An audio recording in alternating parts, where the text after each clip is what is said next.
This guy was completely dumbfounded when he woke up in a totally unfamiliar place. Minato had no clue what the hell was going on around him, and then he saw an unfamiliar face with black hair in the mirror. The young man wondered where his signature silver hair had gone. Before Minato could even process his confusion, a doctor and a nurse came rushing into the hospital room. After an examination, the doctor was shocked to find that the injuries from his previous car accident had completely healed, as if they were treated with holy magic. And yes, they were indeed healed with holy magic. But what the heck was this about a car accident? Minato dazedly turned to ask the doctor if his magic had run out, but the man basically had no idea what his patient was talking about. He then said he had been fighting monsters during the Great Cataclysm, which only confused the doctor and nurse even more. Has this kid gone completely crazy from being in the hospital too long? Can you tell me your name and what year it is? Ichikami Minato. And it's probably around 1970, right? The doctor's head was spinning. This kid's got some serious after effects. Your name is Kusanagi Minato, and the year is 2022. This time, it was Minato's turn to panic. I'm Kusanagi Minato. This is the year 2022. These two don't look like they're lying. That TV is super thin, and the picture is so sharp. The calendar on the desk also says 2022. And that small device the nurse is swiping on, I've never seen anything like it. This really seems to be the future. Well, this is just great. An old-timer in a new era, what the hell am I supposed to do when I don't know anything? The doctor then said that the cataclysm he mentioned was a thing of the past, from 50 years ago, and it's over now. Monsters still exist, but not many of them. The world has returned to its original state of peace. If that's the case, then no matter how hard the truth is to accept, I should first thank the heavens. And now he had to accept that Ichikami Minato of 1970 had sacrificed himself to save the world. Then he was reincarnated into the body of Kusanagi Minato, though no one knew how such an impossible feat was accomplished. A few weeks later, Minato was discharged from the hospital. He followed the original owner's memories back to his room. So this is Kusanagi Minato's room, which is now my room. Kusanagi Minato's parents passed away when he was young. Since then, he had been living off the money they left him. Minato lay on the bed, thinking. He didn't believe in reincarnation. His spectacular revival must have been the work of a divine being. Minato read through Kusanagi's documents. He learned that the boy was attending the Camui Magic Academy. Back in Minato's time, there was nothing like this. This could be interesting. Suddenly, a sound came from Minato's bag. He picked up the phone, and on the screen, it showed a call from Tadano. For a moment, Minato had no idea what to do with it, so he just tossed it aside, not giving a damn. At that moment, the phone was flooded with spam messages from Tadano. Heard you got out of the hospital? Get to school quickly, I'm broke. Early the next morning, Minato somehow showed up at school. He was already a grown man, old enough to be these students' uncle. Yet here he was, attending school again, which made him a little nervous. It sounded great, but Minato immediately started judging this school. A young man yelled and flicked a pathetically weak fire spell at a wooden dummy in front of Minato. Minato used his sharp eyes to scan the area. Every single student had only a feeble amount of magical power. He clutched his head in disappointment, unable to believe that the descendants of mages could be so incompetent. Compared to when Minato was just starting out, in terms of skill, these guys weren't even a fraction of him. Minato walked in with a dejected look on his face, oblivious to the many eyes that were following him. Once inside the classroom, Minato's mood lifted. Sitting at his desk, he felt like he had gone back in time, and it was truly exciting. Just as Minato was wondering if the body's original owner had any friends, a gang showed up. There was a loud, heavy, stomping sound, followed by a booming voice from behind him. You bastard, you ignored my messages? You're just some nobody from Kusanagi, and you dare to pull that? Minato replied with perfect calm. And who might you be? The red-haired guy glared and rushed forward to kick him. He screamed as he kicked, You son of a B times teach, how dare you not remember the great Tadano run? You worthless, incompetent trash. Minato remembered seeing the name Tadano on his phone. Oh, I remember now. You're my friend, right? Run smirked and held out his hand. You remember now? Huh, you idiot. Do you even know what a friend is? Minato immediately gripped Run's hand tightly. Of course, friends are supposed to help each other. Run flinched and violently shook Minato's hand off. He then grabbed Minato's collar as if he wanted to eat him alive. Money. Where's your money? Cough it up, now. The inheritance your parents left you is still pretty big, right? Minato sighed. It was then that he finally understood. Kusanagi Minato didn't have any friends. He was being bullied. This guy, Jun, was like a pufferfish. Every word from Minato made him so furious he wanted to punch Minato. Just at that moment, the classroom door opened, and a clear, charming voice rang out. "Good morning."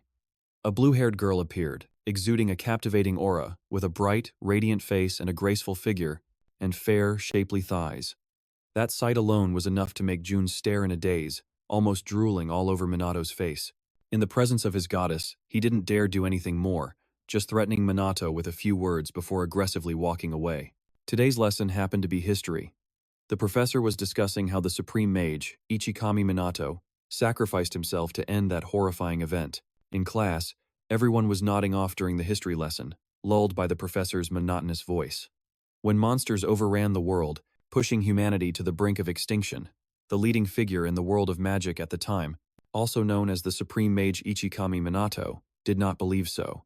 This was followed by a series of other events that everyone knows. The professor asked the class, "Does anyone know exactly who Ichikami Minato was?"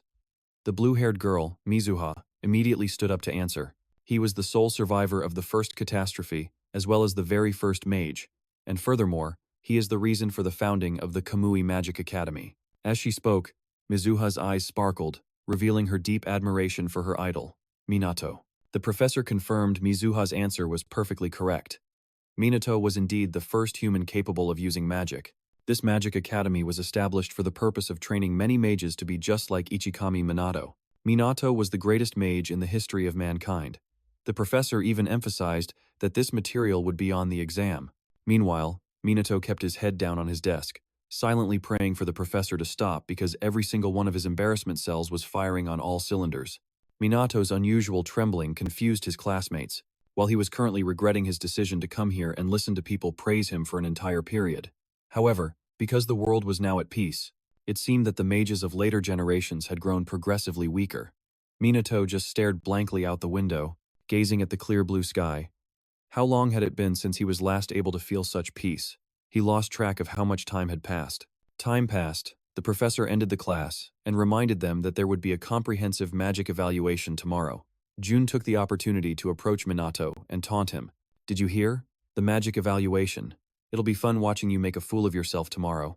Minato wore a look of utter boredom. Did this psycho just grow a mouth or something? Why does he talk so much? He didn't want to be here anymore. Seeing Minato get up to leave, June started mocking his parents. "Your old folks don't have any powers either, do they? Oh, so you're just a miserable orphan, huh? I forgot. Ha ha ha." The whole group burst out laughing, causing Minato to be unable to ignore it any longer. Even though Kusanagi Minato's parents weren't his, it was a matter of a man's pride. "Do your parents know you're such an uneducated punk?" Minato replied calmly, but just that was enough to make June puff up like a pufferfish. "What did you just say, you piece of trash? Don't you dare lump me in with you." June immediately summoned a magic circle. Its power dyed the entire room red with fire. The other students looked at each other worriedly. Is he really going to use magic in the classroom? June launched a fireball at Minato, intending to kill him outright. Minato remained calm, standing his ground even as the other students fled in fear. "Danger!" Mizuha ran worriedly towards Minato. A massive explosion with scorching high temperatures engulfed the room in an instant. Mizuha didn't make it in time, and could only blame Jun for showing off the little magic he had, disregarding that other students could get hurt. Being scolded by the goddess, Jun got completely pissed off. It was his fault for starting it, not mine. A few seconds later, the fire died down, leaving only thick, gray smoke that obscured everything. As the smoke began to clear, a figure was still standing inside. Minato had one hand in his pocket and held his bag with the other, looking at them nonchalantly, completely unharmed. He scratched his head, and it was unclear if he was praising or mocking Jun. Not bad. Jun looked like he'd seen a ghost. He didn't even budge after taking that full-force attack of mine. For Minato, if it was just first-level magic, a simple magic barrier was more than enough to block it. No need for any other spells. Minato had held back, thinking Jun was just an immature brat, but it seemed he wouldn't learn his lesson the easy way. Seeing Minato's current expression, the three punks instinctively huddled together in fear. A powerful blue flame erupted from Minato, its light quickly engulfing the entire room. Everyone present was completely paralyzed. They had no idea what kind of entity they were facing. Minato slowly advanced on Jun, who was trembling as if he were standing in a harsh northern winter. He extended his arm towards him, his eyes devoid of any light, and Jun's face contorted, his mouth agape, unable to even scream. "What was that noise just now? Did one of you students just use magic?" A professor suddenly burst through the door, having heard the explosion Jun caused. Minato retracted his arm and was questioned by the professor about what was happening. Minato let out a sigh, then answered with an angelic expression. Nothing happened in here, sir. Perhaps someone outside accidentally misdirected a spell. But the professor said that right now, no magic clubs were active on the school grounds. Minato quickly tried to misdirect him, suggesting it seemed like someone just wanted to test their magic, because mages love to show off their spells. So where did this smoke come from? The professor smelled the burning scent in the room, and Minato immediately said it drifted in from outside. Unexpectedly, the professor actually believed Minato because he knew the boy wouldn't lie. But before leaving, the professor still warned the students, "I will find the culprit no matter what. All of you, return to your seats." Minato cheerfully said goodbye to the professor, thinking to himself that he would probably have to stage a fake scene to cover this whole thing up. After the professor left, the room fell into a suffocating atmosphere. Run turned his back and ran off, gritting his teeth and cursing Minato in his head. Minato, on the other hand, also had a lot on his mind. Even though they were just students, how could they possibly fight against monsters? Even though the great disaster was over, there were still monsters lurking around. So Minato decided to go survey the area. That night in Old Sia, a desolate ruin that had not yet been restored, Minato used a magic circle to fly through the sky, landing on an old building to observe. After that, he sped up but couldn't sense any monsters nearby. Although everything looked ruined and desolate, it seemed the police had already cleaned up the area. Suddenly, Minato sensed the presence of a monster nearby, and there were even signs of a human. He immediately shot off in the direction of the presence. At that moment, a girl was trembling on the ground. Before her was a terrifying two-headed beast. Its mouths were drooling, having starved for so many years. In that life or death moment, Minato appeared just in time. The monster, which was very close, suddenly roared in pain. Minato had summoned countless sharp spikes from the ground, piercing its body to shreds. Just like that, he had annihilated a beast several times his size. Minato turned back to look at the girl on the ground. The badge on her clothes belonged to the magic police. Minato didn't want to get involved. He just told her to be more careful next time. Before the girl could even thank him, Minato zipped away as if he had never been there. As for the police officer, after she came to her senses, she had no idea who Minato was. He seemed like a supreme mage, but she noticed that Minato hadn't cast any incantations at all. At this time, Minato was gliding through the sky as if surfing on water. Hiding his face was indeed a smart choice. Since he was a soul that had possessed Kusanagi Minato, he couldn't stand out too much. But today, Minato was disappointed. Once again. A magic police officer was almost killed by a trash-tier monster like that. The skill level of the police had also plummeted. Minato could confirm that humanity now couldn't even kill a single measly monster. It wasn't just the students and the police. It seemed that the mages of this era had also become much weaker than before. But Minato wasn't too sad. On the contrary, he felt happy because his power was still useful. Minato would use his magic to clean up the nearby monsters. He couldn't let them harm the innocent people here. The next day, as expected, the students were to have their magical power measured.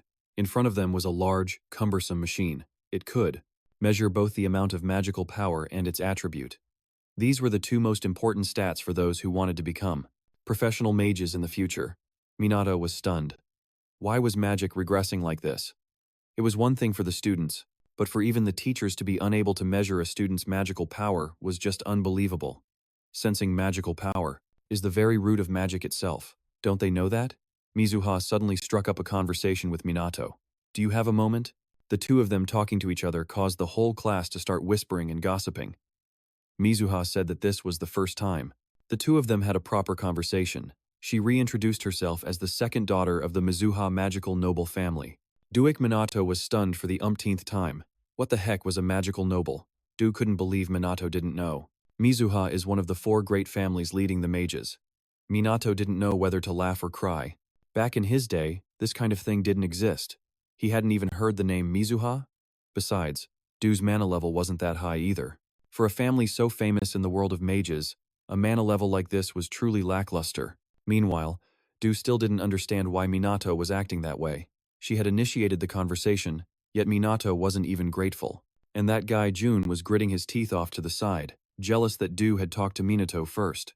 Minato scratched his head and played along with Du. So what does a member of a powerful family like you want from me? Du really wanted to punch Minato in the face. But as a noble, she had to maintain her elegance. This act was making Minato lose his patience.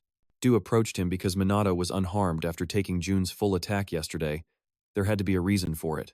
Du had just gotten 3 words out when the professor announced they were about to have a test. Minato was happy to have an excuse to get away from this annoying girl. Du was helpless but not angry, since she could see his true power during the test anyway. The next person was Jun, his face showing not a hint of insecurity, looking extremely arrogant. He unleashed a burst of mana that made the machine glow brightly, and soon the number on the display stopped at 1,000. Jun howled like a chimpanzee. I'm so damn cool, even stronger than before. Minato stood there thinking, if that much was worth 1,000, then the evaluation standard hadn't changed in 50 years. Next up was Du, with an equally confident look. No less than that guy, Jun. She just lightly touched the machine, and the number shot up to 2,000 with a water attribute. The professor's jaw dropped in amazement, and praised them both. Their mana levels were truly at the top of this year's class. They would definitely become outstanding mages. The whole class erupted for these 2 rising stars. Only Minato couldn't bring himself to smile. Du was at the top with just 2,000 mana? That was barely better than an amateur. Du glanced over at Minato. Wondering if he felt ashamed looking at her result, Minato tried to avoid Du's challenging gaze. This girl was so annoying. Next, it was Minato's turn. The whole class knew he was a top student, but when it came to magic, he was always dead last. That guy Jun still thought Minato was a nobody. Even though he was so scared of him yesterday, he almost wet his pants. Du watched Minato's every move with wide eyes. She was certain he couldn't match her. Minato didn't know what to do. In his past life, he had stood out too much and felt a bit lonely. Maybe this time he would tone it down a bit. But thinking about it, a guy and a girl looking down on him behind his back, Minato didn't feel like being modest. Minato placed his hand on it, unleashing his abundant mana, going all out, as long as this thing could handle all of his magical power. Minato's mana even shot out of the classroom, waking up students in other buildings. Du's eyes widened, not knowing what was happening. The number on the screen kept rising endlessly, and the crystal was overflowing with mana, even releasing it up into the air. A bright light flashed, and a loud explosion echoed far and wide. The shattered crystal fragments flew out, sharp enough to kill someone at that speed. Minato used magic to block them, making sure no one got hurt. He had only been serious for a few seconds, and this measly machine already couldn't take it. Besides, no one here could even sense his mana. How could these kids possibly become mages? The professor was alarmed. He checked the surroundings to make sure no one was injured. He even thought Minato was lucky to be at the epicenter of the explosion and come out unscathed. This was the first time he'd ever seen an evaluation device explode. Perhaps it was already broken? But this means we can't determine Kusanagi's mana and attribute. Minato wondered why that was even important. It turned out the academy divides students into groups for practical classes, but now they didn't know which group to put Minato in. So the professor assigned Minato to a guy named Jun's group. He glanced at his 2 underlings, a cunning smile on his face. Of course that's fine, Professor. The professor, on the other hand, felt completely at ease in trusting Minato to Jun. Jun walked past Minato, trying to put on a despicable, villainous face to scare him. I'm looking forward to it too, Professor. The practice location was Old Sibia. Because monsters still inhabited the ruined areas, Sibia was currently deserted. Mages and police still patrolled regularly to ensure monsters didn't wander around. That's why the academy's students were asked to participate. More than half of the monsters here had already been cleared out by mages, so they could rest assured. Minato didn't expect there to be a practical class. Well, reluctantly, the students could probably take down a few, especially since they were working in groups. Minato had been here last night, but he felt something was off. He was sure he had dealt with all the monsters here, but now he could still sense a few. There were no signs of a disaster nearby, so how could they still be appearing? The other students were even making bets on who could take down the most today. Minato felt worried for these carefree girls. The professor announced that the practical class had begun. Minato was immediately pushed against a wall by that worm, Jun. He had a look of arrogant superiority. Hey, stay put and don't get in our way. I'm being nice here, so don't even think about begging, got it? Minato dusted off his sleeve. If you don't like me, you can just ignore me. Seeing Minato's valid rebuttal, the worm's temper flared as if a switch had been flipped. Don't you dare talk to me like an equal, you bottom feeder. Even if you are trash, why would Mizuha be interested in you? Minato just looked unbothered. Was this lunatic really picking a fight with him over a girl? Suddenly, Minato understood and asked, "Oh, don't tell me you like Mizuha?" Junlong's eyes were bloodshot with rage, but Minato paid him no mind. He had already sensed something approaching. Jun once again used his magic. His two lackeys behind him also lent a hand. Minato told him not to do it, but Jun thought he was begging. Minato just calmly told him to look behind him, and Jun shouted, "You think I'd fall for such a childish trick?" A shadow suddenly loomed over him, making Jun instinctively turn around. A large, two-horned monster had appeared out of nowhere. The three punks huddled together, their mouths trembling. What? Why is it here? Why is there a demon soldier here? Faced with a real monster, these three were nothing but small fry. His two underlings begged Jun to do something. Though scared, he was still confident in himself. "Take this, you bastard." Jun launched a fire spell, incinerating the demon soldier's entire body. Seeing it didn't move, he thought he had succeeded. That was a piece of cake. A piece of cake. But no, after the flames, the demon soldier's body didn't even have a single scratch. Minato wasn't too surprised. A single demon soldier couldn't possibly be defeated by level 1 magic, but Minato decided to just watch the show for now. The demon soldier stepped towards them. Jun was so terrified he plopped down on the ground, his eyes welling up with tears, his teeth chattering so much he couldn't speak. He was so scared he'd wet himself. The demon soldier charged at Jun, but stopped halfway when it saw Minato. A series of bloody memories of its comrades flashed through its mind, and the demon soldier immediately backed away. Minato casually stepped forward. Clearly, even a demon soldier could tell who was stronger among them. That's right. It could sense the abundant mana radiating from Minato. The demon soldier's arm trembled as it roared and summoned several magic circles. Minato raised his hand, and without any incantation, he also summoned a magic circle. How can you beat it with level 1 magic? We're all going to die. The brats behind him whined in fear. Just then, the demon soldier used the level 2 magic, Stone Wall. Huge chunks of rock shot towards them. Jun squeezed his eyes shut, not daring to look. Minato smirked, using the level 1 magic, Fire Arrow.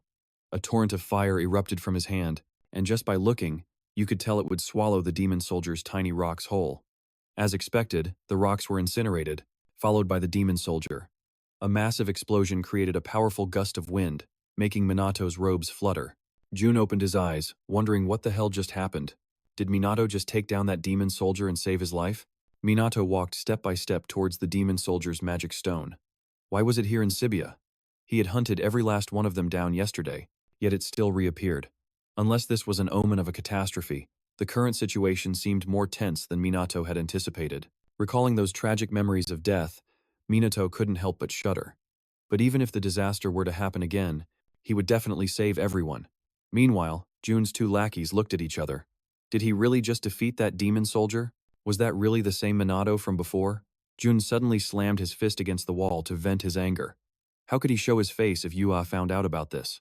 In fact, at that very moment, Yua was already hiding behind a rock and had witnessed Jun's entire pant-wetting spectacle. Going back a few minutes, in another area, students were confronting magic beasts. But they were only low-level magic beasts, so Yua easily dispatched them with level 1 magic. The students watching from the sidelines saw this and excitedly praised her. Amazing. That's a Mizuha for you. Hearing their compliments, Yua let out a slightly reluctant sigh. They're already gaping at something like this. These commoners are really only good at bootlicking. Well, in any case, she is a genius, so what can you do? However, just then, Yua saw Jun's group dragging Minato away into a secluded corner. Remembering how Minato was being bullied, Yua couldn't help but frown in thought. Finally, she looked towards everyone and said, "I'll leave the rest to you." She quickly ran after the other group. She couldn't just ignore this, could she? So, Yua hid in a secluded spot, quietly observing their group. That was until she saw the demon soldier appear, and Yua's expression instantly turned to panic. She was certain that group couldn't possibly defeat it. The more she thought about it, the more she panicked. Yua clenched her fists. She had to do something, right? After all, she was a member of the Mizuha family. Finally, Yua ran out and shouted, "Everyone, run now!" But before she could finish, a ray of Ma. A spell suddenly shot past her, leaving her stunned. With a loud bang, an explosion erupted in front of them, filling the sky with smoke and fire. When the smoke and fire cleared, the scene finally became visible. Dusei saw Minato standing there confidently. She frowned in astonishment. Is that Minato's magic? Duka remembered him being very shy and having no talent for magic at all. Now he's like a completely different person. She also didn't hear Minato chant any incantation to cast the magic. No incantation needed? Moreover, he easily defeated that demon soldier with just level 1 magic. The power of a demon is determined by the number of magic stones it possesses. This is also the principle that forms the hierarchy among them. Regular magic beasts are rank 6. Demon soldiers are rank 5. One rank higher are demon commanders at rank 4. And demon generals are rank 3. Even higher, rank 2 is the demon king, and at the very top is the demon lord. The rank required to deal damage to each of these demons is fixed. Every modern mage knows this. You need at least level 3 magic to defeat a demon soldier. So how could Minato's level 1 magic work? Duka truly couldn't understand it. While she was bewildered, Minato slowly walked towards her hiding spot. Duka jumped in surprise and quickly tried to hide deeper. But she quickly came to her senses. Why did she have to hide like this? After Minato walked a short distance, Duka peeked her head out to watch him. Unfortunately, Minato had already spotted her. He sneered and said, "Secretly watching others seems to be a hobby of yours, huh?" Duka was stunned. She frowned and asked, "How did you?" "No." Shrugging nonchalantly, Minato casually replied, "If you call yourself a mage, it would be strange not to know." But after Minato spoke, Duka was even more confused. Seeing her reaction, Minato understood and sighed helplessly. "You guys can't sense magic, can you?" With that, he turned and left, leaving a bewildered Duka standing there. When she finally reacted, she ran after Minato. She quickly called out, "Wait a minute, what was that? Explain." Unfortunately, he had already vanished. There was no one in front of her. The person she was looking for, and was now standing on the rooftop of a nearby building. Minato saw her searching for him and couldn't help but sigh. He scanned his surroundings for a moment and whispered, "Well, I might as well check just to be sure." With that said, Minato used his magical power to check the area. There were no more demon soldiers, but quite a few magic beasts were still around. This situation was truly troubling him. If even a guy like June, considered an outstanding student, was scared out of his wits, then the other students must be having a really tough time. Minato frowned slightly and thought, maybe I should lend them a hand? His barrier would cover the entire area around the Gasibiya house. He immediately put the thought into action. Minato quickly summoned magical power into both of his hands. In the blink of an eye, 2 streams of magic appeared in midair. Then they began to shoot forward. Before long, they had enveloped the entire Gasibiya house. Seeing the streaks of magical power in the sky, June's group was immediately astonished. They were bewildered and unsure of what it was, and Duka was no exception. She frowned and mumbled, "Is that magic? A multi-purpose spell?" Meanwhile, in another corner, a horde of magic beasts had surrounded 2 academy students, their numbers so large that it terrified them. Just then, a magic beast lunged towards a pink-haired female student. The female student's face, she was terrified, completely helpless.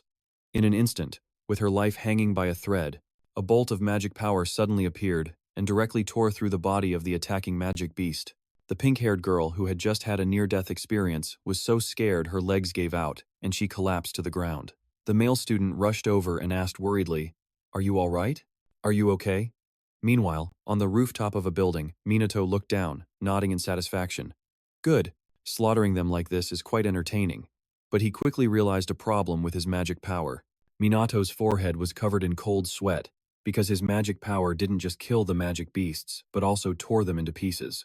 In just the blink of an eye, fragments of the magic beasts' corpses were scattered everywhere. Seeing this scene, Minato couldn't help but sigh helplessly. He had overdone it a bit, hadn't he? He ended up wiping out most of them. How is the class supposed to continue now? I'll have to hold back a little next time. After a moment of silence, Minato used magic to jump down from above. He glanced around for a long while, finally nodding in satisfaction. It should be fine around here. After checking that everything was okay, Minato found a hidden corner to land in. Although he didn't need to hide his skills excessively, standing out too much would be a headache. With that thought, he approached the other students, where the instructor was examining the corpse of the magic beast. After a moment of inspection, he muttered in confusion, "Why were there so many magic beasts left? The entire pack should have been eliminated already.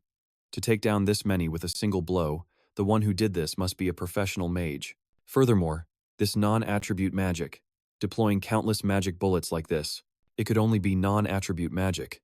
He had never seen anyone like this before. If not for this person, the situation would have quickly spiraled out of his control. Firing multiple magic bullets at once isn't the issue, but the notable thing is that there were more than 6 bullets, which is impossible for a student to do. While he was lost in thought, a student couldn't contain their dissatisfaction and demanded, "Why were there still so many magic beasts left here?" "We almost died, sir. This is your fault." The instructor didn't deny his responsibility, bowing his head to apologize. He pursed his lips and explained, I was informed that the police had already cleared out the entire pack. I should have confirmed with the school one more time. I am truly sorry for putting you all in such a dangerous situation. Hearing this, the students didn't know what to say, all of them wearing helpless expressions. The girl who was just rescued cautiously asked, Someone came and saved us, right? The instructor shook his head slightly and replied, I don't know either. The girl sighed helplessly. I see. I just wanted to ask so I could thank them. The instructor truly didn't know who it was, as it definitely couldn't have been the police or a professional mage. Could it have been an illegal mage? But he couldn't deny the fact that this person had just saved his students. From the bottom of his heart, he was very grateful to this anonymous mage. Minato, the very anonymous mage the instructor was thinking about, was standing in the distance, just smiling without saying a word. After escaping the danger, the students finally calmed down and began to whisper amongst themselves about the magic they had just witnessed. Minato glanced around at everyone, and it seemed everyone was okay, so he was relieved. At the same time, a vicious gaze was staring intently at him. It was Jun's group. These young punks had just been through a life or death situation and still hadn't matured. Minato sighed in resignation. Elsewhere, Du was also secretly observing Minato. He had defeated one demon soldier with just level 1 magic, and that kind of infinite magic was also his doing. But with fire magic and non-elemental magic, she believed that not a single student was skilled enough to use 2 magic attributes at the same time, much less Minato. Thinking of this, Du felt a bit more at ease. She was just overthinking things. There was no way a guy like that could use 2 attributes at once. The user of that specific attribute magic must have been someone else. But even so, it didn't erase the fact that Minato had destroyed a demon soldier. She wondered what on earth he was. Minato sensed Du's gaze on him, but he showed no reaction. Just then, the 2 guys with Jun finally came to their senses. One of them muttered in amazement. That thing that looked like a laser was Kusanagi's doing too. The other guy immediately shook his head in denial. That's impossible. But the first guy still trusted his own guess, and said hastily, he did defeat the demon soldier. These words angered Jun, his face turning as black as the bottom of a pot. He gritted his teeth and cursed, Hey, shut your mouth, or I'll kill you right now. The 2 guys wisely shut up, not daring to say another word. Jun's eyes were extremely vicious now, as he shouted madly, There's no way that trashy fly could be that strong. There must be something shady going on. The 2 guys didn't dare to argue, and quickly chimed in. He is really strange, isn't he just a coward? Jun was pleased to hear this, and snorted coldly. That mutt is definitely up to something. You dare make a fool of me, I'll make him reveal his true colors. A while later, it was finally the end of school. Minato was heading home as usual, only to be blocked by a group of students, leaving him a bit bewildered. The leader was the punk, Jun. He glared at him and said in a cold voice, I've been waiting for a while. Minato was truly fed up with these punks, and sighed as he said, Are you guys thick-headed? Instead of running around causing trouble for your parents, why don't you use that time to study magic? It's more useful that way. These words struck a nerve with Jun. He aggressively shouted, You have no right to talk, you deceitful bastard. Deceitful? Minato was a bit confused. What do you mean? With a sudden snort, Jun yelled angrily, Stop playing dumb. How the hell could you use that kind of magic? You're definitely pulling some tricks behind my back. Minato stared at him, his eyes filled with confusion. He genuinely had no idea what nonsense this guy was spouting. Seeing that he didn't answer, Jun ordered in a cold voice, Follow me. I won't let a scaredy cat like you run from here. After he spoke, the other guys came and stood behind him. It's true that degenerates travel in packs. Minato looked at the group of punks in front of him, shrugged indifferently, and said with contempt, Why would I need to run? Provoked by his attitude, Jun yelled furiously, Stop your nonsense, you bastard. You can't use magic here, right? As soon as he finished speaking, he clenched his hand into a fist and lunged. In an instant, Jun's fist was very close to the face of Minato, but he didn't react at all. The guys following him also quickly rushed forward, continuously throwing punches. Jun, looking extremely arrogant, sneered, Without magic, you can't do anything, can you? Even if you lick my shoes now, I won't spare you. Die. The more Jun spoke, the more inhuman his smile became. But unfortunately, they couldn't even touch a single hair on Minato. Minato stood there calmly, his eyes filled with disdain. Their pitiless attacks couldn't even reach him. Minato's mana was protecting him automatically. They could hit him until morning and he wouldn't be hurt at all. But these flies were so annoying. Minato thought he might as well just let himself get hit and get it over with. So he tried sitting on the ground, pretending he had been hit by them. But at that moment, A loud shout suddenly rang out. What the hell do you think you're doing? The group was startled and looked back, only to see Du standing behind them. Jun's face instantly turned ugly, and his lips trembled as he muttered, Du, I'm afraid that she'll think badly of me. Jun hurriedly explained. It's nothing, we were just messing around. Letting out a soft snort, Du said coldly. I know perfectly well that you're all ganging up on Kusanagi. She asked, You're wearing the uniforms of the Magic Academy, yet you've become a bunch of bullies like this? Do you have no shame? Hearing these words, the faces of Jun's group immediately turned sour. Jun's face was as black as thunder. He gritted his teeth and glared at Minato. It was all his fault that Du was now looking down on him so openly. While Jun was lost in thought, Du had already walked over and took Minato's hand, saying, Let's get out of here, Kusanagi. The sight of the two of them holding hands fell upon Jun's eyes, causing his anger to reach its peak. In his mind, he began cursing Minato and his ancestors back 18 generations. Seeing the look on Jun's face, his two lackeys were scared, stiff, not daring to step forward and calm him down. In the end, Jun couldn't hold it in anymore and exploded on the spot. Fudge you, Kusanagi. Minato sighed helplessly. This guy is like superglue, isn't he? He just sticks to you and won't let go? At that moment, Jun was furious, summoning magic in his hands and roaring aggressively, You son of a gun, I'm going to freaking kill you. Seeing this, Du cried out in alarm, Jun, what do you think you're doing? But he had already gone berserk. He and his cronies simultaneously launched a magical attack towards Minato. Du became more and more frantic. She quickly shouted a warning. It's dangerous.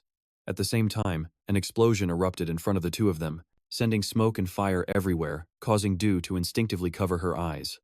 Believing Minato was buried in the sea of flames, Jun immediately laughed smugly. Even if you cheated 10 more times, it wouldn't save you, boy. His two lackeys, on the other hand, were terrified, muttering in panic, Oh God, this is really bad. Is he really dead? Jun snorted coldly, and said as if it were obvious. You idiots, what the heck are you afraid of? We just accidentally used magic outside of school and lost control a little bit. Kusanagi just happened to be standing in the path of the magic, that's all. But while he was gloating, a deep voice suddenly echoed from within the smoke. You guys have gone a little too far. This startled Jun, who looked over to see a figure slowly emerging from the hazy smoke.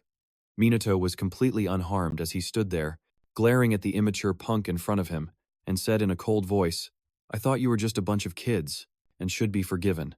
Truly, every act of foolishness must be paid for. It was time for him to teach them a lesson. Seeing this, Run's expression immediately turned sour. He cried out in panic, You're still alive? You took that much magic and you're still standing? Even Du, who was behind him, was just as astonished and hadn't yet recovered from the shock. Minato was too lazy to explain to them, speaking coldly, It's one thing if it's just me, but did you have to drag Ducier into this too? You're pretty rotten, aren't you, kid? Biting his lip aggressively, Run shouted defiantly, You two are the ones at fault. How dare you make a fool of me? We'll keep attacking until you two are nothing but skeletons. As soon as he finished speaking, magic appeared in his hands again. Minato wasn't flustered. He calmly snapped his fingers, and only a small amount of magic was summoned by him. Seeing the mini magic circle in front of him, Run burst out laughing in contempt. Haha, what a pathetic excuse for magic. You're dead for sure this time. Immediately, they all attacked towards Minato in unison. However, Minato remained completely calm and muttered, Drain mana. The moment he spoke, vines enveloped in magic suddenly appeared before him. They were like giant pythons, continuously slithering through the air, charging straight towards Run's group of punks, and without any delay, they wrapped tightly around them, causing them to cry out in panic, What the hell is this? Let me go. But it wasn't long before they deflated like popped balloons, slumping powerlessly to the ground, without a shred of strength left. Seeing this, Minato retracted his vines. No longer supported by the vines, Run's group fell flat on their faces. Minato was a bit surprised. He had only drained a tiny bit of mana, yet they all collapsed in a heap like this? This should be enough to teach them a lesson. Witnessing this scene, Du was even more shocked. What kind of magic was that? What just happened? Why did Run and the others pass out? While she was lost in thought, Minato had already picked up his bag and was preparing to leave. Seeing this, Du hurriedly shouted to stop him. Hey, wait a minute. She bombarded Minato with questions. What was that magic? What just happened? You're not supposed to be able to use magic that skillfully. Ducier kept questioning Minato relentlessly, almost like an interrogation, which made Minato find her really annoying. He snorted coldly and said, Instead of bombarding me with questions, shouldn't you be saying something else? Dusei knew what Minato meant and stubbornly turned her head away. I'll acknowledge you since you just saved me. Thanks. All right, now answer me. But before she could even finish, the person in front of her had vanished without a trace. Dusei yelled in frustration. Where did he disappear to again? Seriously. That evening in Old Sia, the place was quite gloomy, and a figure used magic to glide through the dark sky as fast as the wind. Then, he quickly landed on a tall building inside the city. This person was none other than Minato. He was in disguise, wearing his familiar hoodie. Minato used magic to scan his surroundings because he felt quite uneasy. Just as Minato suspected, he had killed all the monsters in the afternoon, but now the place was teeming with them again. Was this a bad omen? If it was just Sia, Minato alone would be enough to handle this, but he could also sense them in other places. Perhaps this was too difficult for the police. Although the magic police weren't very good, he couldn't possibly kill all the monsters here by himself, alone in Japan. Minato thought he needed to make a plan for this. After thinking for a while, Minato decided to first eliminate the monsters around here. He needed to be careful not to stand out.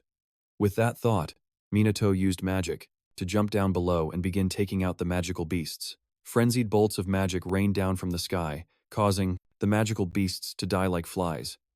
Just then, a drunkard was staggering down the street below, and he didn't notice a magical beast behind him. Instantly, the magical beast attacked the man, and in that critical moment, hanging by a thread, Minato appeared and cut it down, his speed as fast as the wind. Sensing something brushed past him, the drunk man turned to look, but he saw no one. He even thought he was hallucinating, but in reality, Minato had quickly hidden to the side. The drunk man just continued on in his way home. After confirming the man was safe, Minato left the area.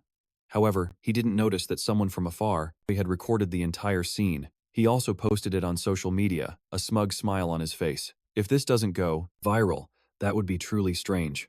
The next morning, in the principal's office at the Magic Academy, another teacher was also present. He looked at the students before him and spoke in a low voice. We've been informed that some students were seen using magic off campus.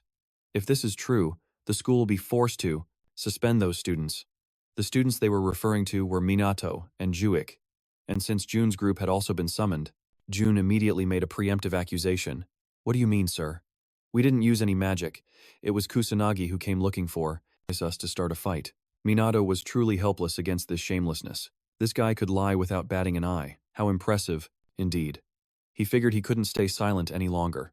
Even though he was dragged into it, he still had to explain. Yet, before Minato could even do anything, a loud shout of lies rang out, surprising both him and Jun's group. The person who spoke up was none other than Yuka. She aggressively pointed at Jun and accused him. Kusanagi was being bullied by Tadano and his friends, by that guy. It was Tadano's side that used magic first. Hearing this, the teacher frowned and asked, "So that means Kusanagi also used magic?" Yuka retorted defiantly. That was self-defense. He didn't do anything wrong. Minato was a bit surprised. This girl was quite righteous, not telling a single lie. But the thickness of Jun's skin had to be 8 times thicker than concrete. Even after all that, he still stubbornly denied it. We didn't do anything wrong either. Yuka became even more frustrated and yelled, "Just shut your damn mouth. What kind of person bullies someone and then pins all the blame on them? Do you have no sense of shame?" Jun was being berated like a dog but still puffed his chest and argued back, "It's Kusanagi. It's because he's not worthy of being here. I'm just taking out the trash." Yuka glared at him, her face full of discontent. "You're the one who's unworthy of being here." Jun retorted defiantly. "I'm at the top of our class. I'm the only one who can compare to you, not that worthless Kusanagi." Yuka refused to listen to such nonsense and angrily snapped, "You're talking nonsense." Jun still refused to back down, walking step by step towards Yuka and declaring resolutely, "Open your eyes, and stop defending that guy. Look at me, become my woman." As Yuka heard this, his eyes were full of sincerity, but unfortunately, Dua paid it no mind. She snorted contemptuously and said, "In your dreams, kid." In an instant, Jun felt as if he'd been plunged into an ice pit, frozen solid. As if that wasn't enough, Dua even stated the reason for rejecting him, calling him a violent bully, which made him so angry he almost passed out. Minato, witnessing this scene, couldn't help but feel that even though Jun deserved it, it was still a bit too cruel. Just then, the principal spoke up again. It seems this was the fault of Tadano and his friends, and Kusanagi was merely acting in self-defense. We do not tolerate those who use magic for personal vendettas. You will all be expelled. Hearing this, Jun's two lackeys panicked and tried to explain. No, please don't. We were just following Jun's orders. The principal refused to listen and suggested that Minato and Dua return to their classroom. The two immediately agreed and left the office. Dua was out of the room, but her dissatisfaction remained. She couldn't stop grumbling. That guy, it's been a long time since someone has gotten on my nerves like this. Minato, walking beside her, asked doubtfully, what will happen to them now that they're expelled? Dua pouted slightly, her tone indifferent as she said, they won't be able to become mages anymore, obviously. With that, Dua suddenly turned and glared at Minato, saying aggressively, You need to stand up for yourself. Minato felt a bit helpless. He had intended to do just that, but she had already done it for him. Seeing him not reply, Dua suddenly became flustered. Minato frowned, lost in thought for a long moment, then suddenly spoke in a low voice. Come to think of it, how many times has she tried to save me? In class, when Minato was pulled into a fight, Dua had stood up to help. And then there was this time, she actually stood up as a witness for him. Thinking of this, Minato smiled at her and said, You're a really kind person. Minato's words made Dua blush with embarrassment. She hurriedly ran off. Just be quiet. I'm leaving. Minato watched her retreating back and smirked softly. How cute. At that moment, he remembered something else. Kusanagi Minato was dead, and he was the reincarnated Ichikami Minato. Was that kid bullied to death? Or was it just a normal car accident? Minato didn't know, but he was sure they were guilty, and he hoped this would bring them to justice. Meanwhile, back in the principal's office, two more students appeared, and a clear, melodious voice of a girl was heard. So, a student used magic outside of school grounds, and some other students were involved. The principal nodded slightly and replied, That's correct, but no civilians were harmed. Hearing this, the female student asked doubtfully, Then why did you summon me here? The principal answered calmly, The student who was involved is Mizuha Dua, which made the girl freeze. After a moment, she finally spoke, I understand. Thank you for telling me. After saying that, she turned around to leave. The principal didn't stop her, casually asking her to send his regards to her father. The girl didn't even turn back as she replied calmly, Rest assured, sir, my father will continue to invest in the school. The two of them quickly walked out into the hallway. The male student beside the girl finally spoke up. If what he said is true, then this Kusanagi guy must be very strong. The girl muttered in a low voice. Fighting against multiple mages at once is nearly impossible. You can't win unless there's an overwhelming difference in power. Do you think that guy is stronger than us? The two of them continued walking and talking, while other students who saw them pass by their classrooms looked on with great admiration, turning their heads to watch. They couldn't care less about him, and the girl's voice had now turned serious. First, I need to confirm something. The ability of student Kusanagi Minato, then I'll decide whether or not to expel my little sister. This girl is Duika's older sister, Mizuha. She's a 53rd year S-class student, and the male student beside her, Kasaragi Rui, is also a 53rd year S-class student. He heard her words, nodded with a smile, and said, That sounds good. Inside the classroom, Minato was sprawled out on his desk, sighing non-stop. Now that everything had settled down, he'd lost all motivation. Just then, the astonished cries of students nearby caught his attention. Look, he's so cool. Is that a dark sorcerer? I know him. Minato frowned slightly in confusion. A dark sorcerer is from a noble clan of mages? But this has nothing to do with me anyway. He sighed again in frustration. While Minato was sighing, a teacher walked in from outside and called out loudly, Hey Kusanagi! And so, Minato and a few other students followed the instructor to the testing room. The students who hadn't been tested last time would be tested now. Duika was also present. She narrowed her eyes at Minato. This time, she would find out his true ability. But at that moment, her eyes suddenly widened in shock, because she saw that Ruka and Ryuji were also there. A worried expression appeared in Duika's eyes. Why is she here? Regardless, the test began just like that, and after a short while, it was Minato's turn. Minato stood hesitantly before the magic measurement device, frowning in deep thought. He even blew up the machine last time, so he should probably hold back a little this time. With that thought, Minato summoned a tiny amount of mana into his palm, and then placed his hand on the testing machine. Controlling his mana at this minimal level made him break out in a sweat. The number on the magic meter quickly jumped. It wasn't long before Minato pulled his hand away, leaning on his knees and panting heavily. The instructor asked doubtfully, Hey, are you all right? He shook his head slightly, indicating he was fine. The instructor glanced back at the number that the machine displayed and hesitantly announced, It seems we have the final results. Kusanagi Minato's attribute is none. Hearing this result, Duika's eyes filled with disbelief. Ruka and Ryuji, on the other hand, weren't too surprised. It seemed they believed Minato wasn't that strong, but the surprise was still to come when Minato's mana level was revealed to be only 100.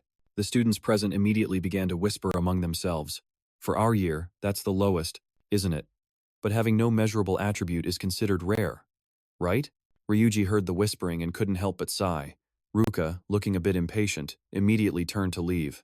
Let's go, we're done here. The two of them left quickly, and sounds of mockery immediately erupted. A re-evaluation makes him that out of breath? If your mana is weak, there's nothing to be done about it. The instructor, worried that Minato would be disheartened, walked over and patted his shoulder comfortingly. Don't think too much about it, Kusanagi. The amount of mana you have doesn't define you as a person. The only person who didn't believe this result was Duika. Something's not right. Minato was more than strong enough to take down demon soldiers. After all, he should be able to use both the fire and null-type systems. She had never heard of anything like adjusting the amount of mana one releases. What the heck did Minato just do? In stark contrast to everyone else's reaction, Minato was actually very satisfied. The result is absolutely perfect. Just as he intended, Minato only needed precise control. He only used a certain amount of mana, but it was enough to leave him breathless. Luckily, he managed to fool everyone. A moment later, out in the hallway, Minato was walking alongside Dua. He asked as they walked, "So you were at the evaluation too?" Dua Mizuha nodded slightly and replied, "I was just a little curious." But it wasn't long before the two of them were blocked by someone. It was Ruka and Ryuji. Minato didn't know them, and muttered in confusion. "And you two are?" Ruka immediately introduced herself. "I am the eldest daughter of the Mizuha family. This is Ryuji Kasaragi. We're both third years." After hearing this, Minato frowned doubtfully and asked hesitantly, "So what do you want? I have no interest in you anymore." Ruka snorted coldly, then stepped forward. Seeing this, Dua immediately grew worried, her body trembling reflexively. Very quickly, Ruka was standing in front of Dua. She spoke coldly. "It seems you're nothing compared to those rule breakers, are you?" Dua lowered her head slightly, not daring to face her sister. Ruka didn't let it go that easily and continued to ask, "I also heard you were saved by some guy whose mana barely even reached 100. Is that true?" Dua hesitated for a moment. Then after a long pause, she answered in a low voice, "That is true." Upon hearing this confirmation, Ruka immediately shouted, "Drop out of school, Dua." Dua, not accepting this, asked resentfully, "Why should I have to do that?" Snorting lightly, Ruka coldly said, "Have you ever beaten me?" "Even once." Dua was stunned upon hearing this. Ruka was right, whether it was academics, martial arts training, or even using magic. Dua had never surpassed her sister. Ruka closed in on Dua step by step, her voice stern. "You're not suited to be a magician. One is enough." The more Dua listened, the uglier her expression became. She wanted to retort but couldn't form the words. Ruka didn't back down and continued with her demand. "All you need to do is listen to me. Leave this place, and find just any other school to attend." Dua trembled slightly, her eyes welling up with tears. She clearly wanted to protest but didn't have the courage. Seeing she didn't answer, Ruka asked again, "Do you understand?" Dua clenched her hands into fists. She was struggling internally. After a while, she had accepted defeat and was about to agree, but before she could speak, Minato interrupted. "That's a bit too rude." Ruka glared at him and asked coldly, "What did you just say?" Minato wasn't scared at all and spoke calmly.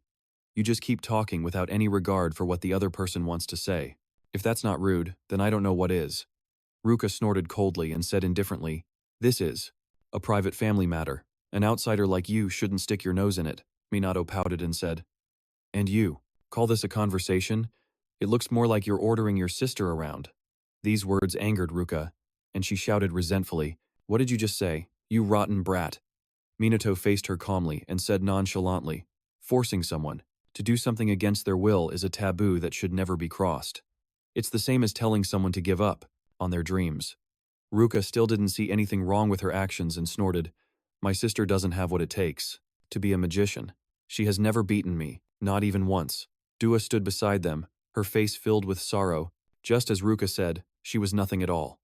For a long time, she had been deluding herself that she herself is a genius and has all the makings to become one, yet she has never once surpassed her sister. However, just as Huika was despairing, Minato spoke up confidently, "She can beat you." His words made Huika freeze in shock, staring at him in disbelief. Even Ruka couldn't believe it, frowning as she muttered, "Beat me? Letting out a small chuckle, Minato casually continued. Of course, not right now. Ruka glared at him, pouting contemptuously. So you do know your place. Then how about a 2-on-2 practice match in 2 weeks? Hearing this, Minato couldn't help but ask back doubtfully. 2-on-2? I thought you were scared. Ruka immediately scoffed. Just a moment ago, you were spouting nonsense, and now you're scared with your tail between your legs? Letting out a cold laugh, Minato pouted and said, Nonsense. I'm participating too, senior. So what about you? After saying that, he glanced at Juika, who was standing beside him. Juika was a bit stunned by the suggestion, hesitating for a long time without giving an answer. She was having an internal conflict, whether she should give up on her dream or stand up and fight one more time. After a moment of silence, she finally had her answer. She declared fiercely, I'll participate too. Minato smiled in satisfaction. Then it's decided.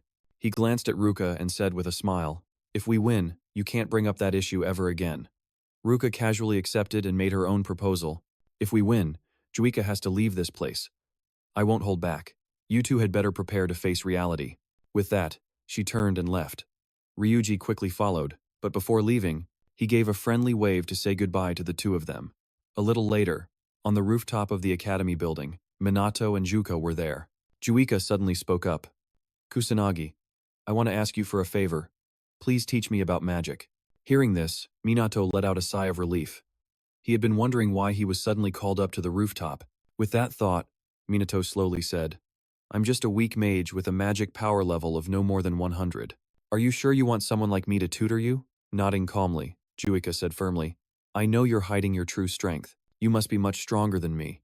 Minato was a bit surprised to hear this, but Juika opposite him continued, You must know some way to get stronger, which is why you said I could beat her, right? Minato sighed helplessly. You people always want to make things complicated. That's why you instigated the proposal for a practice match, but I can't just blurt it out. Seeing that he didn't answer, Juika immediately bowed her head to him and pleaded, Please. Minato had no other choice but to agree. All right. In an instant, Juika exclaimed happily, Are you sure? Minato nodded slightly and instructed, But you have to do everything I say, and you can't give up halfway. Juika agreed without hesitation. Okay, of course. Minato looked at her reaction and couldn't help but smile. Who could refuse when you beg like that? Besides, from now on, you'll also need to prepare a bit more. Training a mage probably won't be so bad, right? With that thought, Minato spoke slowly again. Well then, we'll start today. As for the training location, before he could finish his sentence, Juika cautiously suggested, How about we go to my place? So that afternoon, Juika led Minato to her residence, which was a mansion. As soon as they arrived, Minato was stunned, couldn't help but be impressed. The mansion was huge. You didn't think it was a big deal, casually saying, My dad is a noble mage. After all, so this is pretty normal. On second thought, this was the first time she'd ever invited a boy to her house. She wondered if Minato found it strange to be invited here. It's not like she had any weird intentions, though. But the more she thought about it, the more embarrassed you became, unable to look Minato in the eye. Just then, Minato spoke up, suggesting, Let's get started, you. Hearing him call her by her first name, Yu immediately panicked and exclaimed, Why are you calling me by my name? Minato didn't see the problem, and said nonchalantly, Well, your sister is Mizuha, so how else can I distinguish who I'm talking to? After hearing that, Yu realized she was overthinking things. Seeing her reaction, Minato asked again, If you don't like it, what should I call you? Yu shook her head slightly and replied, It's fine, just call me Yu. Seeing no issue, Minato suggested again, Then let's begin. First, I want to ask you, what exactly is magical energy? Hearing the question, Yu answered very confidently, That's easy. It's the energy inside the body, the basis for forming magic. Minato didn't say if she was right or wrong and continued to ask, What about incantations? Yu calmly replied, A type of program that helps transform magical energy into magic. Minato asked once more, So, can magical energy be increased? Yu confidently shook her head and answered, No way.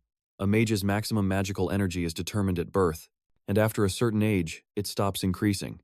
After answering, she said with a smug smile, Hee, what do you think? I answered everything perfectly, right? Everything you said is completely wrong, Minato scoffed, speaking coldly. Yu was immediately stunned, looking at him in disbelief. Minato sighed in resignation. How can this be? Are modern mages this ignorant? What happened in the last 50 years? Having no other choice, he had to patiently explain. First, magical energy isn't just inside the body, it also exists all around us. Incantations are simply a tool to assist your magic, and you can absolutely increase your magical energy actively. Hearing this, Yu exclaimed in shock. That's impossible. If that's true, wouldn't all the magic academies be useless? Shrugging indifferently, Minato said coolly, "It doesn't matter if you believe me or not right now. I'm simply going to teach you about the 3 things I just mentioned. Sit down." Yu obediently sat cross-legged on the floor, and Minato said casually, "I'm going to channel magic into you. Let me know when you feel it." Yu asked doubtfully, "You can feel magical energy?" Minato replied nonchalantly, "You can't get stronger if you can't do that. Close your eyes, we're starting." As soon as he finished speaking, Minato placed his hand on Yu's back. He began to channel magic into her body. However, Yu still had no reaction, so Minato increased the amount of magic he was channeling. Just when he thought Yu still couldn't feel anything, she suddenly shouted, "My back is getting hot, I can feel something." Hearing that, Minato withdrew his hand and sighed. That was just a taste of basic magical energy. Yu stared at him intently, muttering in confusion. "So this is what you meant by feeling magical energy?" Nodding coolly, Minato said casually, "Yes, you need to remember this feeling. Once you can feel it, you can perceive it, and you can find the sources of magical energy in nature. Make that your goal." Yu winked and said with a laugh, "Hee hee, I'm a daughter of the Mizuha house, you know. I'll get it done in no time." Minato rolled his eyes in disdain, not buying it for a second. That's the mana she just discovered. It seems Dua truly lacks the talent to become a mage. 1 week later, still at Dua's villa, just as Minato predicted, Dua was now desperately shouting, "I can't do it." Minato was also at a loss. It had been 1 week, and they had practiced so much, yet this girl was such a slow learner. Even so, it was almost time for the competition. At this thought, he could only suggest, "Then I'll transfer mana to you one more time." With that, Minato placed his hand on Dua's back, channeling mana into her body. A moment later, Minato spoke up. "All right, open your eyes." Dua obediently opened her eyes. In an instant, her face filled with astonishment. She exclaimed joyfully, "I can see it, so this is what mana is like." Seeing the mana around her own hands, Dua was even more surprised. "This is amazing! Am I really seeing mana? Wait, if so, I should be able to see Minato's mana now." With that thought, Dua glanced over at Minato, but she couldn't see anything at all, which surprised her. Minato, unaware of her thoughts, praised her. "Good job." Flattered, Dua smiled smugly and said, "It was nothing." Minato offered no comment, and simply said, "Now that you can feel mana, shall we move on to the mana control phase?" He told her to use magic with just enough mana, cutting out the unnecessary parts and focusing only on efficiency. Use your mana to its absolute limit. After you've exhausted it, your total mana capacity will increase when it recovers. Minato also explained that once she could perceive mana, she could increase her maximum capacity. The more Dua listened, the more surprised she became. Seeing her reaction, Minato couldn't help but sigh and ask, "Is this any different from the basic knowledge you learn at the academy?" "It's fine if you don't believe me. I believe you." Before he could even finish, Dua stated firmly, "I have no reason to doubt you anymore." Smiling to himself, Minato eagerly suggested, "Then let's move on to the next phase. Step back a bit. Dua, let's have a practice battle." As soon as he finished speaking, he took off his outer jacket and threw it to the ground. Dua was also very excited and replied, "Bring it on. I want to see your real power too." Immediately after, she quickly summoned her magic, a level 1 water wave spell. The churning waves furiously rushed toward Minato. Unfortunately, he just casually raised a hand, and a protective barrier appeared, completely stopping the wave. Seeing this, Dua immediately exclaimed in shock, "He blocked it." Minato then slowly spoke, "A level 1 non-elemental magic shield. If you can't even break something like this, don't even think about injuring me." Biting her lip fiercely, Dua cast another spell, and ice bullets shot toward Minato. But he just stood there as the protective shield blocked them for him. Minato slowly reminded her, "You have to move while using magic, too. Standing still when facing a mage is just asking for death." Provoked by his words, Dua cast her magic again. However, before long, she had exhausted her mana and was sprawled out on the ground. Minato walked over and sat down beside her, sighing as he said, "You're wasting too much mana. If you could control it properly, you wouldn't even need incantations. You can cast magic instantly, as long as you have mana. Watch this." As soon as he finished, Minato cast a spell, and a fireball appeared, shooting toward the scarecrow in front of them. But it was completely unharmed. He slowly opened mouth, "This is your magic." Then, Minato added more mana into his palm. It's still a fireball, but it's strong enough to incinerate the person in front of you. Only then did he continue. And this is mine, Ducie, who was observing from the side for a long time, finally asked with doubt, "Is my mana dispersed?"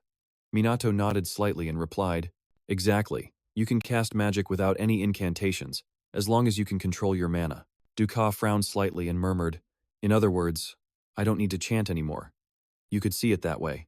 Minato slowly opened his mouth. "For now, you need to learn how to shorten your incantations. Once you have control over your mana, you won't need them at all. Shortening the incantation will give you an advantage in actual combat. And then you won't waste mana on those chants anymore." Hearing this, Dusei frowned and muttered, "So you mean it will make my magic stronger?" "That's right." Minato nodded in confirmation, then suggested, "Let's start again." Dusei couldn't help but feel startled. "So soon?" Minato winked and said with a smile, "Otherwise, there's no point. Train as if your life depends on it." Hearing these words, Dusei suddenly felt a sense of unease. A few hours later, Dusei was completely exhausted, lying flat on the ground. Minato stood beside her and asked worriedly, "Are you still alive? From now on, this is the only training we'll be doing." That evening, Minato wandered around the city as usual, this time in Harajuku. He scanned the area with his mana to check. Just as he suspected, this place was also full of monsters.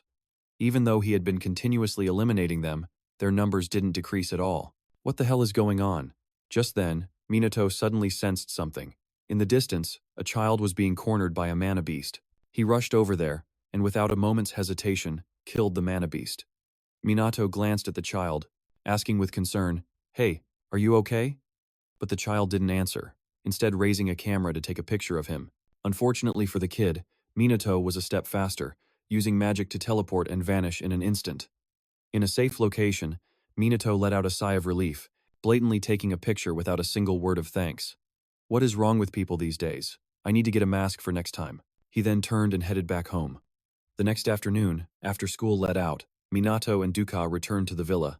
The two continued their training. As usual, Duka was the first one to collapse. She lay on the ground, panting heavily. Minato stood beside her, feeling helpless. The practice match was only a few days away. She was gradually improving, but in every aspect, she still couldn't compare to Ruka. There was no way Dusha could win if things kept going like this. Thinking this, he suddenly spoke up. Sometimes, giving up is also an option. Hearing these words, Duka lowered her head, but she quickly stood up again, saying to herself, "I'm always being compared to my sister. I can't beat her in any field. I've been forced to give up on so many things, but magic is the one thing I refuse to give up on." Minato squinted at her and said without hesitation, "But at this rate, you won't be able to win." Dussie didn't give up and proposed, "Then let's train harder."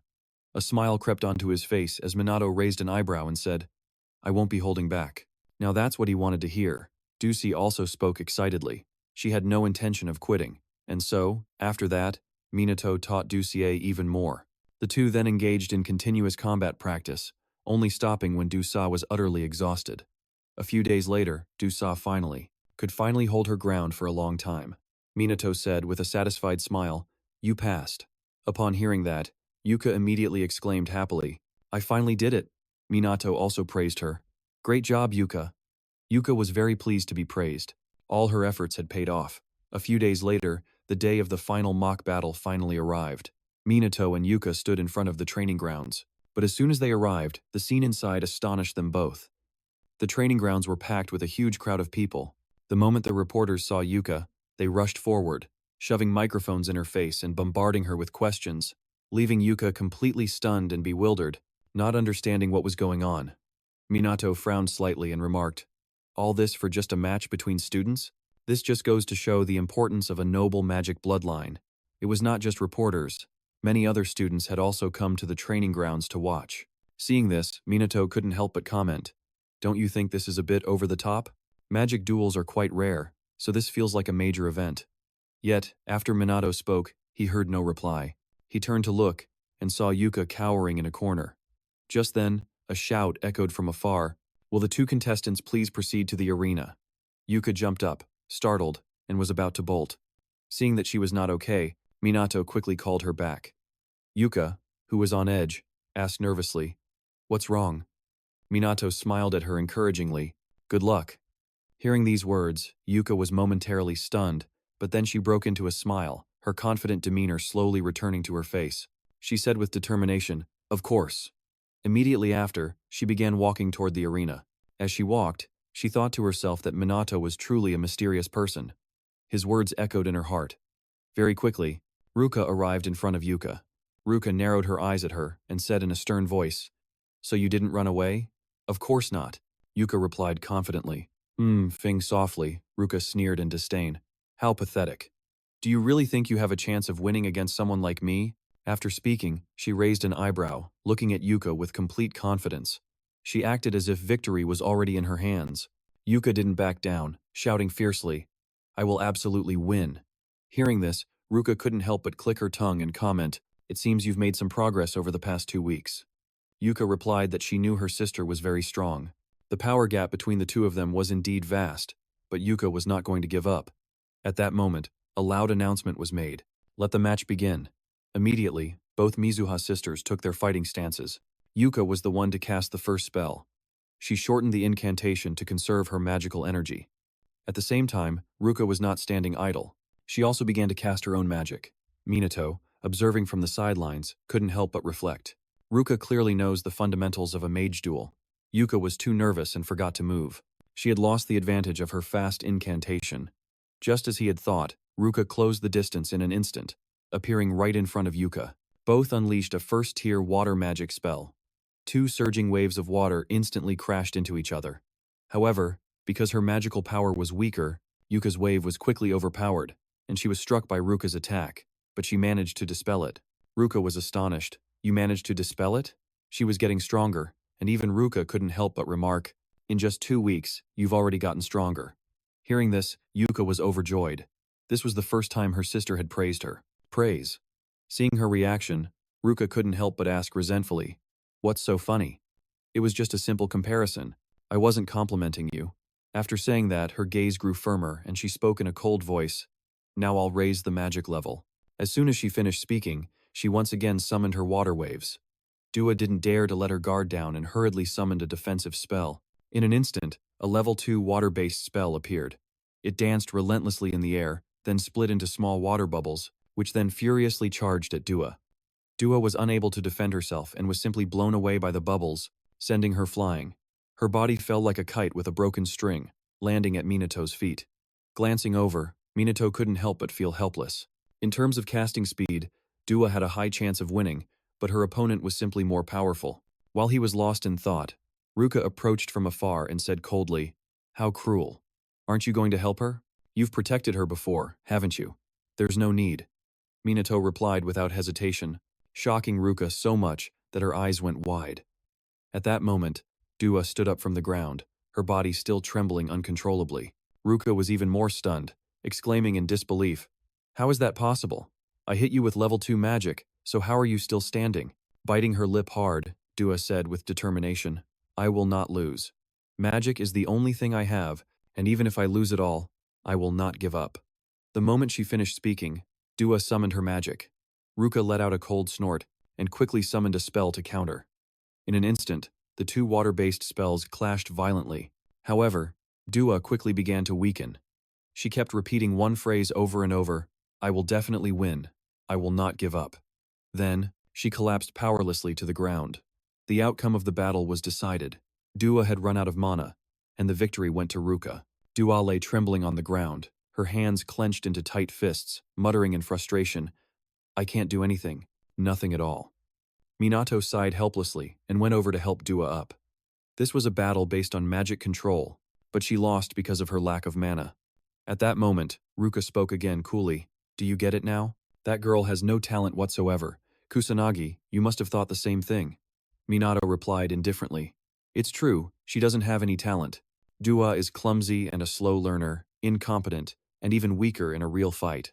But there is one thing that Minato is very pleased with about Dua, and that's how she works hard and trains passionately like an idiot."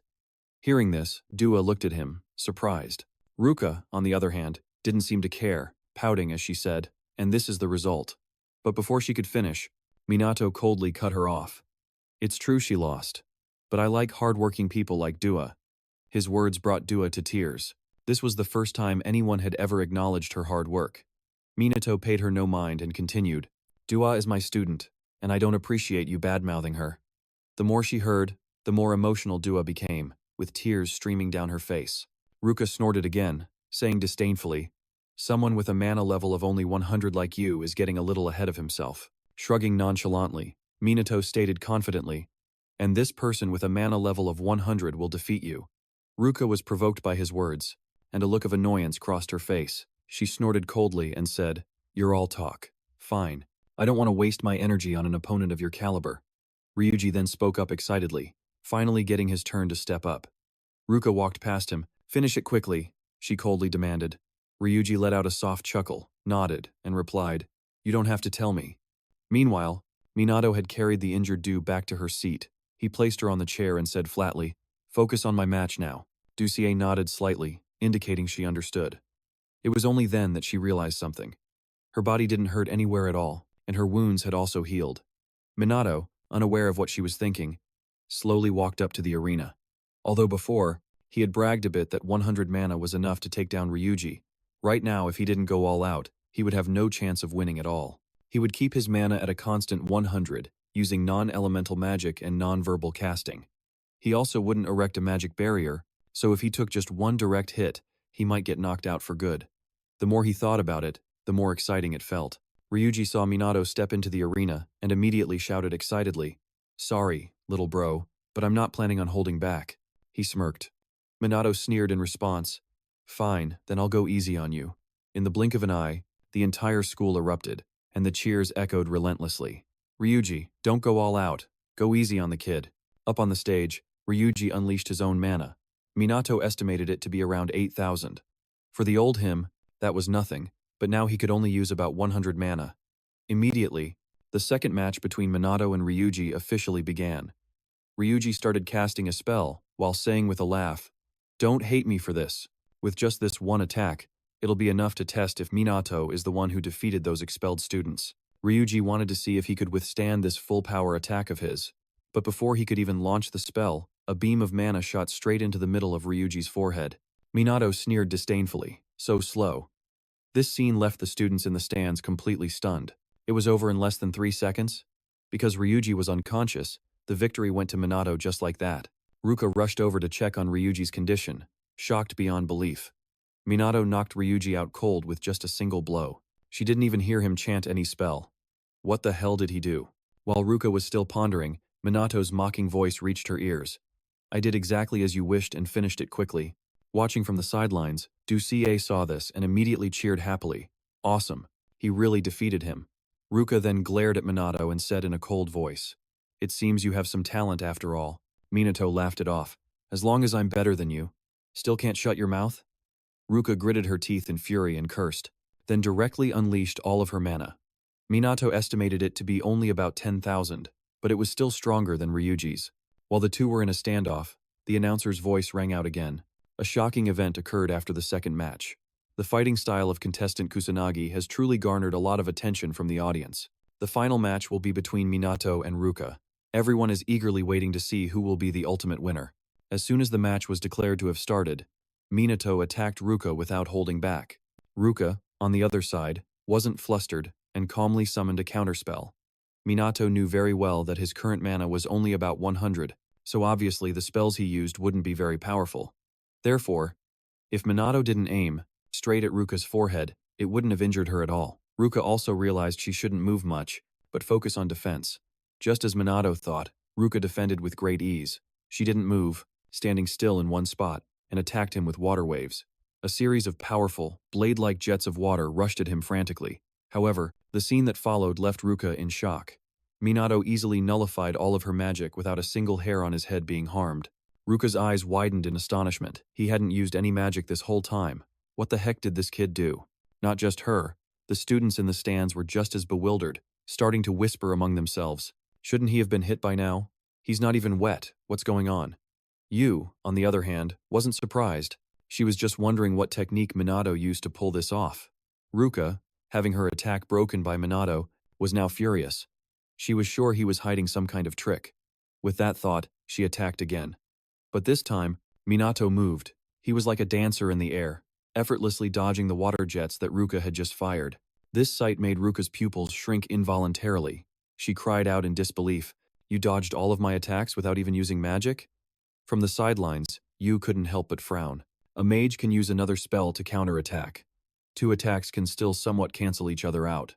Everyone knows that if you can't do that, getting injured is just a matter of time. A Tier 2 technique will have a different scale and speed from a Tier 1. There's no way a guy like him could dodge everything without getting hurt at all. Ruka was certain Minato was just a reckless fool. Minato seemed to know what she was thinking and couldn't help but chuckle. But it didn't matter. As long as he could sense mana, dodging such pathetic attacks wasn't an issue. Well, it also required being a bit tough. At that moment, Ruka began to cast a Tier 3 water spell. In the blink of an eye, a wave of water shaped like an arrow appeared, fiercely charging towards Minato. Seeing this, everyone in the stands immediately cried out in alarm. Tier 3 magic? If he gets hit by that, it's over for him. With a loud boom, the water arrow exploded directly, sending splashes flying through the air. Weakened, Ruka collapsed to the ground, smiling with satisfaction. There's no way he could have blocked that. But at that very moment, a magical bolt shot from a distance and hit the center of her forehead. When she saw who had attacked, Ruka cried out in shock. "No way. How is that possible? You're okay? How did you dodge it?" Minato calmly replied, "I used a spell to absorb your magic and simply walked through the center of the attack." The air instantly fell silent. Ruka sat there, stunned, for a long time without reacting. Just when Minato thought she wouldn't say anything, she suddenly threw her head back and laughed loudly.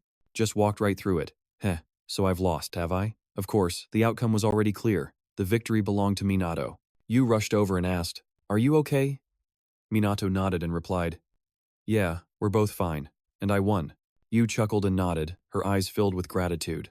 Seeing the two of them so happy, Ruka also got up from the ground and said coolly, "As promised, I won't mention this again. You can do whatever you want." Hearing this, he couldn't help but sigh helplessly. "Still as proud as ever, huh?" Thinking that, he suddenly spoke up jokingly.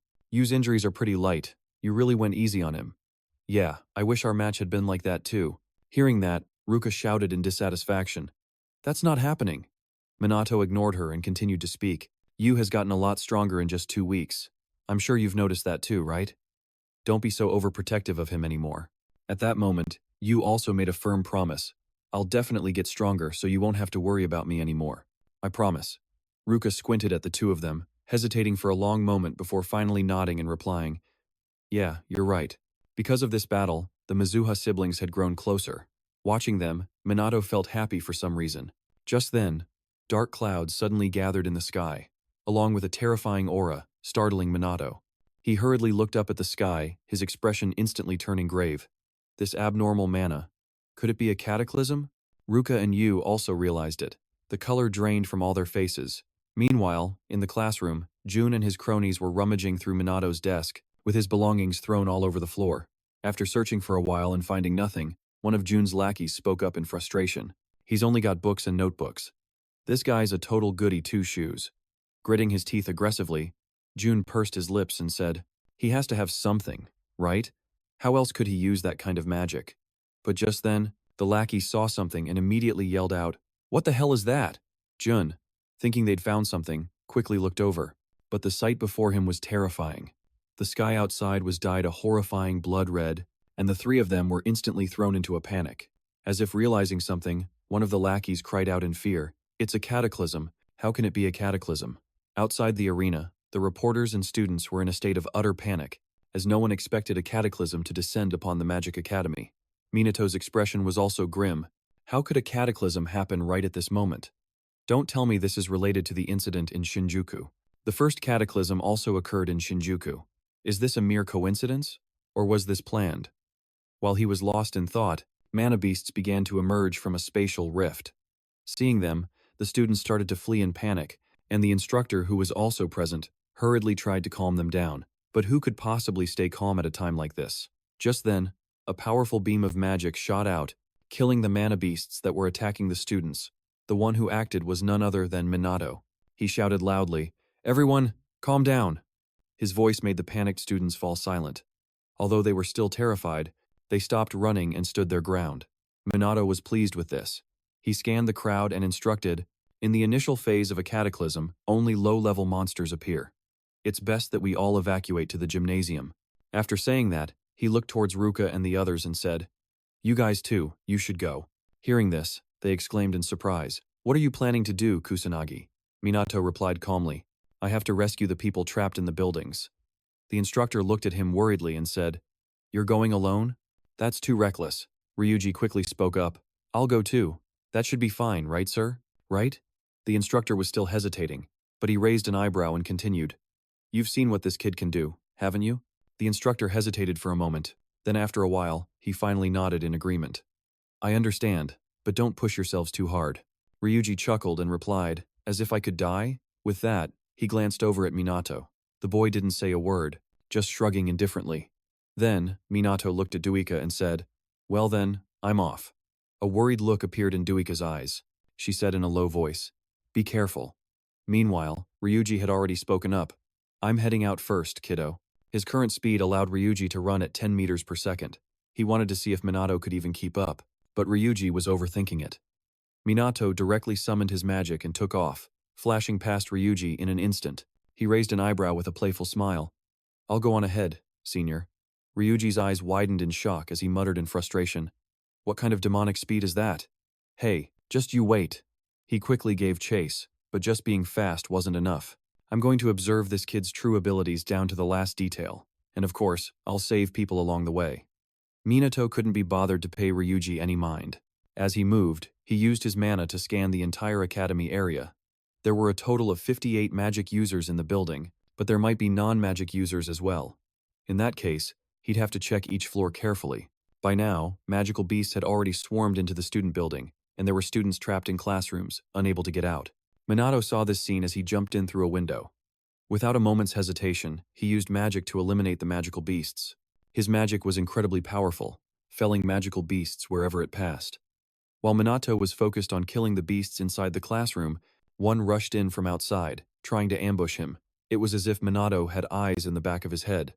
He casually unleashed a blast, and the mana tore the magical beast's body to shreds.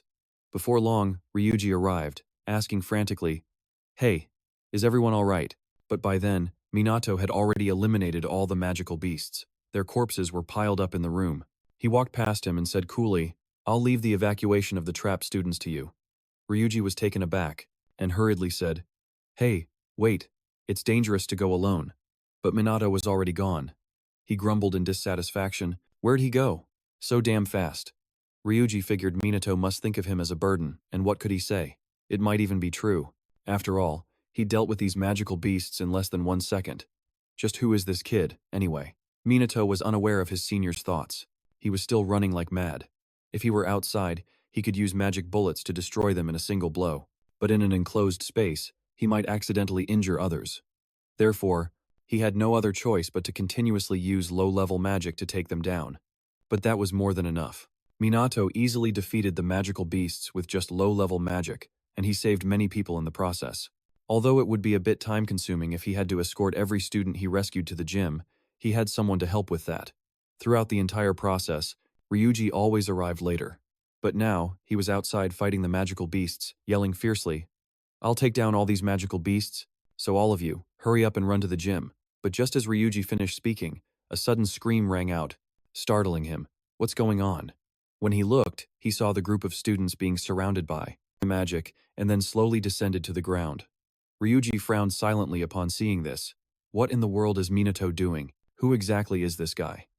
Minato, looking down from above, saw Ryuji's reaction and smiled. He seems pretty worried about his junior. Huh? It'll probably be fine, right? But at that moment, he seemed to sense something. In a hidden corner of the building, there was a female student trembling in fear. She was surrounded by magical beasts, leaning her back against the wall and crying in terror. The female student could do nothing else. Helpless in this situation, she could only scream for help. Somebody please save me. In the nick of time, a sudden flash of light zipped by, causing the female student's eyes to widen in shock. She recognized. This flash of light was exactly the same as before. She had been saved by it once. While the student was still bewildered, Minato landed from the air, asking with concern, Are you okay? The student recognized Minato and mumbled in confusion, Kusanagi, are you the one who saved me? Yeah, that's right. Minato replied with a slight nod. He then offered his hand to help her up. The student continued to ask, That time in the practical class, was that also you? Minato hesitated for a moment, then after a long pause, he finally spoke. Yeah, some unexpected things happened back then. Hearing his answer, the student gratefully bowed her head. To him, thank you for saving my life 2 times. Minato casually smiled and said, it's nothing. It was no big deal. Faced with the person who saved her 2 times, the student suddenly felt her young heart begin to flutter, and her cheeks flushed red. Just then, Ryuji ran up from below and yelled, who's the next one? Who needs to be saved? Minato glanced at the student and instructed her, just follow him and you'll get to safety. I'm going on ahead. The student wanted to call out to him, but he had already taken off, leaving even Ryuji feeling helpless. Minato didn't care what they thought and continued running upwards. There were still quite a few students surrounded, and he couldn't wait for the police to arrive. He had to do something. In another scene, at the Prime Minister's building, due to the recent disaster at the Magic Academy, high-ranking officials had all gathered there. The Prime Minister sat at the head of the room and spoke gravely. A disastrous event has occurred at the Camui Magic Academy. The surrounding officials began to murmur upon hearing this. Why? Is this horror happening to us? There hasn't been another disaster recorded since the last 150 years ago. What are we going to do? The Prime Minister spoke gravely. We are still trying to contact the Magical Beast Control Department at the City Police Headquarters and the Noble Mages. The Ground Self-Defense Force is also in a state of combat readiness. The high-ranking officials countered with dissatisfaction, but the mages of the Defense Force only specialize in handling natural disasters. None of them have any experience fighting magical beasts. Of course, the Prime Minister understood that. This was the consequence of living comfortably without worrying about facing a disaster. Their only recourse was to rely on the police force and the noble mages. The more he thought about it, the tighter his fist clenched. The disaster from 50 years ago was actually happening again. But Ichikami Minato was no longer around, so who would save them this time? At that same moment, a police car was rushing toward the Magic Academy. The female officer, who was driving, asked doubtfully, did a disaster really happen? A deep, nonchalant male voice replied, yes, there's no mistaking it. All right. The female officer panicked when she heard that. But we've been at peace for so many years, haven't we? So this peace was only temporary? Inspector Sudugo then said with a smile. But that's all right. That's why we're here after all. The driver, Sergeant Sanda Karen, hesitated for a moment before speaking. I'll do my best, sir. Right after that, the two of them quickly headed towards the scene. At the same time, in the sky above the Magic Academy, a helicopter appeared, not for rescue, but belonging to the press. They were reporting on the magical beast attack for everyone in the country. The reporters who were already inside the academy were also evacuated to safety. They were also reporting live, while the instructors and students who could use magic outside were trying to eliminate the low-level magical beasts. The news of this catastrophe was a hot topic, and everyone was glued to their screens watching it. They were all worried. The current situation was truly dire. The area adjacent to the Magic Academy was also under attack by magical beasts. Nearby residents were in a complete panic, and the situation was now beyond the government's control. The people of Japan all had their eyes fixed on the Magic Academy. Everyone was waiting for updates from the media. Some were worried because they lived nearby, while others feared the catastrophe would repeat itself like 50 years ago. In short, all of Japan was sinking into chaos. Back at the Magic Academy, Minato was relentlessly eliminating magical beasts to save people, but the monsters just kept flooding into the school in massive numbers, and it was almost time for Phase 2 to begin. Each phase would introduce new, stronger, magical creatures. Furthermore, they would continue to appear no matter how many were killed. As long as the boss monster was still alive, magical beasts would keep roaming around. The boss would reveal itself during the final phase. Minato had to hold out until then. The more he thought about it, the more of a hassle it seemed. A catastrophe like this was a real pain. After saving people from the monsters, Minato used magic to teleport them downstairs. This time, there were a total of 20 people, scattered all over, making the rescue operation itself difficult. But Minato had no intention of giving up, and he ran up to the upper floors to continue. Meanwhile, inside a classroom, Jun was trying to eliminate the magical beasts that had poured in. However, his mana was running low, and it wasn't long before he was panting heavily. He gritted his teeth and muttered, "It's no use. I can't attack anymore." This was because among their attackers were not only normal magical beasts, but also a demon soldier.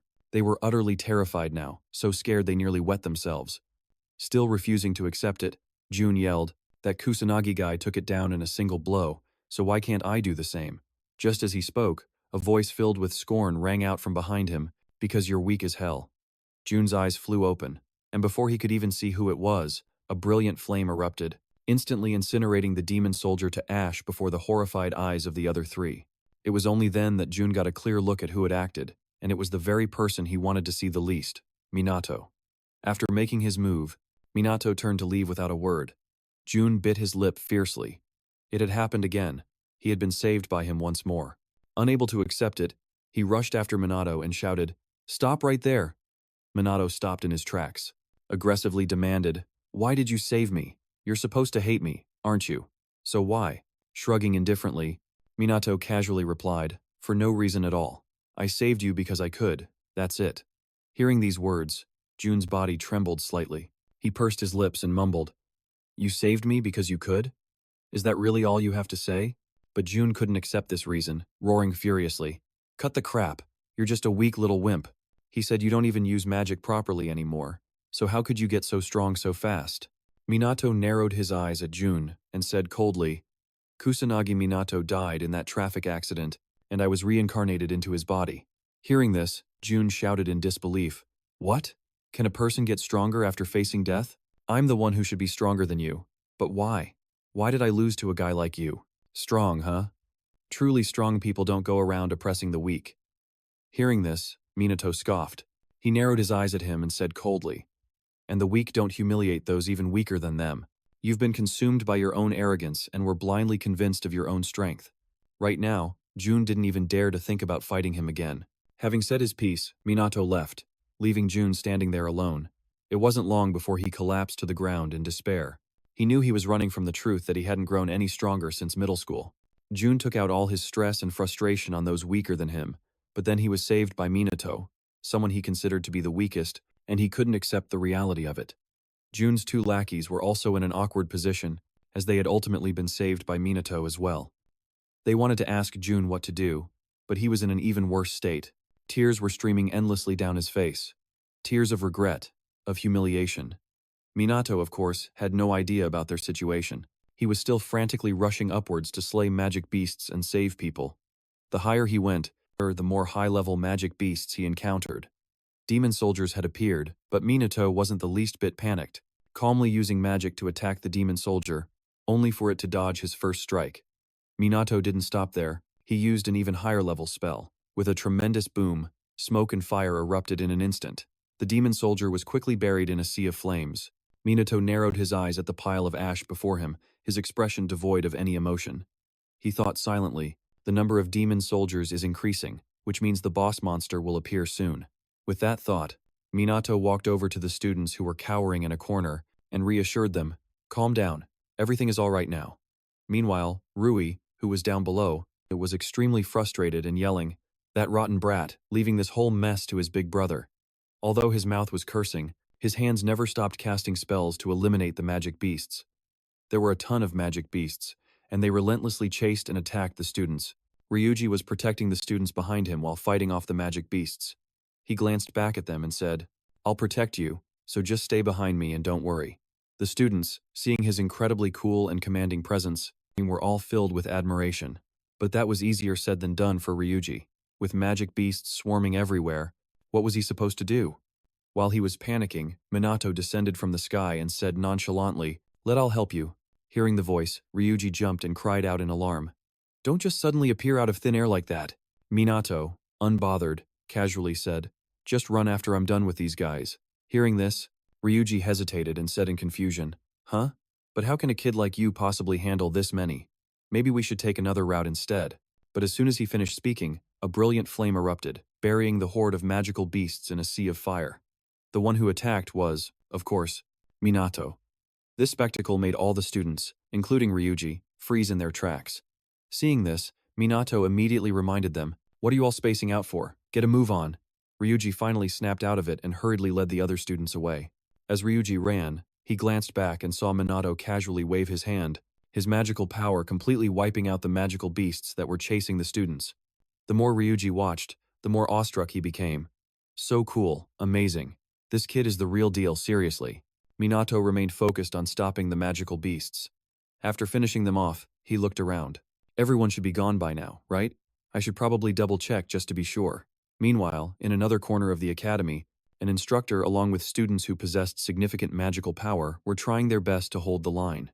Du was also there, but she seemed to be running out of mana, weakening and stumbling as if she was about to collapse. Fortunately, Ruka caught her. Ruka spoke coldly. "If you can't do it, then go back inside. You're just getting in the way." Du immediately shook her head in refusal. "I can still fight. We don't have time to rest, do we?" Hearing this, Ruka couldn't help but frown silently. She wanted to persuade her but didn't know what to say, so she could only watch as Du struggled to attack the magical beasts with her magic. Just then, Ryuji came running back with the other students. "I've brought back the trap students." The instructor saw this and praised him. "Well done, take them inside." Ryuji handed the task over to someone else and ran over to the Mizuha sisters to ask how things were going. Ruka sighed helplessly and said, "It's getting hard to hold them back for much longer." Du then asked with concern, "Where is Kusanagi?" Ryuji let out a small laugh, raised an eyebrow, and said with a grin, "That kid? He's totally fine, still breathing and raising hell out there." "Really?" Hearing this, Du finally let out a breath of relief. Ryuji didn't overthink it and joined everyone in attacking the magical beasts with magic. But his mouth didn't stop running. "Kusanagi, that kid is really incredible. With a kid like that here, overcoming this disaster will be easy." Du nodded gently in agreement. "I think so too, senior. With Kusanagi, we'll definitely be okay." But before she could even finish, the ground suddenly began to shake violently, sending everyone into a panic. The instructor hurriedly yelled, "Evacuate! Evacuate now!" Because in front of them was an overwhelming number of magical beasts, and what's more, they weren't low-level ones but demon soldiers. Ryuji instantly panicked and yelled, "There are too many monsters, we have to get out of here." Hearing that, everyone quickly turned and ran. Ryuji and the Mizuha sisters were no exception. They were no match for the horde of beasts in front of them.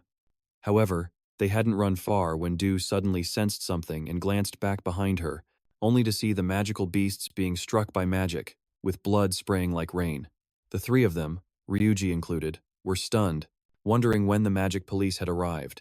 Their leader was Inspector Sugo, and he was urgently giving commands. Quickly destroy them, prioritize ensuring the safety of the students. Very quickly, the other police officers began attacking the demonic beasts in front of them. Seeing this, the students behind them breathed a sigh of relief. They were finally saved. Sugo, while killing a demonic beast, shouted to reassure them, "Don't worry, students, we will help you get out of here. Please evacuate quickly as instructed." However, CA spoke up and offered, "We will assist everyone." Sugo looked at her in surprise and said firmly, "You civilians should evacuate to the gymnasium, it would be better." Before Dua could continue, Ruka quickly interjected, "We're not civilians, we're mages." Sugo hesitated a little. After a long moment, he finally nodded in agreement. "All right then. Support us by attacking from the perimeter. To be honest, the number of reinforcements is too small, so we can only rely on their help. Just look at how pathetic the police force is." At the same time, Karin had gone to heal the other students. Elsewhere, on the academy building, Minato saw the police cars appear. He sighed in relief and whispered, "The police are finally here, I'll leave the rest to them." But it seems the police arrived even earlier than the ground self-defense force, huh? After all, this is a national-level disaster. How could a country be so unprepared? But who knows? That's also very possible. This country has been resting on its laurels for a long time. Well, for now, I'll just do what I can. I'll go see if any other students are trapped. Meanwhile, in a helicopter high above, a reporter saw the entire scene below. She began to report on the situation.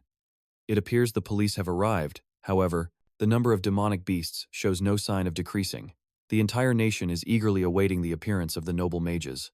After all, events like these require them to step in, and everyone is hoping for the noble mages' help.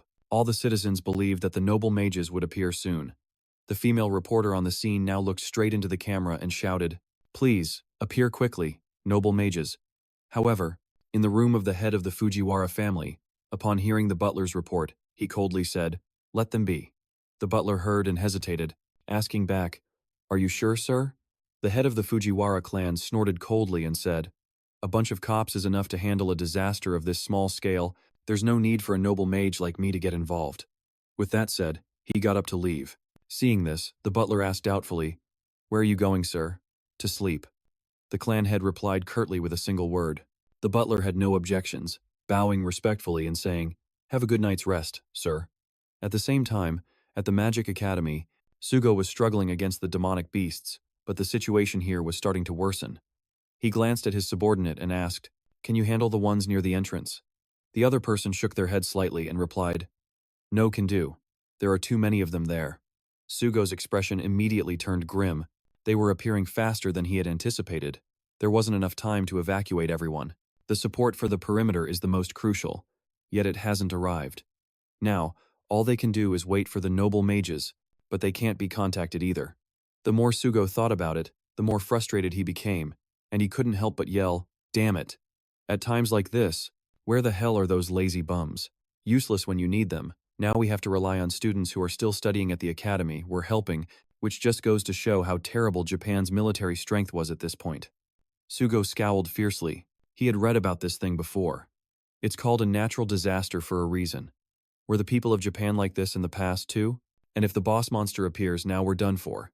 Speak of the devil. The ground shook once again, making everyone terrified.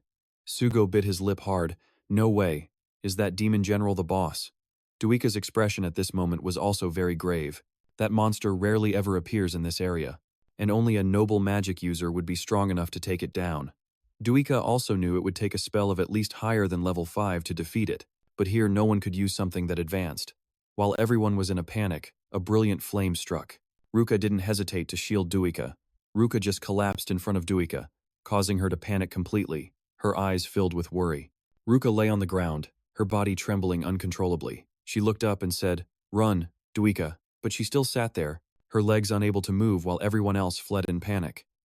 Duika hugged Ruka tightly, her eyes full of pleading. Sugo and the magic police on this side were trying to fight back, but they were no match for that magical beast. Ryuji was also weakened by now, unable to do anything more. But in front of them, a figure emerged from the brilliant flames. Seeing it, everyone's expression turned grim. They seemed to have accepted their fate. They were going to die here. Duika kept hugging Ruka tightly. She shouted non-stop, "Kusanagi, please save us, Kusanagi." The flames were now blazing fiercely, rushing straight towards everyone. Duika grew even more desperate and screamed, "Minato!" The heat grew closer and closer to everyone. The monster was also menacingly approaching, but at that moment, the monster suddenly froze. It saw something blocking its path, and from the sky appeared a large amount of magical energy attacking it. At the same time, a figure appeared in front of Duika. The newcomer was Minato. He said seriously, "Sorry I'm late, I made you wait." When Duika saw him, she was immediately overjoyed, but Ruka's condition was very bad, and her tears started to fall again. "Kusanagi, she's..." Minato went over to check on her, and finally spoke, "It's okay, she just fainted." After saying that, he placed his hand on her and began to heal her.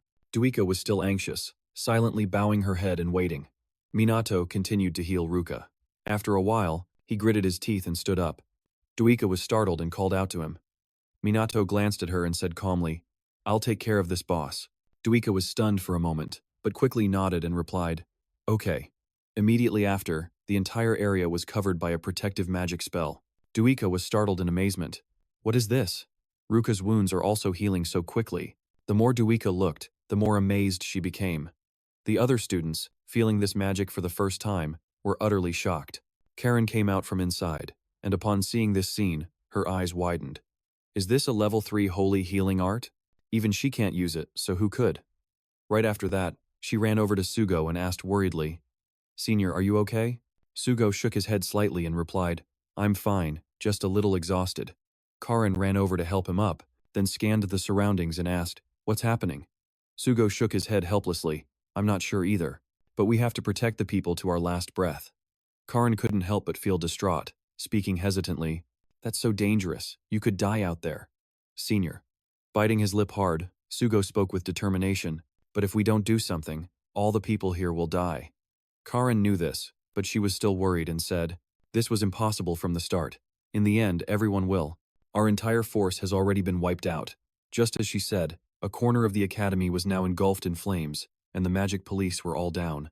Sugo bit his lip fiercely, his eyes filled with rage. "Neither the defense force nor the noble mages came here. There's nothing we can do anymore."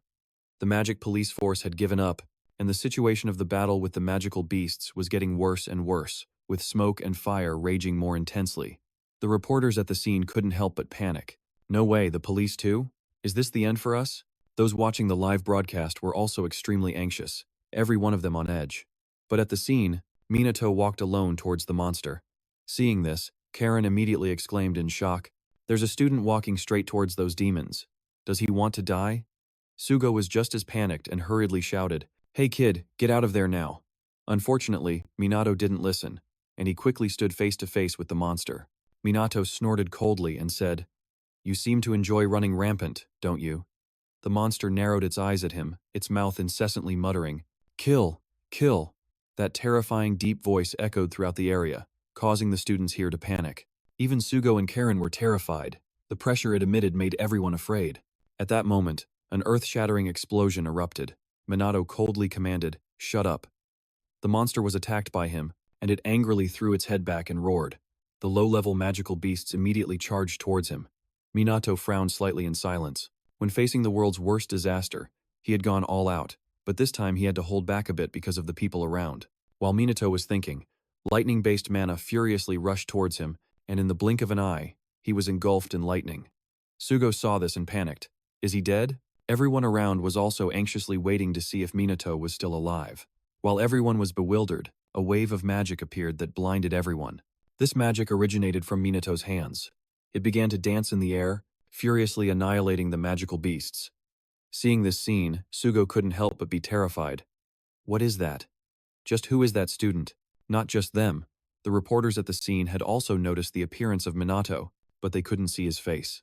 The cameraman wanted to get closer for a better look, but was hit by a magic spell attack, which thwarted his attempt. The one who acted was Dua. Minato tried so hard to hide his true power, and now he can fight without distractions. At the same time, inside the battle, dozens of magic beams from both of Minato's hands were dancing ceaselessly in the air. Every place they passed, magical beasts fell. This spectacle made the inexperienced students exclaim in disbelief. He's amazing. Can we really be saved? He can do it. But they didn't have time to get distracted. The low-level magic beasts were still around, but luckily, there were still people who could use magic to take them down. Sugo shouted a reminder as he fought. There has to be something we can do, right? Support him. Minato is fighting the boss. Hearing this, he couldn't help but smile. The police of this era didn't seem too bad. With that thought, he immediately waved his hand, and those magic beams exploded again. The boss was now extremely furious, and it quickly summoned its magic. Seeing this, Sugo cried out in panic. 6th level magic? That's almost on par with noble mages. It's over. There's nothing we can do now. The spell the boss cast was 6th level magic. Fire dragons roar, and smoke and flames erupted once again. The students here were instantly thrown into shock. The reporters at the scene were just as desperate. Sugo watched helplessly as the flames rushed towards them. The blaze was so brilliant it could devour everything. It glowed with a terrifying blood-red color. The students were completely hopeless now. Even Karen could only pray to the gods to save them. Sugo thought that no matter how strong Minato was, he couldn't possibly defeat that thing. There was no way to survive anymore. The only person who believed in Minato right now was Dua. She believed he could definitely do it. If it's Minato, he can definitely do it. Minato will surely survive and save everyone here.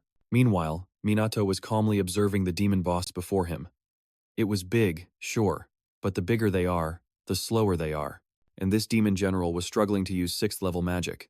So if I hold back my power, I won't be able to do anything to it, will I? I really didn't want to do this, but I have no other choice. Thinking this, Minato immediately stretched out his hand and summoned 2 types of magic at once. In the blink of an eye, he unleashed his own magical power. Dua stared in a daze at the immense magical power dancing before her eyes. Her eyes widened in astonishment, but more than that, she was overjoyed. Under everyone's astonished gazes, a giant serpent made of water-based magic appeared. Sugo stared, growing more and more bewildered. Is this composite magic? At the same time, the demon general's fire dragon charged forward ferociously. Minato's water serpent didn't back down, confronting it head-on. With a thunderous boom, the 2 powerful forces collided. They twisted around each other, one of fire and one of water, clashing violently. The demon general below frantically cast its magic, mumbling a few incomprehensible words. Slaughter, humans, die. Immediately after, the fire dragon grew larger again, charging forward with a ferocious momentum. Seeing this, Minato couldn't help but sneer in contempt. His giant water serpent now rushed towards the fire dragon. In a flash, it obliterated the dragon, but its momentum didn't stop. The water serpent shot forward, quickly reaching the demon general. It was simply swallowed whole by the torrent of water, only able to mumble "why" before it died. Minato watched impassively as it slowly disintegrated, then snorted coldly. It's because you lack practice. What else? Although he said that, Minato thought it could have probably done more, but it seemed weaker than he'd expected. After the boss was defeated, clear skies returned to the Magic Academy. Minato looked up at the sky and smiled. It seemed the threat was eliminated. Now that the boss is defeated, the disaster is over too. At least for now, we can enjoy our rare moment of peace. Finally, it was only then that the students could come to their senses. They had been saved.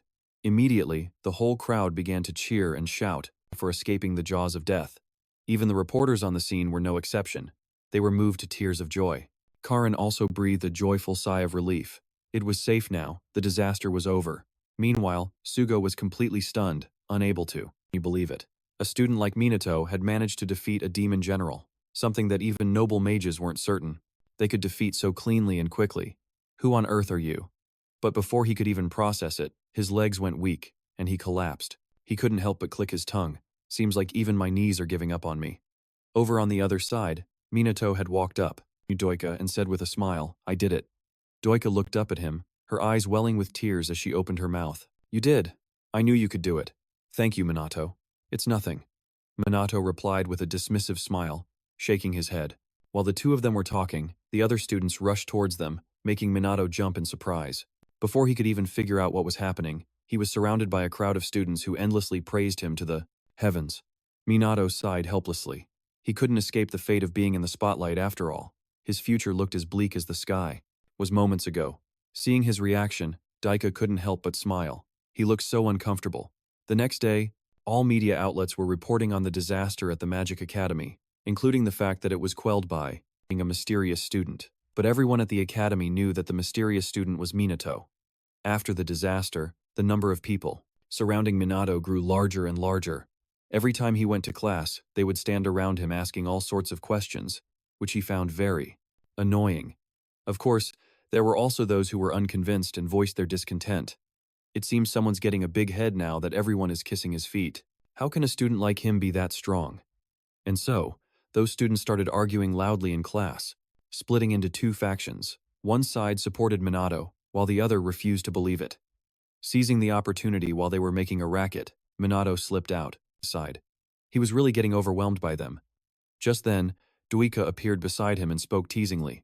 Having a hard time, aren't you? Minato grunted. Just drop it. Chuckling softly, Daika teased nonchalantly. You are the hero who protected everyone, so you can't really help it, can you? Minato deflected. Let's talk about something else. You were transferred to the S-class too, right? Daika nodded. She replied nonchalantly. I guess it's because of that practice match, and this recent incident. Minato furrowed his brow slightly and asked, You don't seem happy about it? Hearing this, Doika quickly turned her head away, pouting as she muttered, Of course I am. After all, someone I know is there too. Minato didn't think much of her comment, and continued asking, By the way, how is Duka doing? Duka smiled and replied, She's doing well. Plus, we're much closer now. Daika was genuinely happy about this. It was all thanks to Minato. Her eyes sparkled as she looked at Minato, and she said with a sincere smile, Thank you. Meeting you here has been the best luck I've ever had. When Minato heard this, he gave her a light flick on the forehead, making Doika ask in confusion, Hey, what was that for? Minato pouted and replied, You only need to thank me once. Why do you keep repeating it? Then he turned and walked away. Daika watched his retreating back, and then she smiled. This young girl's heart seemed to have been moved. Meanwhile, in the Prime Minister's office, all the high-ranking officials were present. The Prime Minister was constantly on the phone with someone. After a while, he finally spoke. With this, the conference call with the other nations is officially concluded. Someone asked doubtfully, Finding the cause of the second calamity isn't easy at all, is it? The Prime Minister nodded slightly and replied, They've already done everything they can to find a way to deal with it. The rumor about the student who defeated that final boss. They continued to discuss the matter of the calamity and the fact that Minato had annihilated the demon general. Elsewhere, on the rooftop of the Magic Academy, Minato was called to the rooftop again. This time it was Ruka and Rui, and also Dua. The four of them just stood there looking at each other, the atmosphere a bit solemn. After a long moment, Ruka slowly spoke. Kusanagi, I have a favor to ask of you. Please accept me as your student. As she made this request, her eyes were filled with determination. A few days ago, at the Mizuha family villa, The two sisters, Ruka and Dua, were sitting outside. After a long silence, Ruka slowly opened her mouth. This time, with the calamity, she suddenly spoke up, startling Dua a little. Ruka paid no mind and calmly continued. It seems Kusanagi managed to stop the calamity this time, didn't he? Hearing this, Dua nodded and replied, "That's right. Kusanagi defeated the demon general boss with 4th level synthesis magic." Ruka looked at her in disbelief, questioning her back. "Did you say 4th level synthesis magic? That's a type of magic that even high-level mages can't use. Do you realize that?" "It's true." Dua nodded with extreme certainty. Seeing her reaction, Ruka hesitated for a moment before saying, "Then it must be true. How could my Dua possibly lie?" Dua was a bit surprised and asked, "Why do you believe I wouldn't lie?" Letting out a soft chuckle, Ruka replied casually, "Because you've always been obedient since you were a child. I thought that a child like that could never be a useless mage, but it seems I was too abusive with my force." Hearing her words, Dua suddenly became a little sad. Immediately after, she shot up to her feet and declared forcefully, "I will definitely become stronger so you won't have to worry about me anymore. So please believe in me." Dua was more determined than ever. Her reaction left Ruka a bit stunned, but she quickly smiled and said, "You've really grown up. Dua, come here." A glimmer of joy appeared in Dua's eyes. Ruka didn't say anything else. She was thinking about Minato. His power was too terrifying. It far surpassed that of a student. He might even be stronger than her own father. Thinking this, Ruka looked up, and then said, "Help me with something, will you?" Back in the present, Ruka was silently waiting for Minato's answer. She knew full well that if things continued like this, she could only ever become a high-level mage. To become stronger, she needed Minato's help. Taking a deep breath, Ruka spoke again with sincerity. "I apologize for insulting and looking down on you. I sincerely apologize." She said she knew very well how selfish her request was. However, she was willing to cast aside her pride to ask Minato. Ruka's tone now carried a hint of pleading. She bowed her head and spoke in a low voice. "Please allow me." But before she could finish, Minato cut her off coldly. "Fine." The answer was so sudden that Ruka was too stunned to react. Minato repeated himself once more. "I said I'll accept you as my student." "My student." Ruka was still a bit bewildered and asked suspiciously, "Why is it Minato's turn now?" he asked in confusion. "What are you asking?" "That's weird. You're the one who wanted this." Ruka hurriedly said, "That's true, but I've done so many terrible things to you." Shrugging indifferently, Minato casually replied, "Well, you already apologized, so I forgive you. And besides, you wanted me to accept that apology anyway." "That's all it is?" Ruka couldn't help but be stunned. Such a casual answer? At that moment, Rui also hurriedly chimed in, "Then count me in too." Minato was reluctant to comment, but pouted and agreed. "All right, teaching 1 or 2 more people is fine." Seeing that Ruka was still bewildered, Rui explained, "He's just that kind of person." Ruka squinted at Minato, thinking to herself, He really is a strange kid." A while later, in a classroom at the Magic Academy, Minato and Juika, for some reason, were summoned to this place. In front of them were Inspector Sugo and Sergeant Karen. They were currently bowing to Minato, sincerely, speaking, "First, please allow us to thank you. If it weren't for you, perhaps both the ordinary citizens and we would have all been wiped out." Minato couldn't help but feel exasperated. "You've been thanking me since the interrogation." "I think this is more than enough. Is there something else?" Sugo nodded slightly and replied, "The investigation into the disaster has concluded, but there are still a few things that we're very interested in." Minato couldn't help but ask in surprise. "A few things that interest you?" Sugo didn't hide anything and stated his purpose. "Kusanagi, you awakened your mage abilities after getting into a traffic accident, correct? The people around you also stated the same, so there's probably no mistake. But after investigating, I heard someone say that after the accident, you were like a completely new person." Hearing this, Minato froze, a wary look appearing in his eyes. Sugo didn't notice and continued to speak. "Your personality changed, and your power grew abnormally strong, even strong enough to destroy a demon general." The more he spoke, the more confused everyone became. Juika couldn't hold back her dissatisfaction and questioned, "Wait a minute, what are you getting at?" Sugo seemed to realize his mistake, frowning and muttering. "Let me ask a different question then," he asked him, if he knew of the Black Mage. Both Minato and Juika were stunned. "What did that Black Mage have to do with this?" Sugo slowly explained. "He is a mage who has defeated all the wandering magical beasts around and helped other citizens under the cover of darkness. This video has gone viral online, haven't you seen it? After saying that, he even showed them the video, while Karen beside them seemed to have realized something. Juika didn't, however, and frowned, asking, "What does this have to do with Kusanagi?" Sugo calmly answered, "Because the two of them have several similarities, both in physique and age." He said the Black Mage is rumored to be a rather famous mage, but his magic doesn't match. Also, not to mention the time he started his activities matches the time Minato was discharged from the hospital. The instructor sitting nearby heard Sugo's words, his face turning pale, and he seemed very worried. Karin remained silent, not saying a word, while Sugo continued to ramble on. Using magic in the city without a license is illegal. Since this matter has attracted too much public attention, the police had to intervene. Juika listened. Seeing he was about to face severe punishment, she glanced worriedly at Minato. Sugo also watched him intently. He spoke coolly. "If you confess to everything, we promise to do everything we can to reduce your punishment, so please, answer truthfully. Are you a dark mage?" "I'm not." Minato confidently shook his head in denial. Hearing this, Sugo broke into a smile. He said cheerfully, "I see, so you're not him. That's good then." Right after that, Sugo and Karin stood up to say goodbye. "Well then, thank you for your time. We'll be leaving now." The two of them quickly left the room. Sugo then recalled Minato's reaction. He hadn't even seemed the least bit nervous. If he really was the Dark Mage, he must have nerves of steel. In contrast, Karin seemed certain that Minato was indeed that mage. His aura and his voice were identical. Could it be that his secretive actions that night were simply to save the citizens? She couldn't tell Sugo about Minato's true identity. Even though this could be seen as a failure for a police officer, he was a good person who had saved her. And so, the two police officers found themselves in conflicting positions.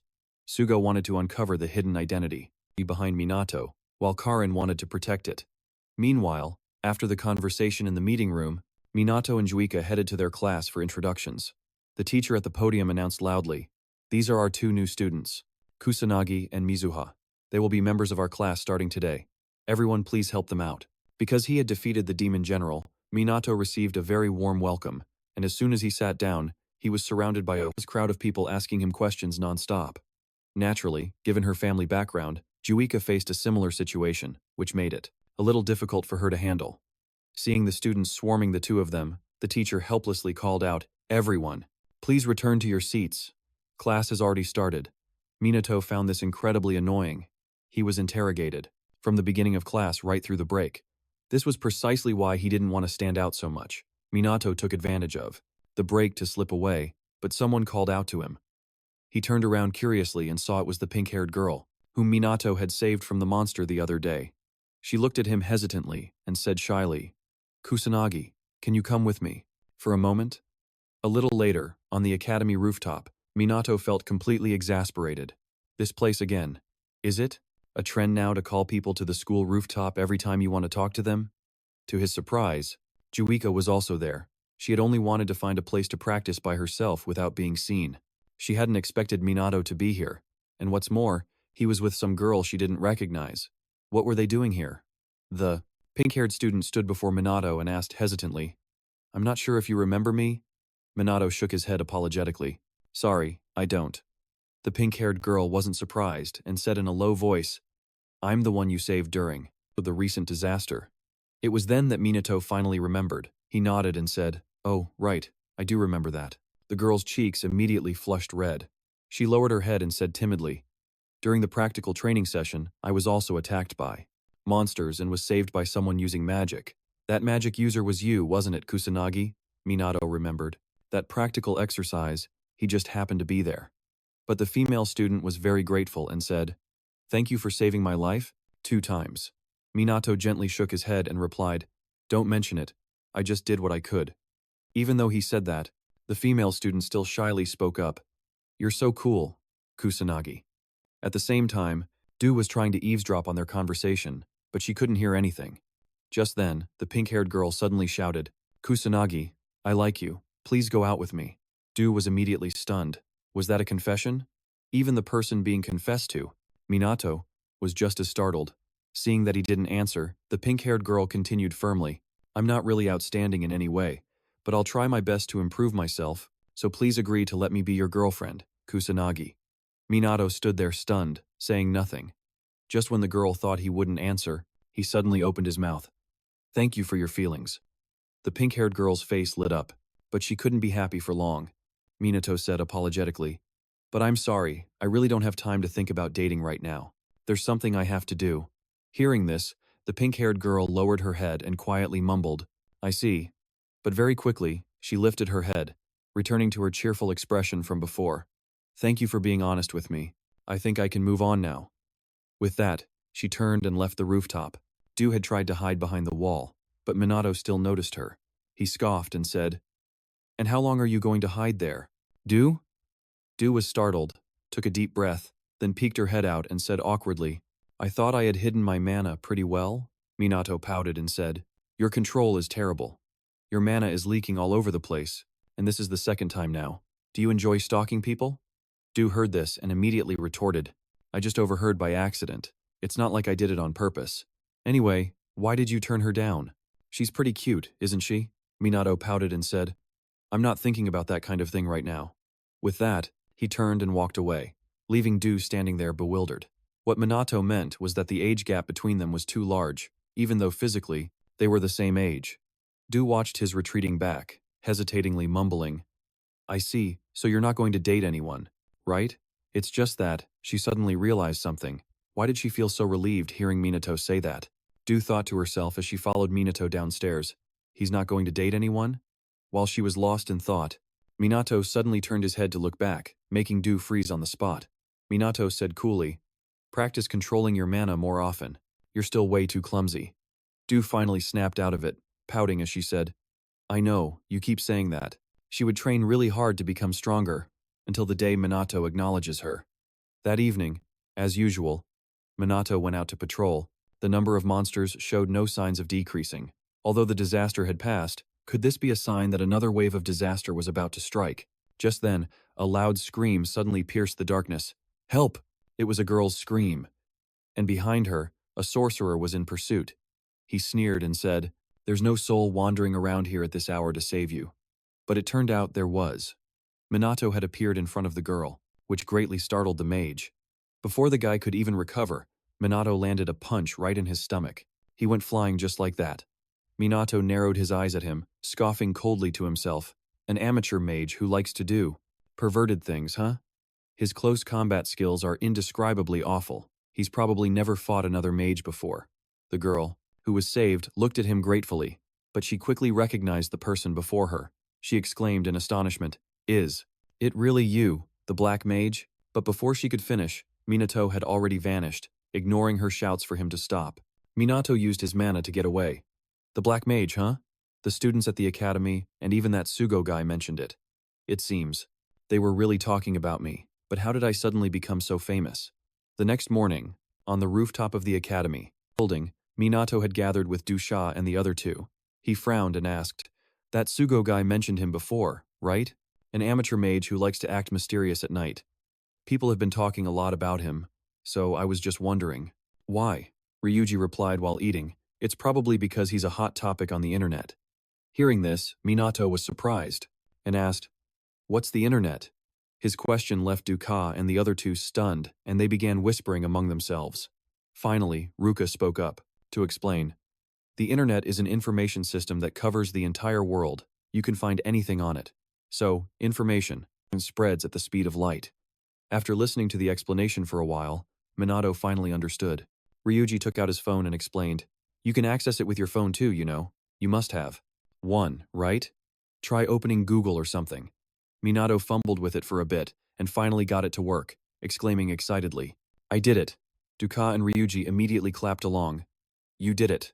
Minato pouted and said, "This is no big deal." Seeing how childish they were being, Ruka couldn't help but sigh helplessly. She cut in with a serious tone. "By the way, you promised you'd help us train.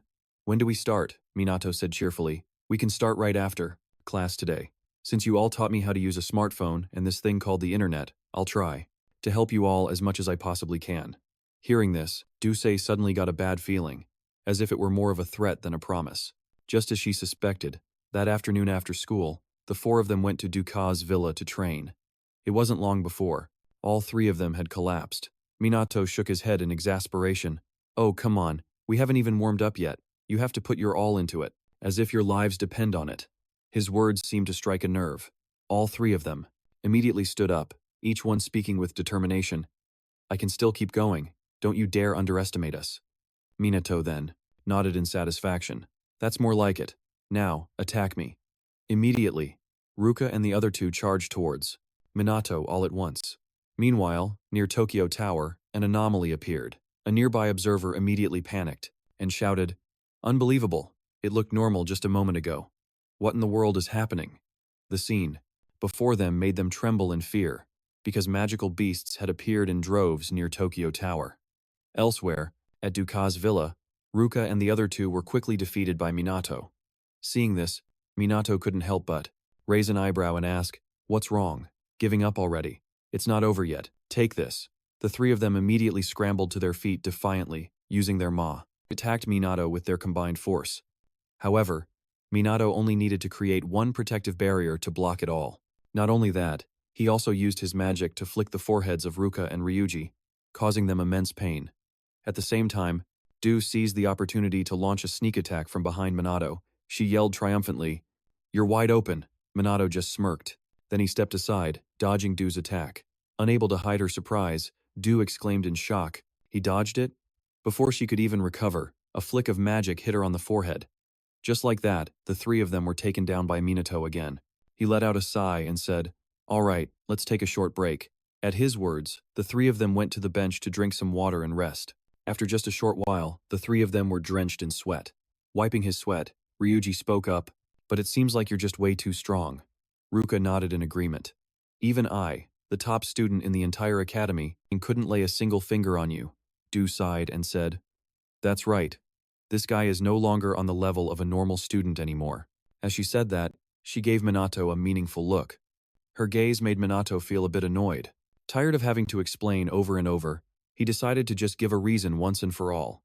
I almost checked out in that accident, and as soon as I regained consciousness, I got this power.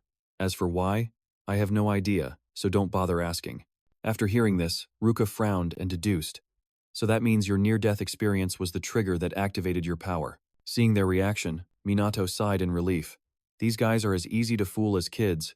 Just look at their faces. It's so obvious he tricked them. However, little did Minato know, Du didn't believe him at all. She thought that perhaps he had a real reason to hide the truth, and since he went to such lengths to keep it a secret, it was best not to dig any deeper into it. Minato squinted at the three of them sitting there in silence. He really thought they were all way too gullible. A while later, they finally finished their training. Everyone went their separate ways. As they walked, Ryuji remarked, That was a great training session. Walking beside him, Minato couldn't help but comment, You've got some serious stamina yourself. Ryuji smirked and said, That's because I'm always training myself. But man, I'm starving now. I have to get home early to cook for the kids too. Hearing that, Minato asked doubtfully, You cook for yourself? Even though you're so buff? Ryuji looked at him, displeased. What's that supposed to mean, kid? The two of them continued talking as they walked. Ryuji asked suspiciously, Do you always eat out? Minato shook his head slightly and replied, No. Most of the time, I eat instant noodles. Unable to hide his shock, Ryuji exclaimed, Instant noodles? Is that all you eat? Shrugging indifferently, Minato pouted and said, Well, the world has become a very convenient place. Ryuji looked at him sternly, his tone slightly annoyed. How is your body supposed to hold up if you keep stuffing it with that kind of food that has zero nutrition? Seeing his strong reaction, Minato couldn't help but grumble. You sound just like my old man. But Ryuji paid him no mind, slinging an arm around Minato's shoulders and pulling him along. All right, let's go to my place. I'll treat you to a meal.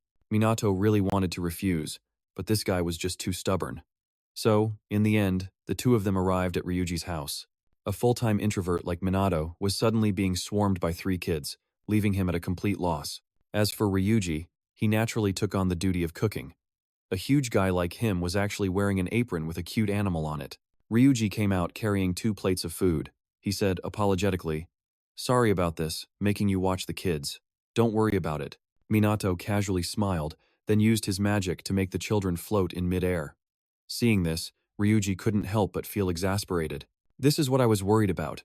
You crazy kid, don't use magic inside the house. He placed the 2 plates of food down on the table, grumbling as he did so.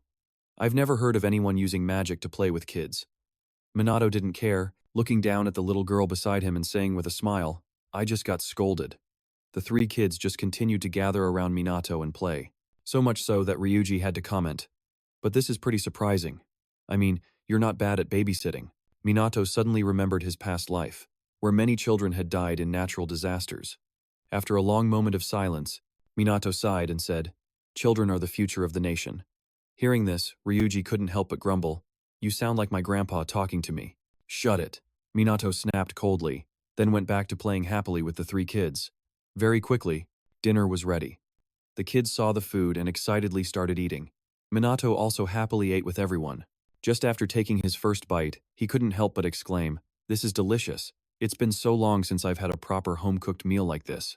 He had been so engrossed in protecting the country that he'd forgotten to take care of himself. "Come to think of it," Minato asked, "where are your parents?" Ryuji shook his head and replied, "I don't have a dad, and my mom works late into the night, so I handle the housework and babysit these kids for her. When I have free time, I work a part-time job." Hearing this, Minato couldn't help but remark, "You're really busy." With a small laugh, Ryuji said casually, "It's tough, but I don't hate it. I get it. The tougher things are, the more you want to do them, right?" Minato nodded in understanding. Ryuji admitted it without hesitation, not forgetting to flex his muscles. Minato couldn't help but think, definitely all brawn and no brains. After the meal, Ryuji and Minato played with the three kids for a bit before going to sleep. Lying next to Minato, Ryuji whispered, "Sorry you had to stay over because of the kids' childish request." Minato shook his head slightly and replied, "It's fine, once in a while this is nice." Smiling unconsciously, Ryuji said gratefully, "Thanks." Minato was non-committal, casually saying, "I didn't do anything for you to thank me for." But Ryuji shook his head and said, "No, it's about Ruka. She seems more lively than before. I think it's all thanks to you." Minato couldn't help but be surprised. "Hey, don't say it's some kind of romance thing. What are you talking about?" Minato asked with a frown. "Do you like her?" Ryuji couldn't help but laugh. "What? Me and Ruka? That's never going to happen. The truth is, we're both just misfits, so we naturally stuck together, that's all." Minato was surprised to hear that. "Misfits? Just like you." The next day, Minato and Ryuji went to school together. When they arrived at the school gate, the two Mizuha sisters were already waiting there. Seeing them arrive, Du complained, "Seriously, you're late." Ryuji quickly explained, "Give us a break." It wasn't easy waking Kusanagi up. The Mizuha sisters asked in surprise, "You two had a sleepover? Were you two secretly training without us?" Minato was a little bewildered listening to their conversation. How did they all happen to meet up so early in the morning? But whatever, he didn't pay it much mind. Just then, two people from approaching were Inspector Sugo and Sergeant Karin. Sugo looked at Minato and spoke. "Could we have a moment of your time? Kusanagi." Minato sighed helplessly. "Again?" Karin said apologetically. "Sorry for bothering you repeatedly. This time, it's really urgent." She explained that a horde of demonic beasts had suddenly appeared and was now surrounding Tokyo Tower. "There's a possibility that this is related to the disaster, so we're hoping for your cooperation." Minato frowned upon hearing this. "But I'm just a student." Sugo shook his head slightly and said seriously, "You single-handedly stopped an entire wave of a disaster. From that moment on, you were no longer considered just a student. Honestly, this incident is beyond our ability to handle." Minato narrowed his eyes at him, asking doubtfully, "Is it okay for a police officer to say that?" Sugo's expression was extremely sincere, his tone almost pleading. "This means we've truly been backed into a corner. Kusanagi, please, cooperate with us." Minato hesitated for a moment, then nodded in agreement. "If you guys are okay with it, then fine. I'll lend you my strength." Sugo was astonished to hear this. Minato actually felt quite helpless, even though he didn't want to stand out anymore, but the situation wouldn't allow it. Of course, Sugo was unaware of Minato's thoughts. Hearing him agree, he was immediately overjoyed. "Of course, you'll also receive proper compensation. And don't worry, we'll take care of contacting the academy for you." Ruka and the other two behind them heard this, and wanted to help as well. The three of them proposed in unison. "We want to help too. We can provide support from the rear. We want to participate too." Sugo sighed resignedly. "Thanks for the offer, kids, but with the current situation, there's nothing you can do," Ruka quickly retorted. "But we are all the top students at the academy, so..." Before she could finish, Sugo cut her off coldly. "You may always be at the top of your school, but we're talking about a life or death battle." With that, He narrowed his eyes at the three of them and asked seriously, "Or is anyone here confident that their ability can compare to Kusanagi's?" His words silenced all three of them, and no one could say another word. Seeing they had nothing more to say, Sugo sighed resignedly. "You should return to the academy. Let's go." With that, he led the way to the car to leave. Before getting in, Minato suddenly called out, startling Ruka's group. A small smile on his face, Minato raised an eyebrow and said, "You'd better work hard to catch up to me." Hearing this, Ruka and the others were stunned for a moment, but quickly replied in unison, "Of course we will." Then, they turned and headed back to the academy. A short while later, at police headquarters. In the meeting room for the Disaster Emergency Response Leadership, the director Saturday, at the head of the table and spoke gravely.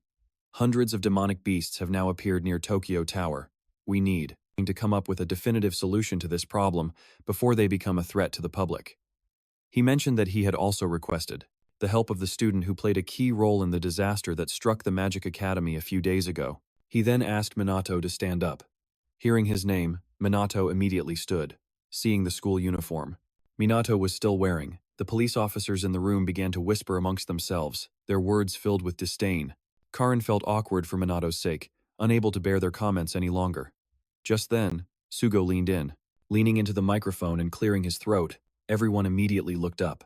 Sugo spoke forcefully. "Kusanagi Minato is the student who single-handedly stopped the disaster at the Magic Academy. I witnessed it from a very close distance. All of you sitting here, none of you can even compare to him. I believe that cooperating with him is essential, so please treat him as a partner, not as a student." But his words didn't quell the dissatisfaction of the useless cops below, who still saw Minato as a snot-nosed kid. Seeing they were still making a racket, the leader ordered again. "Our mission remains unchanged. Whether an outsider participates or not, we must eliminate the magical beasts immediately. Everyone, return to your units now." At his command, everyone quickly left. A few of them kept pointing and insulting Minato as they departed. Sugo waited for everyone to leave before rushing over to Minato and saying apologetically, "Sorry about what just happened, Kusanagi." Minato shook his head slightly, unbothered. "It's fine, sir. They're probably just annoyed about having to cooperate with a student." Seeing his calm reaction, Sugo couldn't help but remark, "You're really mature. Compared to him, what are you even doing, Sanana?" Karen, having been called out, jumped and trembled. I was too scared to say anything at all. Seeing their concern, Minato smiled reassuringly. "Please don't worry about it, because I don't care at all." Karin truly thought he was an angel. Afterwards, they got into a car and headed toward the Tokyo Tower. Sitting in the back, Minato asked with some doubt, "What's our combat strength like?" Sugo slowly replied, 80 mages, most of whom are mid-level mages, with only a few being high-level. Minato frowned and fell silent upon hearing this. Mid-level mages can use level 2 magic, while high-level ones can use level 3. As he was thinking, Sugo suddenly spoke with hesitation. "This might sound pathetic, but since you can use level 4 fusion magic, you're our ace in the hole." Minato narrowed his eyes at him and asked another question. "What about the battle plan?" Sugo replied in a low voice. "In this situation, the whole battle is simply about overpowering the magical beasts with magic, so it's not really a battle plan. If it were just demon soldiers and magical beasts, it wouldn't be so bad. But creatures stronger than a demon general would have higher intelligence, so Minato thought they should also prepare a plan for that scenario. Just rushing in blindly can't be called a battle plan at all." "That's right." With that thought, he spoke up again. "From what I've seen, we don't have any support equipment either, do we?" Sugo said helplessly, "We usually just go on missions in clothes that are easy to move in." Minato frowned upon hearing this. "But there used to be anti-magical beast equipment, right?" Sugo nodded slightly and replied, "That's true, but it's rarely used now because there isn't much of it left." The more Minato listened, the more silent he became. "How can that be? There used to be plenty. Even though I know magic and mages in this era aren't what they used to be, but what the hell has been going on for the past 50 years? Through the rearview mirror, Sugo saw Minato sitting silently in the back, and he also seemed to be deep in thought. A while later, at the Tokyo Tower area, now occupied by magical beasts, the police car. "We're finally here." After getting out of the car, Minato took in the scene before him and couldn't help but be taken aback. The catastrophe hasn't even started yet, but the number of magical beasts is already this abnormal. He wondered what on earth was going on. What is happening? The police officers saw this, and their faces drained of all color, trembling as they muttered, "Is this for real?" There are even more of them than in the report, and what surprised them even more was that a demon general was also among them. How could they possibly win? We have to request backup from private organizations or even the noble mages. Sugo sighed helplessly. We've already sent a request for backup, but they can't get here right away. Due to the recent surge in magical beasts and rogue mages, they don't have time to worry about us. Hearing this, the police officers immediately panicked. Was there really no other way than to take down all these magical beasts ourselves? That's no different from a suicide mission, is it? Sugo glanced at Minato and asked, Kusanagi, can you handle this? Yeah, I can. Minato nodded without any hesitation. But the police officers were unconvinced and scoffed. Stop being so arrogant, you brat. Don't try to be a wannabe hero here. How could a kid like you possibly stand a chance against them alone? Minato couldn't be bothered with them and said coolly, but something's not right. His words startled them. They were completely confused. Just then, the magical beasts suddenly started acting strangely, and the sky, which had been blue, was abruptly covered by a blood-red color. It appeared out of nowhere, blotting out the blue. Seeing this, Karin cried out in alarm. The sky is turning into a catastrophe. Immediately, emergency alerts were issued. An unprecedented large-scale catastrophe had enveloped the entire country. People all over Japan were in a state of extreme panic. Minato narrowed his eyes at the monsters below, and in contrast to his calm demeanor, Sugo's group looked extremely grim. The officers who were seeing this for the first time couldn't help but cry out in panic. Another catastrophe is happening? How can something so absurd be happening? Minato was currently lost in his own thoughts.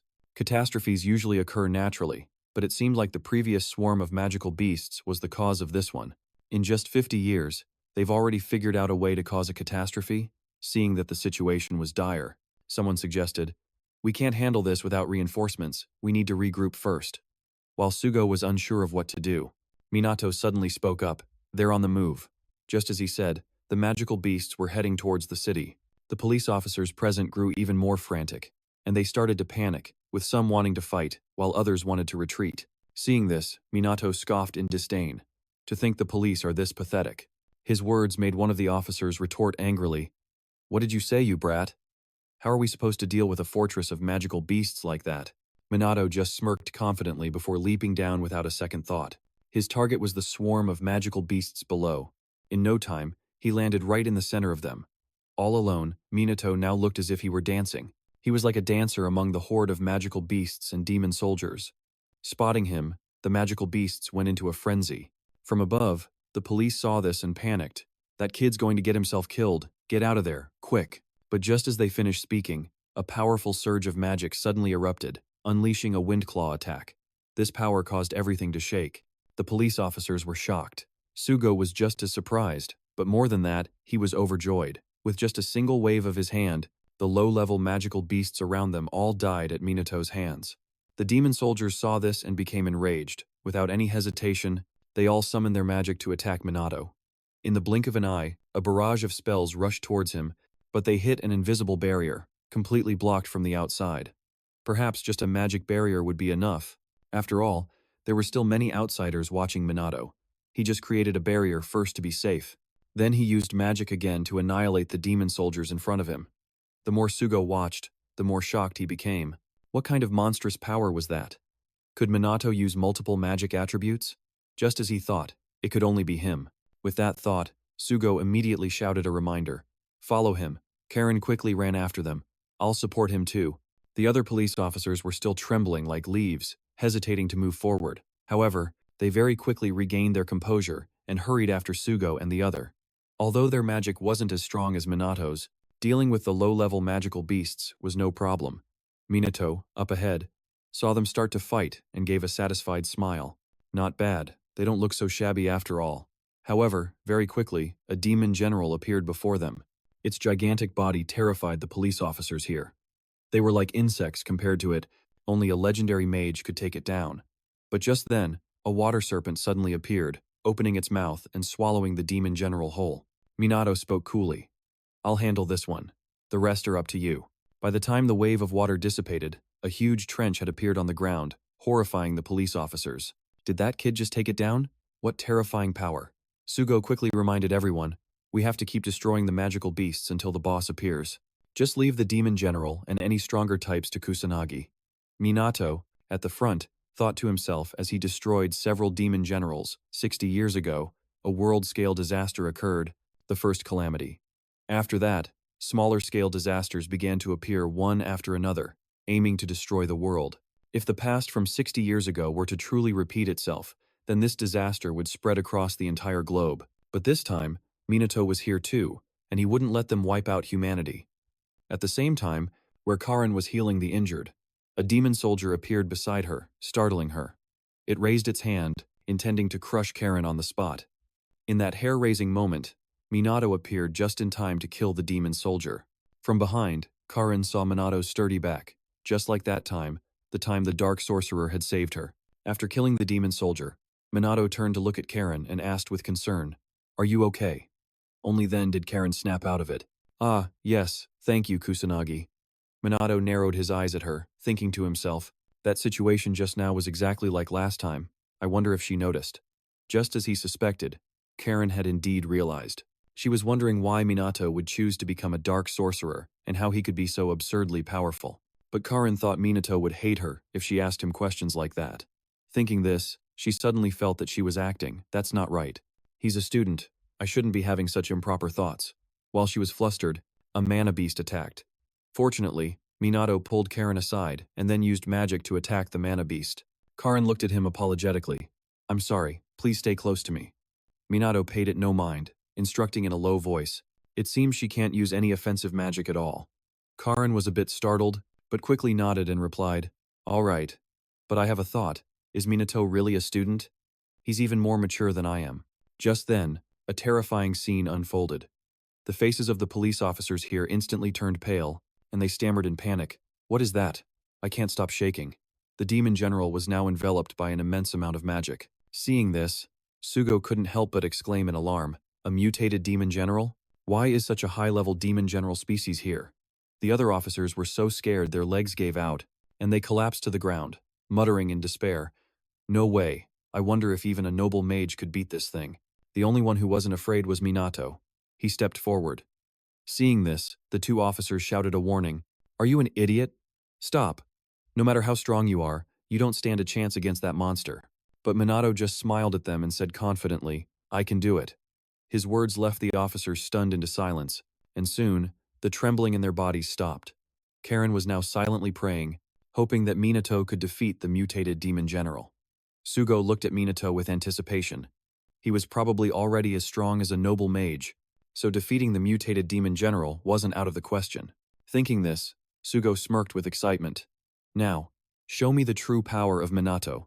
To let Minato focus on dealing with the mutated demon general, Sugo ordered everyone to concentrate all their efforts on eliminating the demon soldiers. At the same time, Minato was narrowing his eyes at the mutated demon general, and he simply fell silent. Until now, he was standing face to face with it. While Minato was thinking, the mutated demon general began to attack. A brilliant flame shot towards Minato, but it just passed right by him, exploding behind him. Smoke and fire filled the sky. Seeing this, the officers behind couldn't help but exclaim, "That was only a level 1 attack. What is this absurd power? These vicious monsters." Meanwhile, Minato stood there calmly, raising a hand to dust off his shoulder. The mutated demon general stared at him, its deep voice slowly echoing, "What are you?" Shrugging nonchalantly, Minato pouted and said, "Just a normal student, at least for now." His words confused the demon general. While it was still bewildered, the mana inside Minato's body erupted violently. Seeing that powerful surge of mana, the demon general immediately sensed danger. It opened its mouth and muttered, "Kill strong human." Then, a massive flame appeared in front of Minato. In the distance, the police officers saw it and panicked. Level 6? That's impossible. But Minato remained calm. He was thinking about what to do.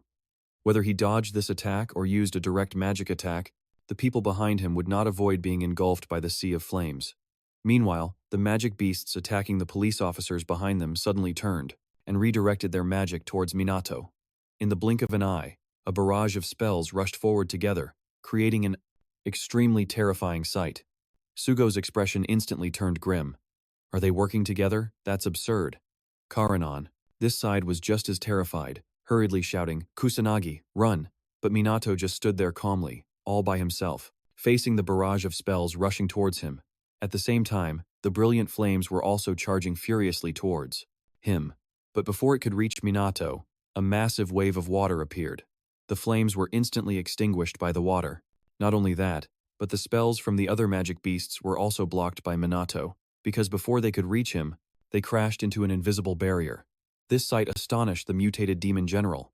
Minato raised an eyebrow and looked at it, asking coolly, "Is that all?" Even Sugo over here was wide-eyed and dumbfounded. What in the world is this kid? Corinne was no exception. She exclaimed in shock. What in the world just happened? Sugo now truly felt that this was beyond his imagination, unable to believe what he was seeing with his own eyes, for something this absurd to happen right before him. Karen couldn't help but marvel at this point. Only noble mages can use 6th level magic. That's a special technique on par with telekinesis. Kusanagi can actually do that? Sugo pursed his lips and muttered. But what's even more surprising is that he can cast a second spell at the same time. Normally, you can only cast one type of spell at a time, and you have to wait a moment before casting another. Yet Minato used 2 different spells almost simultaneously. This truly surprised Sugo. Just one of those spells is already immensely powerful. To use more than one at the same time, he truly felt that Minato might even surpass a noble mage. The more Sugo thought about it, the more thrilled he became. His intuition couldn't be wrong. Minato was truly the person he had been searching for, a second Ichikami Minato. But little did Sugo know that the current Minato was actually that great mage, reincarnated. Right at that moment, the demon general went berserk and charged towards Minato. Minato wasn't the least bit flustered and calmly said, "This place is getting boring, let's go. Somewhere more fun." His words left the demon general utterly bewildered. Before it could even regain its senses, it was sent flying into the air by an invisible force. It was Minato who had used magic to launch it upwards, but it quickly used its own magic to stabilize itself mid-air. Immediately after, he also flew up, positioning himself opposite the demon general. He smirked and said, "So you can use flight magic too, huh?" The demon general narrowed its eyes at Minato and began to speak, in a sinister voice, "If you don't want to face another assault." But before it could finish, Minato coldly cut it off. "I couldn't care less about your pathetic little strategies. Because up here, I no longer need to hold back." Seeing his refusal to cooperate, the demon general lunged forward to attack. However, Minato easily dodged its attack. Of course, the demon general didn't give up and attacked again with furious intensity, causing Minato to slide backward. Seizing this chance, it summoned another spell. Minato frowned slightly and looked up at the sky, where a fireball appeared, its intense heat spreading through the air, and at the same time, the demon general closed in on him. Without a moment's hesitation, it struck down ferociously, sending Minato plummeting from the sky. The demon general looked down from above as a loud crash echoed, kicking up a cloud of dust and smoke. But when the dust settled, it was immediately shocked, because Minato was still standing there defiantly, completely unharmed. The demon general cried out in disbelief, "How can this be?" Of course, Minato wasn't about to explain it. He shot up from the ground again, and in the blink of an eye, he appeared in front of the demon general. He smirked and said, "Looks like magic isn't an option anymore, is it? The only way left is to get up close and personal, but that's useless too." As he spoke, Minato's eyes grew determined. He charged toward the demon general without hesitation. Minato scoffed coldly, "You can't defeat me." In an instant, his powerful fist slammed down, directly sending the demon general flying. It muttered in disbelief, "It's impossible for a human's fist to work on me." It then used magic to stabilize itself mid-air. It was now absolutely furious. It roared in anger. "You damn bastard, what the hell are you?" Minato didn't answer. He just smirked and said, "You think magic is all I can do? Then I'll show you my exclusive technique." With that, Minato flashed a wicked smile. Right after, a stream of magical energy appeared around him, but strangely, it was full of different colors. In an instant, it erupted into the air with a power that seemed to want to devour everything. Seeing this, the demon general immediately panicked. What is this terrifying magic?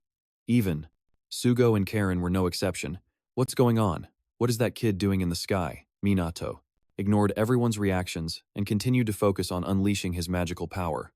He closed his eyes in concentration, as if trying to gather all the magical energy in the atmosphere.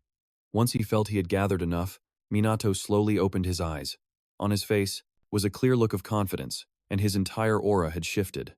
The demon general grew increasingly terrified, but it still stubbornly shouted, "Even if you cover your entire body in magic, human attacks are useless against us. Then why don't you try and find out?" Minato sneered, then vanished and reappeared right in front of the demon general. In that split second, the demon general panicked. It tried to dodge, but it was too late. Minato's fist was already striking. Not only that, he unleashed a continuous barrage of punches at the demon general. Minato's fighting spirit was too fierce, and he gradually forced the demon general into a corner. This spectacular display made Sugo unable to believe his own eyes. He muttered in bewilderment, "Is that kid really overpowering a demon general in close combat? How is that possible? A human's fist shouldn't be able to harm a demon, right? And it's not just that, Minato is also able to injure it with magic. This is truly beyond imagination."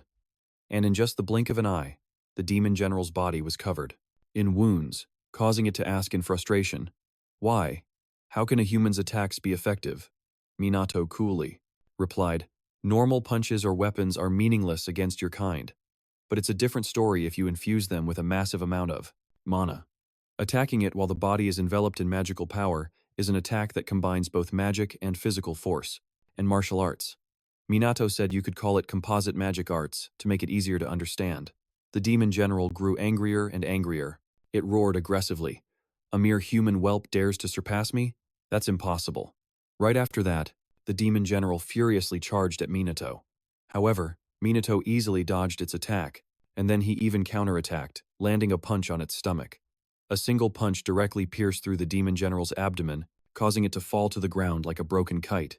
Its body landed in the central area of the magic beasts. When it was defeated, the sky returned to its original blue color. Seeing this, everyone immediately cheered joyfully. "The disaster has stopped. That kid did it." Seeing everyone celebrating, Sugo quickly reminded them, "Everyone, don't let your guard down. Clean up the remaining magic beasts." Minato looked down from above and smiled in relief. The rest can be left to the police. With that thought, he quickly withdrew the magic power surrounding his body. Before long, it had vanished completely. Minato had returned to normal. Thinking of something, he couldn't help but chuckle. "Well, it's been a while since I've used composite magic arts, huh? I'm getting a bit rusty." Right after that, Minato landed on the ground, but the scene before him startled him a bit. The police had finished dealing with the magic beasts and were now standing in a very formal formation. Seeing him return, Sugo immediately spoke clearly. "We sincerely appreciate your hard work. During the recent attack on the boss, on behalf of the police department, I would like to thank you for your cooperation. Salute, Sir Kusanagi Minato." As soon as he finished speaking, the entire police force saluted Minato with the most solemn ceremony. From that day on, disasters began to strike one after another all over the world. Thanks to the timely response of the police force and the noble sorcerers, the disasters were officially stopped. Tensions rose regarding the disasters, and a wave of public criticism was directed at the government and the police force. Expectations and disappointments constantly fell upon the sorcerers. While the public's tension continued to escalate, someone said this, "If only it were the Black Sorcerer could protect us." And from then on, a wave of support for the Black Sorcerer emerged online. But regardless of what was happening online, Minato was currently in trouble. Someone had leaked the news that Minato had participated in the battle to stop the disaster. The students in his class once again surrounded him to ask questions. Minato felt really annoyed. Just dealing with them was even more tiring than killing the demon general. Yuka, sitting next to him, watched him sighing endlessly and couldn't help but worry. Just then, the teacher entered the classroom. She stood at the podium and said in a serious tone, "Today, we will discuss the recent disaster event." The students below listened as the teacher continuously spoke about the need to protect the country in the future, and everyone's expression became solemn. The teacher didn't notice and continued, "So, we cannot rule out the possibility that you all might be summoned one day. Therefore, please be ready at all times. Although there is already one student in this class with experience." As she said that, her eyes glanced over at Minato sitting below. But just then, Karin suddenly burst through the door. The bewildered teacher ran over and asked, "Wait a minute, what are you all doing here?" Karin replied urgently, "We are the police, and we have orders from the Kusanagi police headquarters. We're sorry to ask, but we were hoping to borrow your strength once again." Minato heard this and sighed helplessly. They really weren't trying to maintain their image as police officers. Where has all the police's honor gone? But what's with these looks from everyone around me? Stop with those weird, worshipful stares. I really don't like it. But with no other choice, Minato could only agree. He stood up from his seat and walked over to Karin. He spoke, "Please explain the situation quickly." Karin nodded slightly and replied, "Besides the natural disasters, magical beasts have also started appearing everywhere around the world. Illegal magicians and underground organizations are also more active than ever. Right now, We are extremely short-staffed, and that's why they've come to bother Minato again. At this point, she sighed apologetically. I'm truly sorry for bothering you time and time again, but there's really no one else we can trust as much as you. Geez. Minato declined to comment, took out his phone, and spoke. Then next time, please contact me beforehand. Karin was taken aback for a moment, then quickly said, sorry, next time I will learn from this. Very quickly, she received Minato's contact information and was stunned into silence for a long time. Minato looked at her and said seriously, so, what do you need me to do now? Karin finally snapped out of it and quickly opened her mouth. We'd like to ask for your help in cleaning up the magical beasts rampaging in Harajuku. Minato nodded slightly and replied, all right, I understand. Seeing that he was about to head there, Karin suggested, we'll get there by car. But before she could finish speaking, she saw Minato zip past her. He had used magic to run ahead. He said coolly, that will be too slow. I'm going on ahead. Seeing Minato vanish in an instant, the police officers behind them were shocked. That was way too fast. A short while later, in the Harajuku area, the place had become a wasteland of ruins. The tall buildings had collapsed, turning into piles of rubble. Trapped inside were two children. The younger child hugged their older brother, trembling and muttering, brother. The older child, though very scared, held his younger sibling tightly and said firmly, it's okay, big brother will protect you. Just then, a magical beast lunged toward the two children. Despite being terrified, the older child grabbed his younger sibling's hand and ran. However, in a panic, the younger one tripped and fell to the ground. The magical beast's sharp fangs drew closer and closer. The two kids were in a desperate situation. In the nick of time, a blast of magical energy shot in from a distance, killing the magical beast. The one who acted was none other than Minato. He had just arrived and saw this scene, helping without a moment's hesitation. The two kids saw that he had killed the magical beast with just a casual raise of his hand and were stunned in amazement. Minato slowly walked up to the two children, smiling in praise. You were so brave, that's wonderful. But right after, he saw a doll on the ground. He picked it up and asked quizzically, is this yours? The younger sibling immediately replied, yes. Minato could clearly see the look of admiration in the kid's eyes and couldn't help but smile. Finally, Minato slowly opened his mouth. I'll protect you both, before running back into the battlefield. The two kids bowed their heads to thank him, but he had already vanished in a flash. They didn't know if he heard them. The younger sibling hugged the doll tightly, their face filled with adoration. As for Minato, he was already gone, deep into the city. The battle in this city was even more complicated than the one at the academy. Because people were still fleeing, he couldn't use magic bullets. Minato could distinguish between the magic of beasts and humans, but he couldn't detect people without magical power. The only way to save everyone was for him to patrol the area. While Minato was thinking, members of the magic police force arrived. The leader shouted a reminder to his team to focus on exterminating the magic beasts, leaving the rescue of civilians to the firefighters and the army. Just then, a police officer noticed Minato. He looked up, waved, and shouted, hey, Kusanagi. Minato squinted, looking down below. He remembered this officer was the one who had appeared during the disaster at Tokyo Tower, wasn't he? Recognizing a familiar face, Minato immediately jumped down. The officer ran over and said, so, you're here as reinforcements? That's a huge help. Minato didn't bother with small talk and got straight to the point. What's the situation? The officer immediately replied, we haven't even rescued half of the civilians. The situation was so serious they couldn't reach the eastern sector. There are too many magic beasts in that area. Hearing this, Minato said, then I'll go check that side of the city. With that, he took off running. The officer quickly called out a warning. There are reports of illegal mages there too, so be careful. But he knew full well that worrying about him was pointless. With that thought, the officer glanced at his comrades behind him. Those who hadn't been at the Tokyo Tower disaster were seeing Minato take out magic beasts for the first time and were completely bewildered. Just who was that young man anyway? He wiped out those monsters in the blink of an eye.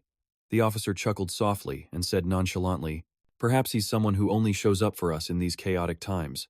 Meanwhile, in the eastern part of the city, Minato was using 6th-tier magic to annihilate hordes of magic beasts. But something was on his mind. The fact that a demon tribe captain appeared outside of a calamity period was something that should have been impossible. Even a few years ago, the monsters were growing more numerous, and they were also becoming stronger. Things had escalated to a point that even Minato would find it difficult to manage. If they didn't start taking precautions now, things could spiral out of control. That being said, saving people was still the most important thing right now. Minato reached out to two people under the rubble and pulled them out. He then handed them over to the firefighters and ran off again. He had a few plans in mind, but wasn't sure which one to choose. Thanks to Minato's help, many trapped civilians were rescued. Once the situation had stabilized a little, Karin arrived with her people. Minato paid them no mind and continued his rescue efforts. Thanks to him, nearly all the civilians in the city were saved. An officer, extremely grateful, grabbed Minato's hand and said with a smile, "Thank you, you've been a great help. Kusanagi, thanks to you, we were able to minimize casualties." Minato heard this and shook his head, saying, "No, it was thanks to the police and firefighters. I just helped with a few simple things." The officer saw his reaction and was stunned. After a long moment, he bowed his head to Minato and said solemnly, "I am truly sorry for thee. What happened before was because of our immaturity. We hope you won't hold it against us." Seeing them like this, Minato was speechless, sighed helplessly and said, "Don't worry too much about it. You're so mature that you're making the others feel awkward, so they could only keep thanking you." Karin also said gratefully, "Thank you so much. I'm very sorry for always having to rely on you, Kusanagi." Since he was just a student, Minato humbly shook his head and said, "It's all right, I was the one who agreed to help." As he said this, his expression suddenly turned serious. "But what bothers me is not just their sheer numbers, but that they were all incredibly powerful." Karin nodded slightly in agreement. "That's right, we need to come up with a plan to deal with the horde of beasts and the disaster." Senior Sugo is also taking action, but, while the two were talking, the two children from before suddenly approached them. Seeing the kids, Minato smiled, "I'm glad you're both safe." Just then, the younger child asked innocently, "Mister, are you the great sage?" Hearing this, the older child quickly explained, "Sorry, my younger brother is a big fan of the great sage." Minato didn't mind, his gaze fixed on the doll in the child's hand. If he wasn't mistaken, that was him from his previous life. The corner of Minato's mouth twitched up slightly. He was clearly quite pleased. Only then did he nod and reply, "Yes, I am the great sage, you know." The child's eyes immediately lit up, and he cheered excitedly.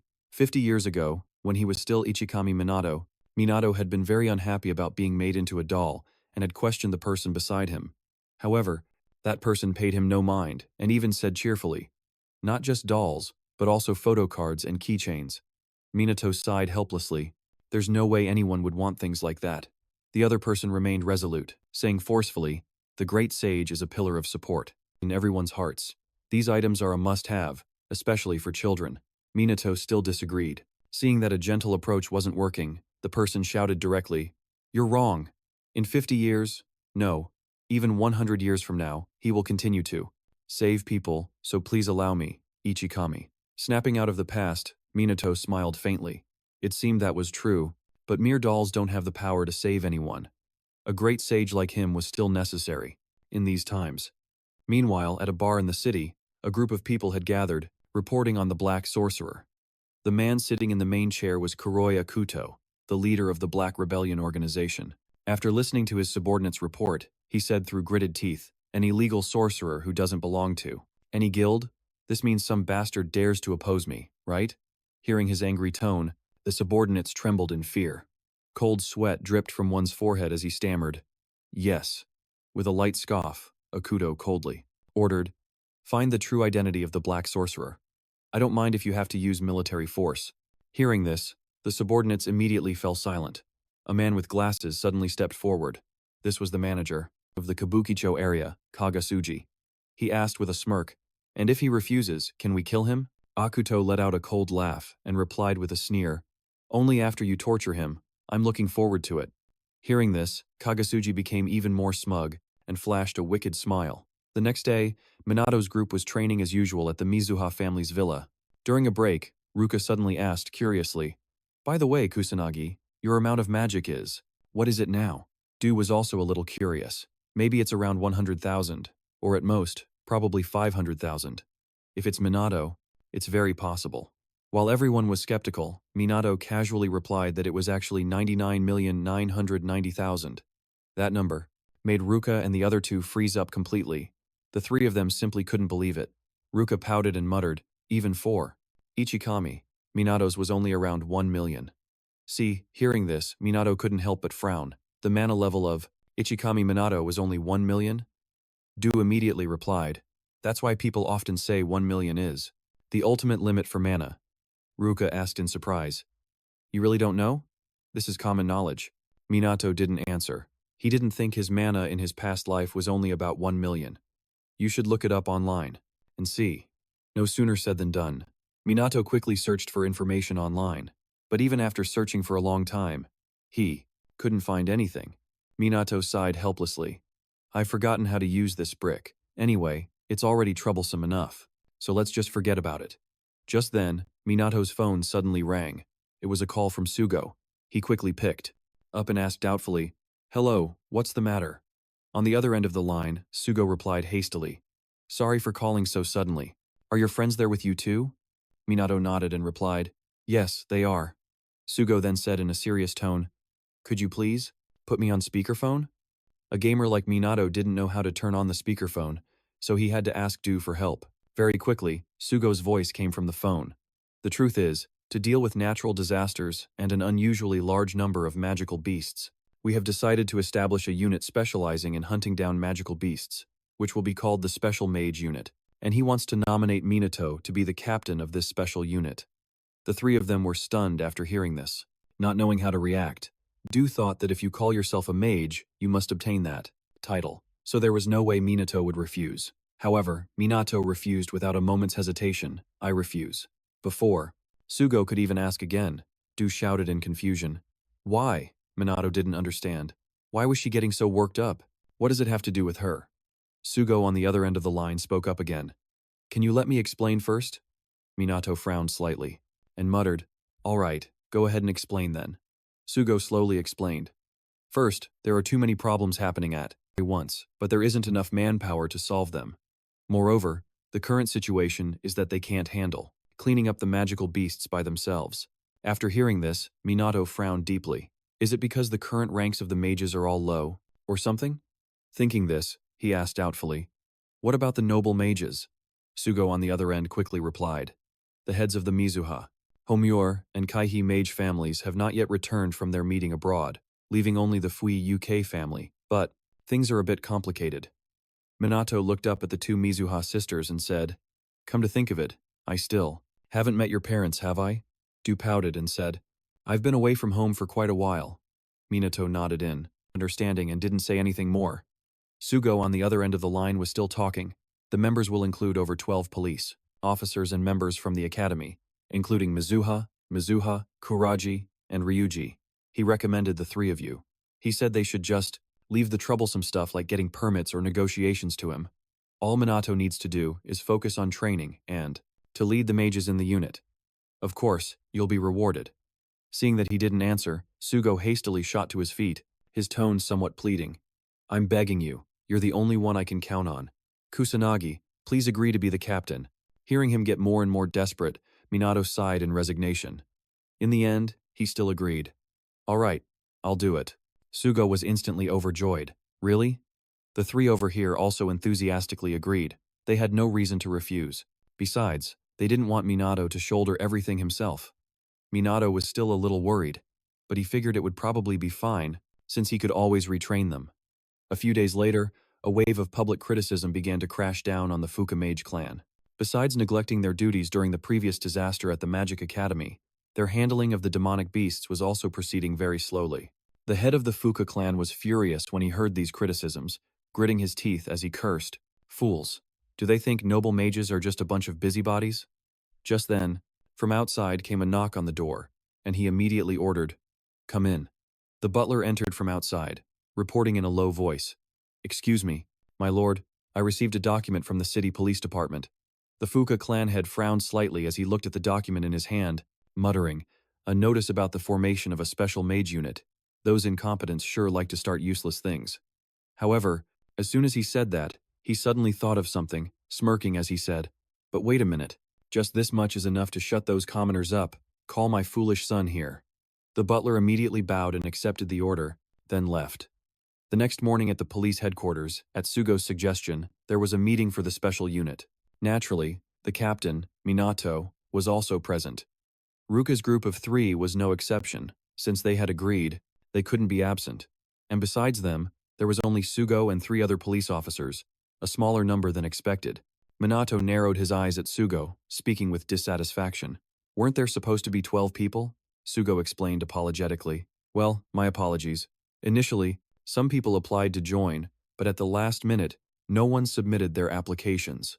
Minato sighed in resignation. Well, you can probably guess how the story goes. Putting a kid who hasn't even graduated in charge as captain who could stand that uncomfortable feeling.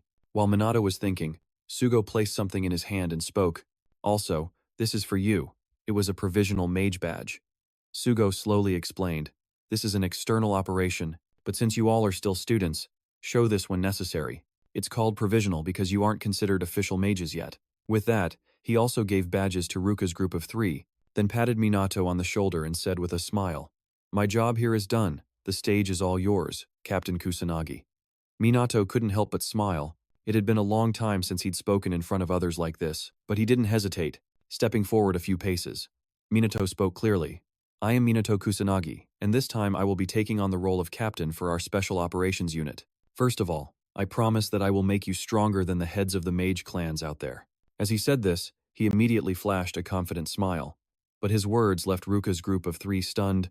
Even the police on the scene were also utterly bewildered. Seeing their reaction, Minato wasn't too surprised and spoke calmly. Looks like nobody believes me, huh? Then let's test it out. Sidu, do you have a mana measurement device here? Sugo, still flustered, stammered. Of course we do. But, however, the mana measurement device was brought out right after. Minato glanced at the group behind him and calmly suggested, First, Ruka and Ryuji, you two should try measuring your mana. The two of them didn't mind and immediately agreed. Ruka stepped forward and placed her hand on the testing device, while releasing her own mana. Ryuji did the same, beginning his mana test. Minato, standing by, slowly said, Previously, Ruka's mana was 10,000, and Ryuji's was 8,000, but Ruka's mana is now 30,000. This left her quite bewildered, and even Ryuji's had increased to 28,000, a number he found hard to believe. The group of Sugos, after hearing Minato's words, exclaimed in shock, No way. Isn't that the mana level of a top-tier mage? Seeing their reaction, Minato pouted and said, Getting all worked up already, huh? You, it's your turn. Hearing him call her name, Yu was stunned. She took a few steps forward, but for a while she didn't place her hand on it. She was hesitating. What if the gap between her and Ruka still couldn't be closed? Yu had already tried so hard. The problem was, she wasn't a genius like Ruka, so she felt very worried. What if the test result wasn't good enough? Taking a deep breath, Yu forced herself to calm down. She wouldn't run away anymore. After that, she quickly placed her hand on the testing device. At the same time, Yu's mana flared up. No matter what the result was, it would be fine. She wouldn't deceive herself any longer. However, her result also left Sugo and Karen stunned. Yu, on the other hand, didn't dare to look at the number displayed on the machine, but it had unexpectedly soared to 26,000. Sugo went from one surprise to another, muttering in confusion. According to previous records, the girl's mana should have only been around 2,000. There's no way her mana could increase so dramatically. Hearing this, Minato retorted, You're wrong, we can absolutely improve our own mana. All we need is innate talent as well as relentless effort and never giving up. With that, he looked at Yu and praised her. I'm very proud of you. You did great. He then reached out and patted her on the head. Upon seeing the result, tears streamed down Yu's face. Her efforts had been justly rewarded. Ruka looked at her younger sister, her eyes filled with pride. She raised a hand to hide the emotion in her eyes, maintaining her cold demeanor. At this moment, Minato walked over to praise them. You two also performed exceptionally well. Ryuji smugly grinned and said, But of course. Minato couldn't be bothered with him and turned to Ruka, saying, And as expected of you. Ruka didn't show much emotion, calmly opening her mouth. As a member of the Mizuha clan, this is nothing special. I don't need your praise, but I want to praise you anyway. You did a great job. Minato stubbornly insisted on praising her, and even reached out to pat her head. Ryuji was immediately stunned. At first, he thought Minato was just a kid who was apathetic to the world, but now, he probably didn't even know how to spell the word fear. Even Yu was utterly bewildered. Good heavens, her sister was going to lose it. But contrary to what the two of them thought, Ruka simply slapped Minato's hand away, saying in a slightly annoyed tone, I'm not a child. Minato paid it no mind, nodded and replied, You have a point. Seeing this, Du and Rui let out a sigh of relief. Thank goodness Ruka didn't lose her temper. Ruka thought that this was the first time someone had patted her head like this. Even her own father had never done it. While everyone was still enjoying the moment, a shrill voice suddenly rang out. So you're all here. I've been searching the entire police station for you. Why haven't you greeted me properly yet? Seeing the newcomer, Sugo rushed over to explain. I was informed that you wouldn't be coming, so. But before he could finish, the other guy resentfully cut him off. Well, I've decided to come now. Got a problem with that? Sugo was extremely annoyed with this guy, but having no other choice, he had to back down. In that case, allow me to introduce him. This is Lord Shu, a noble mage from the Fuka family. Everyone turned their gaze towards him, only to see a green-haired punk standing there with the word villain written all over his face, clearly not a decent person. After the introduction, Sugo leaned in to whisper a warning in Minato's ear. We had no other choice but to request permission from a noble mage, so I had to gather your information and send it to them. I'm sorry, Minato asked suspiciously. Isn't the Fuka family the one that ignored the disaster at the academy? Sugo quietly nodded and replied, this family prioritizes maintaining its power over complying with the government's requests. While the two of them were whispering, Shu suddenly spoke up contemptuously. So, I hear this is supposed to be Japan's top magic unit, huh? So why do I just see a bunch of ungraduated brats meddling in adult affairs? Sugo sighed in resignation and pointed to Minato, introducing him. This is Kusanagi Minato, the one who prevented the disaster at the academy. Based on his achievements, he was appointed as the captain of this unit. After hearing this, Shu squinted at Minato. After observing him for a moment, he sneered. Stopped a disaster, huh? A mere commoner, not even a noble mage. As soon as the words left his mouth, Shu stomped hard on Minato's foot. He snorted in annoyance. Why you piece of trash. How dare you not bow to me? Don't get cocky, you're nothing but garbage. His actions angered Ruka and the other two. They began to curse at Shu, but he just smirked mockingly. Commoners get so emotional. Aren't you two little ladies, the Mizuha sisters? Well, it seems you guys aren't completely useless after all. The two Mizuha sisters glared at him, their faces filled with disgust. However, Shu's shamelessness was as thick as concrete. He smirked and then arrogantly declared, all right, it's decided, I'll be the captain of this unit. Hearing this, Sugo immediately protested, but the captain position was already assigned to Kusanagi by the higher-ups. Shu paid him no mind, scoffing as he proposed. Then let's have a match to decide it. Whoever defeats the final boss of the next disaster gets to be the captain. The more Sugo listened, the more annoyed he became. He wanted to object, but that noodlehead Shu had already taken his two lackeys and left, laughing arrogantly as he went. Let's just settle it that way. Sugo felt extremely guilty towards Minato. He spoke quietly. I'm sorry. I couldn't do anything to stop him. Minato wasn't bothered by that phony, and said casually, it's fine. Anything you might have said would have been useless anyway. All we have to do is win. The three of them were now incredibly determined. They would absolutely not let that noodlehead, as their captain, then left the room filled with dissatisfaction. Minato watched their backs, feeling helpless. These guys have more energy than I do, huh? A short while later, on the training grounds of the police headquarters, Minato gathered everyone. He was there, but he didn't know where to start. The police officer's mana levels were around 10,000 N, so he figured he should just stick to his original plan and talk about mana first. With that thought, Minato spoke up loudly. First, I have something to announce to everyone, and that is the importance of magic. Mana is the name for the energy used to cast magic, but it has many other uses as well. He then called Ryuji over to his side. Ryuji was a bit confused but still walked over. Minato slowly suggested, hit me with all your strength. Ryuji became even more bewildered but was repeatedly urged by him. Finally, Ryuji had to comply, clenching his fist and shouting, don't come crying to me if this hurts. With that, he threw a punch right at Minato's face, but before it could even touch him, it was blocked by an invisible barrier. Minato slowly opened his mouth. This is the power of a magic barrier. If you possess a huge amount of mana, everyone can activate it easily. If your mana reserves are even greater, you can even activate it unconsciously, Minato said.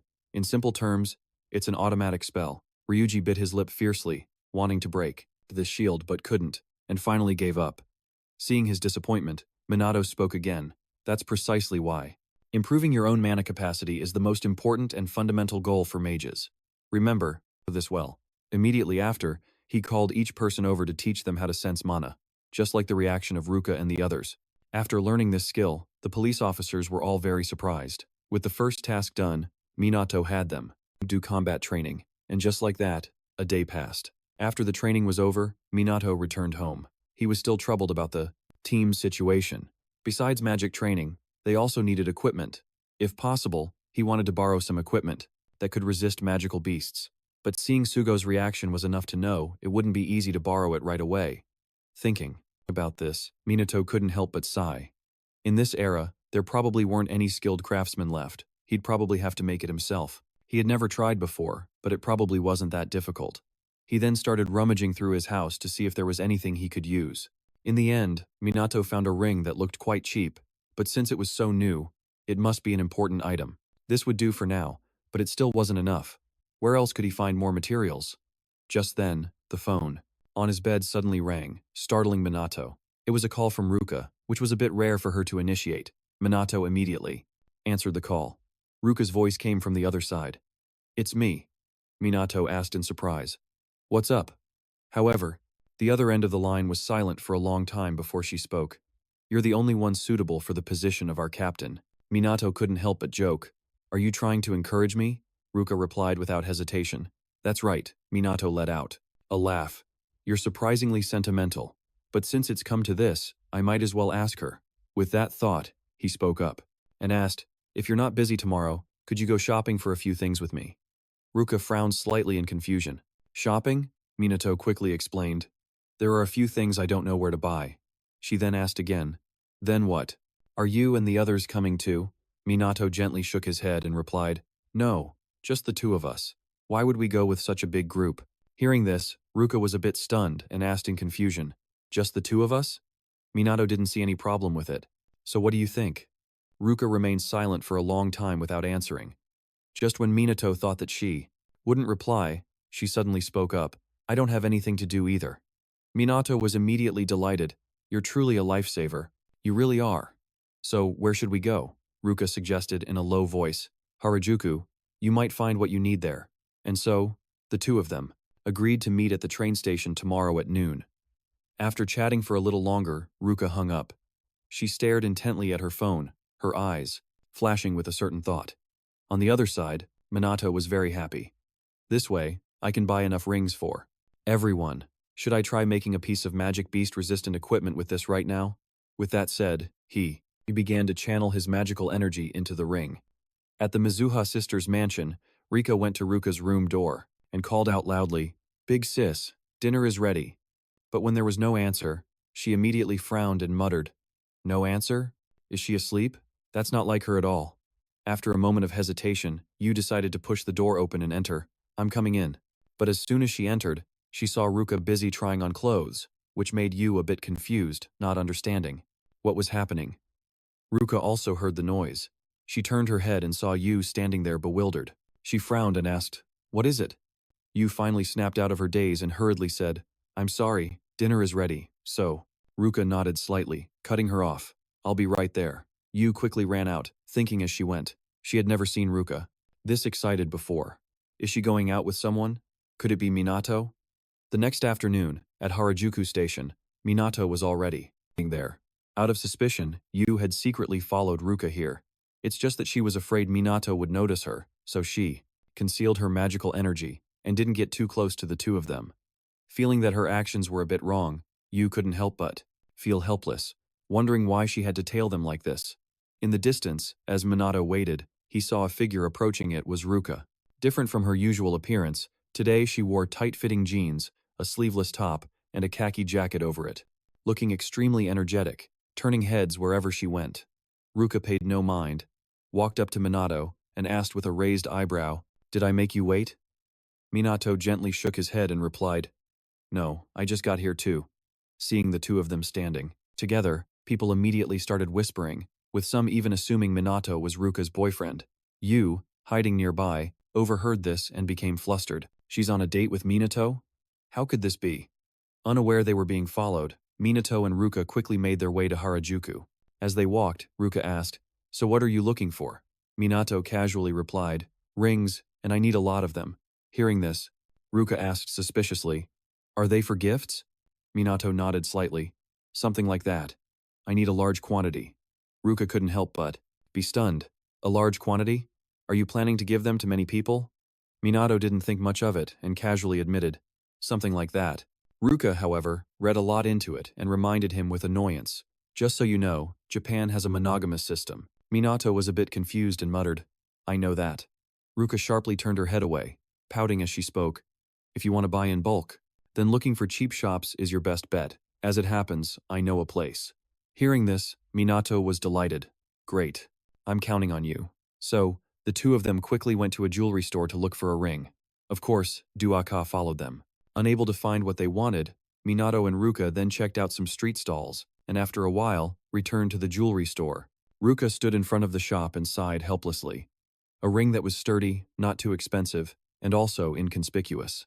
Who would have thought a ring that met all those criteria would be so hard to find? Minato went inside to pick out a ring, speaking up only after a long while. When he finally found a decent-looking ring, something still felt a bit off. This one was also too expensive. Meanwhile, outside, Duaka had found a cafe across from the jewelry store and was secretly observing Minato and Ruka. She grumbled in discontent, saying, What is all this, and why are they standing so close to each other? Inside the jewelry store, a shop employee quickly came out to greet them. Welcome. What can I help you two with? If you're looking for a ring for your girlfriend, we have a special discount program. Hearing the word girlfriend, Minato immediately wanted to object. Ah, no, she's not. But before he could finish his sentence, Ruka's expression hardened as she spoke up.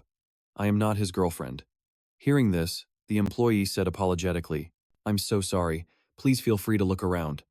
With that, she turned and hurried away, leaving Ruka bewildered. Minato also sighed helplessly. A little later, at a restaurant, Minato started complaining as soon as he sat down. So much walking, I'm exhausted, especially in such a crowded place. After all that effort, we still couldn't find anything. He was wondering if he should reconsider his criteria. Just then, however, Minato noticed that Ruka's expression wasn't very good. After a long silence, Ruka hesitated and mumbled, I'm not good at expressing my feelings. You know me and understand what I'm like, right? Minato was slightly startled, but he quickly reacted, nodding and replying. Ah, that's right. At the same time, Duache was sitting not far away. Hearing Ruka's confession, she was a little surprised. Then Ruka spoke in a low voice. I can't even be physically close with Duaka. You should just ask her to go with you. I'll only get in the way if I come along. No, that's not it at all. Minato gently shook his head in denial. You did research on the jewelry stores beforehand, right? And you carefully considered all the items. Ruka fell silent upon hearing this, a look of self-doubt still in her eyes.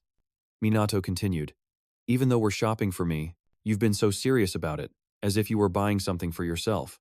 What I mean is, you've been a huge help. Ruka looked at him intently, suddenly becoming shy. She lowered her head, fiddling with a strand of hair by her ear, and whispered, Is that so? Hearing their conversation, Duaka couldn't stand it anymore and stepped outside. She had never seen that expression on Ruka's face before.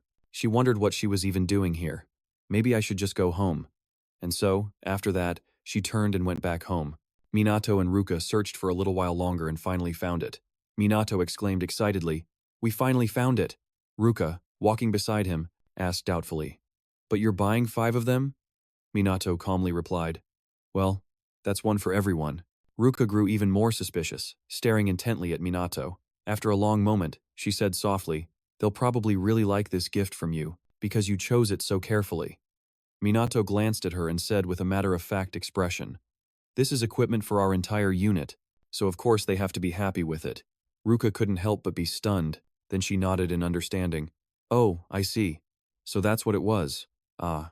Minato didn't notice what she was thinking. Thinking about today's events, he spoke gratefully. I don't know what I would have done without you today. Thank you. Ruka brushed it off. You don't have to. Just knowing I was able to help you is enough.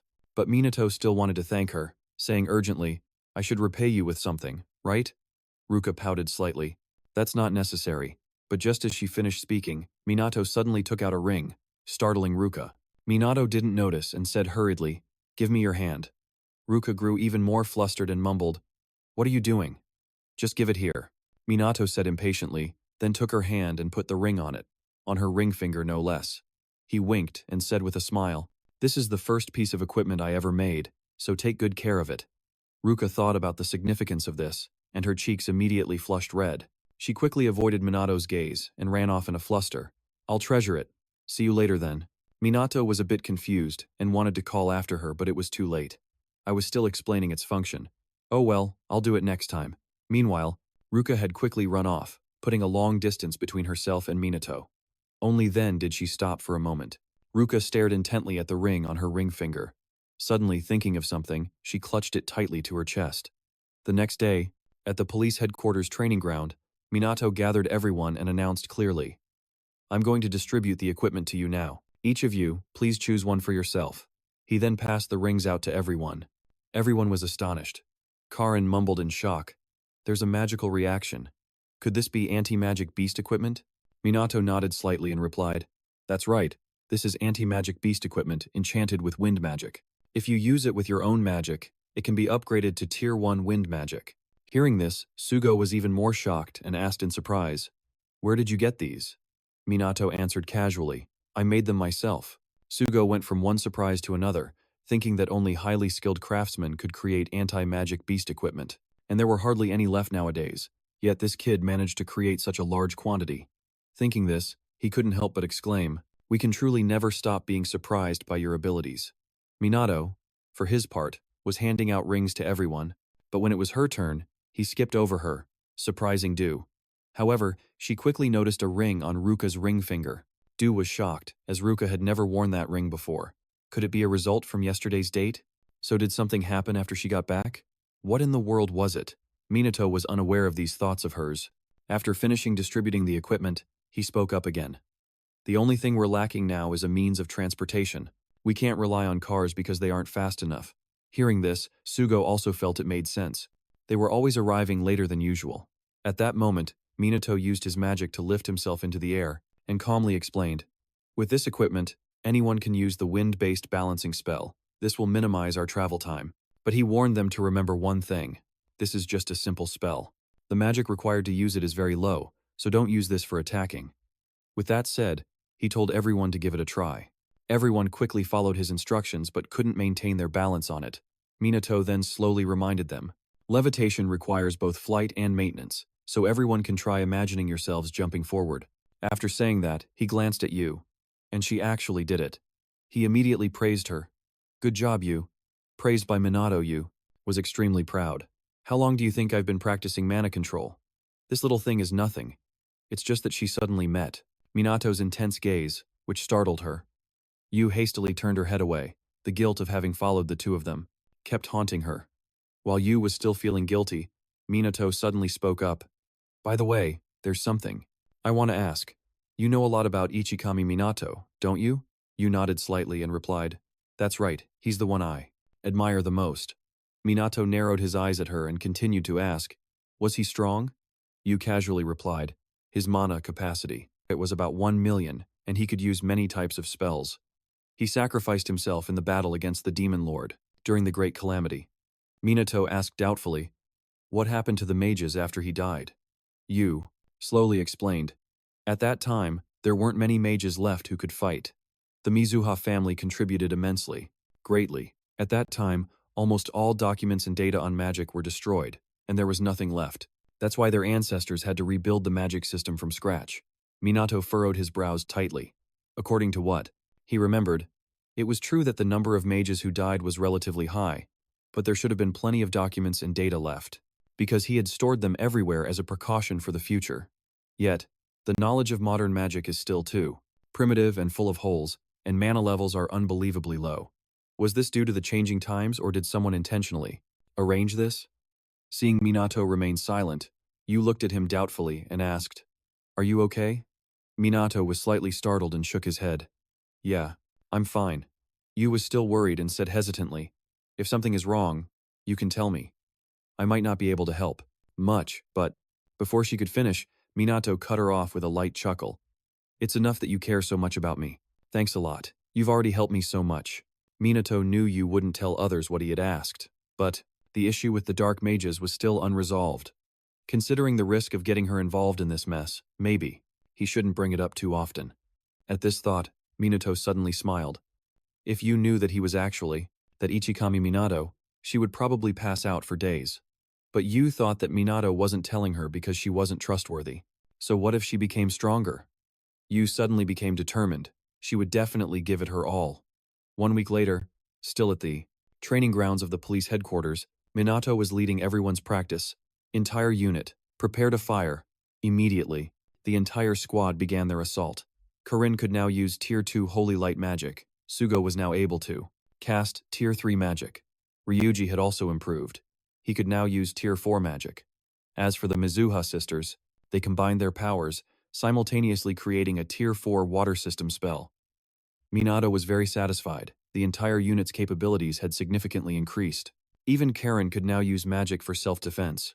Previously, she couldn't use anything at all, but what surprised him the most were Ruka and Juika. Their ability to support each other was beyond excellent, especially since they were biological sisters. Not only him, but even Yu was astonished by their current abilities and the destructive power of the Mizuha sisters' magic. Mizuha was now very powerful, and 2 giant craters had appeared on the ground. Du remembered what had happened before, and she was so happy that she jumped for joy. Seeing this reaction, Minato couldn't help but smile. Right after, he spoke up. Everyone did a great job, but don't get complacent just because your abilities have improved. Your levels don't necessarily depend on the power of your magic. With that said, he suggested, Ruka, use a level 4 spell on me. Ruka immediately nodded and replied, understood. As soon as she finished speaking, she summoned an attack spell towards Minato, but he just stood there calmly. Waiting until the wave of water got close, Minato casually waved his hand. A level 1 spell appeared. It pierced through Ruka's water wave, directly destroying the fiercely rushing torrent. This scene made Sugo exclaim in amazement. A level 1 spell can nullify a level 4 spell? Minato slowly explained. Your level simply increases the limit of mana you can use, but it doesn't mean that a higher level spell is always stronger, he said. Even with a level 1 spell, if you pour your maximum amount of mana into the incantation, you can still defeat a level 4 spell. Though of course you also have to consider what type of magic the opponent is using. Water is weaker than earth, Minato said. Don't limit yourselves to the scope of your level and your opponents. If you understand the nature of mana and master your spells, then all of you can become even stronger. Hearing these words, everyone became much more fired up, as if they could now see the possibility of becoming stronger than the noble mages. Minato looked at them with narrowed eyes and continued. Also, don't forget that beside us, we always have comrades, and if we combine our strengths, we'll be stronger than ever. As soon as he finished, everyone replied clearly in unison. Just then, a detestable voice suddenly rang out. Well, you commoners must be having a tough time. It turned out to be that guy Shu, along with his 2 lackeys. Sugo frowned slightly and asked, Why are you here? Shu clicked his tongue and pouted. The Calamity still hasn't arrived, so I'm bored to death. Hearing this, Sugo asked doubtfully, If you're not training, why don't you help take down some magical beasts? Shu just shook his head and laughed. Nah, that's too much of a pain. That's a job for you guards anyway. These words made Ruka and the others furious. They really wanted to punch him. Shu, on the other hand, didn't care and looked up, sighing, Oh heavens, if only the Calamity would arrive now. This guy really has a cursed mouth. Whatever he says comes true. Dai Ca hurriedly shouted, Look at the sky. The sky, which just a moment ago was clear blue, was now covered in a blood-red color. Shu exclaimed excitedly, It's here. It's here. The Calamity is here. Then he glanced over at Sugo's group provocatively. Don't forget, the team that defeats the boss first will become the captain of the new unit. The game starts now, you pathetic commoners. The more Daika listened, the more dissatisfied he became, shouting, As if we'd lose to someone like you? Shu sneered and said, Say whatever you like, see you later. Losers. With that, he used magic to run off. Dai Ca watched his retreating back and yelled in frustration, That's not fair. Minato, on the other hand, wasn't too concerned and calmly said, We should get to work too. Don't forget these wireless earpieces. This is our unit's first real battle, so everyone needs to be on high alert. Roger. Everyone, the group replied in unison, then used first-tier sky magic to quickly fly away. Meanwhile, on the streets, civilian cars were moving along the road. Suddenly, Shu cut off a black car and sped away. He even laughed out loud smugly. So slow, way too slow. So slow I could have yawned 100 times by now. Behind them, Ruka's group was in hot pursuit. Looking at the speed of Shu's trio, they couldn't help but remark, He's surprisingly fast for a guy as round as a ball. He's pretty quick. Minato couldn't help but sigh at their reaction. After all, their opponent was proficient, with wind system magic. It was understandable that Kaya's group was having a hard time keeping up. He could have crushed them by himself, but then, what would be the point of forming this unit? As long as the citizens weren't affected, there was no need to rush them. But just then, Shu, up ahead, suddenly shouted contemptuously, "What kind of joke of a mage unit is this? You're struggling this hard just to keep up with me? So pathetic, you bunch of newbies." Kaya heard what that loudmouth was saying, but she was sure a pig like him wasn't saying anything nice. A moment later, Shu's group finally arrived at the scene. Shu announced aggressively, "The main event has finally arrived. It's time to kick some mindless mana beast ass." As soon as he finished speaking, his two subordinates immediately summoned attack magic, and he joined in as well. Powerful mana quickly struck the charging mana beasts. Civilians being chased by the beasts panicked and ran towards them for help, but Shu paid them no mind and ordered his subordinates, "More. Keep firing for me, crush them all." In his order, the two subordinates attacked again, causing two civilians who had just escaped the mana beasts to run right into the magical power of their attack. They were just ordinary civilians. A direct hit from that magic would have killed them instantly. In the nick of time, a golden ray of mana appeared. It was Minato. He had created a protective barrier to shield the two civilians. He glared coldly at the short, fat man and demanded sternly, "What the hell do you think you're doing, you pig?" The aura radiating from Minato made the three scoundrels freeze in place, trembling. Shu broke out in a cold sweat. "What's happening? I can't move."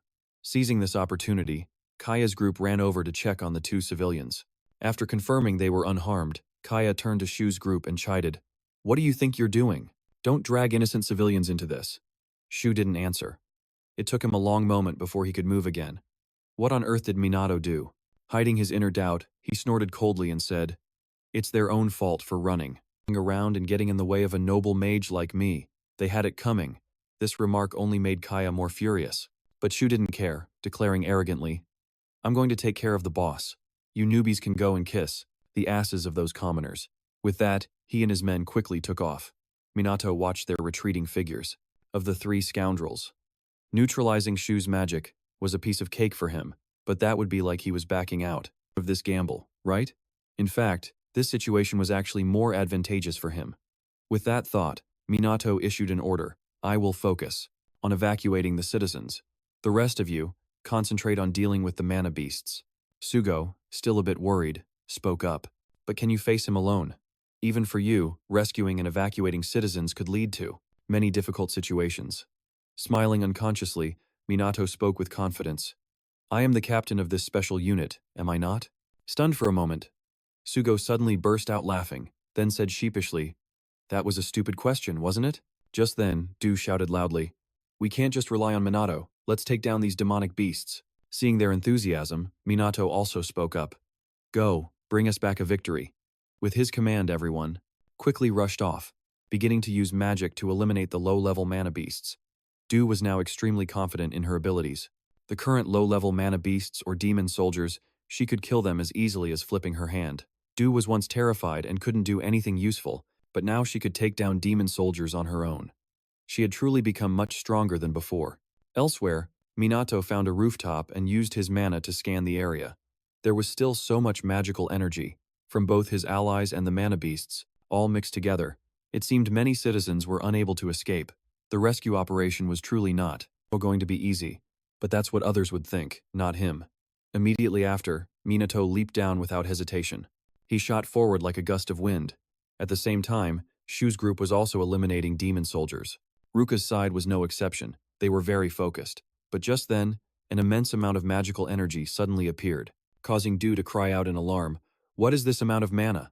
While everyone was still confused, a demon general approached from a distance. Shu also sensed this mana and ran over with his men. "The final boss is mine.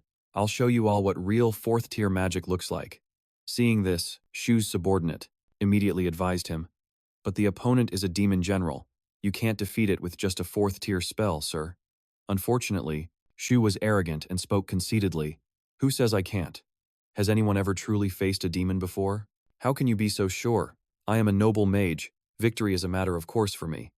As soon as the words left his mouth, he summoned a fourth-tier raging wind spell to attack, but the demon general wasn't afraid in the slightest. It also summoned its own magic. A brilliant blaze quickly appeared. The blaze met the wind and grew even more intense, while the raging wind was conversely swallowed by the blaze. Seeing this, Shu's face turned deathly pale. He trembled and muttered, "My ultimate magic was nullified?" But the blaze was already rushing towards them. Seeing the situation was bad, Shu immediately turned tail and ran. The direction they fled led them past civilians, and the blaze was getting closer to them. Fortunately, before the civilians were engulfed by the blaze, Minato appeared, but before he could even act, a wave of water rushed in from a distance. In the blink of an eye, it extinguished the blaze. The ones who acted were Ruka's group. Minato was pleased, and smiled. Not bad at all, huh? Meanwhile, that short, fat Shu, who had run for his life, finally found a place to collapse. But it wasn't long before someone approached him. It was Du, and her expression was not good. She gritted her teeth and demanded, "Why did you endanger the civilians?"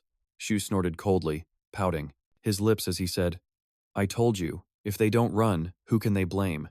If they dare to get in the way of a noble mage, you should have considered the appropriate punishment, which is death." But as soon as he finished speaking, Du raised a hand and swung it down. A loud slap echoed through the empty lot, a slap that sent Shu flying several meters.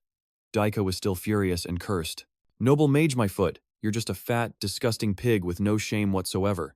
Shu, still in shock, trembled as he sat on the ground, muttering in disbelief. "You dare slap me? You dare slap a noble mage?" Daika snorted lightly. "Ignore that shameless pig. Let's go clean up the rest of the demonic beasts." Then they quickly ran off, ignoring Sue, who was still screaming incessantly. Minato, who was rescuing people from a distance, saw this scene and couldn't help but remark, "Wow, so fired up in a place crawling with demons?" But I have to admit, they bounced back pretty quickly. I guess that's a good thing. It looks like there are still many citizens who need help, and I also need to keep an eye on the boss. The demon general has really appeared here. This catastrophe won't end until it's dealt with. At the same time, in a dilapidated house, that coward Shu and his two subordinates were hiding inside. One of the underlings kept trying to persuade him, "We don't stand a chance against those demons. We're better off just retreating." The young master bit his lip fiercely. Shu gritted his teeth and thought, it's true that the demons out there are strong. Even for him, taking them all down wouldn't be easy. But then Shu suddenly thought of something and hurriedly said, "Hey, wait, what if we wait for them to weaken all the demons out there, and then we swoop in and wipe them all out?" Hearing this, the two underlings immediately cheered excitedly, as brilliant and insightful as ever. Young Master Shu Vin smugly said, "That's basic. For now, let's just lie low, rest, and wait for our chance." Outside, Ruka's group was confronting the demon general. The amount of mana it was emitting was terrifying. Du didn't know if they could win, but no, they had to win. Just then, Rui shouted aggressively, "Let's end this quick." Everyone immediately summoned their mana and attacked the demon general in unison. Waves of water and bolts of lightning frantically shot forward, creating continuous rumbles. Ryuji looked expectantly into the cloud of dust and smoke, whispering, "Did it work?" However, when the dust and smoke cleared, the figure of the demon general was revealed. It was still standing there unscathed, without a single scratch. Everyone's expression instantly turned grim. Ruka pursed her lips and muttered, "What we need right now is a tier 4 spell, or enough mana to completely destroy it." At that moment, the demon general unleashed its fire-type magic. A brilliant flame rushed towards them, its heat seeming to want to devour everything. Seeing this, Daika's group immediately fled. Daika squinted at the flames below, unable to help but feel overwhelmed. It was even more terrifying than last time, possibly with even twice her mana. The difference in power was too vast. They couldn't possibly defeat this thing. What were they supposed to do? While they were at a loss, a voice suddenly came through their earpieces. It was Minato. "Looks like you guys are having a little trouble, huh? Here's a little advice. Coordinate with each other." Minato observed from afar. It wasn't his time to step in yet. Hearing his words, Du immediately shouted, "But we're already doing that." Minato slowly explained, "Combine everyone's power in its purest form. The key lies with you and Ruka." Du became more and more confused and vaguely asked, "What do you mean?" But Minato didn't explain. "If you want to know more, figure it out yourself." Du wanted to say more, but he had already disconnected. At that moment, she sensed a deadly aura approaching. It was the demon general's flames rushing toward her. Ruka and the others quickly used defensive magic. Ruka then spoke up. "What Kusanagi said must have some meaning. We need to think about it together." Du frowned slightly, just as Ruka said. Minato had always been leading everyone. So what did she need to do now? She just stood there, silently pondering. Soon after, Du spoke up. "Its magic is very powerful, but the casting time is very long. Let's take down the minions first while avoiding its attacks." She suggested that Sugo and everyone focus on the east wing, while the three of them would handle the west, and she would signal when it was about to attack. Sugo and Karen were a bit stunned, but they quickly reacted. They both nodded and replied, Understood. After that, everyone listened to Du's instructions, while she waited for the Demon General's next attack. As soon as it raised its hand to summon magic, Du immediately shouted, "Get ready." She started counting down. When she reached the final second, the flames shot forward. Du yelled again, "Run now." Following her command, everyone used level 1 sky magic to flee. Minato watched this scene from afar, unable to hide his surprise. So Du is taking command? I thought it would be Rui or Ruka, but she'll handle this role just fine. At the same time, after leading everyone to escape the Demon General's flames, Du was panting heavily from exhaustion. Their current magic level and mana weren't enough. What could they do? While she was panicking, she tried to recall what Minato had said. That time, what did Minato say? Or had Du misunderstood him? But she wasn't sure if this method would actually work. After hesitating for a long time, she decided to take the risk. Immediately after, Du walked up to everyone and firmly proposed, "Everyone, please lend me your strength." Far in the distance, Shu was secretly observing Ruka's group. He whispered to himself, "What are they planning to do?" Before long, Ruka's group had a counter-strategy. Following Du's proposal, the two sisters stood at the front of the formation. Sugo and Rui were behind them, and finally, Karen and 2 other officers. Sugo asked with some hesitation, "Are you sure we can do this?" Ruka shook her head slightly. "I don't know, but what other choice do we have?" Ruka, however, spoke with great confidence. "I believe in you." Rui also spoke with determination. "We'll just have to give it our all. If it doesn't work, we'll find another way." At that moment, the Demon General summoned level 5 magic. Flames in the form of a giant orb appeared, instantly engulfing the entire sky. Its heat spread so quickly that even Shu's group was affected. Shu pursed his lips and muttered, "Those foolish, ignorant commoners, they're dragging us down with them." But his subordinate cried out in shock, "Sir, look!" Startled, Shu turned his head to look, and his eyes instantly narrowed. He saw that Ruka's group was charging toward the flames. Karin had just summoned level 3 holy magic, and in an instant, the holy power enveloped the bodies of Ruka and the others. Seeing this from a distance, Minato couldn't help but smile. Not bad at all. They'd have a hard time dodging a level 5 spell, so Karen's magic will help mitigate some of the attack's damage. That plan is a smart move. As for Juika and Ruka, they will be responsible for the attack. The combination of the 2 Mizuha sisters will create a higher-level water-based magic. Minato nodded in satisfaction. That's right.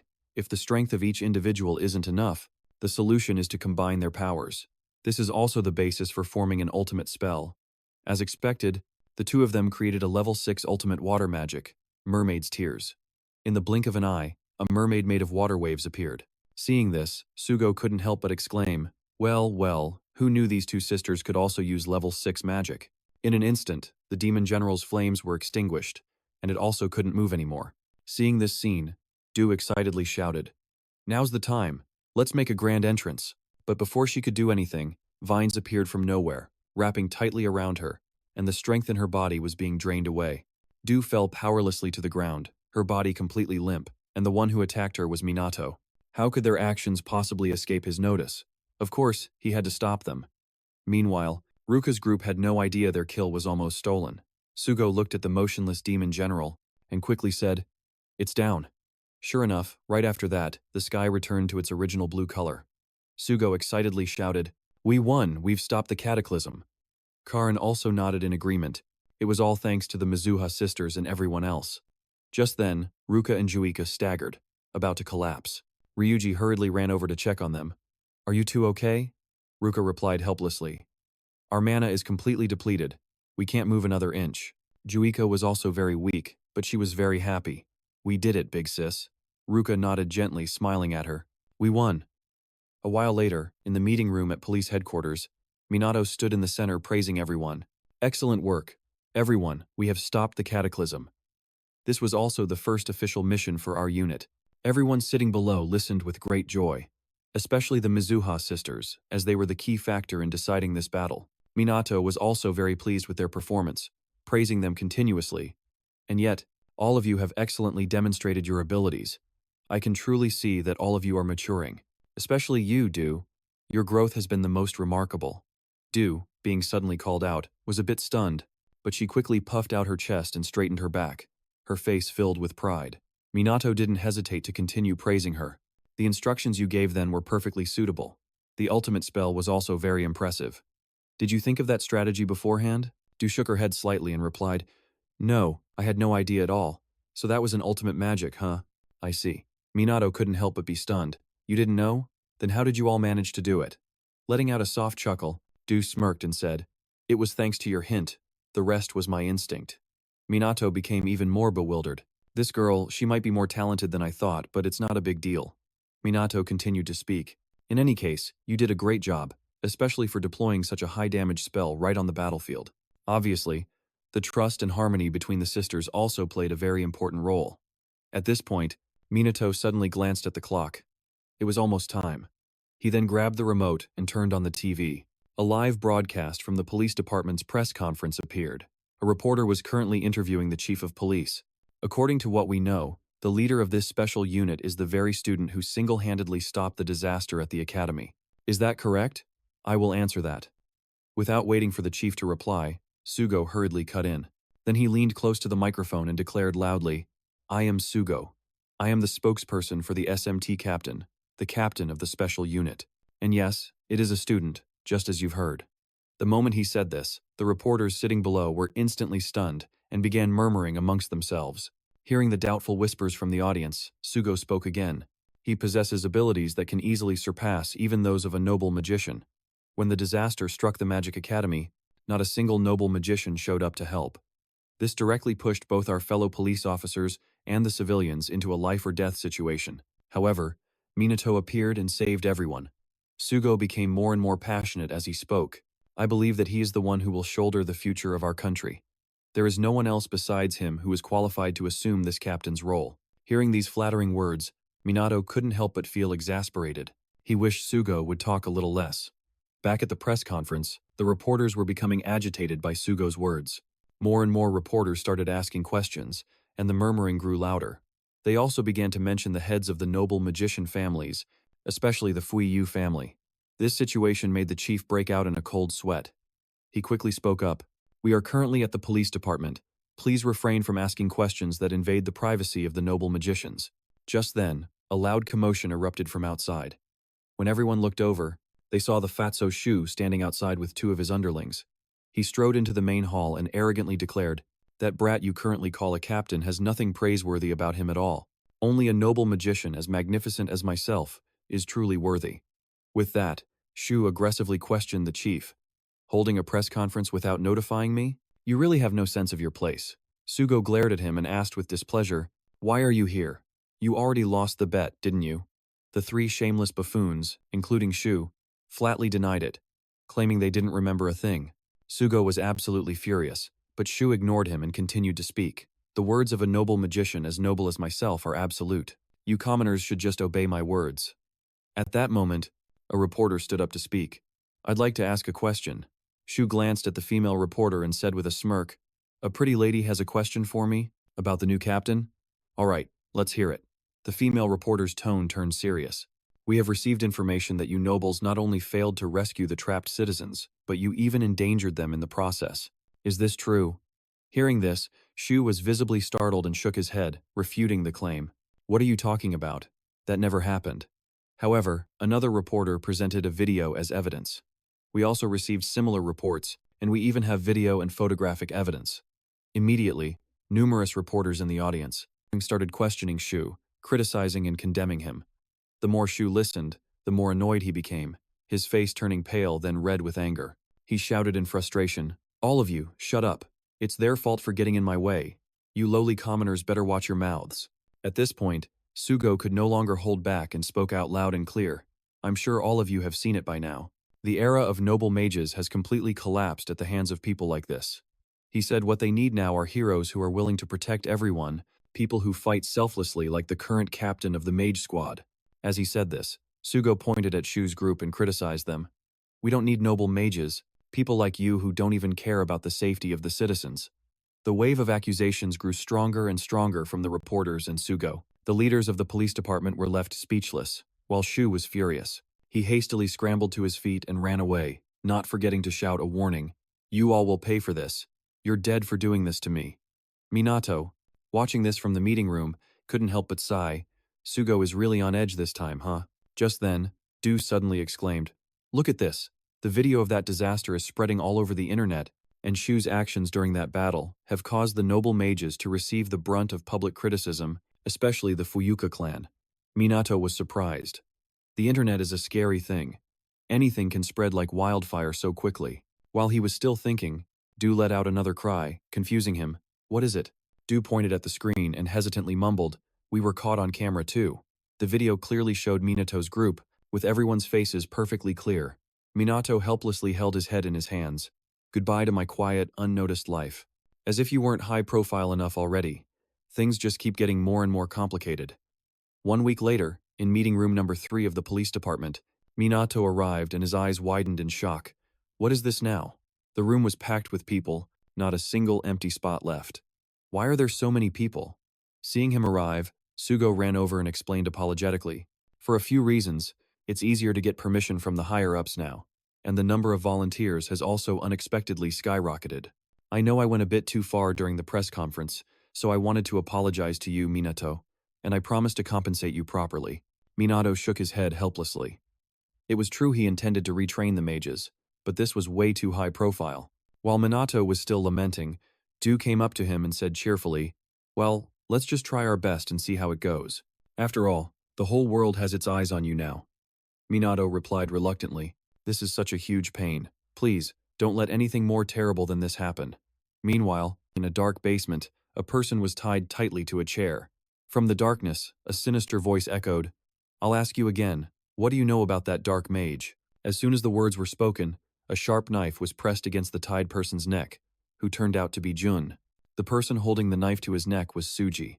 Jun was scared out of his wits and quickly yelled, "I've really told you everything. I only know that he's a guy who can cast incredibly powerful magic, that's all." However, as soon as he finished speaking, the knife plunged down, and fresh blood gushed out like rain.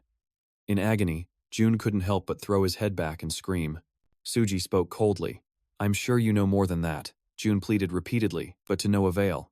Finally, he mumbled, saying, "I remember now. The police are searching all over the Magic Academy, so there's a rumor he might be one of the students there." Hearing this, Suji nodded in understanding. "I see. It seems I can't get anything more from you. Truly. What a disappointment." Jun heard this and asked joyfully, "You're going to let me go, right?"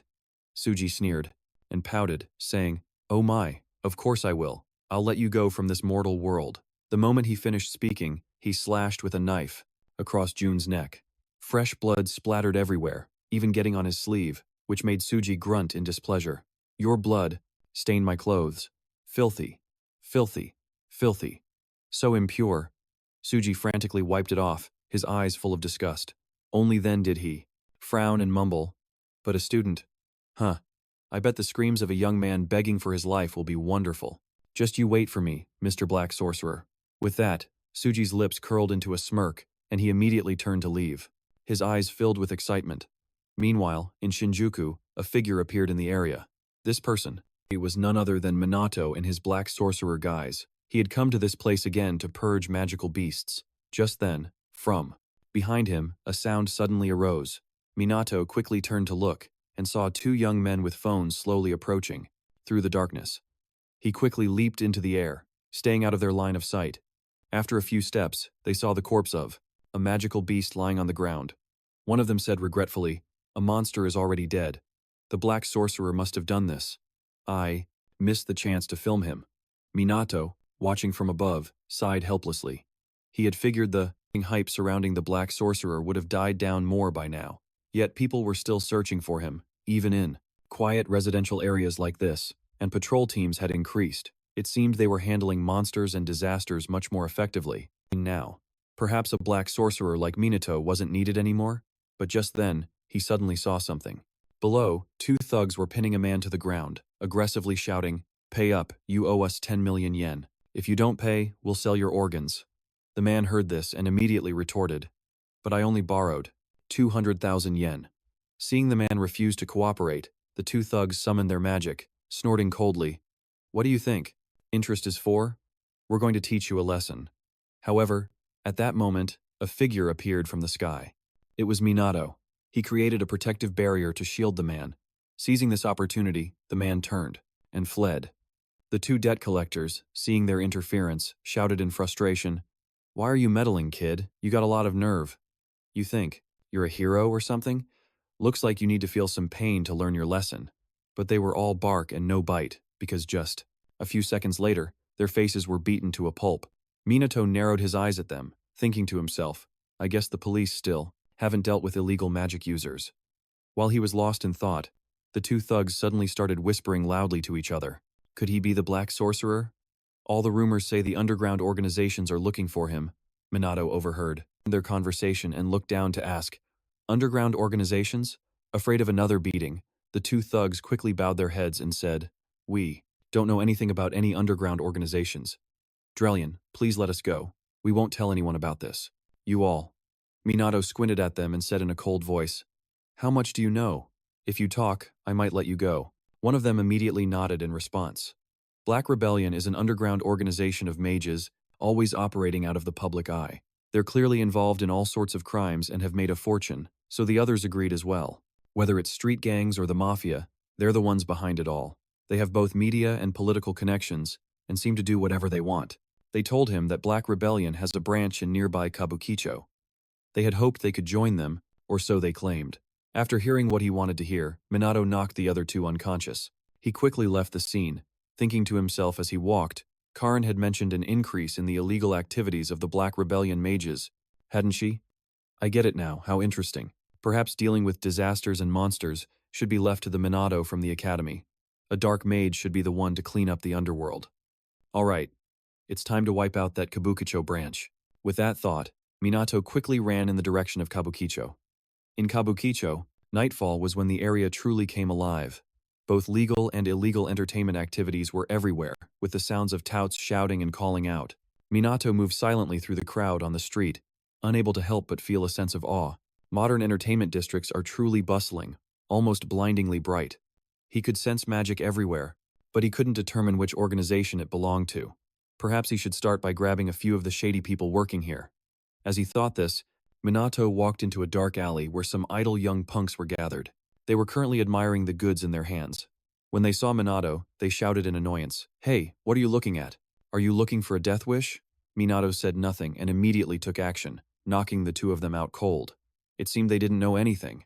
He took out his phone to call the police and report the situation. Just then, a civilian approached, and Minato motioned for them to take another route, because the goods those two were playing with were guns. At that moment, Minato saw something on the phone. He frowned and muttered, West Asia. So, he went to find some other thugs in the area to question. Is that where the organization's members gather? The thug asked, trembling. You'll let me go after I give you the information, right? Minato let out a cold snort, and after getting the information, he sped off. I hope the information you gave is accurate, for your sake. Meanwhile, at a bar called Weston, a girl with short hair quietly appeared inside. The moment she entered, all eyes immediately focused on her. The girl walked straight to the bar and slowly sat on a stool. The bartender didn't look up at her, still busy polishing a glass in his hands. He asked nonchalantly, What can I get you? The girl watched the man intently and slowly spoke. Do you have any information? As she said this, she placed a few bills on the counter. The bartender took the money, pocketed it, and asked suspiciously, What is it you want to know? The girl answered without a hint of hesitation, the location of Black Rebellion's hideout. Hearing this, the bartender immediately opened his eyes and said in a cold voice, Wrong. You should be asking a different question. The girl looked at him in confusion, not yet understanding what was happening. When the man added coldly, You should have been asking what's going to happen to you next. Is this the way? The girl then realized that the group inside the bar was closing in on her. She immediately panicked, not knowing what to do. While she was still confused, those men had already cast magic to kill her. The girl hastily fought back, but she knew she was no match for them and had to escape. With that thought, the girl turned and fled. However, a fireball shot towards her, injuring her and knocking her to the ground. Those thugs quickly approached her, speaking with a perverted grin. We don't mind a strong woman. Just imagine a beauty like you belonging only to me. The girl scowled fiercely, her eyes filled with despair. I'm sorry, Kai, your sister can't do anything. At that moment, a hand reached out to grab her head. But at that very moment, Minato pushed the door open and stepped inside. The thug's actions froze instantly, unsure of what to do. Minato, however, paid them no mind, slowly walking towards the bar. He spoke coolly. Are members of the underground mage organization present here? This question left the thugs bewildered. When they finally snapped out of it, One of them approached Minato from behind and said coldly, "Are you insane? Do you have any idea what kind of situation you've walked into?" With that, he placed a hand on Minato's shoulder and warned in a low voice, "Just get lost and go hide under your mommy's skirt, you fool." However, the moment he finished speaking, a fist slammed into his face. That single blow sent the thug flying, crashing hard against the wall. The pain made him scream for his mommy. This scene left the other thugs completely dumbfounded and flabbergasted. The short-haired girl couldn't help but think to herself that no ordinary person could send someone flying that far. He must have used magic, but she didn't see him chant anything. Who is this guy? Minato didn't care what they were thinking and spoke in a cold voice. "It seems my information wasn't wrong. It's just a bunch of low-level mages here. They are so pathetic, ganging up on a single woman. A bunch of upstart thugs like you are surely rotten to the core." Seeing Minato's intimidating aura, the thugs became a little scared, but they still tried to compose themselves and shouted, "Get him! He's just one guy. If we all attack together, there's no way we can lose." As soon as the words were out, a barrage of spells appeared and flew towards Minato, but he dodged them with ease. The short-haired girl, watching from the side, couldn't help but worry. No matter how strong Minato was, numbers always held the advantage in any fight, and it didn't look like he could cast any high-level magic. He didn't stand a chance. Thinking this, the girl yelled, "Run away!" But Minato just calmly dodged the incoming spells. He let out a cold chuckle and sneered, "Too bad for you." The moment he spoke, Minato moved like the wind, instantly appearing in front of one of the thugs. He landed a punch that sent the man flying far away. Minato didn't stop there, throwing several more punches, and in the blink of an eye, he had taken down several of them. Minato unleashed a flurry of punches at an unbelievable speed, and not a single thug could avoid them. The short-haired girl watching from the side was utterly shocked. She just stood there, stunned, unable to process what was happening for a long moment. In just an instant, the entire group of thugs had been taken down. The short-haired girl was in awe. Minato moved so fast that she couldn't even see his movements. What kind of magic was he using? Minato slowly walked towards the last remaining thug, making him tremble and mutter, "What? What the hell are you? Who are you?" Minato narrowed his eyes at him and spoke coldly, "I am the Black Sorcerer, the one who will destroy the Black Rebellion." As soon as he finished speaking, he knocked him unconscious. Right after that, Minato walked over to the girl's side. The girl glanced at the men lying face down on the ground, completely bewildered. Minato had taken them all down in the blink of an eye. He was truly exceptional. Perhaps he was a legendary sorcerer.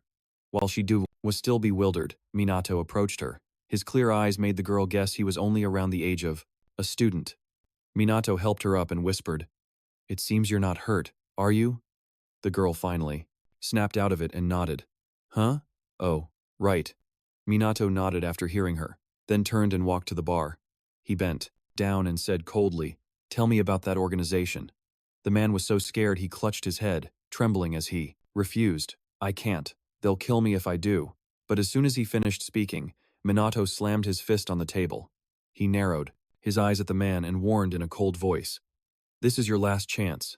Tell me about the organization." Seeing his terrifying gaze, the man quickly shouted, "I'll talk. Please don't kill me," he told Minato. That the organization's base was in Tokyo with many branches in places beyond Kabukicho, and the head of the Kabukicho branch was a tough nut to crack. He had heard that the leader was an influential sorcerer in the underworld, and there were even rumors that he was manipulating Japan from behind the scenes.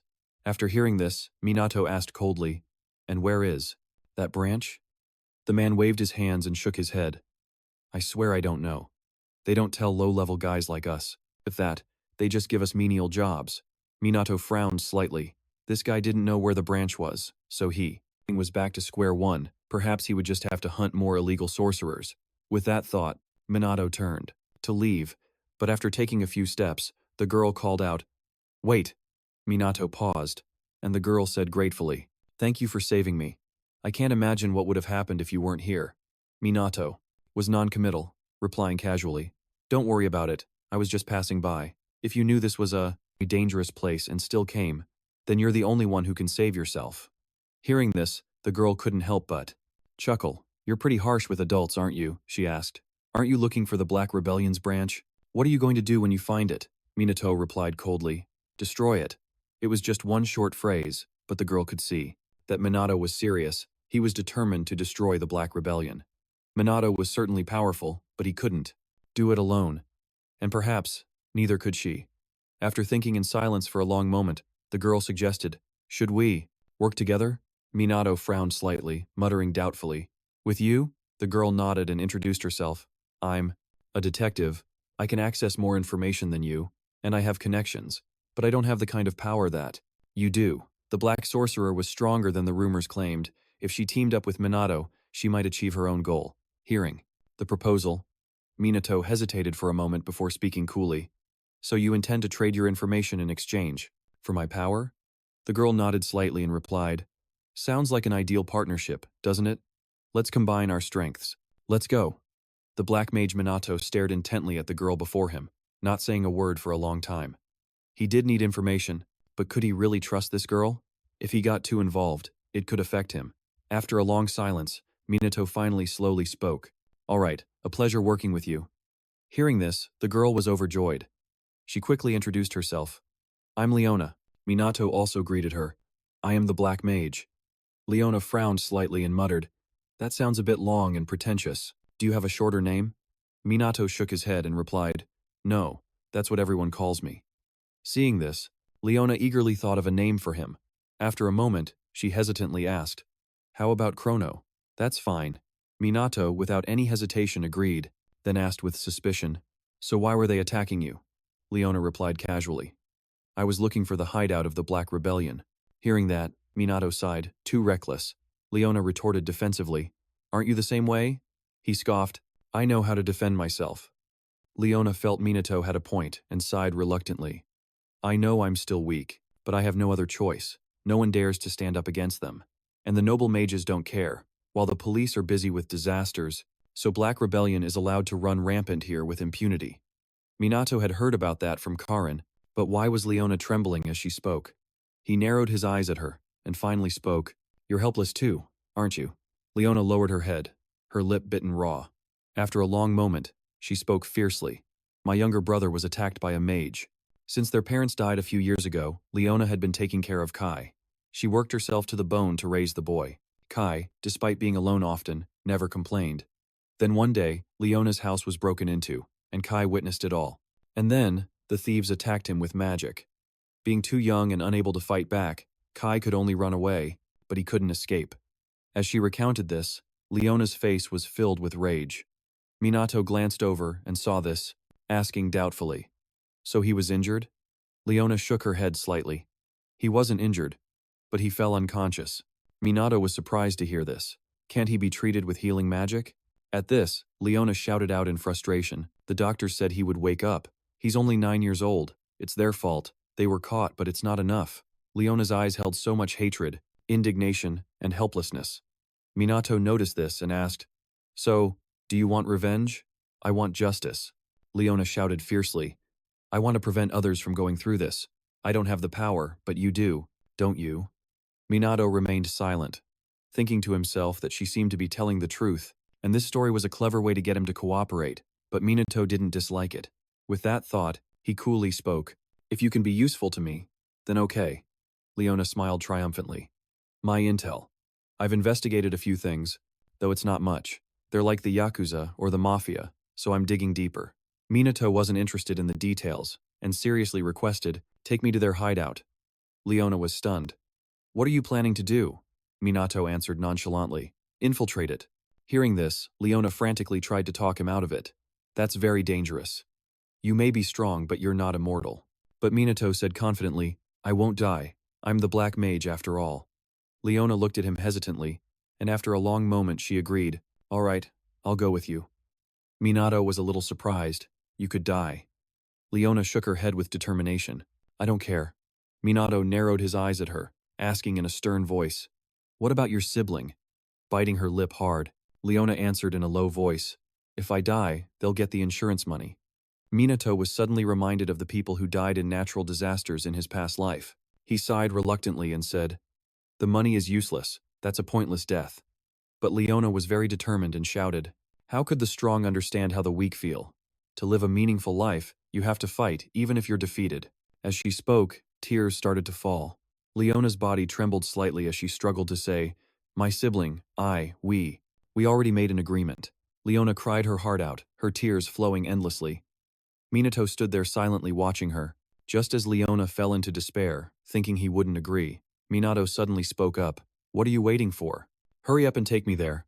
Hearing this, Leona immediately looked up. Minato was already heading for the door.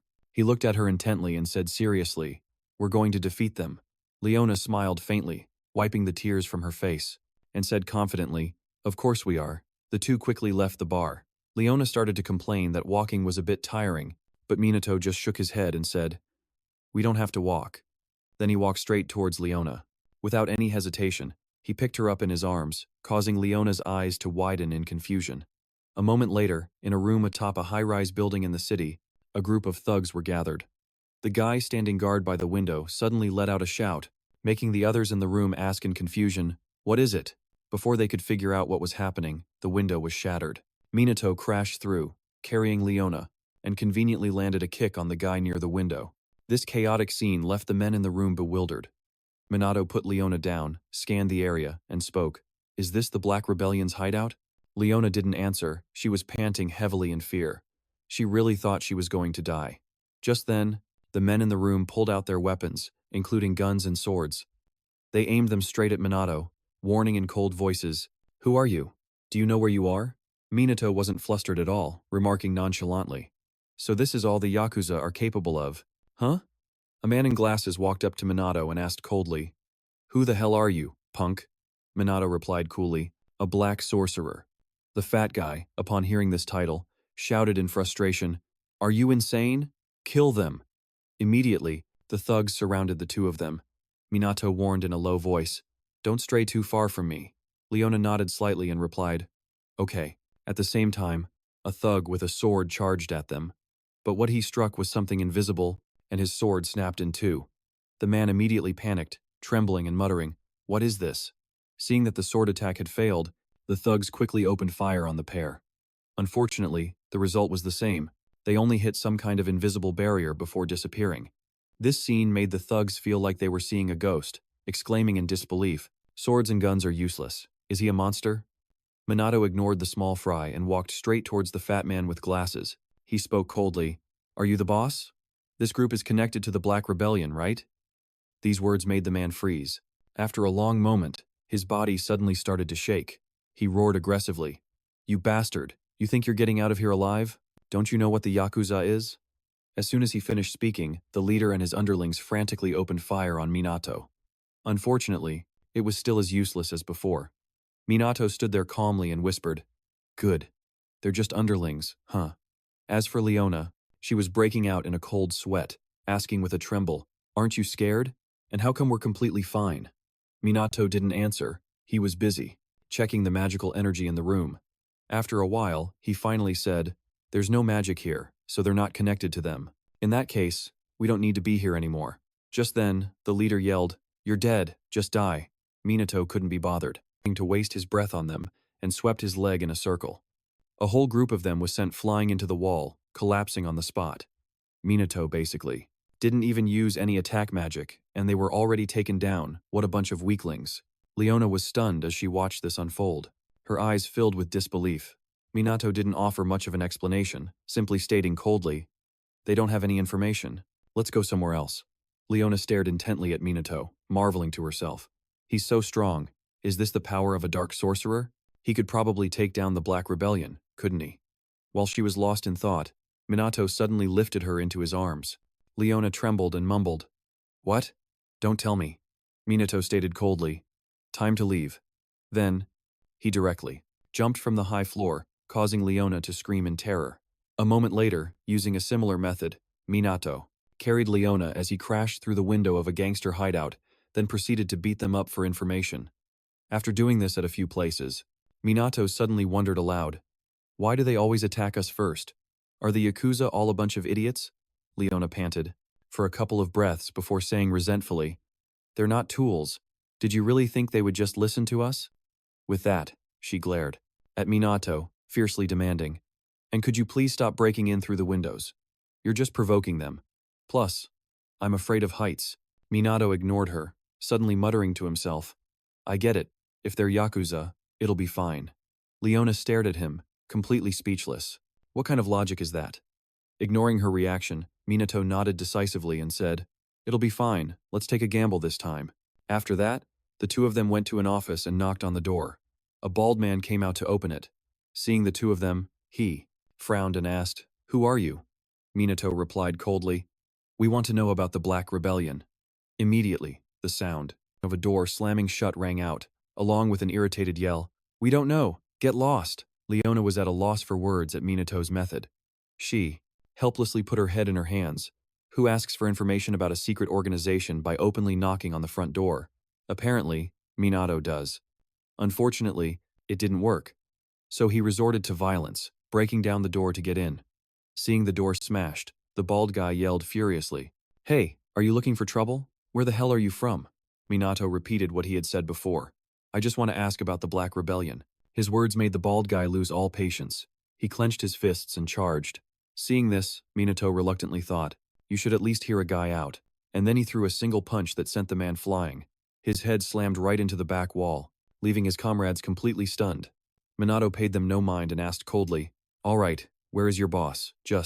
Then, a man in a suit stepped out and spoke in a low voice. "That would be me. I'm Oshiro. What do you want?" Minato didn't beat around the bush, getting straight to the point. "Is this place connected to the Black Rebellion?" Oshiro's brow furrowed in suspicion. The henchman behind him cursed loudly in frustration. "Who the hell do you think you are, asking questions like that? You son of a..." He then moved to attack Minato, but he was stopped by Oshiro. "That's enough." The subordinate wanted to object, but Oshiro spoke coldly. "Don't. He's not someone you can handle." Saying that, he glanced at Minato and said directly, "We have no connection whatsoever to the Black Rebellion. I swear it on my gang's honor." Minato didn't react at all. He continued to ask, "So do you know where their hideout is?" Oshiro didn't answer right away, instead asking, "If I tell you, will you leave?" Minato nodded without the slightest hesitation. After that, Minato and Leona were invited to sit at a table, and a gangster brought 2 cups of tea for them. Leona was utterly bewildered, wondering what the hell was going on. Just then, Oshiro spoke up, "Allow me to reintroduce myself. I am Oshiro." Minato politely returned the greeting. "I am Chrono, a black mage." Leona quickly did the same. "I'm Leona." After the introductions were over, Oshiro took out a map, pointed to a spot on it, and spoke. "The Black Rebellion's hideout is quite far from here." He said that was all he knew, and he didn't know of any other locations. Minato frowned upon hearing this. It was different from what Leona had said, which was that it could be found if they looked. Leona was actually quite trustworthy. Minato narrowed his eyes at Oshiro and asked coolly, "But have you told me everything? Are you hiding something from me?" Oshiro shook his head slightly and replied, "No, we're enemies. We just rarely get into fights with each other." Minato scoffed and said with a sneer, "We'd like to think so." Oshiro declared boldly, "I wouldn't lie to someone who managed to make it into a Yakuza office. The Yakuza has principles. Don't say such things to me." Minato couldn't help but be surprised that someone like him still existed. Thinking this, Minato immediately stood up to leave. "We've gotten what we came for, so we'll be going now." Oshiro watched him go and asked hesitantly, "What's your plan for fighting the Black Rebellion? There are rumors that they have connections to some influential figures. It won't be easy." A smile crept onto Minato's face as he pulled Leona closer, and raising an eyebrow, he asked, "And what about opponents like us? I've faced countless enemies before." As soon as the words left his mouth, he grabbed Leona and jumped out the window, leaving Oshiro with a parting "let's not meet again." Oshiro watched from above as Minato's retreating figure, unable to stop a smirk. "To think someone like you exists. If you're the one taking them on, you might just wipe out the Black Rebellion for good." Minato was unaware of Oshiro's thoughts as he carried Leona toward their destination. Meanwhile, in another part of the city, in an abandoned building, 2 groups were in the middle of a transaction. The 2 leaders were on high alert, scanning their surroundings. Their underlings were inspecting the guns inside a wooden crate. After a moment, one of them spoke up, confirming there were no issues with the quality. With that confirmed, they began the exchange. A large suitcase full of money was handed over. The leader dressed in black smiled in satisfaction. The red-haired leader approached to shake his hand. The deal was sealed. The other man nodded slightly and said, "A good deal. Japan is truly wonderful. There's no other country that treats criminals as well as this one." Hearing this, the red-haired man sneered. "This place is full of peace-loving souls. It's the greatest country ever." With that, the 2 of them burst out laughing together, but just then, a window was shattered. A figure then landed right beside the 2 of them. Instantly, both groups were startled. What the? Who is this guy? The newcomers were none other than Minato and Leona. Minato spoke coolly. Finally found the Black Rebellion. After saying this, he scanned the room. He looked at the crowd before him, wondering how many mages were here. Everyone who looked like they were from the Black Rebellion were magic users, and about half of them looked like mafia members. Leona wisely stepped aside. She knew she shouldn't get involved in this fight. She didn't have that kind of power, so Leona quietly moved away and took out her phone to record evidence. Being interrupted made both groups extremely angry. The red-haired man looked at Minato with displeasure and demanded, "Who the hell are you?" Hearing this familiar line, Minato couldn't help but sigh in resignation. Oh boy, villains always start with that line, don't they? His words left the other guy completely confused. Minato paid him no mind and calmly announced, "I am the Black Mage, and I'm here to destroy the Black Rebellion." The mafia leader didn't recognize the name and asked in a low voice, "The Dark Mage?" The red-haired man looked at him in confusion and muttered, "Destroy the Black Rebellion?" But soon after, the whole group burst into laughter. The red-haired man sneered and said, "A punk like you? What can one person possibly do?" Just as he finished speaking, a fireball came flying from a distance. With a loud bang, the flame exploded, sending the nearby crowd flying. Minato scoffed coldly and said, "I'm going to take you all down." Suddenly attacked, the two leaders became furious and immediately gave the order, "You've got some nerve. Kill him." Immediately, the entire group attacked Minato with magic. But they couldn't touch him, as all their spells were blocked by an invisible barrier. Inside, they could only use second-level magic, as anything higher would destroy the warehouse. Minato could use combat magic, but their sheer numbers were difficult to handle all at once. Seeing Minato completely unharmed, the group immediately panicked. "Our attacks aren't working. The bullets aren't hitting him." The mafia leader was just as bewildered, demanding, "Why isn't he hurt?" The red-haired man was extremely frustrated. "How should I know? I've never seen magic like this before." Minato couldn't help but feel exasperated. It wasn't even magic, but in any case, their panic was quite remarkable. Just then, the mafia leader shouted, "We still have that thing I brought, right?" The red-haired man suddenly remembered, and his confidence returned. He smirked and said, "Enjoy your confidence while you can, Black Mage or whatever." Minato was stunned. "Looks like they've sobered up, huh?" While he was confused, a man brought over a canister of poison gas. Seeing it, Minato immediately shouted a warning. "Leona, get out of here right now." Leona was very obedient and immediately turned to run towards the door. At seemingly the same moment, the other man threw the poison gas canister. Minato didn't dare to be careless, and quickly used his magic to pull it back. In an instant, all the poison gas was released. The two leaders, who were now wearing masks, looked smug at the sight. They laughed gleefully. "Too late, you fool. Not even you can resist poison gas. The game is over. He's finally dead, right?" As they spoke, they walked forward, wanting to see how Minato had died. But when they got a closer look, their eyes widened in horror. Because inside the cloud of poison gas, Minato's figure was still standing tall, completely unharmed.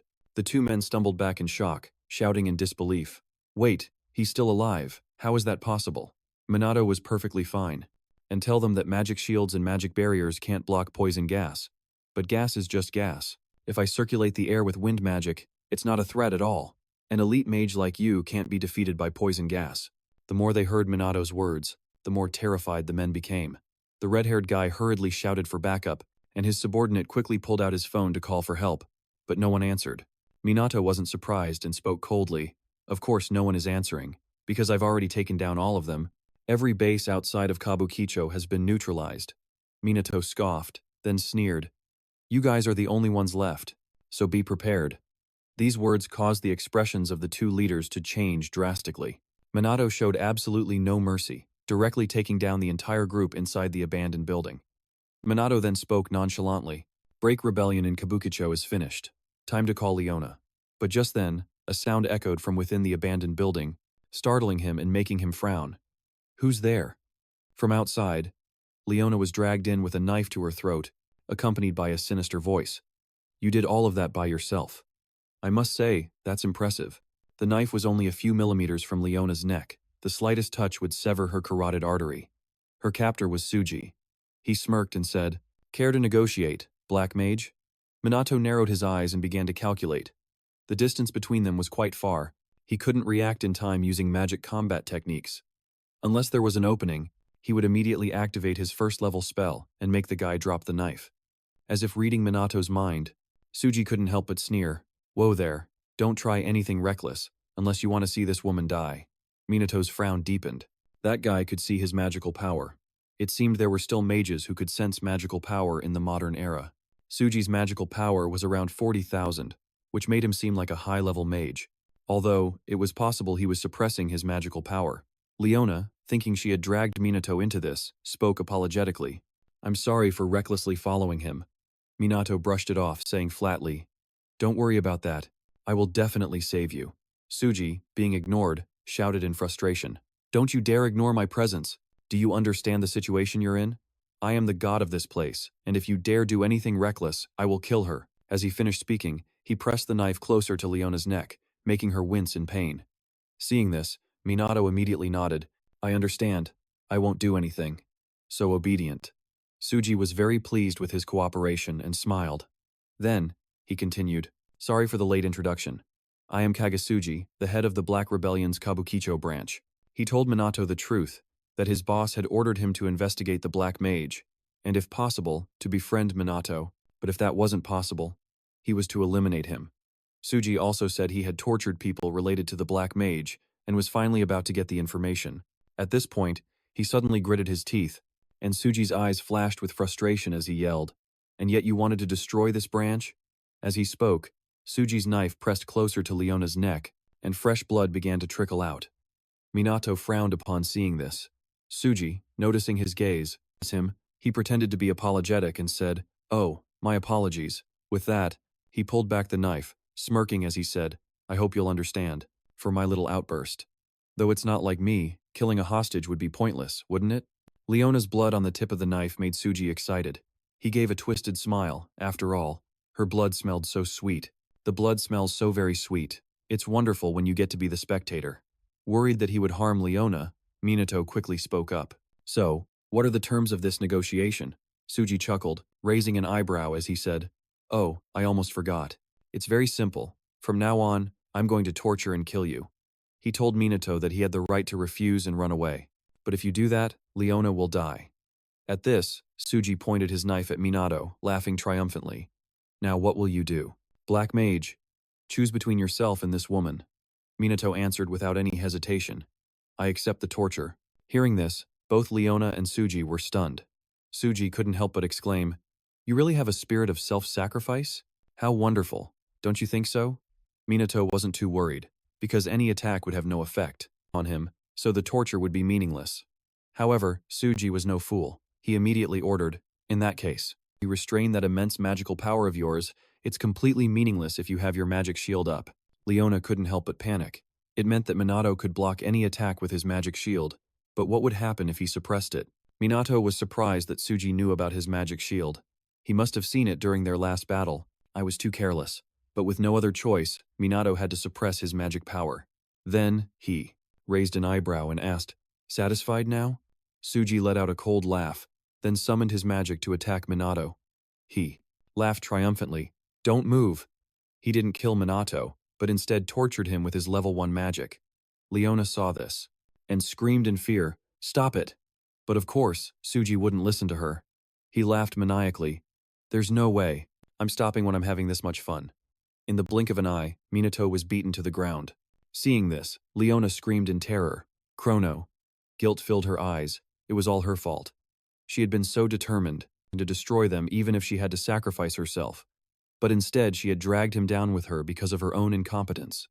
At that very moment, Tsuji seemed certain of his victory. He shouted madly, "What a pity, but this is the end for you. Thanks for the entertainment you've provided. Farewell, Black Mage." Leona bit her lip fiercely. She would not let him kill Minato, because he was her only hope. With that thought, she started to struggle, trying to break free, and at the same time, she summoned her magic into her hands. But Leona's clumsy movements didn't escape Tsuji's eyes. He let out a cold laugh, throwing her to the ground. He snorted contemptuously, "I can see right through you. If only you weren't here, he wouldn't have lost. A great man like him is about to die, a death truly fitting for a foolish woman like you." As soon as the words left his mouth, Tsuji charged forward with his knife, intending to kill Leona.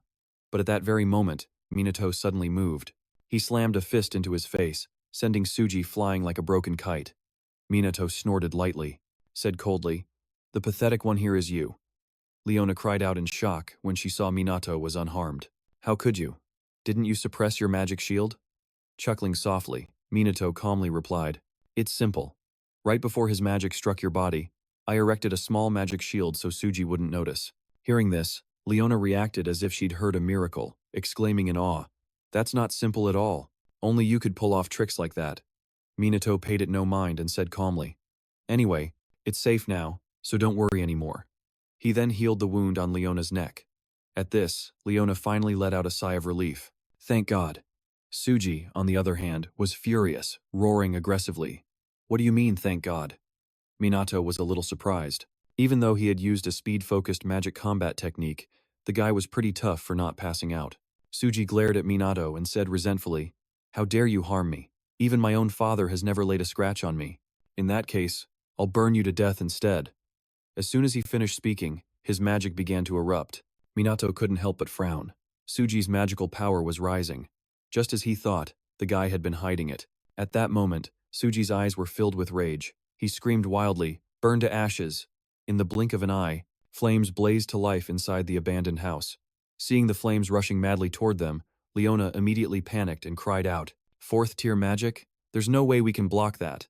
But Minato just stood there calmly, not making any move. In an instant, the flames had surrounded Minato and Leona. Just then, Minato suddenly moved. He casually waved his hand, and a protective barrier appeared, stopping the brilliant flames. Seeing this scene, Leona cried out in utter disbelief. A first-tier spell completely blocked a fourth-tier spell? How could that be possible? She stood behind Minato, staring intently at his steady back. This feeling of relief that Leona was feeling, what was it? Could it be that she believed he would definitely be able to do something? Just who was this person in front of Leona right now to have such abilities? Seeing Minato block his attack, Suji wasn't flustered. He suddenly threw his head back and laughed loudly, then snorted coldly. "Excellent. I knew it. You're strong. I figured my magic wouldn't work on you. However, I have a trick up my sleeve." As soon as he finished, Suji reinforced his magic, causing Leona to cry out in surprise. Why were there no signs of the magic fading? His spell should have disappeared by now, right? "It's sustained magic," Minato slowly explained, which only confused Leona more. Minato calmly spoke up. "Normally, you can't cast multiple spells at once, and after a spell has been active for a while, it will weaken and eventually dissipate. However, if you redeploy the same magic with the same force as the original spell dissipates, it will be sustained. That's the same principle applied when Leona flies using wind magic. If you don't do that, you can't fly." Hearing Minato mention her flying, Leona shouted in annoyance, "Thanks for the explanation, but who has time for that right now? The barrier is about to." But as she said that, she realized something. The barrier wasn't disappearing. Her eyes widened in shock. Seeing her reaction, Minato spoke calmly again. "If I can explain it, it means I also know how to use it. So, obviously, I can use sustained magic too." Stable, and it was a piece of cake. However, Suji over here was utterly astonished. He couldn't believe it and yelled, "Impossible? You can use stable magic too?" Leona, having regained her confidence, spoke up aggressively. "Your magic is useless against him.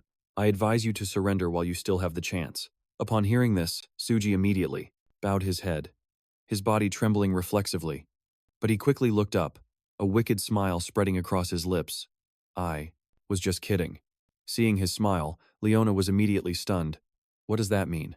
Suji let out a menacing laugh, coldly, speaking, "Right, it's very strong. If we played by the book, it'd be tough for me, but as I said, I have an ace up my sleeve." Right after, he once again manipulated the flames in front of him. Instantly, Leona felt her body become very uncomfortable. She struggled to breathe, murmuring in a trembling voice, "It's so hot. I can't breathe. Why does my body feel so heavy? Like this?" Seeing this, Suji gloated. "Do you know what happens when you set up a barrier in an enclosed space surrounded by fire? Naturally, the oxygen will run out and the temperature will rise continuously, and now Minato will have two choices.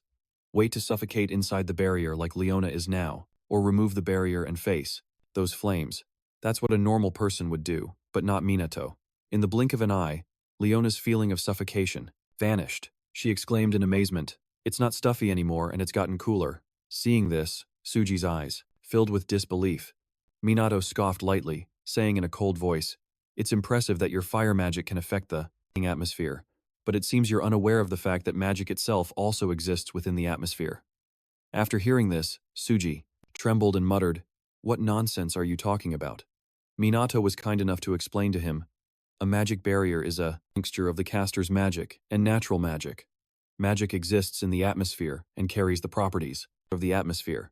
As soon as he finished speaking, a layer of energy appeared around him, and in just a moment, it swirled around the barrier, pushing back Tsuji's flames. At the same time, the vent above them opened up. Minato spoke calmly.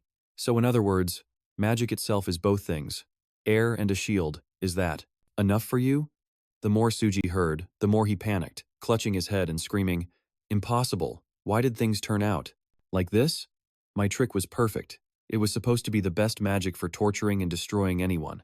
Unconsciously, letting out a soft scoff, Minato said in a cold voice, "You bastard, I haven't given you permission to collapse yet. You like to torture people, right? Well then, go and feel the same pain as your victims." As soon as he finished speaking, he placed his hand on the middle of the man's forehead. In an instant, Tsuji's eyes lost focus, and 2 streams of tears began to fall. Minato smirked as he cast a spell called the Shadow Zone. In Tsuji's subconscious, he was falling into a pitch-black place. He didn't know where he was, couldn't make a sound, and couldn't hear anything. An overwhelming fear quickly consumed Tsuji. He frantically cried for help, but no one answered. Before long, Tsuji couldn't resist anymore and collapsed to the ground. Without a shred of pity, Minato spoke coldly, "Pay for your past sins in the depths of darkness." Just then, a sound was suddenly heard from outside. Leona flinched and frowned. "Hey, it looks like someone reported this place." Feeling they couldn't stay here long, Minato suggested, "Let's go." With that, he swept Leona off her feet, causing her to mutter in alarm, "Wait a minute, don't tell me we're flying again." Unfortunately, her resistance was futile. Minato carried her and flew out the window. Minato landed on a rooftop of a nearby building. Looking at the scene below, Leona slowly spoke. "At this rate, the Black Rebellion in Kabukicho has been wiped out." Minato nodded slightly and said, "Looks like it's time to clean up the next area." Leona stared at him intently, then hesitated for a long time before saying, "Hey Chrono, I have a favor to ask. Can you accept me as an ally?" She said she had no power and might slow him down, but she had information and connections and really needed his help. Leona's tone was somewhat pleading. Minato gazed at her for a long moment before sighing and saying, "I've just realized this, but it turns out I have a soft spot for other people's requests." Leona looked at him expectantly, so he gave a nonchalant nod. Minato spoke casually, "From now on, I look forward to working with you." A spark of joy appeared in Leona's eyes, and she replied firmly, "Of course, I look forward to working with you too. I'll handle public relations and gathering allies. Just leave it to me." Hearing this, Minato couldn't help but feel baffled. What in the world is public relations? The next morning, the media reported that the Kabukicho branch of the underground organization known as Black Rebellion had been annihilated.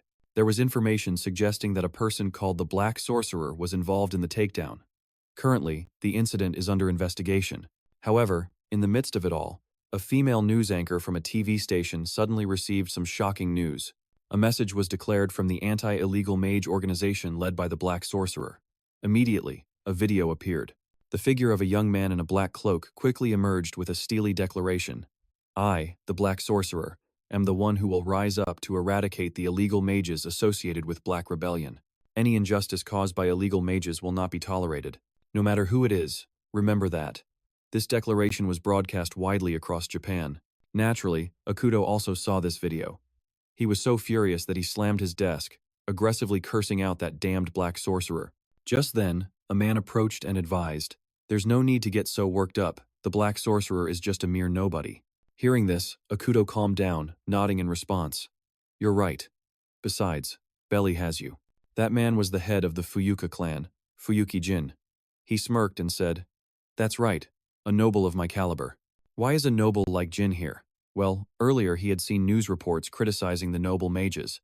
Major television stations criticized the noble mages who were supposed to protect the people, but their actions in the footage and at the press conference were terrifying. The more Jin watched, the fouler his expression became. The news anchors even suggested that Minato's special unit was far more effective, and they raised a huge question. Ultimately, are noble mages even needed anymore? The expression on Jin's face twisted continuously with the media's criticism. The butler stood perceptively to the side without saying a word. As expected, it wasn't long before Jin's anger erupted. He used magic to shatter the television in front of him. Jin gritted his teeth and gave an order. Go now. The butler didn't hesitate to accept the order and left to finish off Chang'ai. But Jin's anger still hadn't subsided. His eyes were filled with killing intent. I'll show them what happens when they dare to mess with the magic nobility. Meanwhile, in New York, the city was in chaos as people fled non-stop. A disaster had struck the area. Demon soldiers were attacking on a major street. The American police quickly arrived and began to fight the monsters. However, there were too many of them, and the police couldn't hold out for much longer. One officer asked doubtfully, "Where's the SMT team?" The person next to him hurriedly replied, "Disasters are happening everywhere. They can't get here quickly." Hearing this, the officer cursed in frustration. Damn it, those useless bastards. While the two were talking, a huge explosion occurred. Smoke and fire filled the sky, incinerating many people, and the demon general appeared on the streets of New York. Seeing it, the police immediately panicked. How could they possibly defeat such a creature? What are we going to do? But just then, a series of magic circles suddenly appeared around the demon general. In just a moment, a brilliant pillar of fire erupted like a pillar supporting the heavens, seeming to want to swallow everything whole. This strange phenomenon left the police officers on the sidelines bewildered. But that wasn't all. Just as the flames appeared, a giant sphere of water materialized. The sphere of water didn't hesitate to merge with the flames. The police stared wide-eyed at this scene, trembling and muttering, "What just happened?" Just then, a voice came through the officers' earpieces. The voice on the other end informed them that a disaster specialist had arrived on site and that they should coordinate and control the situation. And that specialist's name was Mizuha Tsuru, a magic noble from Japan. Tsuru was currently standing on a nearby rooftop. Without hesitation, he leaped down from above. Tsuru began to summon magic in his hands, and the demon general didn't dare to let its guard down, acting quickly as well. The fire and water spells instantly clashed violently. At first, they clashed fiercely, but it wasn't long before they merged into one. In the end, the flames disappeared. The wave of water didn't stop, rushing straight towards the demon general and, in an instant, blowing it to smithereens. Tsuru landed on the ground, his figure incredibly imposing. The police officers on the sidelines witnessed his instant kill. They were momentarily stunned, but they quickly recovered and began to cheer joyfully. They started to surround Tsuru, praising him. The next morning, at the international airport, reporters swarmed Tsuru as soon as he arrived, snapping photos. A middle-aged man shook his hand, praising him. "Thanks to you, sir. The extent of the damage was greatly reduced. We are very grateful." Tsuru calmly shook his head. "I was just doing my job. No thanks are necessary." Meanwhile, two bodyguards next to the man were gossiping about Tsuru. The gist of their conversation was that Tsuru had fallen out of favor. Aside from his noble status, his magic level is quite low now.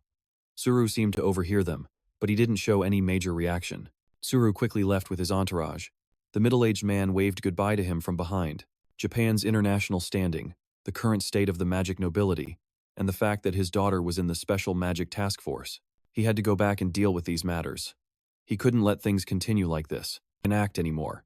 In Japan, Ruka's group was training with Minato as usual. During a break, Ryuji couldn't help but complain. "Kusanagi is too strong. It's ridiculous. He might be the strongest person in Japan." Huika also nodded in agreement. "That's right, and it seems like he's not even going all out." Hearing them complain, Sugo spoke up to reassure them. "We definitely have a chance if we all attacked him at once. No matter how strong he is, we can't afford to lose." His words seemed to energize Ruka and the other two. The eyes of all three of them filled with fighting spirit. Minato, who happened to walk over and hear their plan, smirked and asked, "Do you guys want to try it right now?" The three of them were startled, looking at him in a panic. Ruka shook her head, denying it. "No, we were just chatting." Minato let out a soft chuckle. "Really? Trying to run away? Am I that scary?" His words made Ruka's group feel dissatisfied. But Minato didn't care, calmly saying, "Break time is over. The next training exercise will be to try and defeat me, any way you can. Just try everything." Hearing this, Ruka's group immediately became excited, their eyes filled with fighting spirit. All three shared the common goal of taking down Minato. Right after, the three of them summoned their magic power. Even Sugo and Karin joined in. Minato wasn't flustered, calmly creating a barrier. Seeing that shield, Ruka said with a confident smile, "That shield won't be enough to protect you. However, this time, Minato created another high-level magic shield. Ryuji couldn't help but be shocked when he saw it. He added another layer. Ruka frowned slightly and reminded them, "Focus. Use all your strength to break through them." In just a moment, a barrage of powerful spells rushed towards Minato. But they merely touched the barrier and vanished, unable to do anything to Minato at all. This scene left the entire group stunned and speechless, completely floored. Minato smirked, dismissing the barrier in front of him. Ruka ran up to him, shouting in disbelief, "But we launched level 6 magic at you. I knew you were strong, but I never imagined you were this powerful." Ryuji also spoke up, dissatisfied. "I swear, there's something wrong with him." Seeing their reaction, Minato couldn't help but smile. "I guess it's my turn now, right?" He then summoned magic into his hand. Seeing this, the expressions on everyone's faces froze solid. They knew they were in for a world of hurt. Sure enough, not long after, all of them were taken down. The group thought resentfully, "Minato is a monster." Just then, the phone in the Mizuha siblings' pocket suddenly rang, startling the two sisters. They quickly ran over to check it, and the expressions on their faces immediately stiffened. Seeing this, Minato asked in confusion, "What's wrong, you two?" Juika looked at him and said in a low voice, "Our father, he's coming home." A short while later, at the Mizuha family mansion, the two sisters had returned. Sitting in front of them was Tusiru. Facing the father they hadn't seen in a long time, the two sisters were a bit awkward, and Tusiru also didn't say a word, causing the atmosphere to fall into silence. After a moment, Tusiru slowly opened his mouth. "I heard that you two have joined the Special Magic Task Force." The two sisters were stunned for a moment, but quickly nodded in reply. "Yes, that's right." Tusiru narrowed his eyes at his two daughters, finally suggesting, "Tell me more about it." Hearing this, the expressions of the two sisters immediately changed, with joy clearly visible in their eyes. Dua was the first to speak. "The Magic Special Task Force is making a huge contribution to society. They've resolved countless natural disasters, and everyone there is wonderful." Ruka also chimed in, saying they had matured a lot. Their mana had more than doubled, and now, they can even use high-level magic. They told Tusiru this was largely thanks to Minato. The two also took the opportunity to praise him profusely.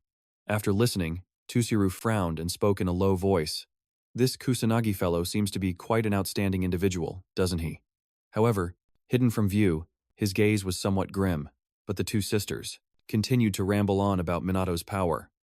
Tusiru calmly took a sip of tea, then slowly placed his cup down, then spoke coolly, "Leave the Magic Special Task Force." The Ruka sisters' joy was short-lived as they were stunned, asking in confusion, "Why?" Tusiru replied coolly, "I'm sure you have noticed, at the present time, the reputation of the magic nobility is plummeting, and this is having a terrible effect on Japan. It is the magic nobility who supports this country." He said the Magic Special Task Force isn't helping at all, but is actually making the situation worse. These words caused the expressions of the two sisters to darken, defiance clear in their eyes.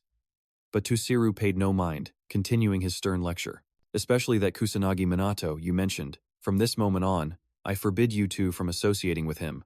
The two sisters immediately erupted in defiance, aggressively retorting, "This is unfair, it's just your own selfish wish." Tusiru narrowed his eyes at his two daughters and said coldly, "You have always obeyed me, and that will not change." Dua bit her lip aggressively. She had always obeyed her father, never once daring to defy him, but now is different. Right after that, she declared defiantly, "No." Dua said she would not leave the Magic Special Task Force, nor would she abandon Minato. He is the person who saved the world, and besides, they have been training relentlessly. The Magic Special Task Force is doing the things that the magic nobility is supposed to do. We are very willing to cooperate, if Tusiru wanted them to, but to force them to quit. Before she could finish, Tusiru cut her off coldly. "Then we shall sever our ties, and you are never to call yourself a magic noble again."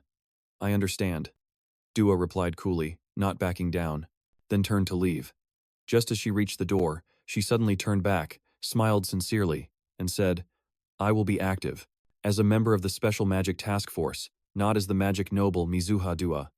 With that said, she turned and left. Tusiru watched Dua's retreating figure and couldn't help but say, "I never thought Dua would go this far."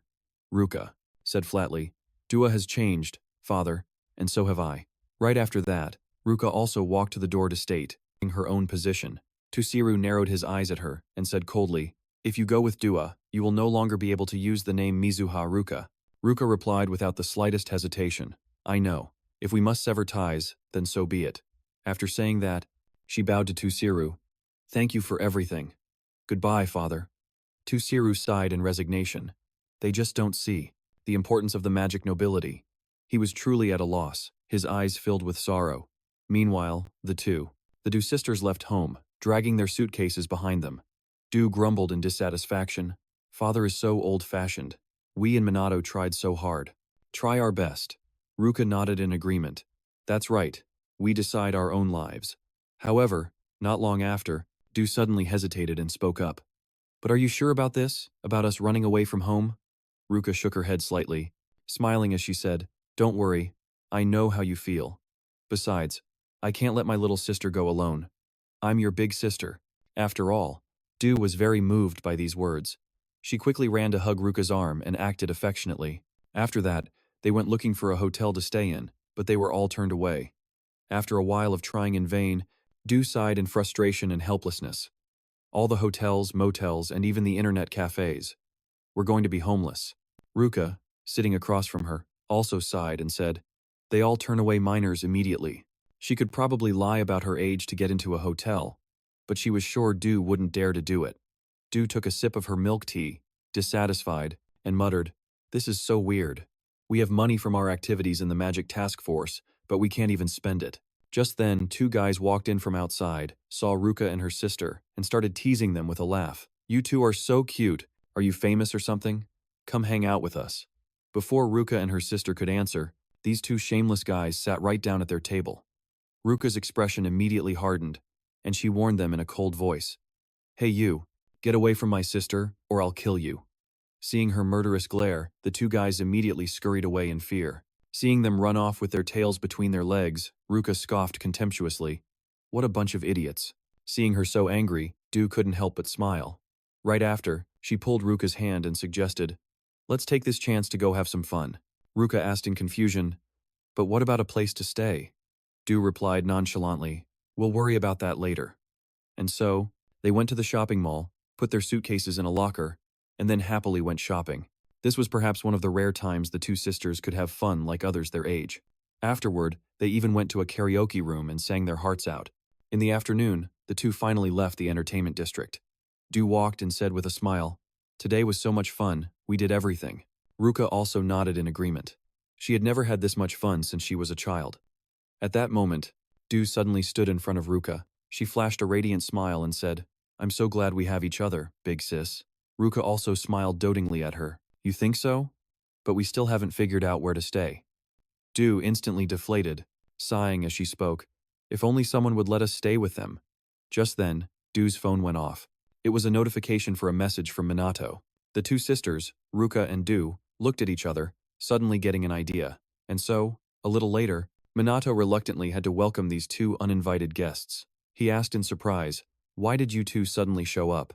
Du looked at Minato with sparkling, pleading eyes and mumbled, Would it be okay if we stayed at your place? Of course, Minato didn't kick them out, inviting them inside to ask about everything in detail. After hearing about the disagreement between the Mizuha sisters and their father, he exclaimed in shock, So you two ran away from home? The two sisters thought Minato wouldn't agree, and sighed in resignation. You think so too, huh? We knew it. Minato narrowed his eyes at them. They had both changed. They seemed more honest with themselves now. Their sisterly bond had also grown stronger. While Minato was still thinking, Du spoke up again. I know that. It's a bit awkward to ask, but could we please stay here for a while? Ruka also pleaded. Please, we have nowhere else to go. Minato didn't answer immediately, lost in thought. He knew that they were girls, but that didn't mean there was anything romantic between them. Well, that wasn't really an issue. In the end, he finally gave a slight nod and replied, All right, you two can stay for a while.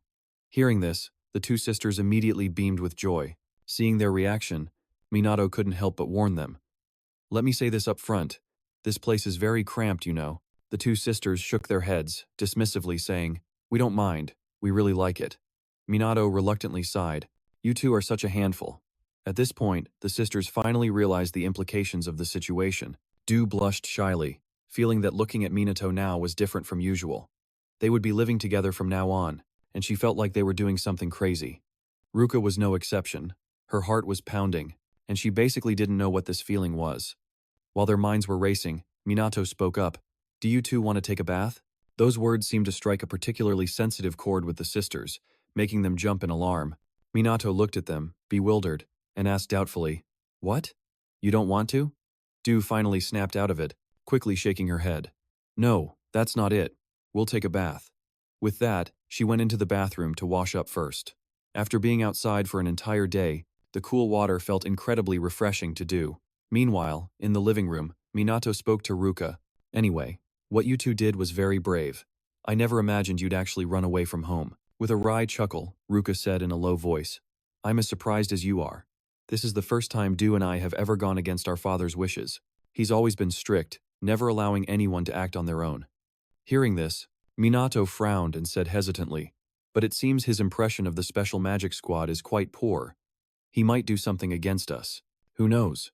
As they were talking, Du came out of the bathroom, feeling absolutely wonderful. "Sis, it's your turn now." Ruka nodded slightly. "Okay, thanks." Then she headed into the bathroom. The water from the showerhead pouring down made Ruka feel completely refreshed. Outside, Du was happily chatting with Minato. "You know, it feels kind of strange, being in your room like this." Minato nodded slightly and said, "This is the first time I've had someone else stay over." Smiling at him, Du said gratefully, "Thank you, Minato. Without you, we'd probably be sleeping on the streets." Shrugging nonchalantly, Minato brushed it off. "Don't worry about it, it's no big deal." Hearing this, Du couldn't help but laugh out loud. Minato looked at her, confused, and asked, "What is it?" Du shook her head slightly. "Nothing, it's just that you always say things like that, you know?" Minato didn't see the issue, and replied nonchalantly, "The Special Magic Squad is my unit. You're a member of the squad and my friend. No matter what happens, I'm not going to abandon you." Minato's words made Du's cheeks flush red with embarrassment. Her heart began to beat erratically, as if it would leap out of her chest. Just then, Ruka pushed open the bathroom door and stepped out, startling Du and making her forget what she was embarrassed. Ruka, not knowing what was going on, calmly said, "I'm done." Seeing that the two girls had finished, he stood up and went into the bathroom. "Well, I'm going to take a shower then." Ruka glanced at him as he went in, then looked over at Rika, who was sitting on the other side. The atmosphere instantly grew quiet, as if Ruka was deep in thought. The next day, in the meeting room of the police department, Sugo handed Minato a file and said, "This is our training schedule." Minato looked it over and nodded in satisfaction. "Looks good." Seeing that he had no objections, Sugo continued, "Then our regular meeting is adjourned." With that, he was about to get up and leave, but Minato called him back and said, "By the way, I have something to report. Juika and Ruka have started living with me." These words made Sugo freeze up completely. He exclaimed in shock, "So the three of you are living together?" Minato casually admitted, "Yes, that's right." Sugo was truly speechless. "You're living with not just one but two girls. Why are you so calm? Do kids these days consider that normal?" "This won't do. Minato is an oddball. I guess I'll have to teach him some basics." Thinking this, Sugo suddenly spoke with a serious tone. "Kusanagi, Japan doesn't have a polygamy custom, you know." Hearing this, Minato was confused and wondered if that was the current trend. Afterwards, Minato left the meeting room, but thinking about it seriously, 3 people in that room does seem a bit cramped. Should he move out? While walking down the hallway, Minato saw Karin training in the courtyard below. Having trained for so long, her forehead was drenched in sweat.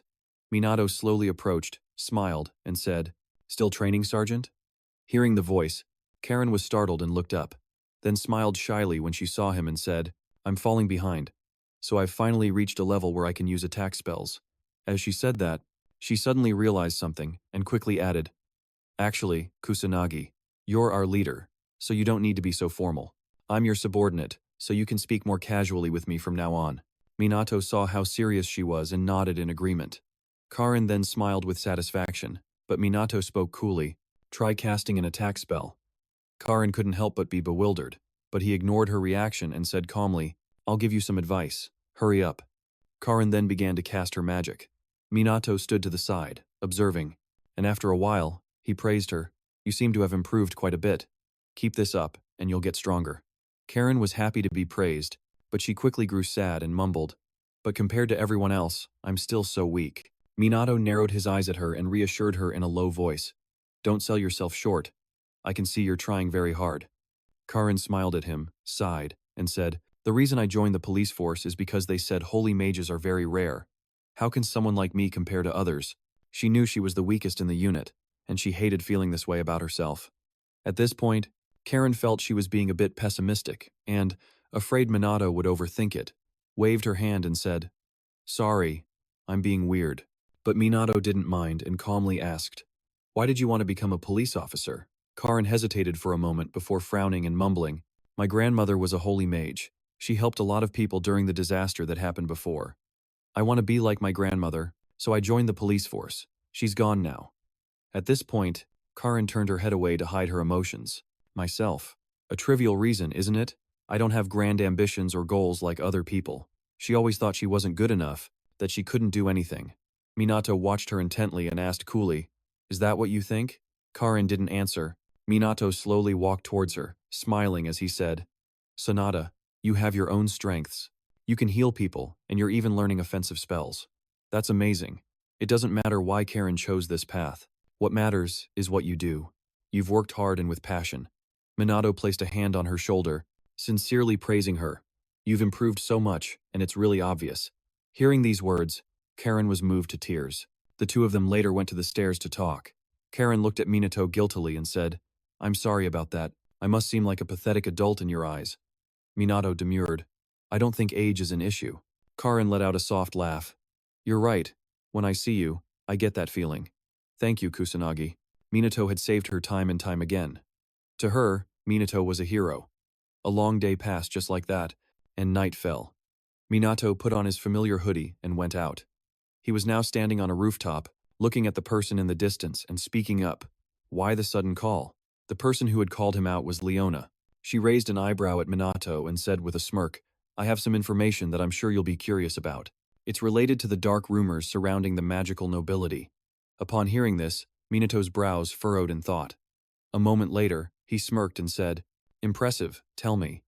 Leona wasn't in a hurry, pointing at Minato and reminding him with a pout, "Put on your black mage uniform." Minato heard this and replied with dissatisfaction, "You think I wear this every day?" With a slight huff, Leona got to the main point. "I've been investigating illegal mages and underground magic organizations using my connections in the underworld, and I've heard some dark rumors about the magical nobility. Money laundering, collusion, embezzlement, an endless list of crimes, especially the Fuya family. They seem to have ties to the Black Rebellion." After hearing this, Minato frowned and asked, "Who is the leader of the Black Rebellion?" Leona answered casually, "Rumor has it that it's Kuroi Akuto, a former noble mage. Apparently, he was quite rebellious during his time there and was eventually expelled. It even made the news for a while." Hearing this, Minato nodded in understanding. "That further confirms the shady relationship with the magical nobility, right?" Leona replied nonchalantly, "Exactly. There's a lot of suspicion but no concrete evidence. No one talks about it, and no information can be found. They might be using threats. Be careful if you want to dig deeper into this." Minato paid no mind to the threat they posed. He calmly requested, "Send all the information to my device." Leona asked doubtfully, "What are you planning to do?" "Serve justice," Minato replied with a faint smile, then used magic to leap off the building. He had countless ways to deal with his enemies, and he would never show any mercy. Minato quickly returned home. Rika and Ruka were each doing their own thing, paying no attention to one another. Ruka was sitting on the bed focused on meditation. Rika was diligently reading and doing her homework, while Minato was on his phone. He thought he would have to investigate Ichikami Minato, the disasters, and 50 years of history. He had also learned how to using his phone. Next, Minato began to look up information about Ichikami. The information appeared online very quickly. Minato scrolled down to read. The history of Ichikami Minato up until his death was nearly identical, but modern mages were described as being at a much lower level, and there were also false rumors about the ancestors of the magic nobility being active. There was a lot of vague information about noble mages, the secrets of high-level magic, and the methods they used to train remained a mystery. If his grimoire had not been lost, mages would not have declined. But according to Yuka, it seemed there were no longer any books or data about it. It was as if someone was conspiring to weaken the mages.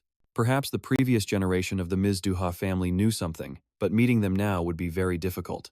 There was also very little information about the disasters. The more Minato thought about it, the harder it was to understand why they kept recurring, or why they even happened in the first place, or even what the disasters truly were. As Minato sat there lost in thought, Yuka looked on, a bit bewildered. The next day, at the police department's training ground, Minato was training everyone as usual. Just then, His wireless earpiece suddenly blared with an urgent report. Attention all police forces. A disaster has been detected. All units proceed to the location immediately. Upon receiving the information, Minato quickly gave the order, "Let's move." His team quickly departed. However, when Minato arrived at the scene, he saw that guy's shoe down below. He had his foot on a demon minion, sneering as he spoke. "Well, look who's late." He walked up to Minato, pointing and laughing. "I've already defeated all the boss's minions. What exactly is the magic task force doing?" Seeing that Minato was silent, Zhu became even more arrogant and smug. "Oh, relax. No civilians were harmed." With that, he took his people and left, but not before arrogantly sneering. "You're always going on about protecting citizens, but what if we weren't here? You need to be more focused next time, got it?" Hearing this, Yuka cursed in anger. "Son of AB times T. What was that all about?" Minato nodded in agreement. "My thoughts exactly." However, on another day, the same scene played out. By the time Minato's team got the call and arrived, Shu's group had already taken care of everything, and they wouldn't stop mocking them. "Late again, late again. You're always late. You idiots. Are you of any use at all?" Ruka's group was furious and really wanted to start a fight. However, Shu and his people had already made a quick exit. "Seriously, what is the purpose of the magic task force anyway? It's obvious the world still needs us magic nobles after all." Yuka complained with extreme frustration. "This is the 5th time now. This is really strange. There's no way that guy isn't playing dirty." Sugo sighed helplessly. "Someone might be obstructing us. The intel we're getting is delayed." Minato felt the same. He could sense disasters that were close, but the farther away they were, the slower his ability to sense them became. What should he do? While Minato was lost in thought, Yuka was still ranting and complaining about how Shu ignored them when there was a high-level demon boss. It was so infuriating. Just then, Karen suddenly exclaimed, "It seems like Fui UK's group is getting a ton of support from the community." Sugo found this very strange and muttered hesitantly, "That's really suspicious." It wasn't long ago that they were being heavily criticized. Corinne scrolled through her phone for a moment, then after a while she looked up. A meeting is about to start. Minato frowned slightly and asked, "What's it about?" Karen shook her head and replied, "No clue." Now, Fui Uka was gathering reporters. Soon after, the Fui Uka clan's press conference began. Jin sat at the speaker's table and spoke clearly. "Thank you all for gathering here. This meeting was convened today for one reason. It concerns the mistakes and disappointments that the magic nobility has shown recently, especially from my beloved son." Jin expressed his remorse, saying, "We have endured countless criticisms for his actions and the way he treats others." Hearing this, the reporters below began to murmur critically. Jin listened in silence, waiting until everyone finished their questions. He then bowed a full 90 degrees and said, "I sincerely apologize." This act from Jin stunned the reporters below, who were speechless for a long moment. Jin paid them no mind. His head still bowed low as he continued to speak. "This is undoubtedly a reflection of my own failures as a parent. However, I assure you all that Sugo is trying to atone for his mistakes and is actively participating in resolving the recent disasters." Immediately, the reporters below changed their attitude, and the tone of their criticism softened considerably. Jin, still bowing, saw this and smiled smugly, but when he looked up, he maintained a dignified appearance as he spoke. "Indeed, there has been much discussion about how the son of Fuyuka has dealt with the disasters. The recent calamities and the sudden overseas expeditions by other magic nobles have contributed to a manpower shortage, exacerbating the situation. We are implementing comprehensive measures." On the other side, Ruka's group was watching the press conference. They were extremely displeased, as the Fuyuka press conference was garnering significant attention. More than half of the comments were strongly in favor of the Fuyuka clan. The more Ruka watched, the more dissatisfied she grew, crying out, "They're just saying what they think. We've worked so hard, only to end up with something as ridiculous as this?" Minato patted her head and gently advised, "Calm down. It doesn't matter what anyone says. Our mission won't change. Trust me, I will handle it." As he said that, he flashed a confident smile. After the Fuyuka clan's broadcast, that very day, Sugo was summoned to the chief's office. After hearing his orders, Sugo exclaimed in astonishment, "I beg your pardon, sir. What did you just say?" The chief replied calmly, "I've already told you, at this rate, the team's very existence is in serious jeopardy. Complaints about the magic task force are on the rise, and opposing the magic nobles is an extremely dangerous matter." The chief added that the current tense situation was partly due to Sugo's actions. Hearing this, the expression on Sugo's face hardened. He retorted defiantly, "But sir, The main problem is Fuyukasu's behavior. But before he could finish, the chief shouted in frustration, "In any case, you shouldn't have been so confrontational. You're the one who proposed creating this team and made enemies of the magic nobles. This is your own doing." Biting his lip aggressively, Sugo asked with suspicion, "Our missions have been delayed. Do you know anything about this, sir?" The chief scoffed, "Are you accusing me now? You are shameless." He ordered Sugo to improve the police department's public image and to repair relations with the magic nobles. If you can't do it, then disband the team. This threat left Sugo in a state of panic. Meanwhile, Jin was in his private residence, laughing triumphantly. Everything was going according to plan. The butler standing beside him also chimed in with flattery. "Your hearing is truly extraordinary, my lord. No one would dare doubt your judgment." Dien clicked his tongue and laughed arrogantly. "The public is easily swayed. With just a little acting, those fools will believe anything. With the public on our side, I will crush the Special Mage Task Force in an instant." With that, he threw his head back and laughed loudly, as if victory was already in his grasp. Meanwhile, Sugo left the police station, feeling resentful. What on earth will become of Minato's team's future? And for a whole week after that, the entire special unit didn't receive a single disaster response mission, which made Duika extremely dissatisfied. "It's strange that we haven't been called in for a whole week." Ruka also nodded in agreement. "That's right. Fueyuka has handled most of the recent disasters." Ryuji scoffed coldly. "Even people within the police force are sabotaging the special mage unit," Minato said while eating. "There might be someone inside the police force connected to the magical nobility. To them, our team is a thorn in their side." Duika, still unconvinced, yelled, "I don't understand why we're an obstacle." Minato slowly explained, "Our actions have negatively affected the reputation of the noble mages. Not to mention, many of them seem to be colluding with the Black Rebellion, so it would be inconvenient for them if Minato's group gains influence." The more Duika heard, the more indignant she became, shouting aggressively, "It's not our fault. It's those useless noble mages who are to blame. If they don't want their reputations ruined, they should work harder." Minato, suddenly caught in the tirade, said helplessly, "Why don't you go tell them that?" Duika pouted and ignored him, glancing at Ruka to ask, "Could our father be involved too?" Ruka sighed and said, "I also suspect him." Seeing them so troubled, Minato stood up and enthusiastically suggested, "Then let's go find out." Ryuji also nodded in agreement. "That's right, hesitating won't get us anywhere." Duika hesitated slightly and mumbled, "But I'm not on good terms with him right now." Minato paid it no mind and simply said, "If you don't want to, you don't have to come." At these words, the two Mizuha sisters looked at each other, hesitated for a moment, and then said in unison, "No, we'll go. We're his daughters, after all."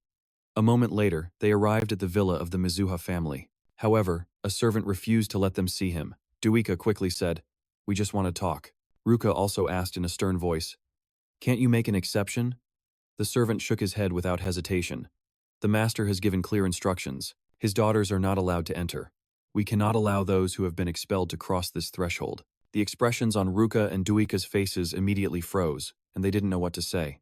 Minato then stepped forward and said, "I am Kusanagi Minato, captain of the Special Mage Task Force. I have a few questions for Mr. Mizuha." The servant responded calmly, "For interviews, please schedule an appointment in advance." Minato slightly shook his head. "No, this isn't an interview. I just have a few questions." In short, they weren't being let in. No matter what they said, the answer was the same, which made Minato a bit impatient. He really wanted to just force his way in. Fortunately, at that moment, Tiru came out from inside. He squinted at Minato, asking suspiciously, "What's going on?" The servant hurriedly reported, This person wishes to speak with you, sir." Tusiru's brow furrowed in an instant as he quietly observed Minato. At the same time, Minato was also looking at him. After a long silence, Tusiru finally gave the order to let him in. Minato's group was finally led inside the mansion. As they walked, Minato asked in a low voice, "I didn't know you had an older brother." Ruka sighed helplessly. "That's our father. He's old, but he looks like he's in his 20s. Tusiru watched the three of them huddling together and whispering, a look of displeasure crossing his eyes. A moment later, they were led into the reception room. Tusiru sat opposite them, squinting at Minato. Seeing that the man said nothing, Minato also remained silent, sitting there calmly. After a moment, Tusiru spoke in a deep voice. "So, you're the one who led my daughter down the wrong path." A small smile touched his lips as Minato calmly replied, "Blaming others for your own child's independence is a bad habit that many parents seem to have. Are you unhappy to see your child growing up? In an instant, the air between the two of them was thick with the smell of gunpowder. Tusiru was displeased. Minato, on the other hand, was very calm, maintaining a standard smile on his lips. He didn't like to beat around the bush and got straight to the point. Why are you putting pressure on the special mage unit? Tusiru replied nonchalantly, I never gave such an order, nor am I involved. Noble mages rarely cooperate with each other. Fui Ukauka is acting on his own accord. Minato was a bit surprised. I didn't expect you to be so direct. I thought it would take more effort to get it out of you. Tusiru replied with dignity. I respect those with skill. I've heard your story. A student who possesses the power of a noble mage, hailed as a hero who has averted many disasters. But I also have my doubts. Minato narrowed his eyes at him and asked coolly, Would you like to test me? As soon as he finished speaking, Tusiru unleashed his own magical power. Minato didn't back down, directly confronting his mana with his own. The three behind them, including Ruka, were bewildered by this immense magical power. What kind of magical strength is this? Damn it, are they monsters or something? Their magical pressure is terrifying. The two powerful torrents of mana clashed fiercely against each other. After a while, they both withdrew their magical power. Tusiru looked at Minato with narrowed eyes and praised him. Impressive. There are very few people who can face my magical power. Minato wasn't arrogant despite the praise and spoke calmly. Sensing and controlling magical power is basic knowledge for using magic. And besides, you didn't release that much of your power anyway. Hearing this, Tusiru raised an eyebrow and chuckled. Well said. Minato narrowed his eyes at him. Tusiru's ability to control his mana and his immense reserves of it were unparalleled compared to other mages. It was clear that he had far surpassed everyone else in this era. Talent and aptitude alone couldn't explain this. There was definitely something more to Mizuha Toshiru. With that thought, Minato calmly spoke again. One last question. Why have mages become weaker compared to the past? Tusiru didn't answer, asking coolly instead. On what basis do you say that? Minato replied nonchalantly, because I know about things from 50 years ago. Tusiru hesitated for a moment. Then after a long pause, he finally spoke. It's for restriction and control. Minato asked, confused. What does that mean? Tusiru didn't answer. He said mysteriously, You'll understand when the time comes, but let me say this. Noble mages are necessary. Minato didn't think so. Is that so? He asked, raising an eyebrow. Even a family like the Fuyuka? Tusiru couldn't answer this question. Minato didn't press the issue. He stood up from his seat and said calmly, It's time for us to leave. Thank you for answering my questions. While he could stand, Ruka and the other two couldn't. Du hurriedly shouted, Wait a minute, we can't move because of the backlash from earlier. So Minato had to help them up. Before leaving, he left one last comment. Honestly, I might have hesitated if the Mizuha family were involved. I'm relieved to know you're not like that. Because after all, Du and Ruka are my important friends. Tusiru squinted at Minato and asked suspiciously, What are you talking about? Shrugging indifferently, Minato pouted and said, Who knows? A few days later, at police headquarters, they had just received a delivery of many cardboard boxes. Someone inside immediately cheered with joy. Our uniforms are finally here. This is anti-monster gear, capable of resisting magic. Sugo also nodded with a smile and said, With this, we can finally operate for real. Minato wasn't paying attention to any of this, as he was looking at his phone, and whispered, It seems my preparations are complete as well. Sugo overheard and asked suspiciously, Preppa, rations on your end? Minato nodded nonchalantly and said with a mysterious smile, Let's begin. We have a debt to repay. Meanwhile, at the Fuyuka family estate, Jin was laughing smugly. The end of the special task force is near. Ah, Fuyuka Jin will control Japan with the help of the Black Rebellion. Hearing this, Du laughed along in agreement, thinking money and fame would belong to the Fuyuka family, and those foolish commoners would have to bow their heads. However, their celebration was cut short when someone from outside burst in. It was the police department. A fierce-looking captain yelled, Police, everyone freeze. This situation made Jin panic. He asked in bewilderment, What's going on? Do you have any idea whose house this is? At the same time, a helicopter appeared outside. A female reporter began to broadcast the events. Police have raided the residence of the suspect, Fuyuka Jin. This is the first time a noble magician has been charged with a crime. Inside the house, the police captain presented a warrant and stated coldly, You are under arrest for bribery, intimidation, and abuse of your special authority. We are conducting an investigation. Hearing this, Jin composed himself and yelled, Are you Kidding me? How dare you treat a nobleman like a common criminal? You'd better have some proof. The moment he finished speaking, a deep voice echoed from outside. Are you challenging us? The members of the Fuyuka family immediately turned to look. The newcomers were Minato and his group, and he was holding a phone in his hand. It's right here, he said with a smirk.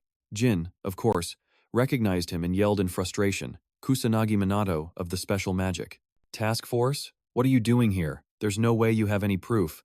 This is the proof of corruption, Minato said calmly, then played a video for everyone to see. The footage clearly showed the head of the class, Fuyuka family accepting money from an underground organization linked to illegal mages, along with scenes of threats and intimidation. Seeing the Barkle video, Jin's expression immediately soured, but he refused to admit it, claiming it was a fabrication. In this day and age, anything can be edited. Minato didn't bother arguing with the old man, slowly walking closer to give him a better look. He pouted and asked, "How dare you say this is a fabrication?" Immediately, another video played, this time showing a conversation between Jin and the butler.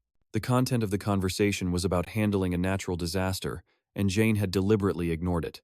The evidence was overwhelmingly clear. Jin's face turned deathly pale, and even Shu was completely flustered.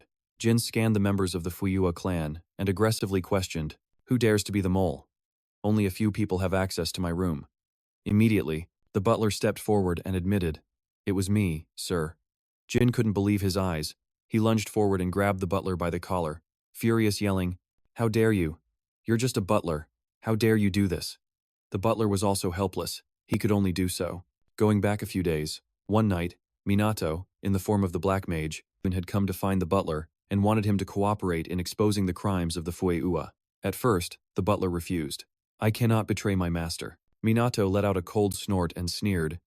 "You are truly loyal, but is that loyalty sincere? Is it your duty to stand by and watch the family you serve become corrupt?"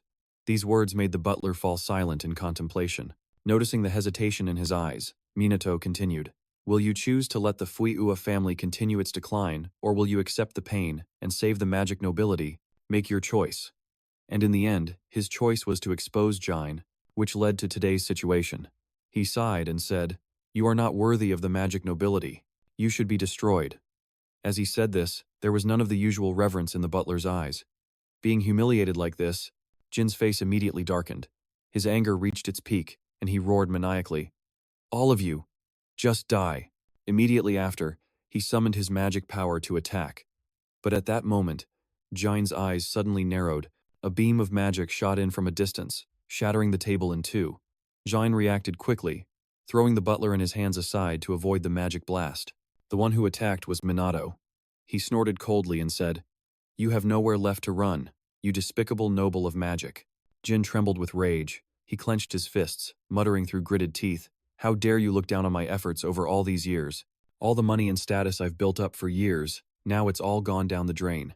Hearing this, Minato sneered contemptuously. "Did you earn it yourself?" But Jin just threw his head back and laughed loudly. He roared maniacally, "This is the most infuriating thing ever. I've created overseas bases to deal with situations like this. If I escape from here, no one will ever be able to catch me. But first, Jin wants to kill them all." As soon as he said this, he and Shu's men launched an attack, but a barrier appeared in front of the police, blocking all the incoming magic attacks. Minato waved his hand lightly and said, "The Magical Special Forces team will handle them. Everyone else, please fall back." Outside, the reporter at the scene could see the magic power running rampant in the air. She immediately reported, "Magic is being unleashed. It seems the Fuyua family has started to fight back. Are the magic nobles involved in crime?" During these chaotic times, with natural disasters and monsters rampant, they only think of their own personal gain. At the same time, this live broadcast was being aired nationwide. The people of Japan are all watching this event, and they're counting on the Special Magic Task Force, hoping they can handle it. They'll handle the magic nobles who have defiled Japan. And right now they are confronting Shu. And of course, the one with the strongest ability here, Minato, will bear a greater responsibility. That is to confront the noble magician, the head of the Fuyu clan. Jin narrowed his eyes at him, his eyes filled with rage. On Shu's side, he had also summoned his subordinates, a group of wind mages floating in the air. Shu glanced down and spoke contemptuously. "Do you think you can defeat us with so few people?" With a light scoff, Yuka coldly retorted, "Unlike you nobles, you lazy bunch, we haven't been sitting idly by. We've sent our other members to deal with the natural disasters and monsters. These words angered Shu, and he shouted in frustration. You annoying bastards, why do you keep getting in my way? I won't hold back anymore. I'll kill all of you. Of course, Yuka didn't back down either. She said in a stern voice. You are a disgrace to the noble mage lineage, and I will never forgive you. On the villa's balcony, Jin stared intently at Minato and said with a sneer, Do you really think you can defeat a noble mage? Minato replied coldly, I see no reason why I would lose to flies like you. Then watch this. Jin scoffed lightly, then shot a beam of magic into the air. But before it could even reach the helicopter, a barrier appeared, blocking his magic. Minato spoke with contempt. Could you be any more pathetic? Shrugging indifferently, Jin sneered. As long as I have money, being despicable is a necessity. While the two were talking, a chaotic battle had already begun below. Of course, the magic task force was no pushover, and it wasn't long before an enemy was taken down. Seeing this, Shu's expression immediately turned ugly. But it didn't stop there, as his subordinates fell one after another. The expression on Shu's face then froze. This couldn't be happening. They were magic nobles. How could they be so overwhelmed? Shu simply couldn't accept it. He was a magic noble. He couldn't accept being inferior to Ruka's people. Immediately after, Zhu shouted an order. Do whatever it takes to kill them. Use the full extent of your magical powers. The remaining two heard this and nodded in acknowledgement. Then all three simultaneously prepared to unleash a full-power attack. The task force wasn't panicked in the slightest. The Mizuha siblings looked at each other, quickly understood the plan, and nodded. Next, both of them acted in unison, and a giant wave of water appeared. In the blink of an eye, it rushed forward, as if it could engulf everything in this world. And of course, Shu's three men were no exception. They were hit by the wave, completely soaked, and sat powerlessly on the ground. Seeing the Mizuha siblings approaching him, a hint of panic rose in his heart. But the Mizuha siblings showed no mercy, looking at them indifferently. Seeing the tables had turned, Shu and his subordinates kowtowed and begged. It was just a momentary lapse in judgment. I'll change. Please spare our lives. Yuka hesitated for a long moment before nodding and replying. I understand. If you truly intend to change, then we may have no choice but to forgive you. With that said, she turned and walked away.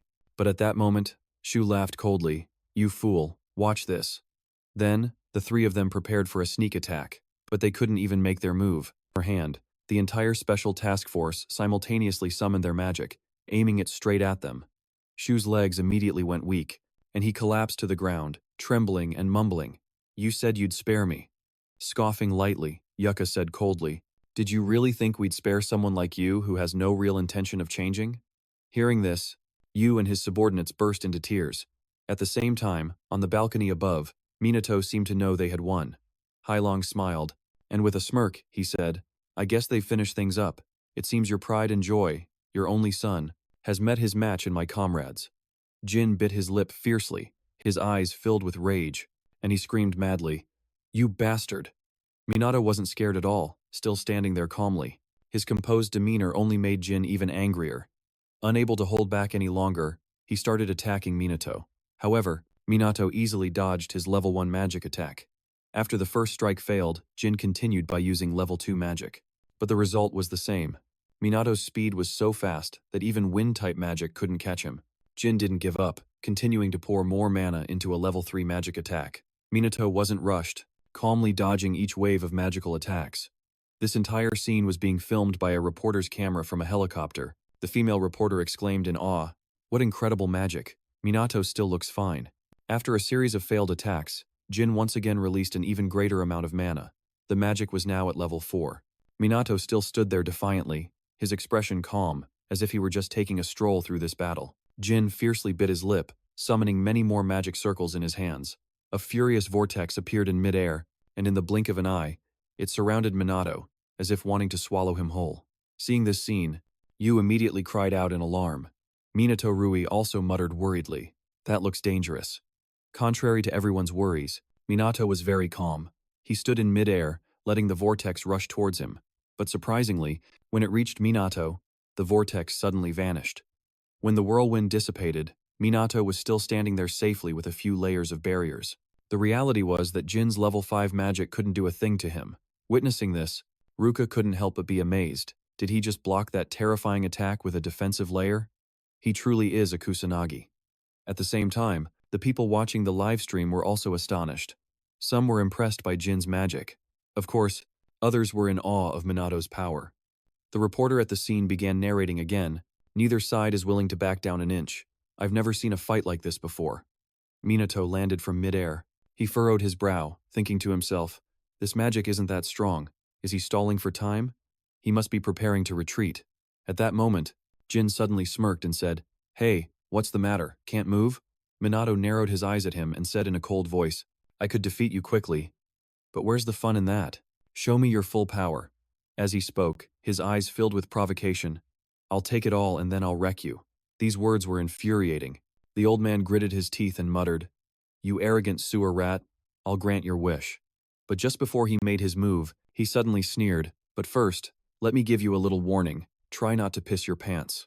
Jin said his magical power was 200,000 N. This number astonished Ruka's group who were watching, as no one believed this figure was real.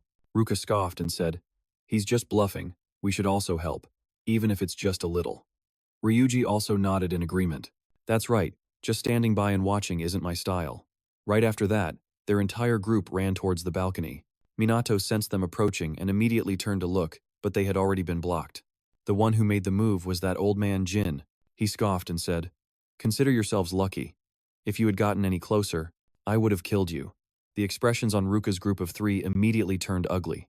At that moment, Jin suddenly threw his head back and roared, as immense magical power erupted from his body. The offensive magic power was being compressed to the point that his body began to glow. This was too terrifying. It was powerful enough to kill even Kusanagi.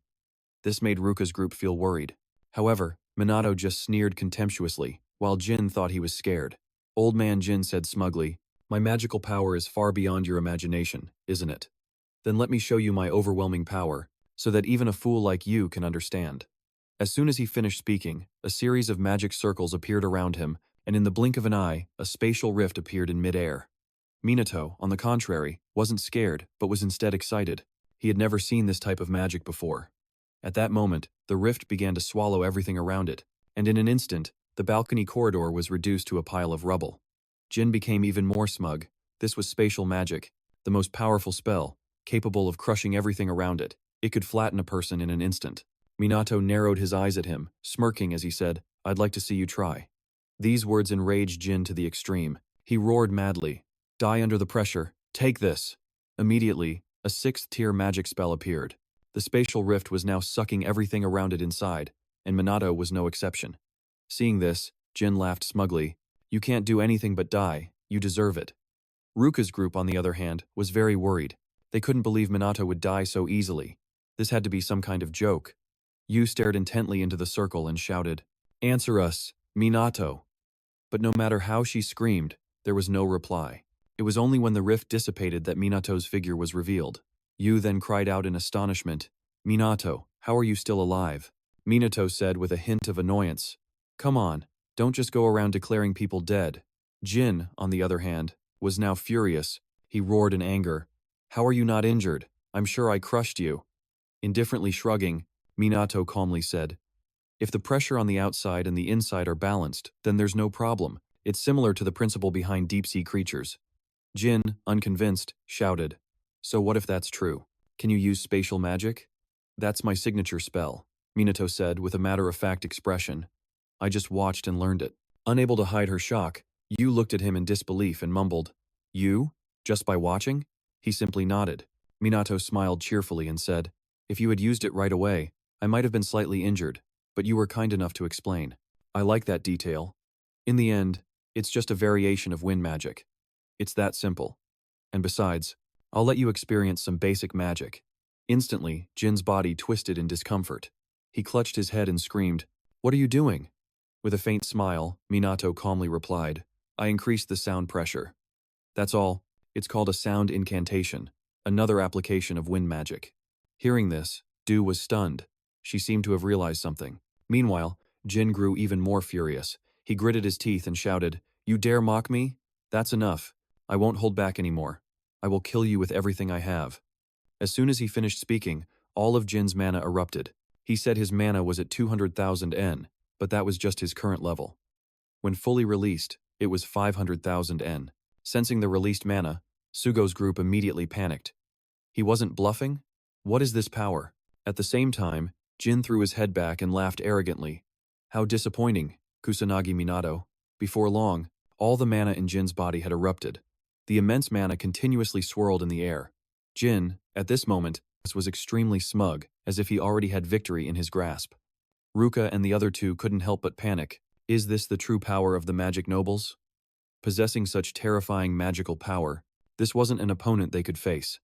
Even Sugo was just as panicked, biting his lip and muttering, "We underestimated the power of the magic nobles. We have no way to fight against that power."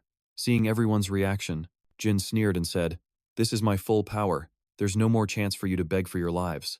However, Minato still stood there calmly, and even let out a bored yawn. Jin still couldn't comprehend his calm demeanor, and he continued to laugh maniacally. "You all are too stupid. To the point you can't even judge my magical power, right?" Jin believed that his spatial magic had failed only because of a small stroke of luck on Minato's part, but the farce would end here. He would finish them all with his ultimate magic. As he finished speaking, a magical space appeared, but looking at Minato, he was still standing there calmly. This attitude of his made Jin grind his teeth in fury, and immediately after, his mouth began to mutter an incantation. In the blink of an eye, a series of magic circles converged into one. Seeing this, Sugo cried out in alarm, "No way! A level 7 incantation?" Karin also muttered worriedly that even Kusanagi couldn't deal with it. Du quietly frowned. Even in this desperate situation, she knew Minato would find a way. She believed in him, so please, claim victory. Jin let out a menacing laugh and said confidently, "You've missed your biggest chance. The time I spent preparing the magic, that was your only chance to escape. It's too late for regrets now." He was talking too much. Minato pouted impatiently. "All right, are you done talking?" Hearing this, Jin shouted in displeasure, "There won't be even a speck of dust left. Take my strongest magic." As soon as he finished his words, a vast space appeared. The vibrations it emitted were so powerful, they even caused the helicopter in the sky to shake. Sugo struggled, covering her eyes and pursing her lips. She mumbled, "What are we going to do against an attack like that?" Ruka, now extremely worried about Minato, hurriedly yelled out a warning, "Kusanagi, run!" Ryuji also chimed in, advising, "You can't block that attack." Du stared intently at Minato's back, her eyes filled with worry. Just then, Jin let out a cold laugh and opened his mouth. "You can run if you want, but I'll just kill your friends afterward to make up for it. So I'd like to see what choice Minato will make, run or die." That massive vortex quickly closed in on Minato, but he just stood there calmly. Minato smirked and said, "Of course, I'll choose to face it head on." Then, he pulled a mana stone out of his storage space. Seeing this, Jin sneered contemptuously, "What kind of magic is that? Do you really think that can stop my spell? Suffer for your ignorance, and turn to dust." Faced with the old man's crazed outburst, Minato remained unfazed. Before the vortex could suck him in, he flicked the mana stone from his hand. Tearing through the air, the mana stone shot aggressively into the vortex. It quickly merged with it, but a few seconds later, the vortex was directly shattered by the mana stone. This sight made the color drain from Jin's face. Even Ruka's group behind him was just as shocked. They never expected Minato to destroy a 7th-level magic spell so easily. Jin's body now wouldn't stop trembling as he mumbled in disbelief. "Why did my magic disappear?" Letting out a soft scoff, Minato coolly replied, "Why? It's because the wind element is nullified when it encounters the earth element. A spell that takes a long time to cast will be rendered useless." As he said this, he raised an eyebrow provocatively. "Don't you magic nobles know something as basic as this?" Jin couldn't believe it, clutching his head and screaming, "No, no way. My magic was defeated by such a low-level spell." Minato pouted slightly, clicking his tongue as he said, "That's right. The amethyst stone has no attack power. Even if it hits a target, it won't cause any significant damage. However, it contains a high density of mana, so it can neutralize magic, even with a difference in tiers. Consider this a pretty useful lesson." Jin glared at him fiercely and asked resentfully, "Why would you use such a useless spell?" Shrugging nonchalantly, Minato put on an expression as if it were the most obvious thing in the world and said, "Because it's a spell I created myself, just for fun." Hearing these words, Jin, filled with despair, knelt on the ground, constantly mumbling, "You created magic, just for fun? I spent a decade perfecting my magic." Minato paid him no mind, walking over coolly and saying, "Now it's time for you to face your punishment." Jin finally felt a sense of fear and hurriedly begged, "My mana is depleted. I can't move anymore. Minato smiled faintly, but it was an utterly wicked smile. I don't want to waste any more time on pointless things. As he spoke, he raised his hand to flick Jin's forehead. Seeing this action, Jin thought he was an idiot. Did he really think a light tap would be enough to take him down? But he had underestimated Minato's strength. With a single flick of his finger, Jin tumbled several times in midair before being sent flying. Seeing this scene, Ruka's group was instantly stunned. He flew that far from just a light tap? Is Minato even human? Right? Just then, the police team rushed over to handcuff him. Seeing this scene, the reporters at the scene immediately cheered loudly. The noble mage has been defeated. Captain Kusanagi Minato of the Magic Special Task Force has won. The live viewers were also incredibly excited. They cheered non-stop, for justice had finally prevailed. At Fuyuka's villa, the three of them ran to congratulate Minato on his victory. He glanced at them and offered his praise. You all did a great job too. After speaking, Minato turned his gaze toward Jin, who was being led away. The noble mages are nothing special. And to think they're considered the pinnacle of Japanese nobility, we really need to retrain the current generation of mages. With that thought, Minato approached Jin from behind and said, Hey, I have a question for you. Jin glanced at him, waiting for him to continue. Minato spoke with a serious tone. After Ichikami's death, what did the noble mages do? Did they destroy the ancient book that existed 50 years ago? If so, why? Jin scoffed lightly and said in a cold voice, How could a commoner possibly understand the profound philosophies of the noble mages? A confused Minato asked back, What do you mean? Figure it out for yourself. Jin snorted, leaving that brief remark before departing, leaving Minato to stare blankly at his back. After the battle with the Fuyuka clan, Minato was forced to attend a press conference. Sugo, who was beside him, announced loudly, We will now begin a press conference with Captain Kusanagi Minato of the Magic Special Task Force. First, we'd like to ask Mr. Kusanagi to say a few words. And in the days that followed, Minato's face was plastered all over the news, while the man in question was vacationing in Hawaii. Minato lay stretched out on a lounge chair, sighing constantly. What am I doing in a place like this? Just then, someone approached from a distance. It was Duika, wearing a cute bikini. She asked softly, Is something wrong, Minato? A few days earlier, in a meeting room at the police department, everyone had been gathered. Sugo made an announcement, and upon hearing it, Minato was astonished and exclaimed, Did you just say we're going to Hawaii? Sugo replied with a sigh. As you all know, recently, the Magic Special Task Force has become a huge topic of discussion. We're being overwhelmed by all the attention from the public and the media. Minato gave him a bewildered look. Duika then showed him a video, which was set at their school, and the main character was Minato. Moreover, the video had gone viral across various social media platforms. Ruka then chimed in. The internet is also flooded with articles about the Magic Special Task Force. Ryuji also chimed in. Even television is filled with non-stop news about the noble mages and us. Sugo turned his eyes to Minato and sighed. All of Japan has its eyes on you guys. That's why I've decided to give you all a break. Go to Hawaii and relax until this all blows over. He mentioned that thanks to Minato, the team had grown much stronger, and with support from the Mizuha clan, they now had enough resources to handle unexpected disasters and could resolve any dangers posed by monsters. At this point, Sugo walked over, patted Minato on the shoulder with a smile, and said, You've all been working very hard, so use this time to get some rest. And that's how Minato and his team ended up in Hawaii. Back in the present, after hearing Duika's question, Minato sat up from his lounge chair, sighed, and said, I was just thinking about a few things. Duika nodded in understanding, then asked, By the way, what do you think of this? Is it too weird? Minato seriously looked her over from head to toe, then replied, It's cute. This made Du flustered, and her cheeks immediately flushed with embarrassment. Minato, on the other hand, didn't notice and calmly commented that it matched her hair color perfectly, that it really suited her, as if it was made for her. To put it simply, it was very cute. The more Du listened, the more embarrassed she became, muttering in a low voice, Thanks. Just then, Ruka also arrived, looking incredibly alluring in her black bikini. She frowned and said, So you were here? I was looking all over for you. Seeing Ruka, Minato carefully observed her from head to toe. Noticing his gaze, Ruka asked doubtfully, What is it? You have something to say? Nodding coolly, Minato casually complimented her. I was just thinking you look amazing. These words startled Ruka. However, Minato continued with a matter-of-fact expression. You look like a model. Your fair and smooth skin makes the swimsuit stand out. You're definitely the most beautiful girl on this beach. I get it. Ruka shyly said before turning and running away. Ryuji, who was nearby, watched this scene in utter bewilderment. This kid is incredible. Not only is he not shy at all, praised them naturally, with absolutely no ulterior motives. Karin also appeared right on time, enthusiastically laughing and saying, "Sonata has appeared." Unlike the alluring style of the two sisters, Karin was just wearing a cool two-strap jumpsuit. Ryuji immediately became worried. This is bad. This is really not good at all.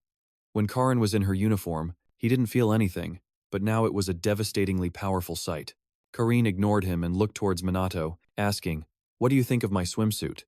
Ryuji couldn't help but panic. Minato isn't going to compliment her chest, is he? Stop. Don't say anything about it. While he was worrying, Minato nodded and praised her, saying only that the style was quite nice. Ryuji finally let out a sigh of relief, thinking that comment was probably safe. Karin, being complimented, was naturally happy, her eyes filled with light. But that wasn't all. Minato continued to praise her. "The contrast with your usual style makes you even more charming. You look very beautiful," exuding the charm of a mature woman. His words made Karin feel shy, and she stammered with a trembling voice, "Don't praise me so excessively." Ryuji really couldn't stop him in time, and he couldn't help but exclaim, "You truly are an amazing guy. Don't you think you're overdoing the compliments?" Indifferently shrugging, Minato pouted and said, "Why? I'm just expressing my feelings. When I feel someone deserves a compliment, why shouldn't I let them know?" He found all three of them beautiful, so he complimented them. Minato asked if there was a problem with that. Ryuji hurriedly shook his head. No problem at all. However, it made all three girls feel quite uncomfortable. Every one of them was blushing beet red. At that moment, Minato suddenly spoke up again. "Hey Ryuji, your body is amazing too. You have great proportions and this simple-looking swimsuit suits you perfectly. You should be proud of that beauty." "There, very good. Now it's Ryuji's turn to be embarrassed." He quickly shouted, "Don't compliment me like that." Putting the embarrassment aside, they then had fun on the beach, and then tried riding a motorboat on the sea. This outing really helped them relax a lot more. In the evening, Minato left the hotel. His throat had become dry from having too much fun, so he wanted to find a convenience store to buy a drink. He had only walked a few steps when he ran into an acquaintance, Duka, though it was unclear if she was waiting for him on purpose or if it was a chance encounter. So, the two of them went for a walk. As they walked, Ducha spoke up. "Today was really fun, wasn't it?" Minato nodded slightly. "I didn't think we'd be able to enjoy ourselves so freely. After all, for the past while, we've been fighting non-stop." Duka squinted at the person walking beside her. She had noticed earlier that Ruka was wearing a ring. She assumed Ruka was dating Minato, but she really wanted to deny it. She couldn't believe the two of them were dating because Minato had said he wasn't dating anyone. Ducie kept overthinking it like this, until she couldn't hold it in any longer and finally spoke up. "Hey, can I ask you something?" Minato frowned slightly. "Are you going to ask about my powers again?" "It's not about that." Duka shook her head in denial. Taking a deep breath, she hesitantly asked, "What's your type of person?" Minato was a bit surprised, but he quickly answered, "I've never really thought about it." Duka asked more urgently, specifically, "Is it one of the three of us or someone similar?" Minato thought for a moment before speaking. "Perhaps it's everyone." Hearing this, Du was immediately stunned. Minato looked up at the starry sky above and said with a smile, "You're all very cute and charming, and on top of that, you're also very hardworking and diligent. I like people who always try their best." This wasn't the answer Du was looking for. She pressed on. "Isn't that different from a romantic relationship?" Minato couldn't help but frown in confusion. "Is that so? I thought they were quite similar, but now that I think about it, I probably like you the most." Du froze instantly, unable to react for a long moment. Minato didn't notice, and continued, "You've been sincere, serious, and kind ever since we met, and most importantly, you always try your best." At this point, he turned to look at the still unresponsive Duka and said with a smile, "Duka, I really, really like you." Those words, "I really like you," made Du blush with embarrassment and collapse onto the ground. Seeing this, Minato panicked and cried out, "What's wrong? Are you okay?" Du didn't answer, secretly feeling overjoyed. She knew that Minato didn't mean it romantically, but it still made her incredibly happy. She realized she truly did like him. While everyone was having a good time, Sugo at the police station was deeply troubled.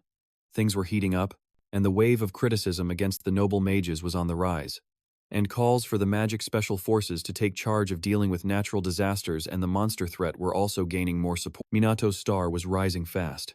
At the same time, the reputation of the dark mages was also on the rise. It seemed like a confrontation was brewing. Instead of cooling down, the situation seemed to be growing even more tense. What was to be done now? Meanwhile, at the international airport, a flight from overseas had just landed in Japan. An irritated voice came from inside the airport. In the time we've been gone, it seems things have gotten rather chaotic. Hearing this, another, deeper voice responded. Those weaklings are so. The owner of the irritated voice was the head of the Hill Mirai family, a noble mage, Homirai Hinata. She spoke again with dissatisfaction. If I had been there, everything would have been handled swiftly. The other person was the head of the Kaihi clan, Kaichi Riku, and he wasn't too pleased either. 1 week later, at Minato's place, Du was happily cooking in the kitchen. Minato, sitting in the living room, couldn't help but sigh. We're back sooner than I thought. Hearing this, Ruka slowly spoke up, saying it seems the Magic Special Forces intervened with the media and the school also lent a hand. Minato felt much more relieved, pouting as he said, "Finally, we can breathe a sigh of relief." While the two were talking, Du poked her head out from the kitchen, calling out, "Help me with the plates." Minato immediately nodded and replied, "All right, I've got it." A moment later, a lavish meal was set on the table. As they ate, Du asked, "We're going back to school tomorrow, but are you sure everything will be okay?" Minato replied casually, "The police and the school are on our side. The attention on the Magic Special Forces has probably died down, right? I think people will lose interest soon enough. We just need to ignore it." However, when he got to school, Minato realized how foolish he had been. A crowd of female students surrounded him, asking for his number, his ideal type, and all sorts of other things. Meanwhile, Ruka was being swarmed by a group of male students. Of course, Ruka and Ryuji were no exception. They had always attracted attention wherever they went, but after that incident, they were even more in the spotlight. Ruka, with her Ice Queen persona, paid them no mind and walked straight into Minato's classroom and called out, "Sorry for the intrusion. We came to invite you guys to lunch, but it seems a bit chaotic today, doesn't it?" Minato pouted and said, "You call this a bit chaotic?" Du reluctantly explained that she heard this was still pretty mild. "I heard it was even worse before, when outsiders were flooding in." As for Ryuji, thanks to Ruka, he was already used to this kind of commotion. While everyone was remarking on the crowd's enthusiasm, Ruka suddenly spoke up. "Oh, by the way, we're out of toilet paper, so maybe we should do some shopping on the way home." Minato replied just as naturally, "We could also get more bath salts. You've been wanting to buy them for a while, right?" Du was suddenly put on the spot. Ruka was stunned into silence. Everyone who heard the conversation between Ruka and Minato immediately started whispering excitedly, which made Ruka panic. She hurriedly pushed the other two away, saying, "Anyway, let's go up to the rooftop." Up on the rooftop, the four of them were having lunch as usual there. After hearing the story from Minato, Du, and Ruka, Ryuji exclaimed in shock, "What? You guys are living at Kusanagi's house?" He thought they might be dating. But then again, maybe not.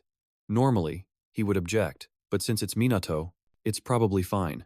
With that thought, Ryuji looked at Ruka and said, "If you need any help, just let me know. I'll do my best to support you." Ruka nodded slightly and replied, "I'd really appreciate that." Du thanked him as well. Ryuji then glanced at Minato and said, "Hey, let's just drop the formalities. Is it okay if I call you Minato?" Minato agreed without hesitation, nodding, "Sure, call me whatever you want." As for Du, when it came to this issue, she was happy about it, but also very flustered, not knowing how she should address everyone. Meanwhile, she was thinking, this is a really big deal, living together and all. But she quickly shook her head, dismissing the thought. They weren't doing anything wrong. Thinking this, Yu glanced at Minato, her eyes clearly showing her embarrassment. She didn't know if Minato ever felt awkward about this. Minato was completely unaware of these random thoughts of Yu's. He was still happily chatting with Ryuki. A long day passed, just like that. The three of them followed their usual routine of eating, and then doing their own thing, before cramming into one room to sleep. Of course, the two sisters slept on the bed, while Minato slept on the floor. But even though it was late, Yu's eyes were wide open. She couldn't sleep. Yu glanced at the two people beside her. How could they sleep so soundly? Was she the only one flustered by this? The more she thought about it, the more Yu grew frustrated. She turned to a corner, feeling even more annoyed, closed her eyes, and tried to fall asleep. It wasn't long before she drifted off. Just as Yu fell asleep, someone else's eyes opened. It was Ruka. She couldn't sleep either. Ruka had the same question as Yu. Why could the two people beside her sleep? But she couldn't. Was she the only one feeling uncomfortable? Ruka still wasn't used to sleeping in the same room as Minato. Thinking this, she sat up. She didn't understand why she was so tense, why this bothered her so much. Ruka glanced at Minato lying on the floor. He had already peacefully fallen asleep, and in an instant, Ruka's cheeks flushed red. Finally, she couldn't take it anymore and buried her head in the blanket. Ruka couldn't stop thinking about how to address Minato. Until the next morning, on the way to school, Ruka was still thinking about it. Ryuki had already started calling Minato by his first name. She was the only one left who still called him Kusanagi. When would be the right time to change how she addressed him? Why was she so hesitant? Why the hesitation? She should just call him Minato casually, right? He wouldn't mind. Thinking this, Ruka took a deep breath, wanting to open her mouth to call him, but the words got stuck in her throat and she couldn't say it. Her actions made Minato feel confused. Ruka awkwardly changed the subject. Let's have a good day today. Minato became even more puzzled, muttering in confusion. What's going on? Why so sudden? Ruka helplessly held her head, silently blaming herself for why she couldn't say it. Until lunchtime, on the rooftop, Ruka tried very hard to call Minato by his first name, but in the end, she still couldn't. All day long, she would suddenly try to call Minato and then say some strange things. Ruka's strange behavior continued for the whole day, leaving Minato completely confused. At night, lying in bed, Ruka tossed and turned, unable to sleep. She was always avoiding it. She should have been able to say it before now. Ruka thought she had never been such a coward. A restless night passed, and Minato's group of 4 once again went to school as usual. Only Ruka was lagging behind, not saying a word. Minato noticed something was wrong, and went to her side to ask, "What's wrong? Are you not feeling well?" Ruka gently shook her head and replied, "I'm fine, Kusanagi." Hearing this name, Minato narrowed his eyes at her and said coolly, "It's not Kusanagi." Ruka couldn't help but look at him, stunned. Minato spoke slowly, "We're not strangers, you know. Don't call me Kusanagi anymore, Ruka." His words left Ruka bewildered.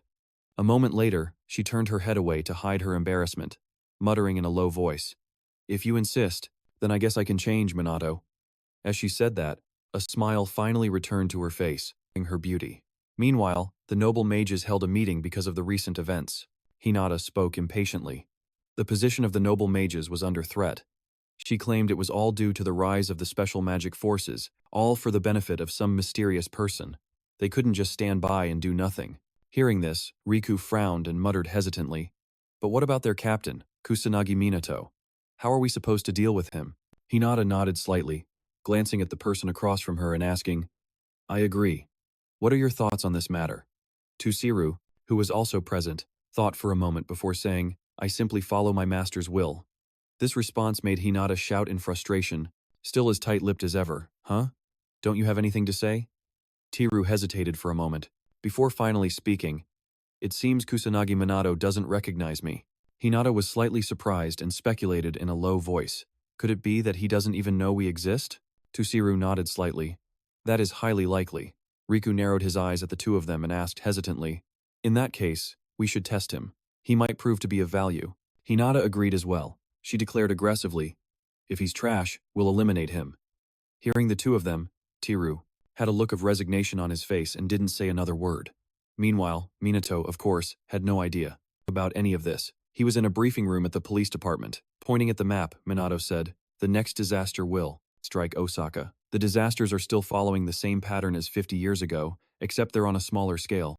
Hearing this, Du frowned and spoke up. "That's already been all over the media."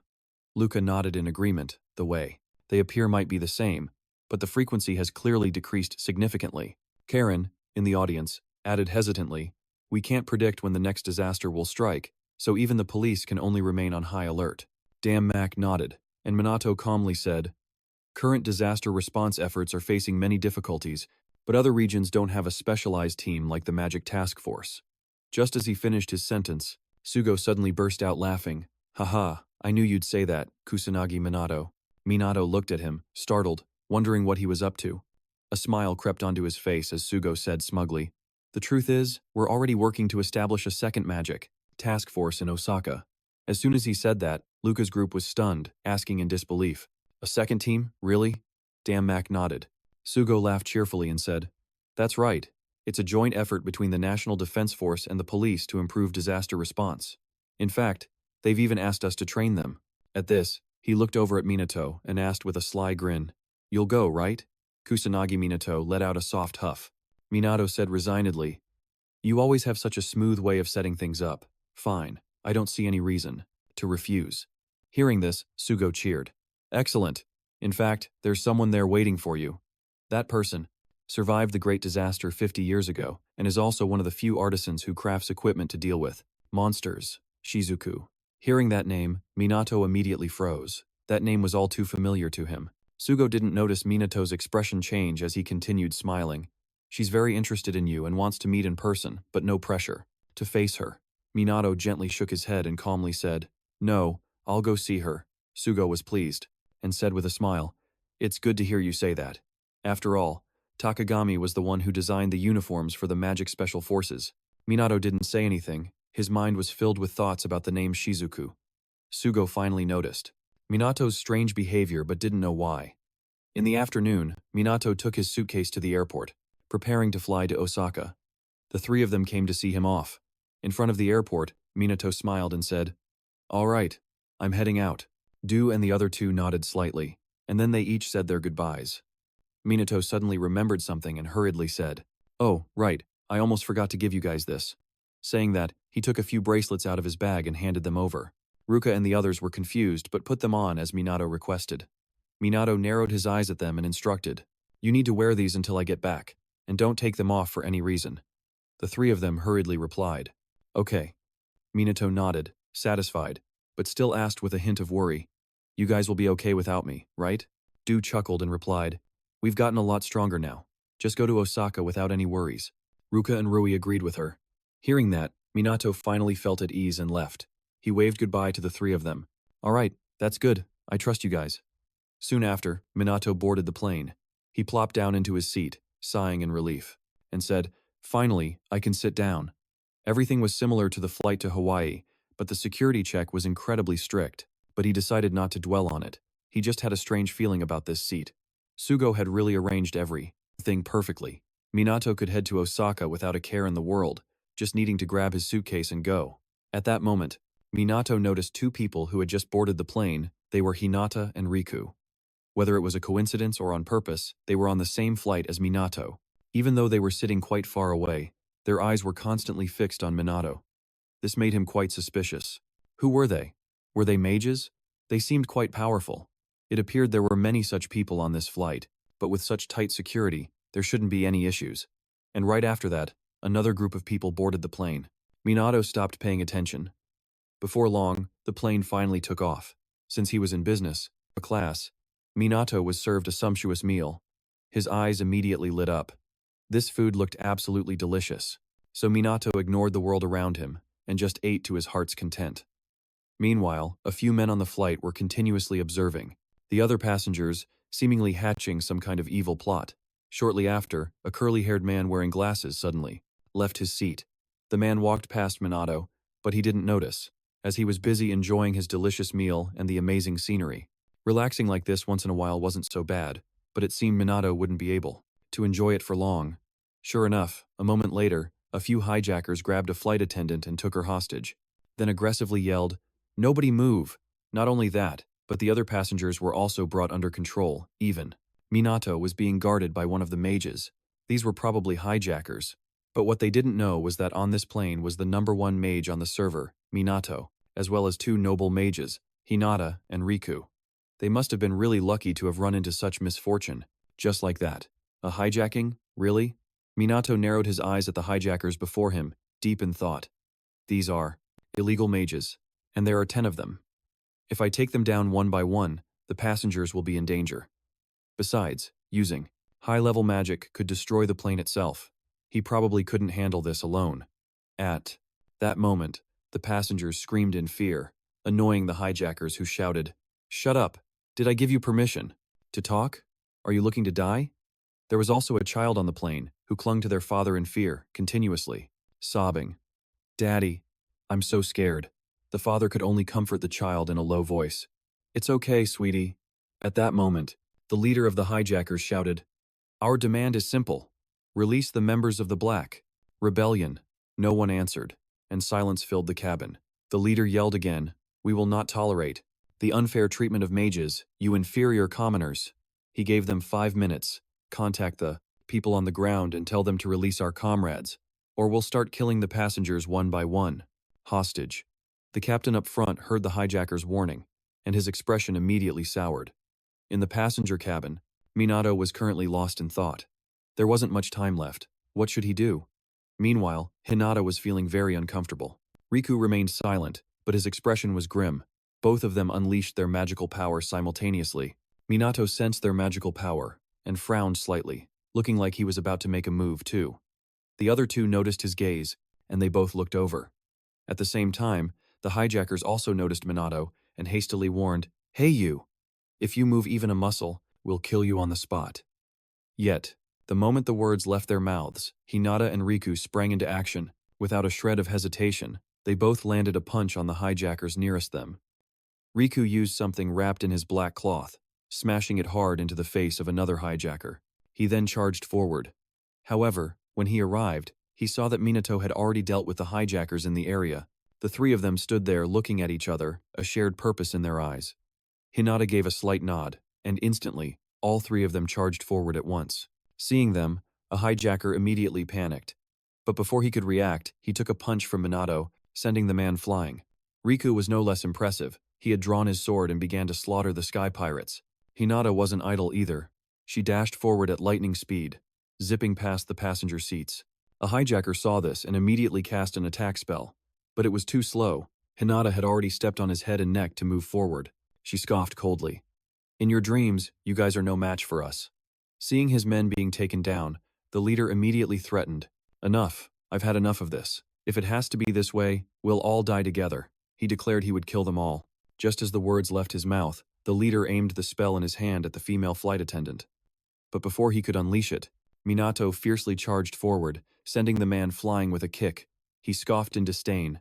Too slow. Over here, Hinata also landed a punch on a hijacker, pouting as she said, "Too weak."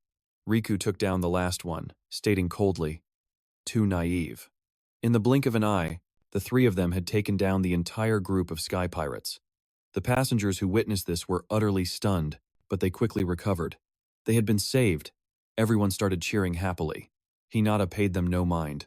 Ignoring them, she walked up to the leader and said coldly, "How pathetic. This will be over in an instant." Just then, Minato noticed something and suddenly shouted, but that wasn't all, causing Hinata to panic. What does that mean? But Minato didn't explain, and just took off running, heading straight for the cockpit. Sure enough, inside was a hijacker, threatening the captain with a gun. Seeing them rush in, the man immediately shouted a warning. "Don't come any closer if you take one more step."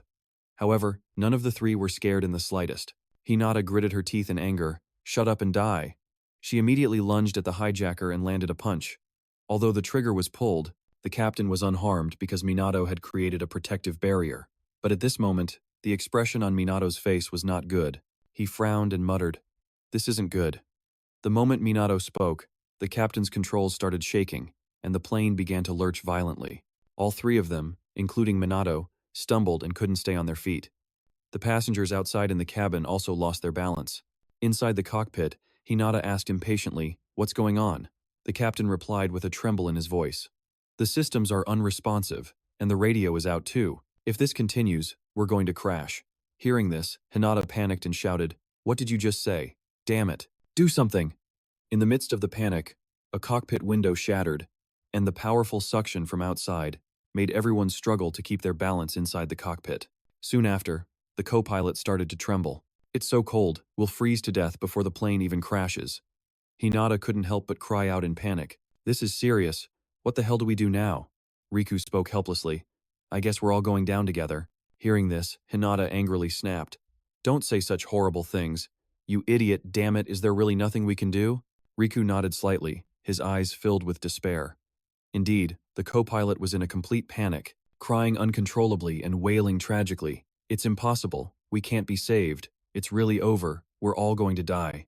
But just as despair enveloped the cockpit, Minato suddenly spoke up. "It's going to be okay." Hearing this, the co-pilot asked doubtfully, "What do you mean? It's okay? We're all about to die." Minato looked at him confidently and said with a smirk, "I'm going to save everyone." The co-pilot stared at him in disbelief. "Impossible. That's not something a normal person can do. It's all over. We're going to die." Minato watched as he started to cry again. and he let out a resigned sigh. Immediately after, Minato walked over to the broken window. His action made the captain shout in alarm, "Hey, what are you doing?" But Minato didn't answer and jumped straight outside. Seeing this, Hinata rushed over and shouted in a panic, "That kid just bailed on us." But at that very moment, the plane suddenly pitched forward and then began to nosedive. The captain felt this and was immediately astonished. We're nosediving at an incredible speed. At this rate, the plane will crash into the ground in just a matter of minutes. The passengers in the cabin felt the plane plummeting and started to scream in panic. Desperate screams echoed throughout the passenger cabin. A little girl clung to her father, crying out in terror. The captain in the cockpit struggled to hold the controls, but the plane continued to plummet, now getting dangerously close to the vast ocean. Just in an instant, it suddenly changed course, then soared high into the sky. The captain stared at the readings in front of him, bewildered, muttering in confusion, "The speed is starting to stabilize. Are we saved? What just happened?" Hinata seemed to realize something, murmuring under her breath, "It was him. He did it." At that moment, Minato was at the tail of the plane, supporting the entire aircraft by himself. Minato had created a barrier with an enormous amount of magical power and enhanced his physical strength with magic-reinforced strength, while simultaneously using the wind element to correct the plane's trajectory. Supporting an entire airplane for the first time like this was a great challenge for him, but luckily, he succeeded. The captain, learning the reason, cried out in disbelief, "This is unbelievable. We're thousands of feet in the air. Not to mention the plane weighs 230 tons. How can a single person do something like this?" Hinata couldn't help but remark in awe. The captain of the Magic Special Operations Unit, Kusanagi Minato, were traveling with an unbelievable monster. After the chaotic incident, the flight attendant finally announced to the passengers that everything was safe. Everyone on the plane let out a collective sigh of relief. "We're finally saved." The little girl from before, still panicked, naively asked, "Dad, are we safe now?" Her father immediately nodded to reassure her. "Yeah, don't worry anymore." However, at that moment, the captain was still quite worried, muttering under his breath, "But we can't rest easy yet. The landing system is down. A safe landing now depends on him." And sure enough, Minato was single-handedly supporting the plane from behind. When it got close enough to the ground, he created a barrier, finally allowing it to touch down. Minato bit his lip hard, his limbs trembling slightly as he skidded a long way down the runway. It was a struggle, but he managed to do it safely. Minato heaved a sigh of relief. It had finally landed. The passengers, having narrowly escaped death, joyfully hugged one another. The captain was incredibly grateful to Minato. Looking down from the cockpit, he smiled and said, "Thank you, Captain Kusanagi." Hinata and Riku were also quietly observing Minato from the plane, their thoughts unreadable. A short while later, at the airport gate, a crowd of reporters had surrounded Minato, bombarding him with questions. He sighed helplessly, realizing it was the same old kind of trouble as always. Fortunately, airport security stepped in to hold back the press. This allowed Minato to get away from them and be escorted by security to meet Shizuku. However, before he could reach her, he was intercepted by someone else. It was Hinata and Riku. Hinata raised an eyebrow at Minato, smirking as she said, "I have to say, I'm impressed by what you just did." Shrugging nonchalantly, Minato replied dismissively, "It was nothing special." But before he could even finish his sentence, Hinata grew annoyed and scoffed. "Are you trying to mock us?" Riku, on the other hand, offered praise. That was truly some impressive magic. Minato, hearing this, praised them in return. "You two weren't half bad yourselves." The conversation became overly formal, which made Hinata impatient. She waved her hand dismissively and said, "Whatever, just keep doing your best, Captain of the Magic Task Force. Kusanagi Minato, we'll be seeing you." Then, Hinata left with Riku. Minato watched them go, but said nothing. A few hours later, in a mansion in downtown Osaka, an elderly woman was standing lost in thought by the window. She was gazing at the photographs on a shelf. Just then, a knock came from the door, followed by the sound of a voice reporting, "Ma'am, you have a visitor. Show him in." The old woman said calmly, setting the photograph down. Immediately after, a servant led Minato inside. Upon seeing him, the elderly woman smiled. "I've been waiting a long time for you, Kusanagi Minato." Afterwards, the two of them sat down at a table. The old woman began to speak slowly. "The reason I wanted to meet you is quite simple. I've taken an interest in you." Minato's achievements were indeed impressive, but more importantly, his magic was very similar to that person's. Her teacher and ally, Ichikami Minato. Void magic is an extremely rare type of magic. It is a type of magic that Ichikami Minato could use masterfully, but it's difficult to wield, and only a handful of mages are able to cast it properly, so it's often deemed impractical. Yet, Minato can use it. The old woman asked who had taught him. How could he possibly use the same type of magic as Ichikami Minato? However, at that moment, Minato suddenly burst out laughing, which confused the old woman. Minato looked at her with narrowed eyes and chuckled. Oh my, you really haven't changed a bit, have you, Shizuku? The moment something piques your interest, you dive right in, don't you? It turns out this old woman was Shizuku, the person Minato needed to meet when he came to Osaka. Shizuku looked at him in confusion, asking doubtfully, Have we met before? Smiling unconsciously, Minato casually replied, Of course, so many times that I can't even count. It's only natural since I can use Ichikami's magic. Minato didn't hide it either, honestly saying he was Ichikami Minato. This left Shizuku stunned, unable to react for a long time. However, very quickly, Shizuku reacted with a helpless sigh. She spoke slowly, saying there had been many cases like this before. They would claim to have a connection with Ichikami Minato, trying to get close to him. Relatives, friends, lovers, and even illegitimate children. But Shizuku never imagined someone would claim to be Ichikami Minato himself. At this point, she stood up from her chair and said disappointedly, I apologize if this seems rude. I was the one who contacted you, but could you please leave now? But Minato just sat there calmly, coolly saying, I recently met a pair of siblings. The younger one had an Ichikami doll. Shizuku looked at him doubtfully and asked, So what? Minato smirked and said, You were the one who said it, right?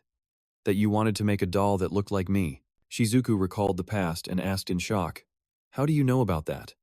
Minato put on a matter-of-fact expression, smirking as he replied, Just as you said, my dolls can make children healthier.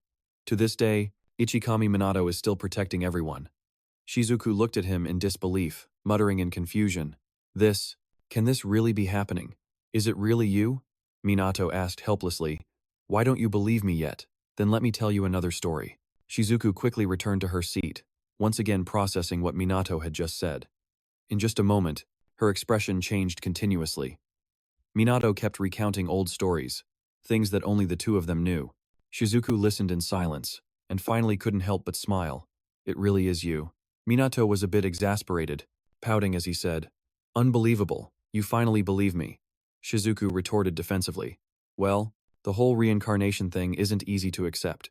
Oh my, you were always extraordinary, but this is truly unbelievable. Believe it. At this point, she couldn't help but sigh.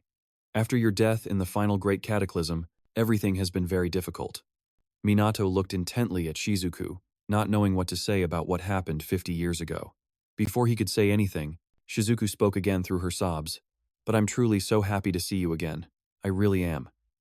Minato smiled and looked at her, giving a gentle nod. What started as a meeting between a senior and a junior had turned into a reunion of two friends. Just then, Minato spoke up. Shizuku, you know exactly what has happened over these 50 years, don't you? Magical knowledge has been lost, and mages have become weaker. There's nothing but misinformation about Ichikami Minato and the emergence of the current magic nobility. He asked Shizuku what exactly happened. Minato really wanted to know the truth about the events of 50 years ago. Shizuku hesitated for a moment. Then after a long pause, she sighed and said, I'm sorry. Just then, Shizuku's phone suddenly rang, and her eyes instantly narrowed. Seeing this, Minato asked with concern, Is something wrong? Shizuku seemed to be hiding something, stammering as she shook her head. It's nothing. It's late. Let's continue our conversation tomorrow. Since you're already here, please stay the night. Minato didn't suspect much and went to the room Shizuku had prepared for him to rest. But in the middle of the night, someone quietly entered his room, carrying a sword. The intruder was none other than Riku. He silently approached the bed, intending to attack Minato. Without a moment's hesitation, he swung his sword down. However, when he saw the scene below, Riku was instantly stunned. There was no one there, and Minato was standing beside the bed with a playful smirk. How impolite, attacking someone while they're in bed. You're the man I met this afternoon, aren't you? Riku didn't answer, narrowing his eyes at him. Without a single word, he attacked again. But Minato dodged it. Although Riku's speed was incredible, in a moment of carelessness, Riku landed a kick on him, sending him crashing into the window. Minato was forced out into the courtyard, but Riku didn't stop. He summoned a Tier 1 magic spell to attack Minato.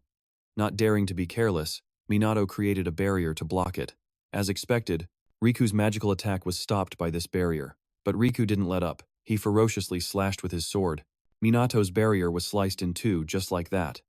Minato hastily retreated a few steps. He squinted at the sword in Riku's hand and said cheerfully, "That's a fine blade, it even cut through my magic barrier. Is that anti-magic equipment you've got there?" But Riku remained silent, not uttering a single word. Shrugging indifferently, Minato smirked and said, "Silence is golden. Is it? I suppose asking for your reason for attacking is pointless too? Well then, let's play a little." As he spoke, he released his own magical power. Riku didn't back down, gripping his sword tightly and charging forward. At that moment, in the depths of Minato's eyes, a spark of excitement appeared. It was a worthy opponent he wanted to play with for a bit, but before he could make a move, a shout rang out. "That's enough." The voice belonged to Hinata, who was also present. Not too surprised, Minato calmly said, "I knew you were involved." Hinata narrowed her eyes at him and said with a cold smile, "Don't resist anymore, Kusanagi Minato. We have hostages. You have a lot of friends in Tokyo, don't you?" As she spoke, Hinata showed a video for him to watch.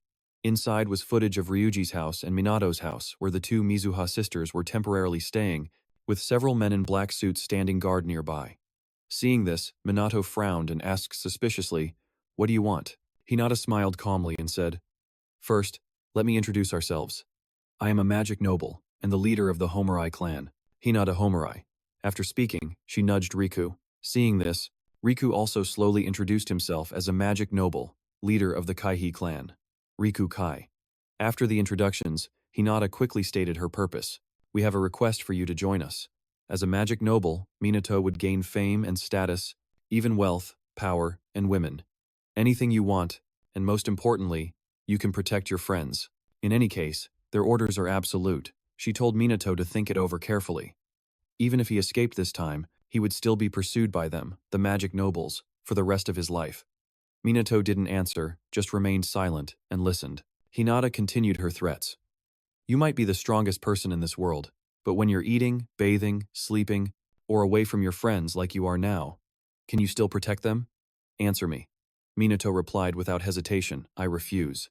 Hearing this, Hinata wasn't flustered at all and warned coldly, "Is that so? A small sacrifice for a greater cause is inevitable. Teach him a lesson he'll never forget, so he won't dare to be so arrogant again." As soon as the order was given, the group sneaking into Ryuji's and Ruka's house immediately took action. Seemingly at the same time, the bracelets of all three of them lit up, and a surge of magical power was released.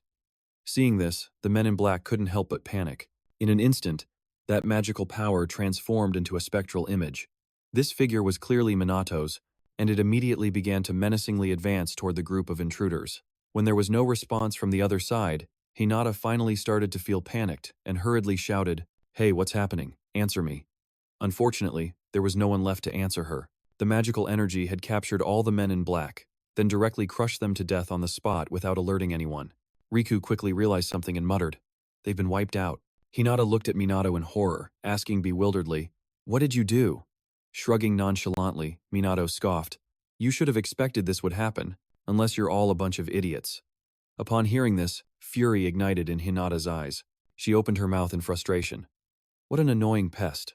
But I have to admit your response to the robbery and hostage situation wasn't bad. It seems you've passed the first test." Hearing this, Minato frowned and asked suspiciously, "The robbery was also set up by you people?" Hinata shook her head in denial. "That was unexpected. We would never do something so foolish, so let's move on to the second test." As soon as she finished speaking, Hinata and Riku simultaneously released their magical power. Minato narrowed his eyes at the two of them and said coolly, "I'd like to withdraw if possible." "In your dreams." With a cold snort, Hinata quickly dashed forward. Riku followed closely behind. Hinata kicked frantically towards Minato, but surprisingly, he blocked it. Hinata's entire body was thrown backwards. Hinata didn't back down, quickly summoning her fire magic to attack. With a loud boom, brilliant flames erupted, filling the air with smoke and fire. My goodness. But when the fire died down, Minato was still standing there defiantly, completely unscathed. At that very moment, Riku charged forward with his sword. The blade aimed precisely for Minato's neck, only to be blocked by a barrier. He smirked playfully. Well now, anyone else would have been dead long ago. This nonchalant attitude infuriated Hinata, and she roared aggressively, "Don't get so arrogant." Immediately after, a pillar of fire appeared, its heat threatening to incinerate everything. But Minato wasn't panicked in the slightest. He calmly retaliated as a furious wave of water rushed out, and he even smirked disdainfully. Not a bad spell. With a loud boom, the two forces clashed violently against each other. But just as the laws of nature dictate, the fire was quickly extinguished by the water. Seeing this, Hinata became furious. She gritted her teeth and said, "It's just as the rumors say. You cast magic without any incantations and countered it with a level 3 spell. Are you mocking my magic?" At that moment, Riku also charged forward, swinging his sword towards Minato, but his speed was too slow. Minato used his heavenly step magic to dodge, while continuing to taunt. "You can't unleash your full power on the ground, can you? So why not try taking this to the sky?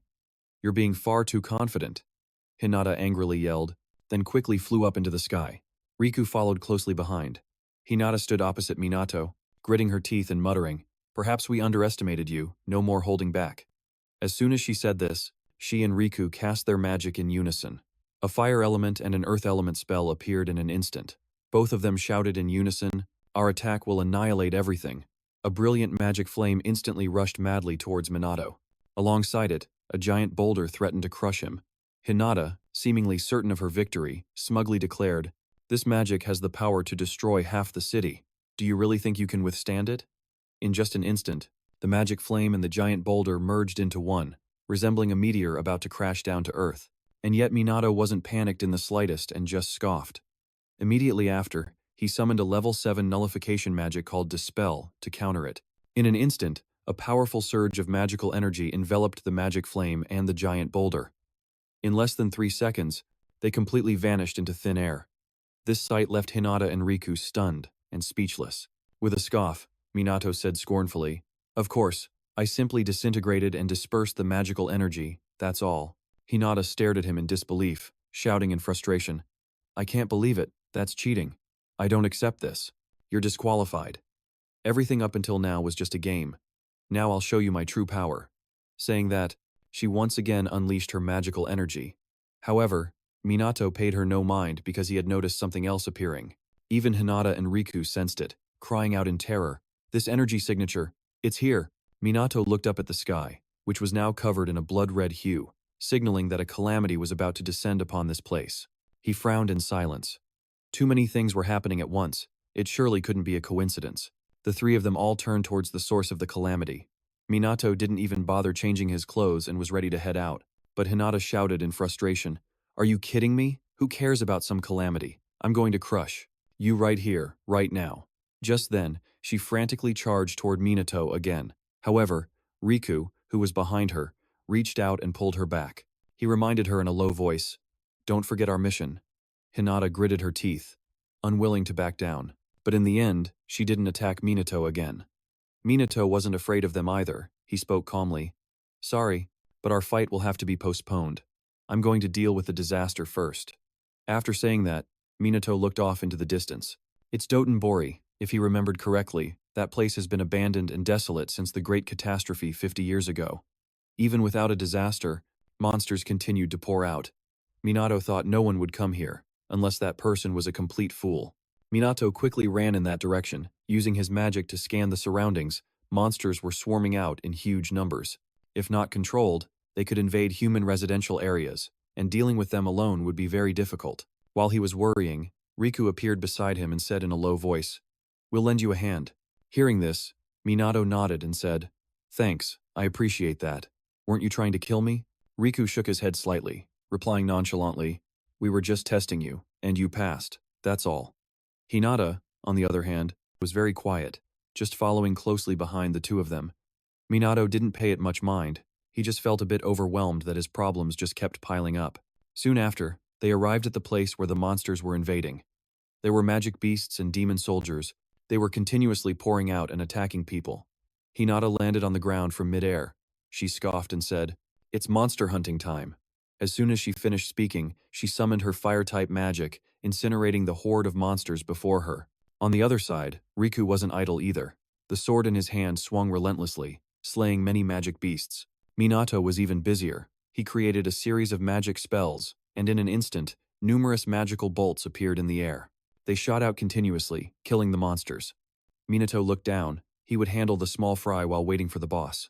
But just then, he suddenly spotted a lone figure inside this ruined city. A middle-aged man leaning on a cane was walking quickly. Minato hurriedly ran towards him, shouting with concern, "Sorry to bother you. Are you all right?" But there was no reply. He ran up behind the man and warned, "This place is dangerous. I think we should get you to a safer place." With that, Minato reached out and took the man's arm.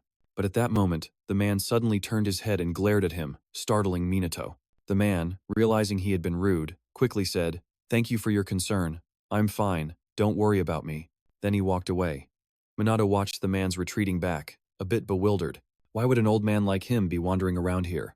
Besides, he looked very familiar. Who could he be? The man walked straight outside, where a car was already waiting. He got into the car and ordered the driver to leave. A while later, the police and the defense forces arrived at the scene. They also joined in exterminating the monsters. Minato couldn't help but feel impressed by this sight. They reacted quickly. They were ready to deal with disasters, just as Sugo had said. Even so, they still lacked experience. Just then, a police officer spotted Minato and quickly shouted, "What are you doing? This is a dangerous place." But when he got a clear look at his face, the man's attitude changed. "Kusanagi Minato, of the Magic Special Task Force. You've arrived, sir? What a relief." While he was speaking, a demonic beast charged forward. Fortunately, Minato incinerated it with his flames. He warned in a low voice, "Don't let your guard down during attacks." The man quickly nodded. "Yes, sir." Minato then asked, "What's our current situation?" The police officer replied in a low voice, "The police and the SDF have cordoned off the area around Dotonbori. We're prioritizing the citizens' safety. However, they aren't prepared to take down the boss. Their forces aren't strong enough to deal with it." Hearing this, Minato spoke reassuringly. "Don't worry, I'm here now." His words greatly reassured everyone present.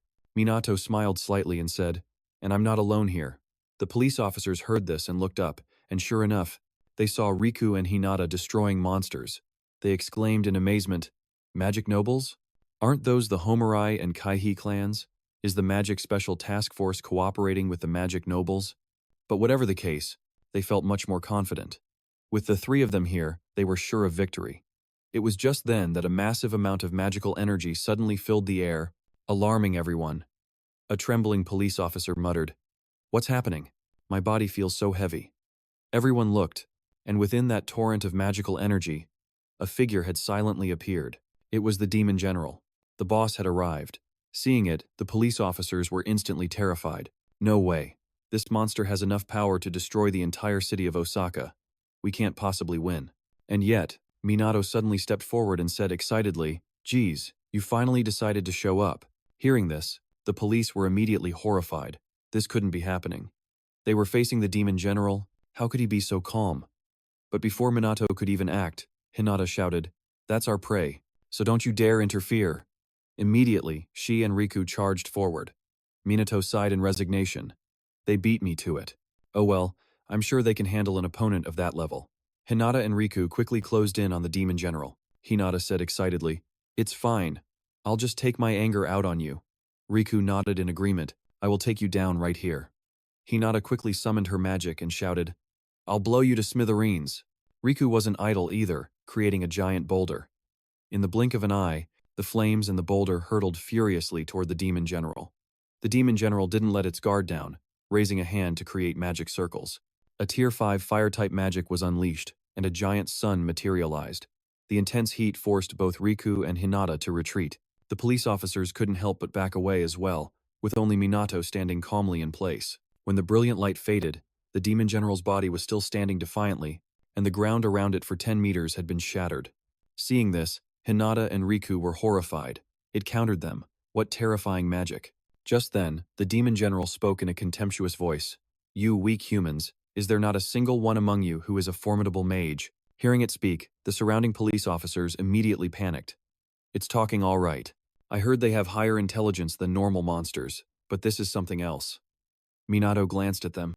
He thought to himself that if they were just a bunch of low-intelligence monsters, perhaps they would be less panicked.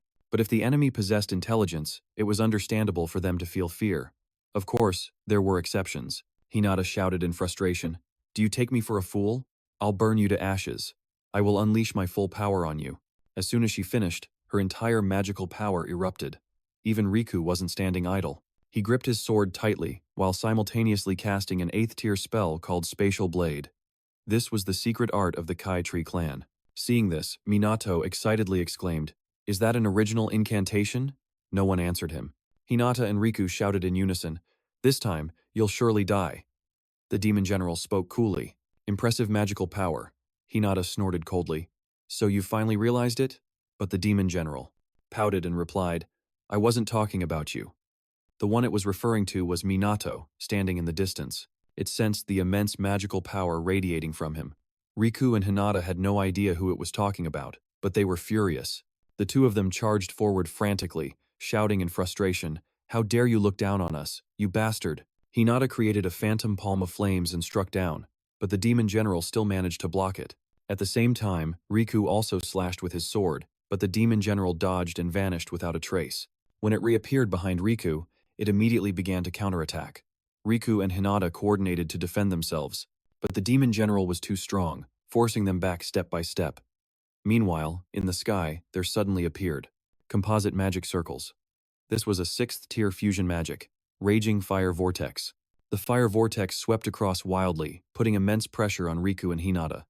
Before long, they had collapsed to the ground. Biting their lips fiercely, the two quickly got back up. They wanted to coordinate an attack again, but Minato stepped forward and spoke. "Let me handle the rest." Hearing this, Hinata said irritably, "There's no way you can fight it, even we. Noble mages couldn't do it." Riku narrowed his eyes at him and suggested, "Running away isn't a bad option, you know." But Minato paid him no mind, slowly walking forward and speaking coolly, "Calm down. A monster like that is no problem for me." These words stunned Riku. "Can't you see that magical energy? That powerful energy?" Hinata then started screaming frantically, "Damn it, this is impossible. I won't accept it." She muttered something about not embarrassing that person and needing to prove she was useful. Riku watched this, feeling a bit helpless. Minato didn't care what they thought. He quickly walked up to the demon general, smirking as he said, "It seems like I've kept you waiting." The demon general stared at him intently and spoke coolly. "Unbelievable magical energy. Who are you?" Shrugging indifferently, Minato pouted and said, "Do I really have to answer that question?" The demon general wasn't surprised and calmly said, "Perhaps not. Dealing with people like you holds no value for us." Hearing this, Minato smiled unconsciously, his eyes filled with excitement. The general didn't back down, slowly opening its mouth. "If that's the case, then bring it on." As soon as it finished speaking, it lunged towards Minato. He wasn't flustered, calmly unleashing his mana. The demon general then began to attack him frantically. However, its claws hit some kind of invisible barrier, completely unable to harm Minato. But Hinata, watching from the side, couldn't see clearly and thought Minato had been hit, saying with a smug laugh, "See? I told you so. You can't do anything. You can't possibly defeat the demon general." But just as she finished speaking, she saw Minato move and return a punch to the demon general. He stood there proudly and said nonchalantly, "What a pain." Riku and Hinata couldn't help but be stunned. After all those attacks, he hadn't taken a single scratch. But quickly, Riku thought that just defending was useless. The demon general has such a strong defense, how could he possibly injure it? At the same time, Minato was pondering a problem. There was a spell he wanted to try, but perhaps now wasn't the time. A random spell would be enough. With that thought, Minato cast a level 9 void magic called Flowing Light. Seeing this, Hinata couldn't help but scream, "A level 9 spell? Level 8 is already our limit." Minato ignored their reactions and continued to focus on casting his spell. In just an instant, streaks of light shot out frantically into the air. Immediately after, they enveloped the body of the demon general. By the time the light faded, the demon general's body had been reduced to fragments. The police officers outside couldn't help but be stunned when they saw this. Is it over? He defeated an enemy that even the noble mages would struggle to fight. It's unbelievable. Right after, they quickly ran towards Minato, praising him endlessly. Minato paid them no mind and walked up to Riku and Hinata, saying with a smile, "See? That was nothing to me." Hinata bit her lip fiercely, her eyes filled with unwillingness to accept defeat. He had won, and won so easily at that. They were no match for him, and now they couldn't do anything in their current state. Seeing they didn't answer, Minato spoke up again. "Want to pick up where we left off?" Riku immediately shook his head and replied, "No, we've lost. You've passed the test." Minato narrowed his eyes at him and raised an eyebrow. "You're going to explain everything now, right?" Riku nodded slightly and replied, "Yes, of course. Regarding this matter, we need one more person." Hearing this, Minato glanced back and saw Shizuku approaching. Shizuku looked at him and asked doubtfully, "Did you know everything from the start?" Minato nodded slightly and replied, "Of course. You know you can't hide anything from me." Minato said, "You need to explain why you tried to test me. Why have mages been getting weaker over the past 50 years? And why did you decide to cooperate with the noble mages?" Hearing Minato's continuous questions, a look of resignation appeared in Shizuku's eyes. A moment later, Shizuku brought the three of them back to her home. Minato sat across from her and said coldly, "All right then, tell me the whole story." "Miss Shizuku, you knew about these people, right?"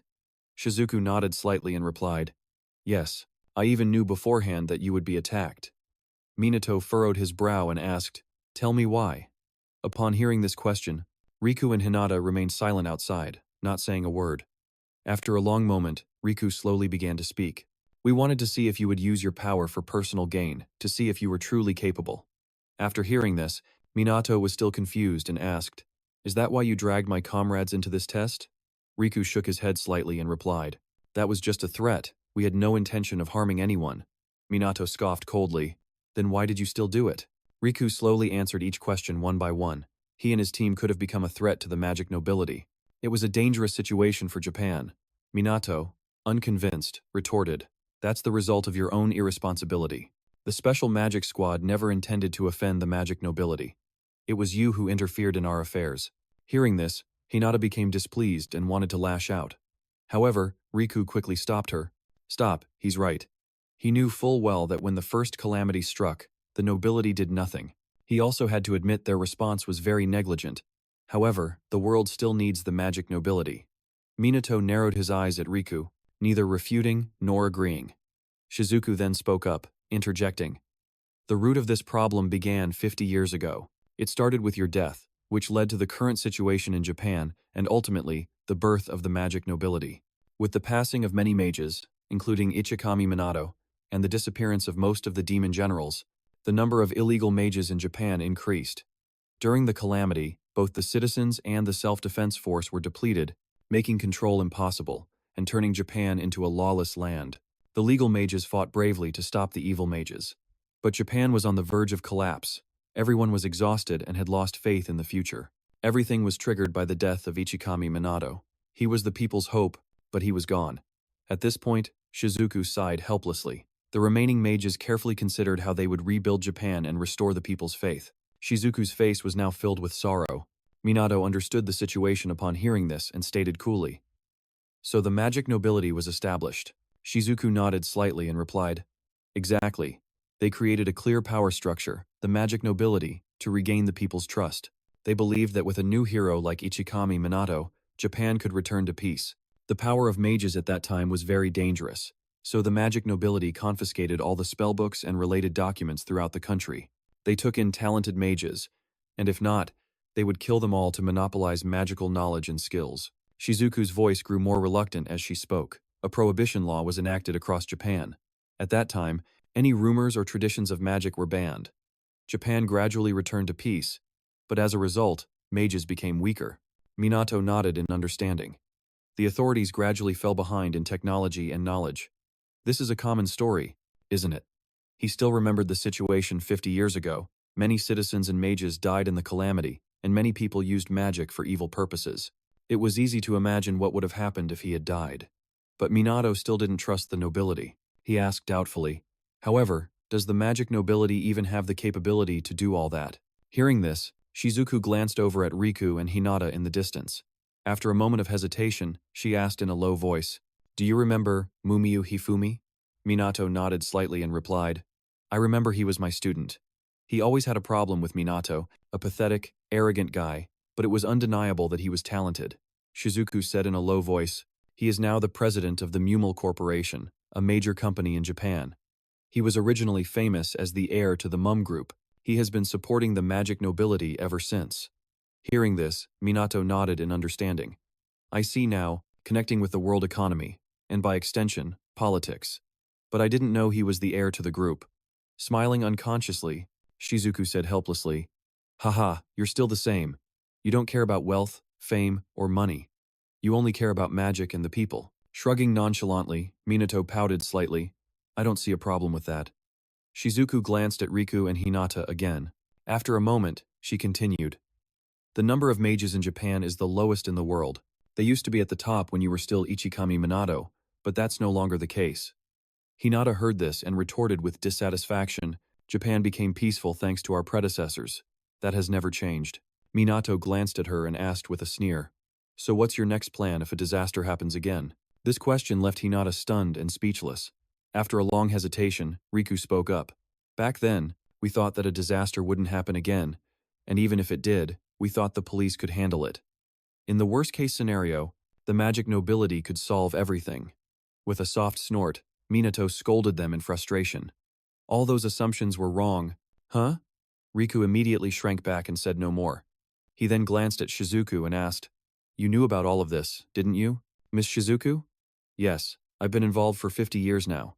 Shizuku nodded slightly and replied, But I don't belong to the magic nobility.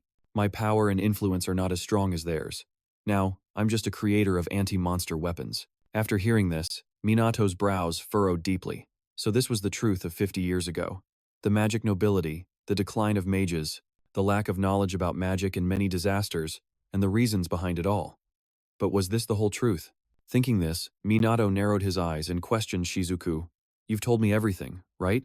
Shizuku couldn't help but be startled and hurriedly said, Yes, there are no more secrets. Riku and Hinata also glanced at him, but said nothing. Minato scanned all three of them, and after a long moment, he sighed helplessly. He then proposed, Then let's end the discussion here. I have a proposal. Hinata frowned slightly, muttering suspiciously. A proposal? Minato casually said, Why don't we form a team? This statement made Hinata dissatisfied. Minato ignored her and continued, Let's consider it a partnership. I'm not saying I'll be under your command. You've all seen from the last disaster that our cooperation is necessary. Hearing this, Hinata immediately snorted coldly, mocking him. Huh? The hero Kusanagi Minato needs our help? Minato paid her no mind and explained calmly, I have my own limits. If the magic nobility joins in, that would be great. We could overcome any disaster. You all aren't against helping the people, are you? After a long hesitation, Riku spoke up. That's an offer we can't refuse. We can't defeat the Demon Lord, so we can only depend on you. At that moment, Takagami also spoke up, offering to join. In my own way, I can craft weapons. Minato, of course, didn't refuse, nodding with a smile and saying, Thank you, both of you. Then, the three of them turned to look at Hinata. Hinata's eyes were filled with reluctance, but she still shouted in frustration. All right, fine. You want us to cooperate, don't you? Hinata said. In return, Minato, don't you dare bring this up again. If you complain, I'll knock you on the head.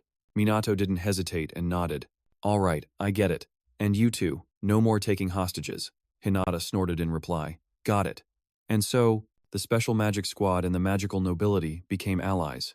This was the first time in 50 years that the magical nobility had cooperated with anyone else. Minato suddenly remembered something and whispered, Now that I think about it, I feel like I've forgotten something. It's probably just my imagination. The thing he'd forgotten was the group of men in black defeated at Ryuji's house, and the two Juka sisters as well. Upon seeing them, they were completely shocked, having no idea what was going on.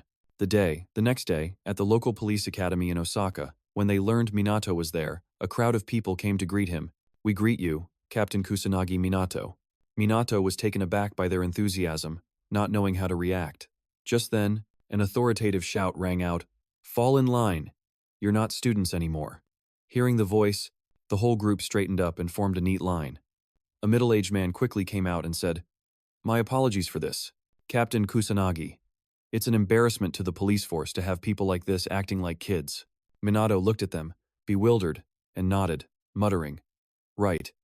The man continued, But it's understandable, what the Special Magic Division demonstrated during the disaster was so impressive that even I want to join this training session. Hearing this, Minato sighed helplessly. It wasn't just the police officers in the courtyard. Outside there was also a crowd of people gathering to watch. Everyone wanted to catch a glimpse of Minato, but Minato paid them no mind and began the training for the officers in the courtyard. As soon as he finished speaking, all the police officers simultaneously cast first-level spells. During the training, a few female officers secretly glanced at Minato. He held his head in his hands, exasperated. It seems the media coverage was really effective. They don't look very thrilled, but at least they're full of enthusiasm. However, I won't go easy on them. And so, the group of police officers endured a grueling day, no different from hell. Meanwhile, Minato, like a demonic drill instructor, stood by and shouted, "This is an exercise to build up your bodies in strength. Run and feel the magic. Think of it as if you're depending on it." The entire group just kept running until their foreheads and bodies were drenched in sweat. Cries and groans echoed across the training ground. Minato paid no attention and said with a devilish smile, "Calm down. I have healing magic, so train as much as you want. If it hurts, I'll heal you. Stop complaining and keep running. The enemy doesn't care about your problems." The group ran again in despair, gritting their teeth as they ran. 1 week later, all the police officers participating in the training could now sense their magical power. Minato nodded in satisfaction. "You've all done very well. You're completely different compared to 1 week ago." He told them to keep training even when he wasn't there. They are the protectors of peace in Osaka. Hearing these words, the officers there were deeply moved, and some couldn't help but burst into tears. Minato paid them no mind. He turned and left, leaving the rest in their hands. Afterward, the magical strength of the Osaka police force improved, becoming on par with the Tokyo division. Minato felt he should return to Tokyo, or else he'd have to deal with a press conference again. A few days later, the media quickly reported that the Special Magic Division and the noble magic families, the Homurai and Kaichi clans, would be cooperating. The media exploded with the news. Everyone began to discuss it. People all over Japan were paying attention to the story behind it. Even students still in school were paying attention to this matter. But one thing that made the media suspicious was, why didn't the head of the Mizuha family appear at the press conference, and what were these noble magic families thinking? Since when had Japan become so united in the face of disaster? Meanwhile, at the Tokyo Metropolitan Police Department's training ground, Minato glanced at the two people behind him and asked doubtfully, "You two couldn't contact the old man?" Yu nodded slightly and replied, "Yeah, we've tried many times," Ruka said helplessly. "Once again, we've been abandoned by him." Minato frowned slightly. He spoke up. "I'm a bit concerned that the head of your family hasn't appeared yet." Ruka pouted, about to speak. "We thought he would come if we finalized our cooperation with the Homurai and Kaihi families." Minato fell silent in thought. If there was nothing wrong with their relationship, then the issue Du and Ruka had with their father should be resolved. But Tsuchiru remained silent, so maybe he should look into it. Minato just stood there without saying a word. The two sisters watched him intently. After a long moment, Du suddenly spoke up excitedly. "We heard you were very successful in Osaka." Ruka nodded slightly in agreement. "Yes, we're very proud of you." A small smile on his face, Minato pouted and said, "It's been nothing but trouble." While the three of them were talking, Sugo was quietly observing Minato. When he wasn't around, the Black Sorcerer didn't appear either. He couldn't help but suspect that Minato was the Black Sorcerer. But what if Minato was an evil mage? Sugo would have to arrest him. He really didn't want that to happen, and could only hope his suspicions were wrong. That afternoon, Minato was heading home alone. It was rare for Yuka and the others to all be busy, but going home alone wasn't a problem, except that on the way, his path was suddenly blocked. It was the servants of the Mizuha family, and they bowed to him and spoke respectfully. "Kusanagi Minato, we've come to escort you." A short while later, at the Mizuha family mansion, Tsuchiru glared at Minato and asked with displeasure, "I heard my daughter is living with you. If you have any ill intentions towards her, I will end you right here." As he finished speaking, he unleashed his magical power. Minato was a bit speechless, and said with a sigh, "But we're just friends." Tsuchiru frowned slightly and continued his interrogation. "You won't lay a single hair on her head, will you?" Minato calmly nodded. "I wouldn't do that to a friend." He never expected that Tsuchiru would call him here just because he was worried about his daughter. He guessed the man did have some fatherly instincts after all. While Minato was lost in thought, Tsuchiru suddenly called out, "Come on, let's take this to the courtyard." Tsuchiru was floating in midair, and indifferently proposed, "Let's have a match." Minato didn't hesitate to nod in agreement. "All right, I don't trouble." Seeing him agree, Tsuchiru unleashed his body's magical power. Minato didn't back down at all, as his powerful mana also quickly flared out. Tsuchiru truly wanted to have a match with him, immediately casting a 7th level spell to attack. A furious wave of water surged forward. Minato didn't dare to be careless, also casting a 7th level spell to counter. Boom! With a loud bang, the two powerful streams of energy collided with each other. The two quickly landed on the ground from mid-air. Tsuchiru narrowed his eyes at Minato, unable to hold back his praise. You managed to overcome the weakness of water magic with fire magic of the same level. You are strong. I can trust you with my daughter." With that, he walked past Minato. Minato watched Tusiru's departing figure, lost in thought. Meanwhile, in a large mansion, Akuto was so furious he was smashing everything around him. He screamed frantically, "All of you are a bunch of useless fools. Chrono is still alive and well, but that's fine. I'll kill anyone who gets in my way." With that, he pointed at the person beside him, aggressively demanding, "You will fulfill my request, won't you?" Tusiru nodded slightly and replied, "Rest assured, I will eliminate the Black Mage." Akuto glared at him and said in a cold voice, "I will incite an all-out war between the Black Rebellion and the Black Mage. Just you wait, Black Mage." The next day in class, Minato was surrounded by a crowd of female students as usual. He was truly helpless, as things were now even more troublesome than before. Mizuha was facing a similar situation, with students surrounding her in ever-increasing numbers, and this caught the attention of another group of girls. They were extremely resentful that Mizuha was so admired. Mizuha finally couldn't take being constantly questioned by everyone anymore. She made an excuse and ran off, saying she had to use the restroom for a bit. She ran out into the hallway, where she quietly sighed to herself, "I'm used to these kinds of things, but it's really exhausting having them follow me around like this." Just then, a group of female students blocked Mizuha's path. The red-haired girl leading them raised an eyebrow and asked, "Mizuha, do you have a moment?" Afterwards, they found a secluded corner of the school, clearly up to no good. The red-haired girl used her foot to pin Mizuha against the wall. She aggressively scolded, "You're so annoying, you know that? How could someone like you get into the special magic squad? Don't think that just because you're from the nobility, you're entitled to special treatment." The blue-haired girl beside her chimed in, "I bet she did something shady to get in. She's been spoiled since she was a kid." Hearing these words, Mizuha couldn't hold back and shouted in protest, "I got in with my own abilities. I've been training to do this. Why would I need to resort to such dirty tricks?" Scoffing, the red-haired girl spoke with disdain. "So, are you saying you don't like Kusanagi? You won't admit he's your boyfriend? People among the magic nobility don't dare to lie, do they?" Hearing this question, Mizuha fell silent, not knowing how to respond. Just then, Minato appeared. He shouted fiercely, "What are you all doing here?" His shout startled the three girls. The red-haired girl hastily explained, "We just don't think it's fair that Mizuha, being from the nobility, gets such good treatment." The blue-haired girl nodded in agreement. She probably used her connections. Seeing Minato remain silent, the red-haired girl grew even more arrogant, brazenly questioning, "You probably helped her too, and her, right? It's no wonder for someone as powerful as him. It's so unfair." Yuka heard these accusations, but couldn't say a single word to refute them. She was always like that, always cowardly when her abilities were questioned. Minato frowned as he looked at her, remaining silent for a long time. Seeing this, the three girls grew even more smug, laughing and saying, "We could probably do a better job if we were on the team." Hearing this, Minato couldn't help but let out a cold laugh. Immediately after, he spoke coldly, "I see you're all very enthusiastic. Fine then, I'll let you join the Special Magic Squad's training session." Minato said they would be recruited once they completed the training. In an instant, the three girls immediately became ecstatic, constantly vowing that they would pass. Seeing this, Yuka felt as if she had fallen into an ice pit, not knowing what to do. That afternoon at the police department's training ground, Minato brought the three girls over and clearly announced that these three would be participating in the training starting today. Ryuji narrowed his eyes at the three girls, snorted coldly, and said, "I've never seen these people before." Ruka also nodded in agreement.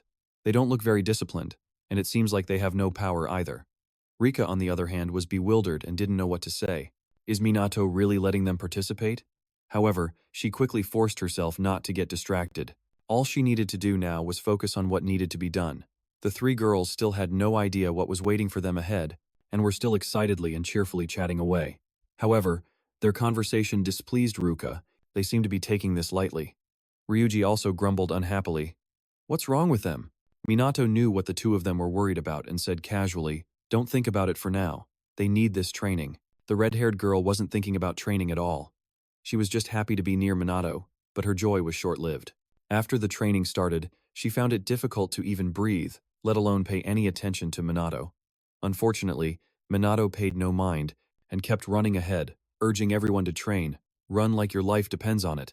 The enemy won't care about you. Imagine a monster is chasing you from behind." Ruka's group was already used to this. They continued to run forward without pause, but the other three girls did not. After running for just a short while, they started whining. After the run, Minato made them do push-ups. The three girls couldn't hold out for long before collapsing. Next up was magic usage training. By this point, the three girls had decided they had to escape, otherwise they would die. However, before they could get far, an arm yanked them back. Minato flashed a demonic smile and said, "Where do you think you're going? This is just the beginning." Finally, the three girls couldn't take it anymore and began to cry. "No normal person could train like this. This is torture. You're intentionally trying to hurt us." Looking at them, Minato paid no attention and just pointed into the distance. Then, he spoke slowly. They couldn't handle it at first either, but they improved day by day to gain the strength they have now. After he finished speaking, the expressions on the three girls' faces immediately soured, but Minato paid no mind and continued. "Yuka is always working hard, always pushing forward. She still thinks she has no talent whatsoever." At this point, his tone grew sharp. "And yet, some people still think she got in easily. Looks and connections have absolutely nothing to do with it." As he said this, he walked right up to the red-haired girl, making her tremble in fear. Minato showed no mercy, continuing in a cold voice. "Yuka is a very important friend to me, and I won't forgive anyone who tries to hurt her." The three girls instinctively shivered as tears started to fall. Finally unable to take it anymore, they turned and fled, begging to be spared. Minato watched their retreating figures and sighed helplessly. Good grief, they're so pathetic. They could have continued participating if only they had bothered to train. Ryuji walked up beside him, muttering in confusion. "What's wrong with those girls?" Shrugging indifferently, Minato replied, "Don't worry about them. They're just a bunch of losers."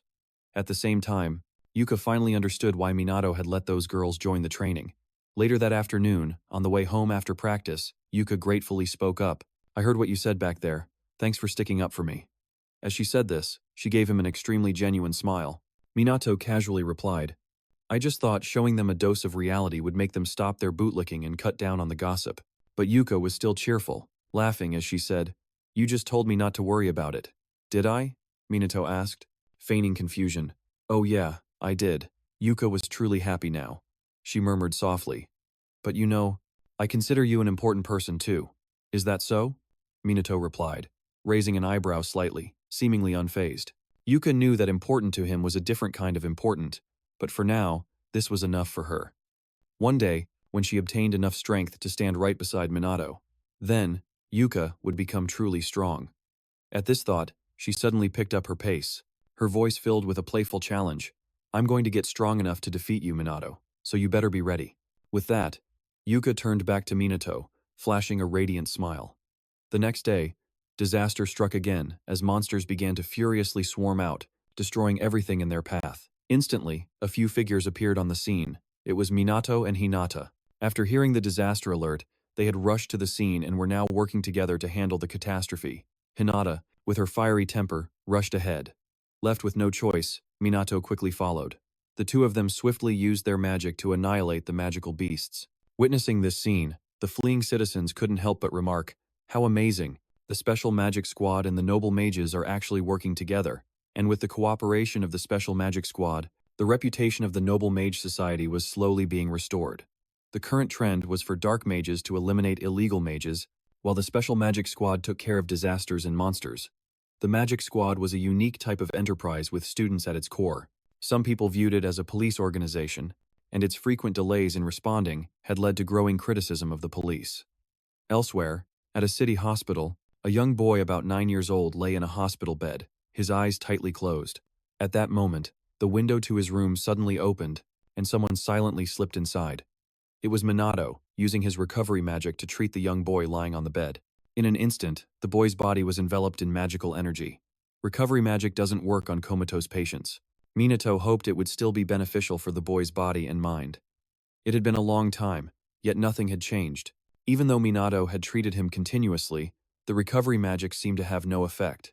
He was only doing this because he remembered Leona's look of despair. This boy was her younger brother. He couldn't help but frown. Minato definitely wouldn't give up. Yet at that moment, outside, a noise startled him. It was Leona, pushing the door open to enter. However, Leona suddenly sensed something and frowned, muttering, "Do I feel like someone's here, or am I just imagining things?" She wasn't mistaken. Minato was indeed there, but before she could see him, he had already jumped out the window. Leona walked over to the bed of her brother and spoke softly. How are you feeling? Then again, I don't need to ask. I already know the answer. After that, she began to tell Kai about the Black Sorcerer. Leona said the Black Sorcerer was an amazing person. His magic is absolute. He's very proactive and dependable. She's never met anyone like Minato before. After hyping Minato up for a while, Leona began to complain. But you know what? Sometimes he's a bit of a jerk. She said that because Minato had forced her to train for long hours, he was strict and very aggressive. As she said this, Leona suddenly burst out laughing, but her laughter held a hint of tragedy. Her hand resting on the bed was trembling uncontrollably.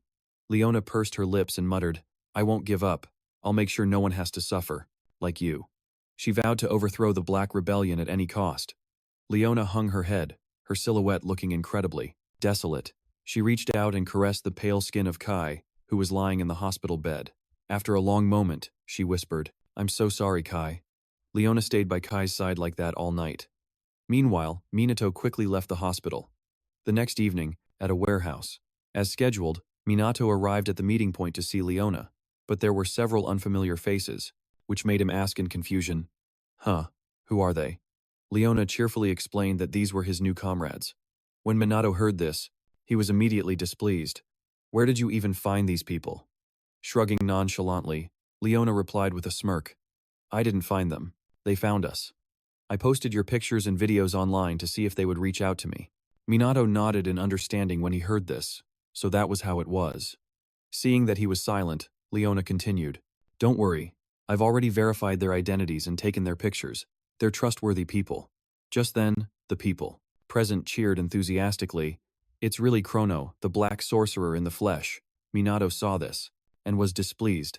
He spoke coldly, "I'm here to train you. I'm not going to waste any time. Get ready."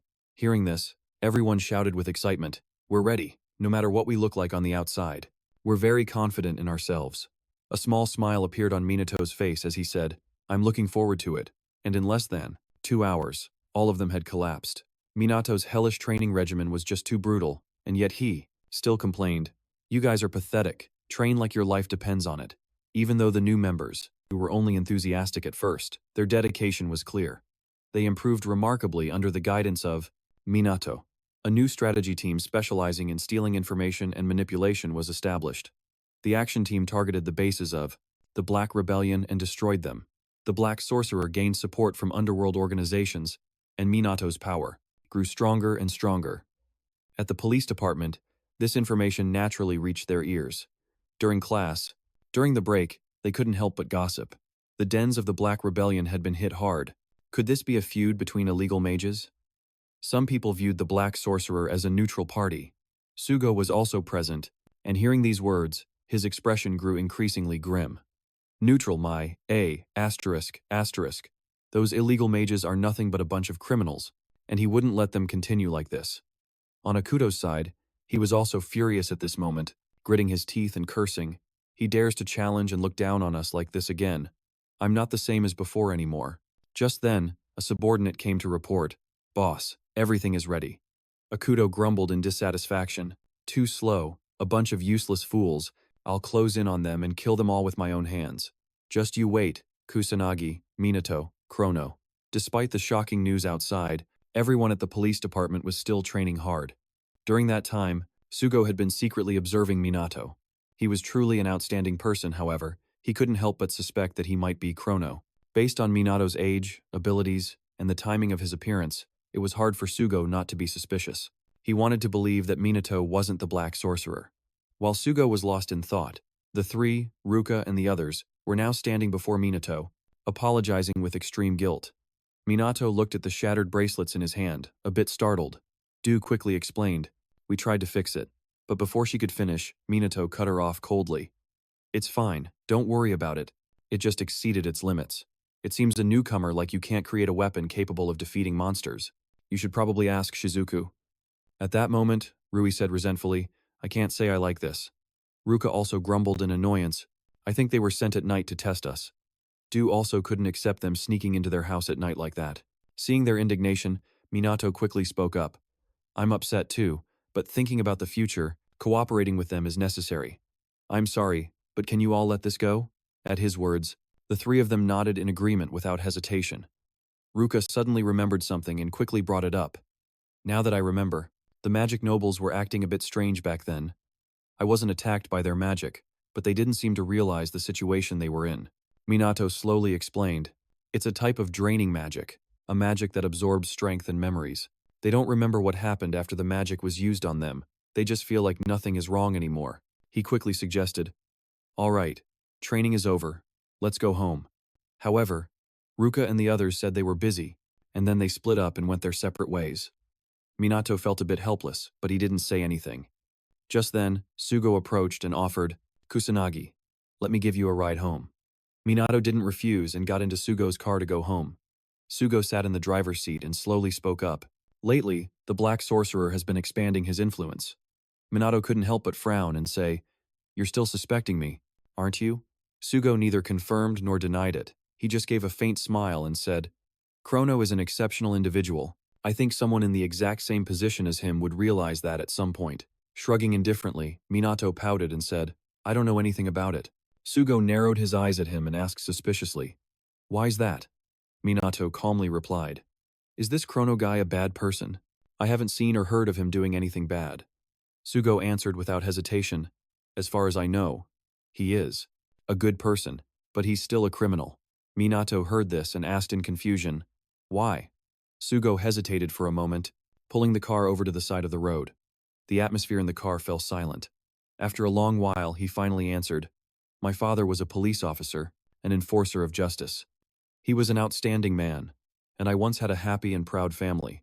Sugo's father used to say that criminals are human too, that they have a conscience. If you're straightforward with them, they'll understand. When Sugo was young, he respected him for that. He wanted to become a police officer just like him in the future. But Sugo's father was killed. He tried to negotiate with a criminal who was holding hostages, but the man cast a magic spell on Sugo's father. For someone like his dad who couldn't use magic, he collapsed instantly. The more he spoke, the more enraged Sugo became, biting his lip until it bled. He gritted his teeth and said, he was too stubborn in his beliefs. He put his faith in criminals and was cruelly repaid. That guy was convicted of robbery and murder and was arrested. When he was asked why he killed Sugo's father, he answered that he panicked, that it wasn't his fault, it was Sugo's father's fault. Every time he remembers this, the anger inside Sugo erupts. He roared furiously. That's bullsh times T. He said he was scared. The one who should have been scared was the victim, my father, who was murdered, killed for such a worthless reason. Sugo will never forgive people like that. All criminals are the same kind of scum. He said that even if they save someone, criminals don't deserve forgiveness. Sugo finally couldn't hold it in anymore and slumped his head onto the steering wheel, mumbling through his sobs, my father, what was all of this meant to prove? Minato listened beside him without saying a word. If Sugo had shared this much, it must have affected him deeply. After a moment, Sugo realized he had lost his composure and quickly spoke up. Sorry, I overreacted in front of you. I'm counting on you again tomorrow. After saying that, Sugo started driving again, dropping Minato off at his house. As for Sugo, he returned home with a heavy heart. The next morning, at the Magic Academy, the two sisters were waiting for Minato, but he was late, which made the two of them a bit annoyed. As for Minato, he was frantically running down the street, but as he passed a building, he saw two shady-looking guys lurking around. You could tell they were up to no good. Just then, the large screen on the building started to lose its signal. When the signal returned, Akuto appeared on the screen. He announced aggressively, this broadcast has been taken over by the Black Rebellion. The surrounding people were instantly thrown into a panic upon seeing him, but some also recognized Akuto and began to whisper amongst themselves. Isn't that Kuroi from the former magic nobility? Akuto had taken over the broadcast station, and he declared loudly, Special Magic Unit and Chrono, I have a gift for you. He said the Black Rebellion had planted numerous bombs all over Japan. Akuto also warned the police not to act rashly. If they disobeyed his orders, he would detonate them one by one. But as soon as he finished speaking, Akuto snapped his fingers. Immediately, deafening explosions echoed. Smoke and fire filled the sky, causing the civilians to fall into chaos. Debris also began to rain down, and getting hit meant being crushed to a pulp. Fortunately, Minato was there at that moment, using his magic blocking knife to protect the people. After escaping from danger, the people hurriedly thanked him. At the same time, the police also received this information, but the information was thrown into chaos. Sugo bit his lip aggressively, as both the police and the special magic squad were unable to act. Meanwhile, Du was trying to contact Minato but couldn't get through. She spoke with concern. I can't get in touch with Minato. What the heck is he doing? At the same time, at the television station, Akuto was still laughing triumphantly. Chrono, you will have to come to the designated location alone. If you don't comply, I'll detonate all the bombs at once. You won't run away, will you? Chrono Minato looked up at the large screen in front of him, his expression turning grim. When night fell, Minato put on his black sorcerer uniform and headed to the location set by Akuto. Through his earpiece, Leona asked hesitantly, "The location this time is a warehouse at the port, which used to be a hideout. Are you really going to do this?" Minato nodded slightly and replied, "Yeah, it'll be fine."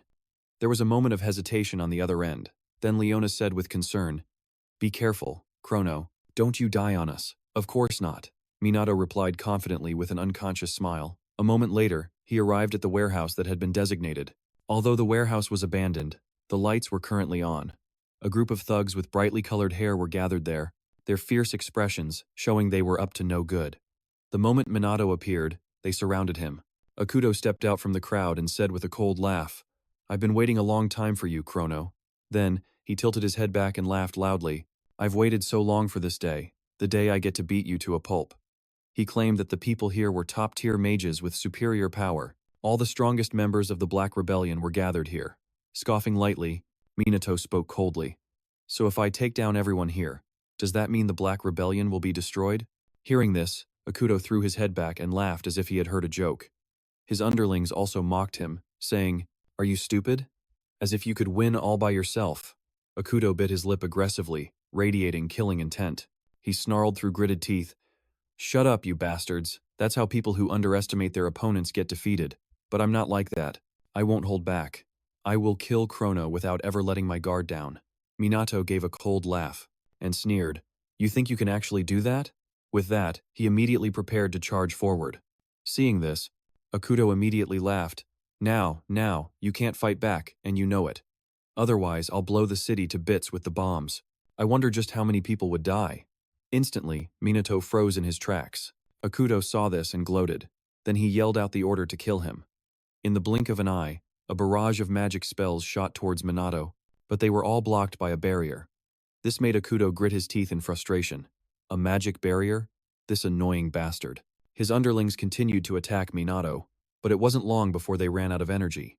Meanwhile, Minato remained completely unharmed. He spoke indifferently. "It's useless. Level 3 magic has no effect on me." Akuto became increasingly furious. He punched one of his own underlings and roared in anger, "All of you are useless. You can't even make him bleed a single drop." Seeing this, Minato couldn't help but curse. "Trash." Akuto didn't back down, retorting with a cold snort, "You're the trash here. I'm going to kill you brutally." He admitted you're strong, with a vast amount of magic and high-level spells. Normally he wouldn't stand a chance against you. With that said, Akuto pulled out a gun, smirking as he asked, "But what about this?" Minato wasn't too worried, and calmly said, "A gun won't work on me either." But just as he finished speaking, a bullet grazed his face, leaving a small scratch from which fresh blood began to ooze. Akuto laughed triumphantly. "I really wanted to see that look on your face. This thing is enchanted with magic that can nullify all types of spells. It can pierce through anything, even the strongest magical barriers." Then he started firing at Minato. Not daring to be careless this time, Minato quickly dodged. Seeing this, Akuto grumbled in dissatisfaction. "It's been a while since I used a gun. I can't seem to hit much." Just then, he noticed a surge of magical energy around Minato, and in an instant, the wound on his face healed. Not only that, but the other wounds on his body had also disappeared. Akuto's expression immediately darkened. "You bastard. You're using healing magic, aren't you?" Minato calmly replied, "Don't get them confused. This is natural magic. It activates automatically, without my permission. I'm not resisting it at all." Akuto bit his lip fiercely, but he quickly calmed down and said, "Well, it doesn't matter anymore. Healing won't change the situation. In fact, it benefits me more, because it means I can hurt you many more times." As soon as he finished speaking, Akuto started firing at Minato again. He laughed triumphantly as he pulled the trigger. "Does it hurt? It must hurt a lot, right? Even if the wounds heal, you'll still feel the pain." However, Akuto didn't notice that the faces of his subordinates were now filled with panic, because the wounds on Minato were only superficial, and with his healing magic, they healed in no time. The more Akuto looked, the more panicked he became. "This is strange. Not a single bullet hit him directly. Did you dodge them? Impossible. Just then, a voice came through Minato's earpiece. He immediately nodded and replied, "Is that so? All right, I understand." Akuto furiously shouted, "How dare you chat with your comrades in front of your enemy? Why do you insult me like this? I've had enough, I'm going to kill you." But before he could act, Minato cast a 5th-level spell, and in an instant, a fierce gale erupted inside the warehouse. It quickly enveloped the members of the Black Rebellion and blew them away. By the time the gale subsided, the group had been taken down. Akuto fiercely bit his lip, grabbed his phone, and ordered someone, "Detonate the bombs now." But the person on the other end said something that made him exclaim in panic. "What did you say?" Minato then spoke up, "It's useless. All the bombs have been neutralized by my allies." Akuto was instantly stunned. Minato scoffed coldly, and said indifferently, "I have to admit, that really hurt, you know? But I'll pay you back 100 times over." Akuto grew increasingly furious, gritting his teeth and yelling, "You bastard, I'll kill you." Just then Sugo arrived with his group and shouted, "That's enough." Sugo glared at Akuto and said coldly, "All the bombs have been neutralized." Ruka also warned, "Stop this pointless resistance." Minato couldn't help but frown. They got here fast. Could they have been waiting nearby without being detected? Ruka looked at his back and whispered, "That's the Dark Sorcerer Chrono, isn't it?" Ryuji exclaimed excitedly, "He's pretty powerful. Only Karin here knew the person before them was Minato." She got a little worried. Did he really come here all by himself? They had to help him, and fast. Seeing that they had arrived, Minato immediately spoke up. "Looks like the tables have turned." Akuto fiercely bit his lip, his eyes filled with rage. Just then, a figure emerged, and a deep voice rang out, "It seems you're having a difficult time." Upon seeing the person, the two sisters were horrified, because it was none other than Tusiru.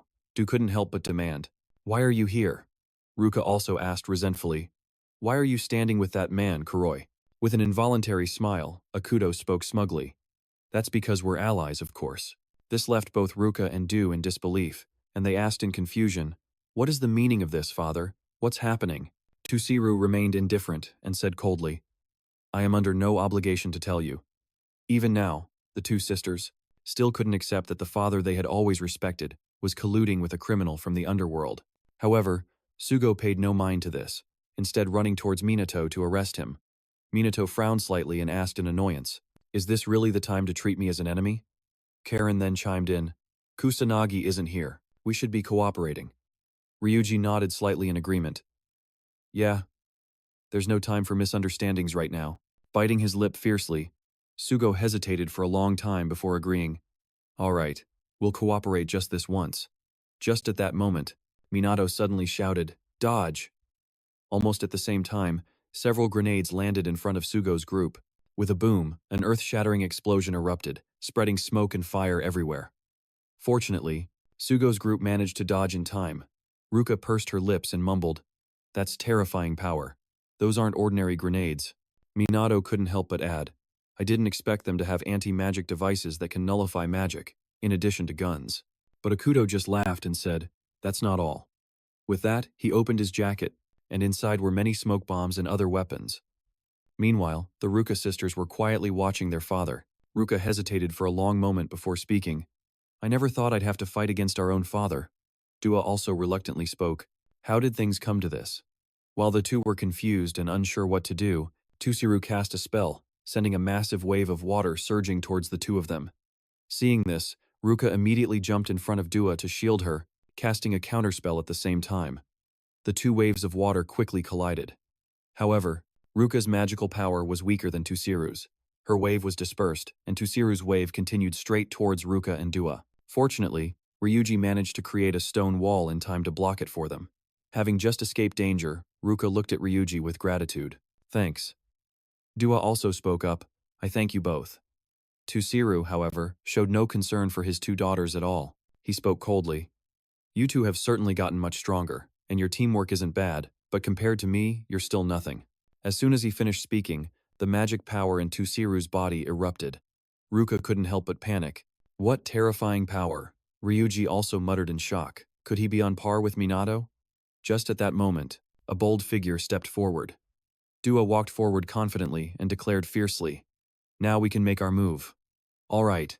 Before, we couldn't do anything, but But now things are different. Ruka nodded slightly in agreement. That's right. We're stronger now. There's no need to hesitate anymore. Ryuji also exclaimed excitedly. We've overcome some harsh training. Yu squinted at Tusiru, speaking with confidence. I'm going to defeat you and then I'll ask you about all of this. Immediately, the Ruka siblings combined their magic. A level 7 spell appeared, and a pillar of water charged forward furiously. How naive, Tusiru scoffed coldly. He then cast a level 8 water-type spell, unleashing a massive tidal wave. The pillar of water and the tidal wave clashed head-on. With a loud boom, an explosion erupted. Everything turned into fine droplets that rained down, drenching Ruka's entire group. Tusiru stood amidst the downpour and spoke nonchalantly. You were able to neutralize my magic, but not completely. The two of you are still a long way off. Ruka lay on the ground, looking at the man before her in disbelief. He can cast a level 8 spell? He's way too strong. Akuto saw this and laughed triumphantly. This is a completely one-sided battle, isn't it? For both their group and ours. He was now facing off against Minato. With a gun in his hand, he spoke confidently. It seems the great Chrono is also useless against anti-magic devices, huh? You've never had to face a gun before. And on top of all that, Akuto had a veteran warrior on his side. That's why he believed Minato had no chance of winning and demanded that he should start begging for his life. But Minato just stood there calmly. Akuto was bewildered by this, not understanding why he was doing that. Minato paid him no mind, glancing at Ruka's group behind him. Seeing himself get ignored, Akuto flew into a rage and yelled, "Don't get so cocky!" He then opened fire on Minato again. It's just that this time, he didn't just stand there and take it, but swiftly dodged. This scene made Akuto's eyes widen in disbelief. You dodged all of that? No, that was just a fluke. A normal person can't dodge that. How about this then? Seeing that the gun was having no effect, Tusiru cast a level 8 spell to attack. A powerful tidal wave rushed right at Minato. At the same time, Akuto also made his move. Pulling out a knife, he cast a spell. Level 5 Darkness Magic, Night Strike, to join the fray. In a flash, Akuto was behind Minato. Without a moment's hesitation, he slashed downwards with his knife, but Minato dodged it. Not giving up, Akuto began to fire his gun again. Minato once again, being dodged. The bullets couldn't touch him at all, but waiting for him was Tusiru's tidal wave. Not daring to be careless, Minato hastily created a barrier to block it. Tusiru didn't relent, still maintaining the spell. Minato just stood there, protected by the barrier, the tidal wave unable to reach him. Watching the two of them fight, Ruka's group couldn't help but be shocked. Are these guys monsters or what? Just watching makes us feel pathetic. At this rate, they would never be able to face Minato. However, Sugo was still looking for an opening to capture Minato. If they attacked him head-on, they had no chance of winning. But right now, he wasn't paying attention to them. If the Dark Mage is getting the upper hand, they might find an opportunity to restrain him. Reinforcements will be here soon. Then Akuto and Tusiru will both be taken into custody. They would never get a chance like this again if they missed it. Thinking this, Sugo immediately looked over at Karin. Sugo spoke coldly. Sanada, we are going to attack Chrono. Karin looked at him in confusion. But why? He's only fighting for himself. He's a criminal mage. This is our chance to capture him. Karin looked at him hesitantly, about to say something, but Sugo cut her off coldly. Please, this is our chance. Karin frowned slightly, her eyes darting around as if she were deep in thought. A moment later, she suddenly stood up. Sugo exclaimed excitedly, You're going to do it, right? Sure enough, Karin cast her spell. A blast of holy magic struck Minato directly, sending him flying while he was in the middle of his fight with Akuto. Seeing this, Akuto laughed triumphantly. Not surprising, those cops are useless as always. And upon seeing this scene, Sugo smiled in satisfaction. Good job, now it's my turn. But when he looked closer, he saw that Karin was using her magic to heal him. Akuto shouted in frustration. Are these cops actually helping Chrono, an illegal mage? Minato was also a little surprised. He could heal his own wounds and recover with his passive magic. He didn't need Karin's holy magic, unless she was trying to express her feelings. Sugo looked at Karin in disbelief and confronted her. Why are you healing him? Karin replied coldly. Because he is fighting to protect us. When Sugo heard this, he shouted in frustration. What the hell are you talking about? Karin fiercely explained. Can't you see? We can't even move, and yet we're still alive. Why do you think he hasn't moved from that spot? It's because he's trying to protect us. She wasn't wrong. Minato really was trying to protect them. But she feared Sugo still didn't understand. Karen continued, "If it weren't for him, we would have already become their targets. That's why we mustn't run away." Sugo stubbornly shook his head in denial. "That's impossible. He's an illegal mage. There's no way he'd try to save the police." Karen grabbed him by the collar, speaking fiercely. "Have you forgotten why he's even here? He came here all by himself to save everyone. He has always fought for other people." Hearing this, Sugo fell silent and glanced over at Minato. It was true, he didn't seem to be moving much. That was why he was covered in wounds. Was a dark mage really doing that to shield them? The more he thought about it, the harder it was to believe. Had he been wrong about him? Although Minato was an illegal mage, he was, unlike the others. Perhaps Sugo was just running from the truth. At that moment, Duuka and his two companions also managed to get up off the ground. They didn't care about who was on their side. They were dark mages, and they were here to fight. Meanwhile, Akuto was still laughing triumphantly. "This doesn't change a thing. Your power is about to run out." Duuka's group of 3 ignored him and immediately cast their spells. Duuka shouted fiercely, "We may not have much power left, but it's everything we have to give." Tusiru, who was confronting Minato, suddenly saw a wave of water filled with shuriken-shaped rocks hurtling toward him. Tusiru was stunned and quickly dodged, immediately preparing to counterattack. But before he could act, a raging fire demon charged towards him. Not daring to let his guard down, Tusiru cast a level 7 spell, creating a raging torrent to intercept it. That trickster. Tusiru frowned in silence.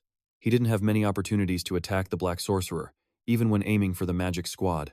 Minato would also get in the way. Their coordination was too seamless to be a mere temporary response. At that moment, Duuka's group of 3 launched another attack.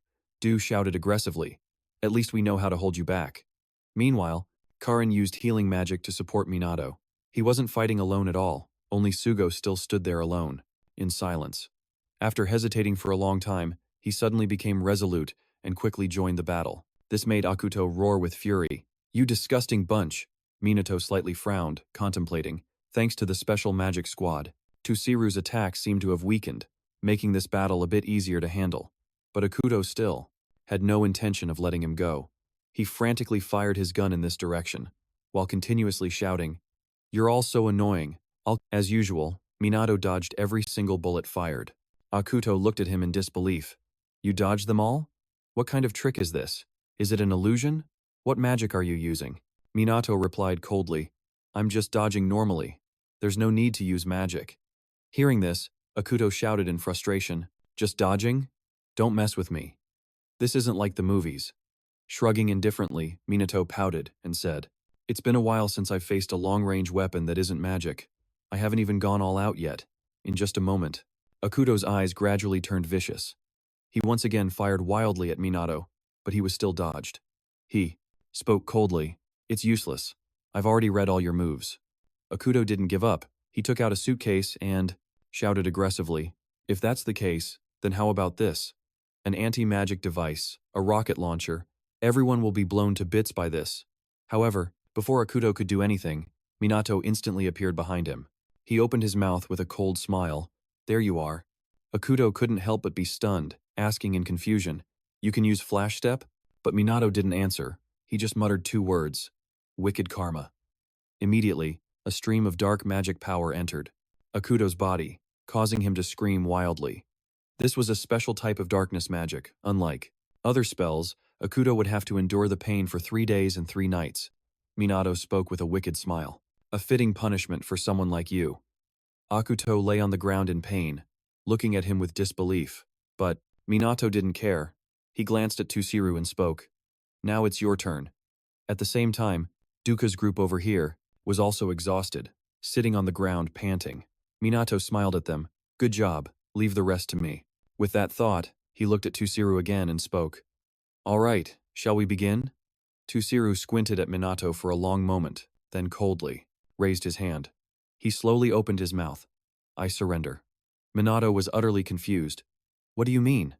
Just then, a voice suddenly came through Minato's earpiece. "Chrono, can you hear me?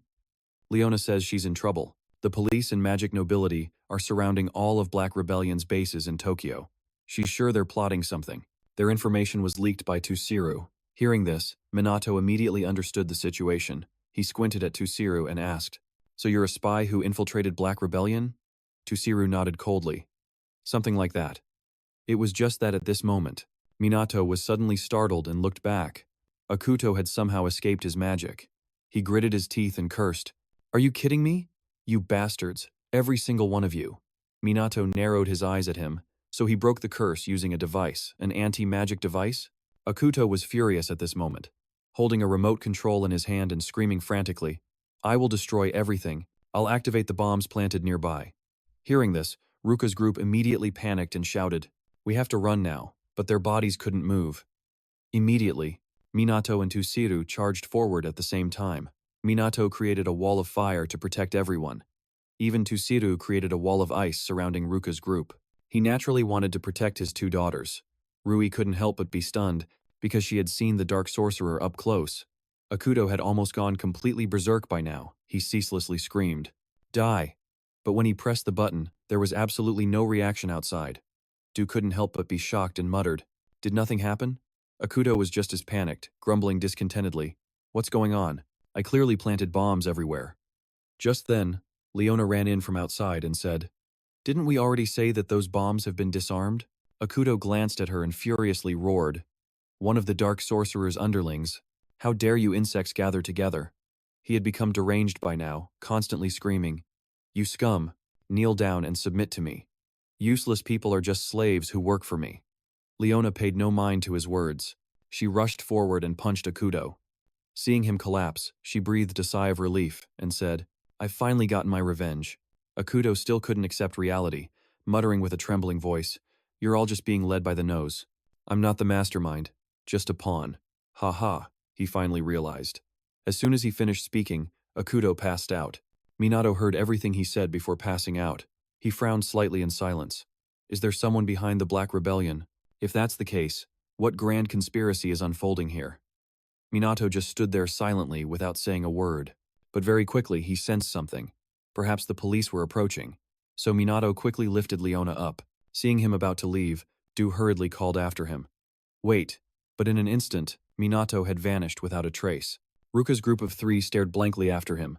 He's gone. Vanished like the wind. That's just like him. Karin finally let out a sigh of relief. She was truly grateful to Minato. He had protected so many people. The next day, the news reported that Akuto, a former magic noble, had been arrested on charges including criminal conspiracy. Hinata and Riku also happened to hear this news report while on the street, but Hinata's expression wasn't very happy, and she walked away discontentedly. Over on this side, Ruka's group had acted without Minato, so when they met him again, they asked him why. After listening, Ryuji asked doubtfully, Did something happen with your family? Ruka worriedly reminded him, Next time, remember to stay in touch with us. Okay? Minato nodded slightly and said apologetically, Sorry, things have been really chaotic lately. A short while later, at the Mizuha family mansion, 2 maids were already waiting outside the door. Seeing Ruka's group arrive, they immediately said, respectfully, We have been waiting for you all, members of the Special Magic Task Force. Inside the living room, Du questioned his father without hesitation. Please explain the situation, father.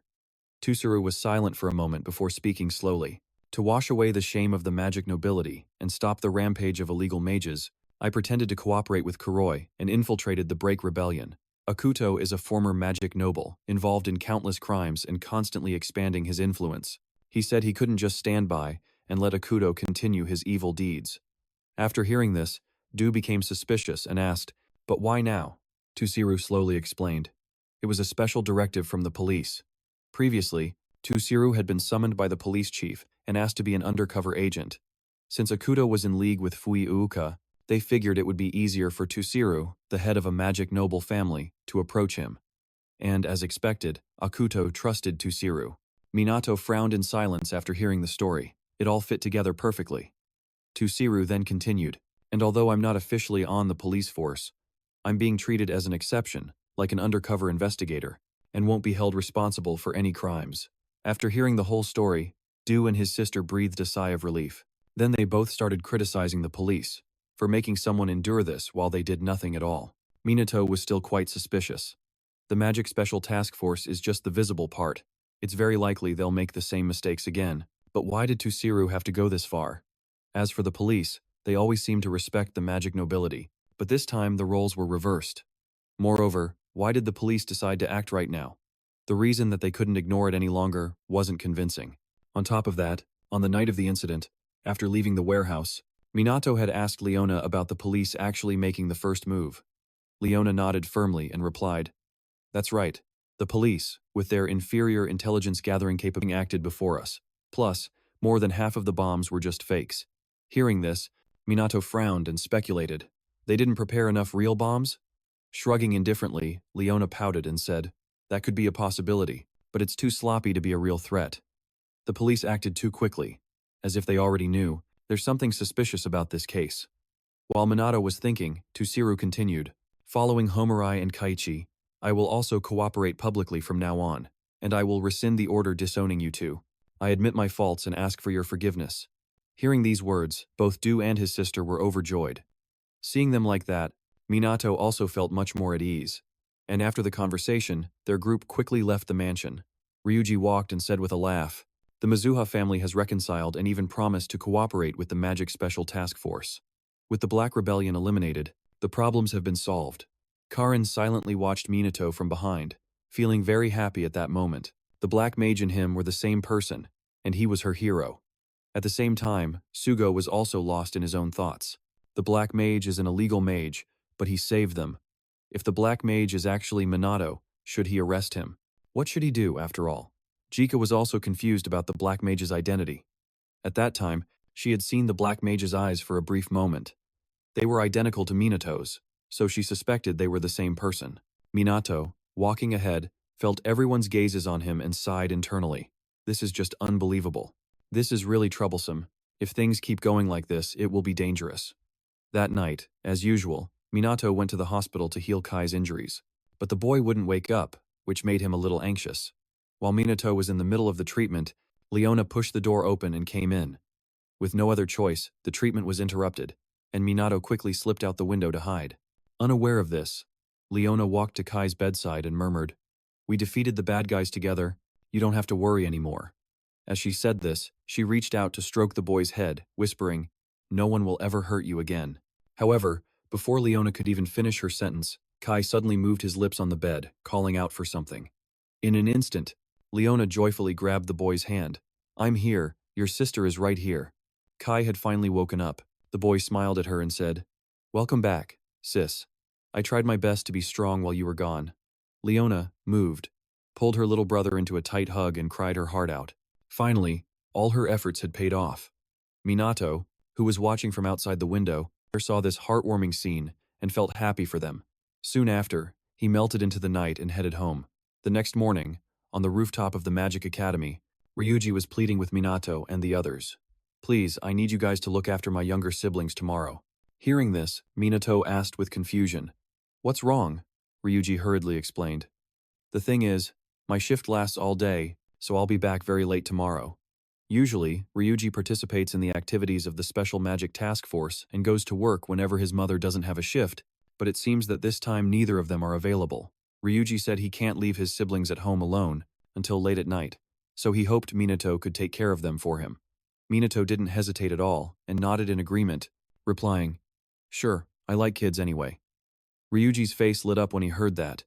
"Really? Thank you so much." Just then, Du spoke up apologetically. "Sorry, I'm afraid I can't make it. I'm busy moving."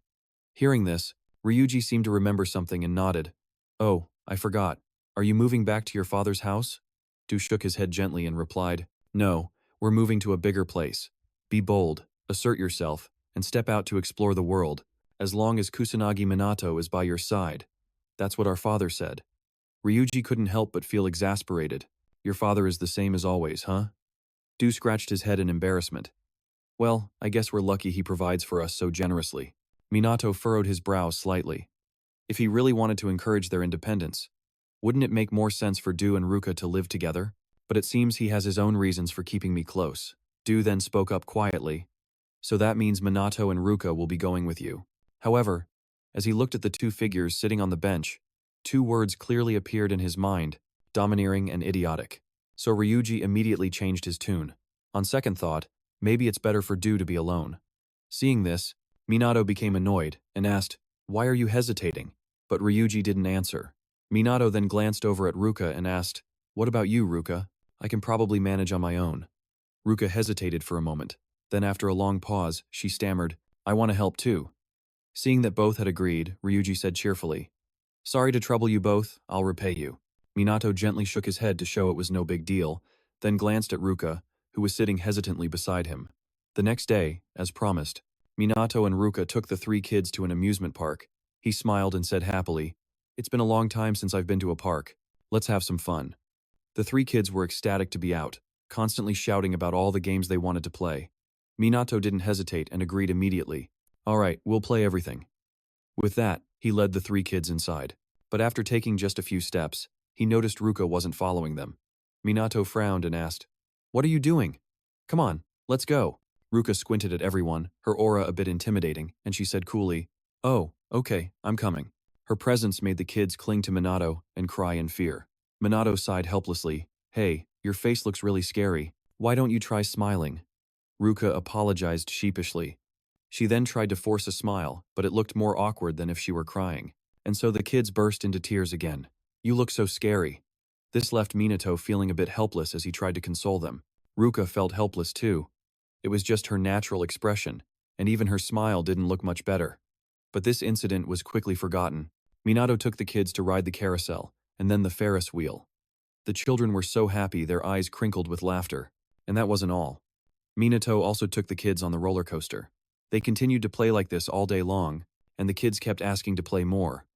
Only Ruka walked quietly behind everyone. Minato had noticed this. Seeing him look at her, Ruka could only manage a reluctant smile, indicating she was fine. Just then, two of the kids needed to use the restroom. Minato quickly told them, "Be careful not to bump into other people." Then, Minato and Ruka sat on a bench to wait for the kids. Minato spoke slowly. Seeing the kids so excited is the best feeling. Ruka nodded slightly, hesitating for a moment before speaking in a low voice. "You're amazing, Minato. The kids absolutely adore you." Minato quickly denied it. "It's nothing special." But Ruka didn't think so. She sighed and said, "As you can see, I'm not good with children. It's not that I hate them. I'm just bad at interacting." A small smile on his face, Minato replied calmly, "I know." The more she spoke, the sadder Ruka became. She murmured in a low voice, "I'm sorry. I once told Du that she would never beat me, but that's not the truth." She said, "I can't cook, I'm not as observant as Dua, and I'm not good at getting along with others either, and I'm even being surpassed in magic." Ruka sighed in resignation. "I'm not perfect, I'm just a clumsy girl who can't do anything right." Minato just listened in silence without saying a word. Realizing she was being too down, Ruka quickly changed her tune, putting on a cheerful face and saying, "Normally, I'm not usually like this. Sorry, please forget everything I just said." Minato remained silent, and just then, the children returned. But at that moment, a group of young men and women were filming a video nearby, cursing non-stop. "Those noisy kids are so annoying. We're recording all of your stupid faces right now." And at that same moment, one of the children running back towards Minato bumped into one of the guys from the group. Seeing this, Minato was instantly alarmed. But before he could do anything, Ruka shot forward like a gust of wind. In an instant, she had swept the child into her arms. The two of them skidded across the ground. Once they stopped, Ruka quickly held the child at arm's length and asked with concern, "Are you okay?"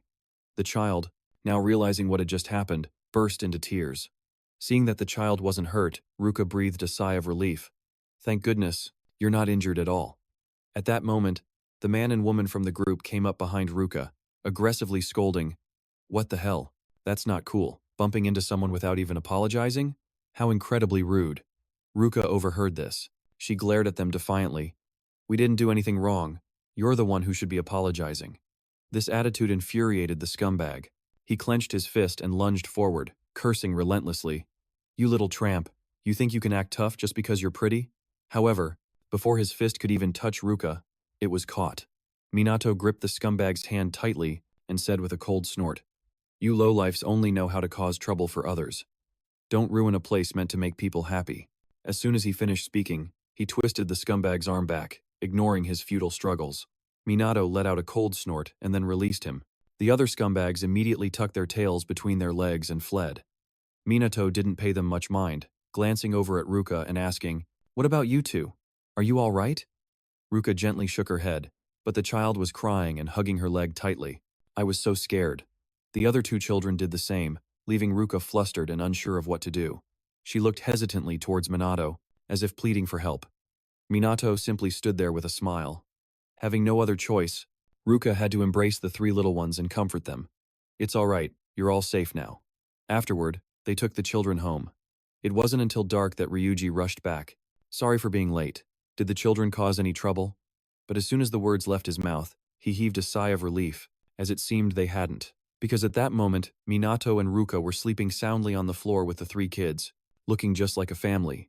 Darkness and Light, the magician duo of Japan, were gaining a lot of attention. However, in contrast, the police's reputation was only plummeting. Although their swift response during the Black Rebellion incident was praised, the accomplishments of the Special Magic Task Force overshadowed the police, so their reputation barely improved.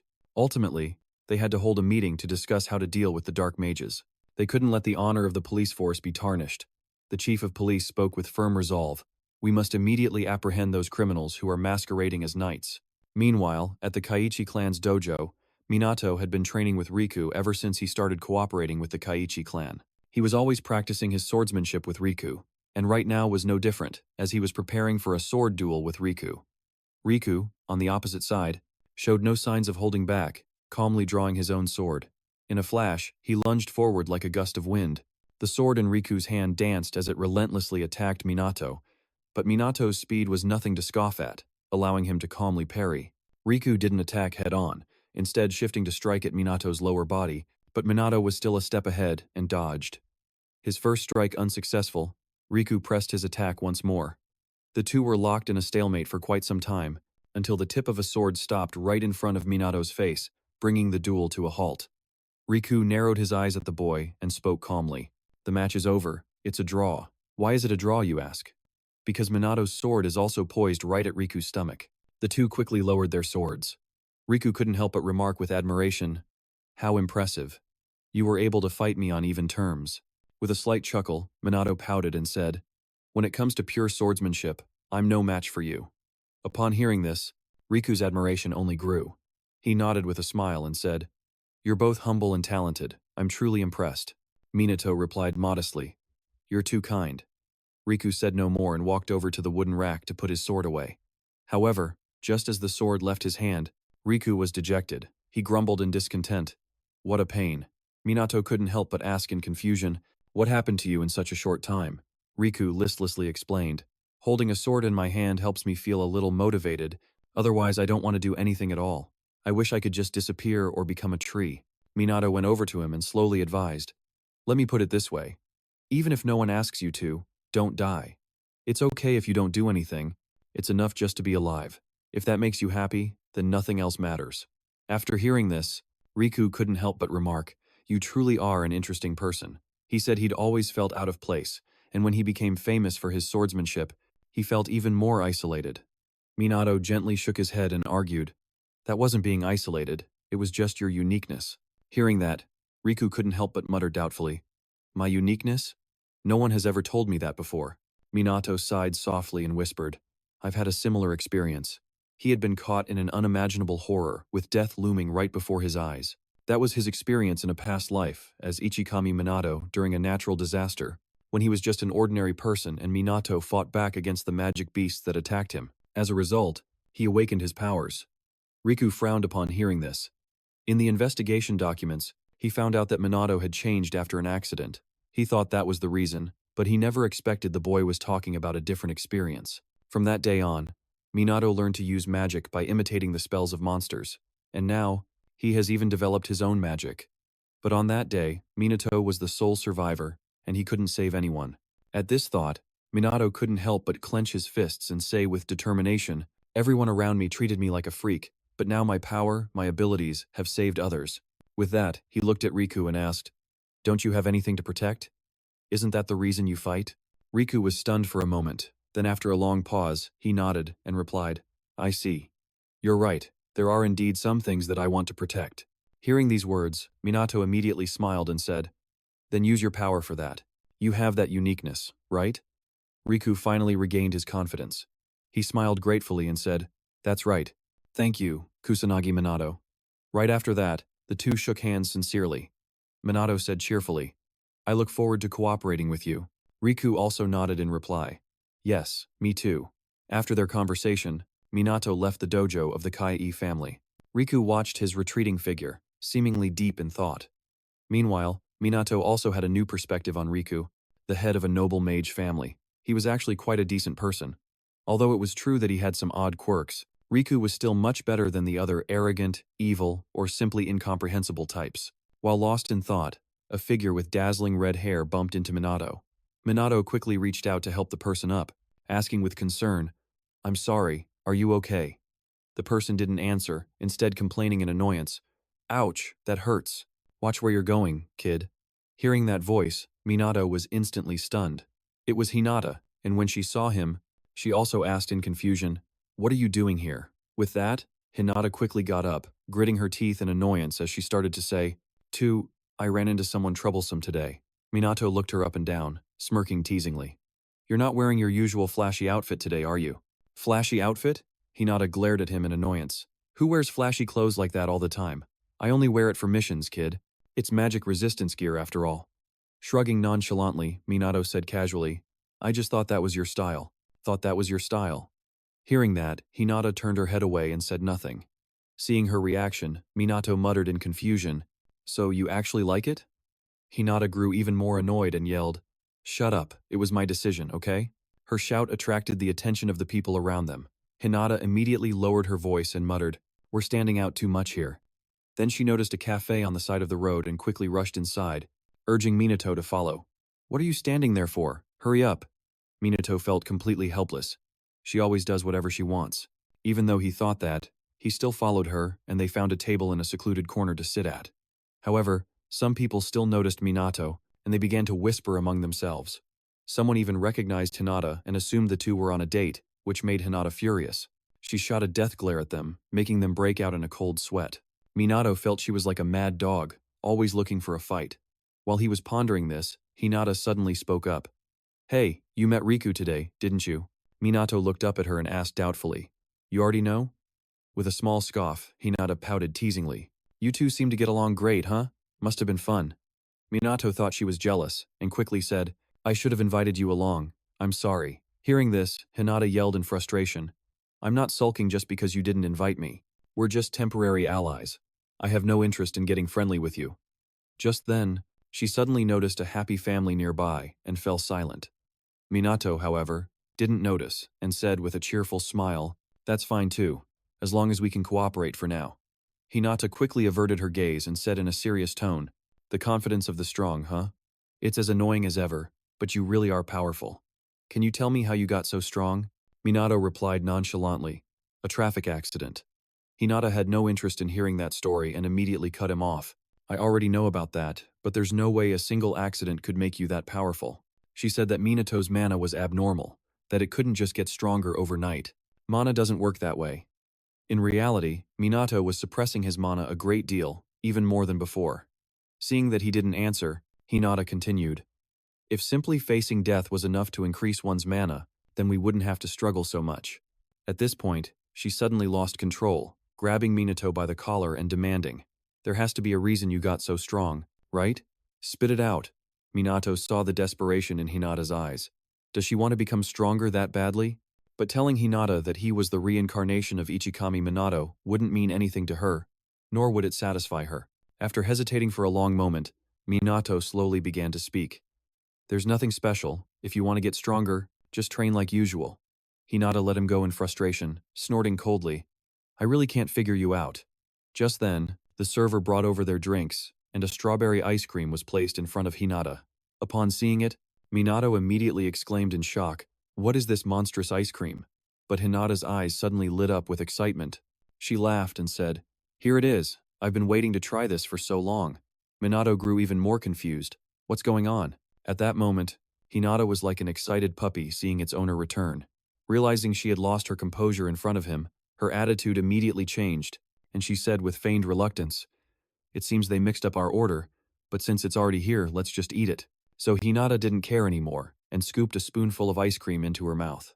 The refreshing taste of the ice cream made her feel satisfied. Hinata couldn't help but exclaim, "This is so delicious." Then she started digging in. Minato sat helplessly across from her, focusing on his own drink. Very quickly, Hinata finished the entire large sundae.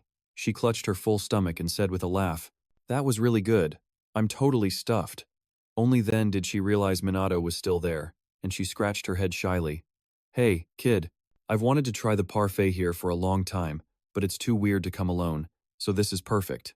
Minato didn't say anything, just a little surprised. He never expected that this fiery girl would like sweets, but very quickly, he noticed Hinata's magic power flaring up. It seemed Hinata noticed it too. She hurriedly stood up to leave. "I have nothing more to say to you. I'm leaving." Minato didn't stop her, quietly watching as Hinata left. Perhaps she had let her guard down, allowing him to see a glimpse of the magic power she was suppressing. But it was clearly stronger than during their previous duel. What on earth did Hinata do to increase it that much? After some thought, Minato was certain Hinata was hiding something. Meanwhile, at the police station office, Sugo was still focused on his work, but his mind kept drifting to the possibility of Minato being the Black Sorcerer. When the Black Sorcerer was there, Minato happened to be absent, making it hard not to suspect him of being the Black Sorcerer. The police investigation was getting more intense by the day. The Black Sorcerer's capture was only a matter of time, so Sugo didn't know what he should do anymore. He glanced at the family photo on his desk and fell silent. That night, on a building's rooftop, Leona came to meet Minato and report on recent events. The police were trying to eliminate the Black Sorcerer. Operations were taking place everywhere. Some members had been captured, but were currently only being interrogated. Minato frowned upon hearing this. "The Magic Task Force has also received orders to hunt us down. They're mobilizing all their forces for the capture." Should he tell Leona that he is Minato, a member of the Magic Task Force? But if she were captured, given her personality, she would never reveal anything about him. So telling her would only put useless pressure on Leona. Besides, revealing the truth at this moment wouldn't bring much benefit. Now is not the time to say it. While Minato was thinking, Leona spoke up again. "If things continue like this, they might track us down. We need to come up with a plan." Minato nodded slightly and said confidently, "Leave it to me, I have a plan." The next day, Minato went to find Shizuku. "Sorry for the sudden request. I need your help." Shizuku agreed without a moment's hesitation. "If it's a request from Ichikami, then I have no reason to refuse." At the police headquarters, after several days of searching with no news of the Black Sorcerer, the furious chief slammed his desk and yelled at his subordinates. "Still no sign of Chrono?" An officer, a police officer, hurriedly reported. "We are still interrogating the members of the Shadow Bearers organization, but they keep insisting they don't know anything." The chief heard this and yelled in frustration. "The job of the police is to make them talk." That officer said hesitantly, "We don't have enough evidence to charge them. It's very likely they didn't inform the low-ranking members." The more the chief heard, the more furious he became, slamming his fist on the table and shouting, "The honor of the police force is at stake. I don't care if you have to use force or not. At all costs you must capture Chrono." Inside the briefing room of the Magic Task Force, Sugo stood on the podium and announced clearly, "As everyone already knows, we have received an order to hunt down Chrono, as well as the members of the Shadow Bearers organization." Minato was, of course, also present. He silently listened to the announcement. The sisters, Ruka and Karen, also listened intently, but each of them seemed to have something on their mind. The officers below began to whisper among themselves after hearing Sugo's words. "We're already overwhelmed with disasters and monsters. Isn't this the FMT's responsibility? What are the higher-ups thinking?" Minato quietly furrowed his brow in silence. This just shows how desperate the situation is. If the police actually take action, the people on his team would have a hard time getting away. Just then, Sugo spoke again. "Prioritize responding to disasters and monsters, while continuing the search for the Shadow Bearers. That is all. Dismissed." The officers below quickly dispersed. Corinne then ran up to Sugo and asked, "Do we really have to hunt down the Shadow Bearers?" He nodded coolly. "Those are orders from above. We have no say in the matter." Hearing this, Ryuji immediately became disgruntled. "They've already pushed the hardest part of the disaster response onto us." Ruka also sighed. "Now we have even more to do. Who do they think we are?" Karen, on the other hand, hesitated before saying, "But I can understand why the higher-ups are doing this." Sugo replied coldly. "If those illegal mages gain more support, who knows what might happen?" As he spoke, he glanced at Minato and said, "I think it's time to end this charade now. Captain Kusanagi." Minato frowned at that, asking suspiciously, "What are you trying to say?" Sugo narrowed his eyes at him and advised in a serious tone, "If you are Chrono, then you should surrender now." As soon as these words were spoken, Karin and Juika were instantly stunned. Even Ruka and Rui were completely bewildered, not understanding what Sugo was saying. When they finally reacted, both Karin and Juika refuted him in unison. Kusanagi isn't Chrono. I've told you so many times already. There's no way that Minato is Chrono. Sugo looked at the two of them coldly and said in a stern voice, the fact that you two are trying so hard to protect him only proves that you're both involved in this. Both Karin and Juika were stunned, wanting to retort but at a loss for words. Sugo sighed reluctantly. Captain Kusanagi is an indispensable person, not just to Japan but to the entire world. And it's true that Chrono has saved many people. Karin looked at him suspiciously, asking in confusion, then why? Sugo grimly pressed his lips together and said, that's exactly why. If he surrenders now, there's a high chance the judge will be lenient with his sentence. At least it's better than being captured by the police. The times Minato and the Dark Mage have appeared, their builds and even their abilities were identical. But most importantly, Minato was never present whenever the Dark Mage appeared. These things can't be a coincidence. Be a coincidence. These words left Karin and Juika speechless. They didn't know what to say. Sugo ignored them and aggressively questioned Minato. Answer me. Captain Kusanagi, tell me your true identity. Are you Chrono? Minato frowned slightly, remaining silent for a long moment without answering. Just then, Karin suddenly exclaimed, wait a minute. Being interrupted, Sugo asked in frustration, what is it now? Do you really still want to protect him? It's not that. Look. Karin quickly shook her head, showing her phone to Sugo. On the screen was a group of people wearing black cloaks. The person sitting in the chair spoke in a cold voice. We have seized control of the broadcasting station. I am the leader of the organization Bearers of Shadow, Chrono. Pausing for a moment, the person continued. My apologies for interrupting your relaxation time. Dear citizens, it seems the world is eager to know who is stronger, Kusanagi Minato or myself. Therefore, I will satisfy everyone's curiosity and officially challenge Kusanagi Minato to a match. Hearing these words, Sugo and the others were immediately startled and horrified. Minato, however, seemed very calmly, as everyone was in the palm of his hand. Sugo was utterly bewildered at this moment. How could this be? He wanted a match? How could he do that if they were the same person? Karin was no exception. She had confirmed from the very beginning that Minato was the Dark Mage. But what was this all about? Du also thought he was mistaken. Perhaps Minato really wasn't him. Ryuji, unaware of everyone's thoughts, raised an eyebrow at Minato and asked, so, what are you planning to do? Minato? Luca smirked slightly.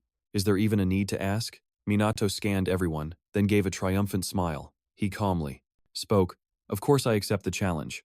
The next day, at the SBA, Minato arrived at the designated place for the challenge, from that Dark Mage.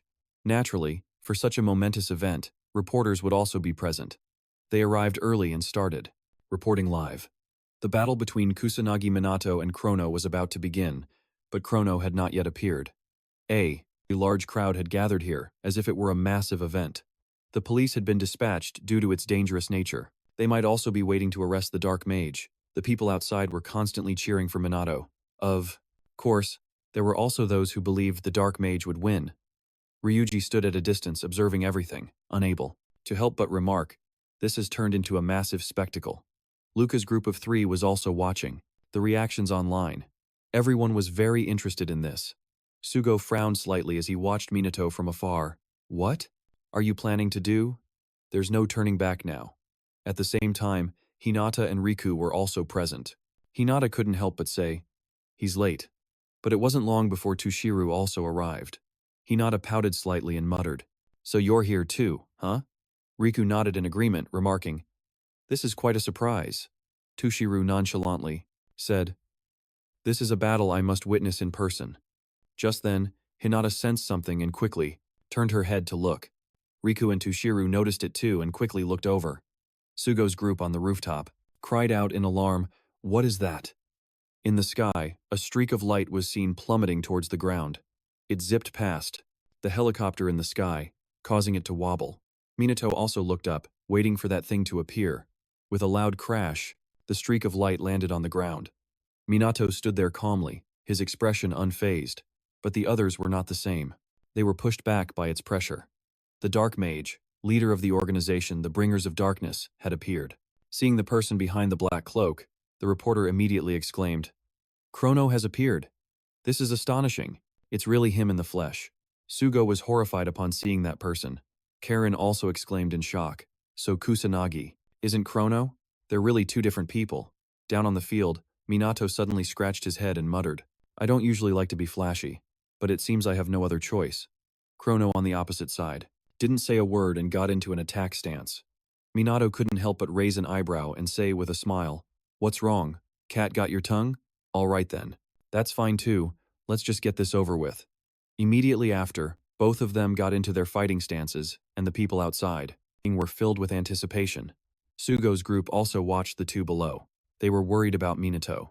As for Tushiru's group of three, they too were looking forward to this epic battle.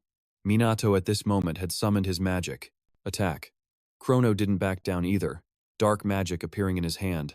Minato fired a cannon beam of golden light sharp, while Chrono, in turn, created a phantom of a large bird, imbued with terrifying darkness.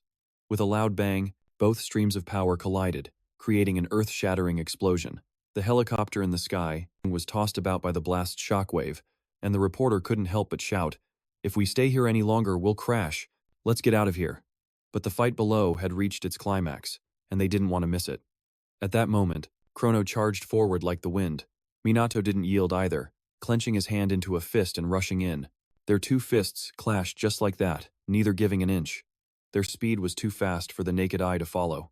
In just the blink of an eye, they had already exchanged several blows. Chrono furiously threw a punch at Minato's face.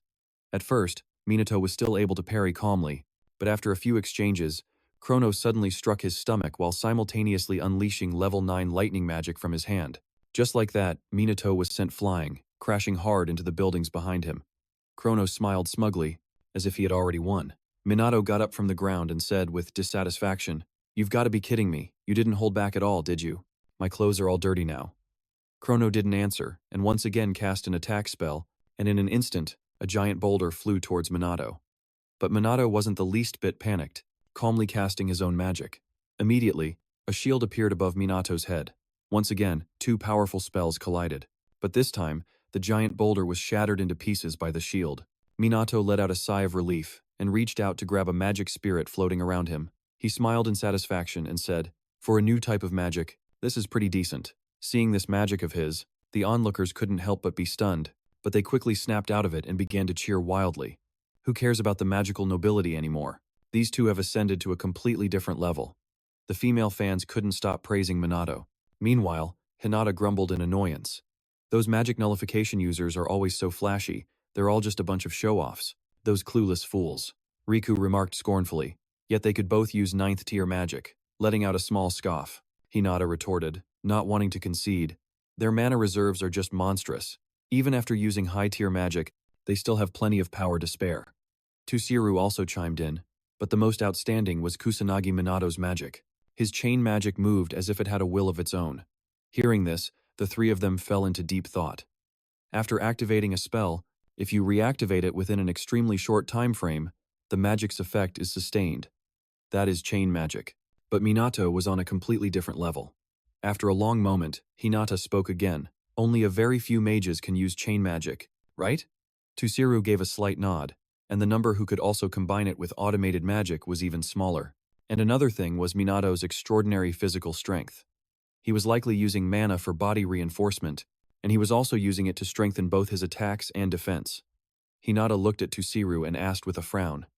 In other words, he's a walking fortress of mana? Tushiru nodded grimly and replied calmly. That might be it.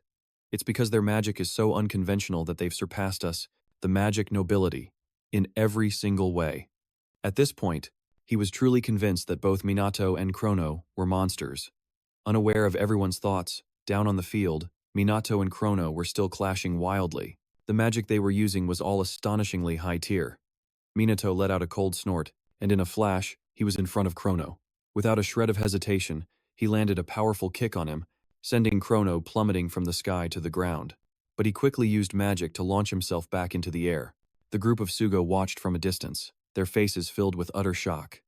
Du couldn't help but remark, I knew they were strong, but I never thought they were still holding back. Ryuji also nodded in agreement. Now I get why the curious crowd is so captivated by them. Karen then exclaimed, The hype is blowing up on the live streaming sites and on social media. And it wasn't just in Japan. The entire world was watching this match, with New York being a prime example. You could say this fight was attracting a massive audience. Everyone was in awe of the duo's performance. Even in South Korea, it was no exception. It was so popular that people would drop everything to watch it, even a date. A girl being ignored by her boyfriend muttered in frustration, "Who even cares about some Japanese mages?" But the moment the words left her mouth, the crowd around her erupted, chanting the names Minato and Chrono. Just like that, a single duel had sent the entire world into an uproar. At the battle arena, Minato faced Chrono and stated coldly, "You've fought well, but I believe this is the end." Chrono simply stood there in silence, not saying a word. Immediately after, he summoned a 9th-tier spell. A massive black blade materialized. Chrono wildly swung it through the air. A series of blade waves carrying a dark aura began to dance around. But Minato wasn't fazed in the slightest. He just smiled calmly and said, "This is the end." Right after that, he cast a 10th-tier nullification spell. Minato created a gigantic wall, and, without hesitation, it smashed into Chrono, sending him flying backward. The pressure was so immense that even Ruka's group, far in the distance, felt the impact. They couldn't help but cry out, "Such overwhelming magic. Just how strong is Minato?" After casting that one spell, Minato quickly flew towards Chrono. The reporter on the scene immediately told the pilot to hurry up and follow him. However, the pilot shook his head and replied, "I can't do it, he's too fast." But just then, the cameraman cried out in panic. The video signal was lost. The reporter was furious when he heard that. What the heck is going on? It was just getting good, but it got cut off. Down below, Minato slowly walked up to Chrono, who was now powerlessly sitting on the ground. Minato stood opposite him, holding his hand suspended in midair. It was unclear what he was planning to do. Chrono suddenly glared, and right after, magic circles appeared in his hands, startling Minato. He gave Chrono a cold look and said, "You can stop now." As soon as Minato finished speaking, Chrono suddenly started trembling. Then, a stream of golden mana enveloped his body, and just like that, he vanished into thin air. Minato let out a sigh of relief. "Whew, it seems I did it." The anti-monster device that he had Takigami make had also reached its limit. It could probably only withstand level 9 magic for a short time. The duplication magic was very useful but also quite difficult to use. The clone was much weaker than Minato and could barely speak. At the same time, Takigami was also quietly observing everything. Seeing that everything was going smoothly, she let out a sigh of relief. Fortunately, everything went well. She had been very surprised when she first heard that Minato was the reincarnation of Ichikami Minato. But to think that he was also Chrono was a bit beyond her imagination. He was always full of surprises. Since Minato couldn't activate 2 spells at the same time, he only had a short window of time to reactivate the magic clone, which already had a very short duration. This meant he needed to constantly use maintenance magic. Minato couldn't use any other spells. That's why Takigami had prepared an anti-monster equipment set with automatic magic for him. By using equipment that could automatically cast magic, in theory, Minato could use multiple types of magic at once. However, not only did it require a huge amount of mana to perform, but he also had to personally control the clone with his mind. Otherwise, there was a risk that the clone would lose control and attack people around it. In other words, Minato had consumed a massive amount of mana, while simultaneously maintaining control over a clone, and even putting on a dramatic and spectacular fight. Truly, only Minato could pull something like that off. Just then, Minato contacted Leona through his earpiece. "This is Chrono, Leona. You can stop jamming the broadcast now." Leona immediately replied, "I understand. Is it over?" Minato slowly replied, "It's all over." Following his order, Leona commanded the people in her organization to stop jamming the broadcast. Then she said with a smile, "So no one will be chasing after Chrono anymore. Is that right, Captain Kusanagi Minato?" Minato exclaimed in surprise. "You figured it out?" Leona chuckled and replied, "Of course, don't underestimate my intelligence network. I've known for a long time, I just didn't have a reason to bring it up, that's all." After hearing this, Minato asked doubtfully, "So you have a reason now?" Leona nodded slightly and replied, "Yes, because today is the last time I'll get to see Chrono, isn't it?" Smiling unconsciously, Minato couldn't help but joke, "You've seen right through me, huh?" Leona didn't answer, but said gratefully, "Thank you, Chrono. You saved me, the other members, and so many other people. I'm truly so happy that you were there for us. The number of illegal mages has decreased, and so has the crime rate. The bringers of darkness will cease their activities until things quiet down. Without Chrono, Japan will still be fine." Leona then offered with a faint smile, "But I can take care of Kusanagi Minato's share of the work, for a fee, of course." Minato was a little helpless. You're gonna charge me for it? Leona replied casually. Of course, but I'll give you a discount since we're acquainted. Minato sighed reluctantly. All right, I'll be counting on you when the time comes. Leona smiled, satisfied. Okay. Minato just hummed in agreement, not knowing what else to say. Leona hesitated for a moment, before finally speaking, Goodbye, Chrono. Minato didn't reply and disconnected his earpiece. He gazed into the distance, smiling and murmuring, Take care, Leona. Just then, Ruka's group ran up to Minato. Ruka hurriedly asked, What happened to Chrono? Are you hurt? Minato answered calmly, It seems he escaped, but he's severely injured. I don't think he'll dare to show his face for a while. As soon as he finished speaking, Sugo bowed his head to him and said apologetically, I'm sorry, I mistook you for Chrono. I'm so sorry. Karen also stammered. Me too, I started to doubt you. Please forgive me. Seeing this, Du also quickly apologized to Minato. Minato really didn't know what to do, he felt very guilty. But there was no other way, he could only deceive everyone. With that thought, Minato had to wave his hand as if it was nothing. Don't blame yourselves. Everyone makes mistakes sometimes. At the same time, Hinata, after observing the battle, was extremely dissatisfied and shouted, Is he kidding me? Damn it. How are those bastards so strong? After saying that, she aggressively bit her lip, murmuring with determination, I have to get even stronger. I'll never be able to catch up to them with my normal training. Tusiru also spoke with emotion. He still has mana left after such an intense battle. Just how much mana does he have? With this, Minato has managed to prove that he and Chrono are two separate people. The Black Rebellion has also been thwarted. The organization of Shadowbearers is no longer necessary. Although Akuto's words still lingered in Minato's mind, but he had resolved the most urgent issue. For now, that was enough. And so, in the days that followed, Minato was all over Japan. He ventured into commercials for soft drinks. The commercials featuring Minato went viral. Not to mention, videos of his training also spread across social media for everyone to see. Minato had to take on a series of interviews, followed by magazine covers. He was so popular that they sold out in an instant. Not only that, Minato was also a top-tier celebrity at the Magic Academy. Wherever he went, female students would surround him. At this point, Minato was no different from a teen idol, which made him feel really helpless. Du and the other two were very worried about Minato's situation, wondering if he could handle it. The answer was, of course, no. Minato was going out of his mind. Finally, he couldn't take it anymore, slamming the table and standing up. Minato didn't hesitate for a moment before jumping out the window to escape. Only now did he regret it. He shouldn't have blindly followed Sugo's advice. At this point, Minato was beyond saving. As soon as people saw him, they would give chase. When he got home, Minato was in a state of complete exhaustion. Ruka asked worriedly, Are you okay? Minato reluctantly nodded somehow. I'm fine. What's important? So, have you finished cleaning up for the move? But if you look closely, the house is already sparkling clean. Ruka happily boasted, While you were on the run, my sister and I did it. Du was the one who did most of the work. They had now moved into a 3-bedroom apartment, so they would all have their own rooms. With this much space, they wouldn't feel cramped at all. It's just that the two sisters felt a little regretful, because with separate rooms, they would no longer get to see the sleeping face of Minato anymore.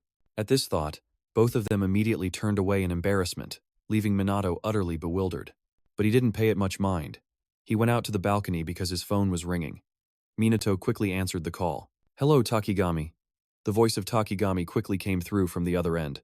Do you have time to talk right now? I was just wondering if everything is okay after that incident.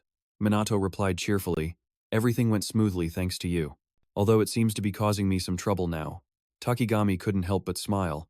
It's tough being famous, isn't it? Minato didn't mind and casually said, If you need any help, don't hesitate to ask. After all, you're an important friend to me, and you're also the only one who knows my true identity. Takigami hesitated for a moment before finally nodding in agreement. If anything happens, I'll call you first. The two chatted for a little longer, and then Takigami hung up. She slumped to the floor, clutching a photo of her family. Takigami sorrowfully mumbled, Ichikami, what should I do? The next day, at the police department's training ground, many new recruits had gathered very early. They were all very excited. The male students were happy because they would get to train with the two sisters, while the female students were excited to finally meet Minato. From a distance, Du saw the long line of people on the training ground and couldn't help but remark, There are more rookies than I thought. It's because of Minato. What else? Sugo explained shyly. Whatever their motive, at least they'll have some passion. Ruka heard this, clicked her tongue, and shook her head. I just hope they can endure it. Du agreed with her. That's right, it was absolute hell. Just then, Minato walked out from the police department. Seeing him, everyone started murmuring excitedly. Minato sighed helplessly. My goodness, this is never going to end. With that thought, he immediately unleashed his magical power. In an instant, the group of rookies felt their bodies being weighed down by an immense pressure, to the point they couldn't even move. But because of that, the noisy chatter died down completely. Minato smiled with satisfaction. That's one way to shut them all up. The new rookies look pretty tough. I was planning to go easy on you for the first training session, but it seems that won't be necessary, will it? Hearing this, Ruka and the others helplessly held their heads. They suddenly had a very bad feeling, one that was more ominous than good. And just as they predicted, the group of rookies who entered full of enthusiasm were then worn down by Minato's harsh training. The entire group attacked Minato with magic, but they were all blocked by his shield, and on top of that, they had to listen to his extremely taunting words. With that kind of magic, you people couldn't defeat a single monster. Before long, the entire group had collapsed. Moans of dissatisfaction echoed continuously. But at that moment, Du suddenly shouted, I'm not done yet. Immediately after, a giant wave of water rushed towards Minato. Not only that, but even Ruka and Rui attacked him at the same time. Seeing this scene, the group of rookies immediately cried out in alarm, shouted, What the hell? That's way beyond the scope of training anymore. But an even bigger surprise was yet to come. Minato managed to block all three of their spells with just a single shield, and then all three of them collapsed. Minato waved his hand and said with a smile, All right, that's enough for today. We'll measure your mana levels later. Everyone, head to the examination room after a 5-minute break. Right after that, Minato turned and left. The rookies watched his retreating back, and one of them couldn't help but complain. He just walks away like it was nothing. What a monster. But then they overheard what Ruka and the other two were saying, and so the whole group became even more shocked and utterly bewildered. A while later, in the mana examination room, after the tests, Du's mana level had reached 120,000, Ruka's reached 118,000, and Ruji's was up to 105,000. Karen and Sugo were not far behind. Karen reached a level of 100,000, and Sugo achieved 112,000 mana. Seeing these numbers, the rookies in the back couldn't help but be shocked. Over 100,000? That's the level of noble mages. Are all the members of SNT this strong? Minato spoke coolly. Du's mana level used to be 2,000, but she was able to grow to this level. A rookie asked doubtfully, Can we become that strong too? Without any hesitation, Minato nodded and replied, Of course, if you're serious about it. Hearing these words, the rookies behind him suddenly became determined, feeling that the hellish training was worth it after all. Minato didn't say anything more. He fell into silent thought. With her current abilities, Du could take down a demon on her own. They could even take down a demon general if they fought together. Everyone had gotten much stronger, but Minato felt that it still wasn't enough. The Demon King and the Demon God were still out there. While he was lost in thought, Sugo walked up, patted his shoulder, and said with a smile, Captain Kusanagi, could I have a word with you? Minato frowned in annoyance. He had a bad feeling about this. Just as he'd expected, Minato was dragged to a party. Since it was a formal event, he had to wear a suit. Minato found it incredibly annoying and wanted to escape. Sugo approached him and said gratefully, Thank you for joining us, Captain Kusanagi. Minato grumbled in annoyance. Cooperating with the noble mages is a good thing, but do we really need a party like this? Sugo quickly explained. They wanted to use this opportunity to celebrate their restored authority. Minato reluctantly held his head in his hands. As the captain, he really couldn't skip this. It was no longer a matter of standing out or not. With that thought, Minato decided to just go with it. Afterwards, he started to compliment Sugo. You look pretty sharp in that suit. Sugo smiled casually and said, Thanks. I'm quite used to wearing them. Ruji then began to complain. I'm really not cut out for things like this. Hearing this, Minato retorted, I don't think so. You're tall and have a toned body. It looks great on you. Ruji glared at him with dissatisfaction, leaving Minato completely confused. Just then, Sugo exclaimed that it looked like the girls had arrived. The first to enter was Jika. She wore a purple dress with a rather cute clip in her hair. In contrast to Du's innocent beauty, Ruka wore a dark blue halter neck dress, looking both alluring and elegant. Meanwhile, Karen looked adorable with a girl next door image in her lovely blue dress. All three of them looked different from their usual selves. Du walked over to Minato and hesitantly asked, Is it weird to see me dressed like this? Minato nodded without any hesitation and replied, You're right. You look cuter than usual. His words made Du blush in embarrassment. Not only that, Minato also began to compliment Ruka's outfit. The soft colors of her dress suited her very well. It highlighted her style while also enhancing her mature beauty. Not leaving anyone out, he complimented Karin as well, leaving the three girls so embarrassed they were speechless. Ryuji watched this scene helplessly, thinking that Minato was at it again. He never hesitated in the slightest when giving compliments. Just then, someone else entered, accompanied by a disgruntled voice. Well, look who it is. Minato glanced over and saw Hinata approaching in a stunning red dress. Next to her were Riku and Tusiru. Minato looked Hinata over once, then commented without holding back. That dress really suits you. Its elegant appearance creates an interesting contrast with your usual powerful image. His words just made Hinata feel irritated. She snapped loudly, "Stop complimenting me. You're so annoying. I'm leaving." Minato paid her no mind. He looked at Tusiru and asked, "You came as well, sir?" Tusiru gave a cool nod and spoke calmly. "Of course, I promise to cooperate with you all. I have no interest in pointless chatter, so I'll be taking my leave." After saying that, he quickly departed, prompting Du and her sister to apologize. "We're sorry about that. Our father has always been a man of few words." Minato wasn't bothered, shaking his head and saying, "It's fine, I don't mind at all." As they were speaking, a woman wearing a black dress walked in. Minato seemed to sense something, and his eyes quickly followed her. Very quickly, the party began. The master of ceremonies' voice boomed throughout the hall.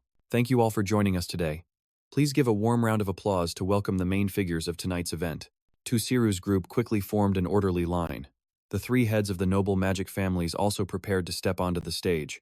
Additionally, the master of ceremonies introduced two other individuals. The first was the director of the MAGE Association, Mumyu Hifumi, and his daughter, Mumyu Chloe. When Minato saw the man, he couldn't help but be startled. This was the man he had seen in Dotonbori. So it was him. And there was also the mysterious girl in the black dress that Minato had noticed earlier. So, she's his daughter? Hifumi quickly stepped onto the raised platform and began to speak with a smile. "Thank you for the introduction. I am Mumyu Hifumi. Our nation is currently facing a crisis due to the emergence of calamities and monsters." Everyone in the hall below immediately focused on the stage, listening intently to what he was saying. Hifumi declared passionately, "But if the noble magicians and the SMT join forces, the monsters will no longer be a threat. We, the noble magicians, swear to devote all our strength to protecting world peace." Tusiru and the two others behind him couldn't help but feel a sense of powerlessness hearing this, but they remained silent. The people below immediately applauded enthusiastically for Hifumi's speech. Minato couldn't help but remark, "Straightforward, clear, and easy to understand. That was an excellent speech. He's completely different from politicians who just talk, with a different approach." While he was lost in thought, Chloe's gaze suddenly shifted in his direction, startling him. Caught peeking, Chloe wasn't embarrassed at all and instead gave a knowing smile. Just then, Hifumi continued speaking. "From now on, we will cooperate closely with the SMT, as we both strive to maintain public security in Japan." With that, he turned to Minato and smiled.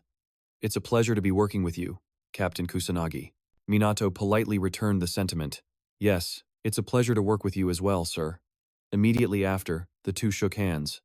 Minato quickly saw Hifumi's magical power, and he couldn't help but note that the man possessed an abundant source of it, likely having kept up with his training over the years. At this thought, Minato smiled in satisfaction. It seemed Hifumi was still the same as ever. About 50 years ago, at the MAGE Training Academy, when he was still the great sage Ichikami Minato, Minato had been incredibly arrogant, provoking the new recruits below. "Go ahead and attack me with everything you've got. You can all come at me at once." Back then, Hifumi was still a rookie. Upon hearing this, he had grumbled in discontent. "Don't you look down on me, you bastard?" Takigami was naturally there as well. At the time, she had reminded him, "That's disrespectful. You're speaking to a living legend, the great sage." But Hifumi was young back then, with a competitive streak. He snorted and declared, "You think I care who he is? I'm going to wipe that smug look right off his face." Immediately after, Hifumi began to attack Minato with magic. Although she disliked his way of speaking, Takigami still joined the battle. Seeing the two streams of magic heading his way, Minato sneered contemptuously. "Geez, what crude magic." He then cast his own magic. Hifumi yelled in frustration, "Are you using a Tier 1 spell? Don't you insult me." But Minato paid him no mind, as small daggers made of earth appeared. They shot forward like the wind, and rushed straight into the two streams of magic, destroying them instantly. Not only that, The daggers also attacked the rookies behind them, injuring them. Takigami couldn't help but exclaim in awe, overwhelming a Tier 4 spell with just a Tier 1 spell? What is this monstrous power? Seeing them all fall, Minato let out a reluctant sigh. He had already held back quite a bit. Many people quit right after the first training session, and this time would probably be no different. But just then, Hifumi suddenly yelled, "I'm just getting warmed up, you bastard." Immediately after, he shakily got up from the ground. Minato was a little surprised. "You can still stand?" Snorting lightly, Hifumi said coldly, "Of course, this is nothing." Not long after, Takigami also shakily stood up. "I can keep going too." Minato observed the two of them and smiled in satisfaction. "These two have potential. It seems I've finally found a good batch." However, this smile only served to annoy the other two. They shouted in unison, "Wipe that arrogant smile off your face. I'm going all out from now on." But in the end, they were still defeated by Minato. Hifumi, unwilling to accept it, clenched his fists and muttered non-stop, "Damn monster." Minato looked at the two of them. All the other rookies had already left. They were the only ones who remained. He was truly impressed that they had made it this far. With that thought, he slowly spoke. "That's enough for today's lesson. Go home and get some rest." Yet, just as Minato turned to leave, a bolt of dark magic was fired in a sneak attack, but he still managed to dodge it. The attacker was none other than the stubborn Hifumi. He gritted his teeth and muttered, "It's not over. It's still not over. I will defeat you." But just as he finished speaking, he fell flat on his face. Even so, Minato still saw the look of determination in Hifumi's eyes before he collapsed. He was sure that Hifumi would become a great mage in the future, and, behind Hifumi, Takigami also tried to exploit Minato's opening to attack. It looked like the Mage Association would be getting some very promising new rookies. In those days, Hifumi always swore he would surpass Minato. Hearing these words, Minato simply smiled and said, "Of course, I'll be waiting for you." And the boy from back then has now become an outstanding man. Minato thought it might be okay to tell Hifumi that he was Ichikami Minato. But on second thought, he decided against it, as Takigami had warned him not to tell anyone because it would only cause chaos. Shortly after, the introduction ceremony began.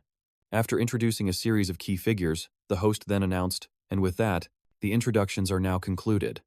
Please use this time to socialize with one another." At that moment, Minato finally let out a sigh of relief, thinking his part was finally over. But just then, Chloe suddenly approached him and said with a smile, "Excuse me, do you have a moment? I'm Mumil Chloe." She said she'd had her eye on Minato for a long time and was hoping to chat for a bit. Minato answered without any hesitation, "The pleasure is all mine. You seem to be a mage as well, I take it." Covering her mouth, Chloe chuckled and said, "That's right, but compared to you, I still have a long way to go." Just as Chloe said, she didn't possess much mana, nor did she seem able to control many attributes. However, somehow, Minato felt that something wasn't right. What was this strange feeling? As he was pondering this, Chloe said with another smile, "I hope we can become good friends. I have a pretty sharp intuition when it comes to things like this." At the same time, the two sisters were secretly observing Minato. Seeing him talking with Chloe, the two of them seemed rather unsettled. Chloe, unaware that they were observing her, continued to speak cheerfully with Minato, saying she looked forward to working with him. Minato replied politely, "Yes, likewise." Immediately after, they shook hands. In that very moment, Chloe seemed to sense something, her eyes narrowing for an instant, but she quickly composed herself and said with a smile, "You're just as I imagined. I'm glad to find out you're a good person." With that, she didn't wait for Minato's response, quickly turned and left, leaving behind a cryptic remark. "We will meet again soon. Kusanagi Minato." Minato paid it no mind. The thing that caught his attention was the handshake from before. The next day in class, as usual, Minato was surrounded by a crowd of female students, much to his annoyance. Just then, the teacher walked in and announced, "Everyone, return to your seats. Today, our class will be welcoming a new student." Immediately, a pair of long, slender legs slowly walked in. The new student turned out to be Chloe. Standing on the platform, she spoke reservedly, "It's a pleasure to meet you all. I've just transferred from the Magic Academy. My name is Mumil Chloe, and I look forward to your guidance." For a moment, Minato froze, staring at Chloe in disbelief. Instantly, the students below began to whisper among themselves. They recognized that Chloe was the daughter of the Mumi family. Coincidentally, there was an empty seat next to Minato, so the teacher had Chloe sit there. Chloe didn't have any objections and went to sit down next to Minato. Minato glanced at her and said casually, "I didn't expect you to transfer here." He smiled faintly. Chloe said cheerfully, "I told you so, didn't I? That we would meet again soon." Minato couldn't help but take another look at her, seemingly lost in thought.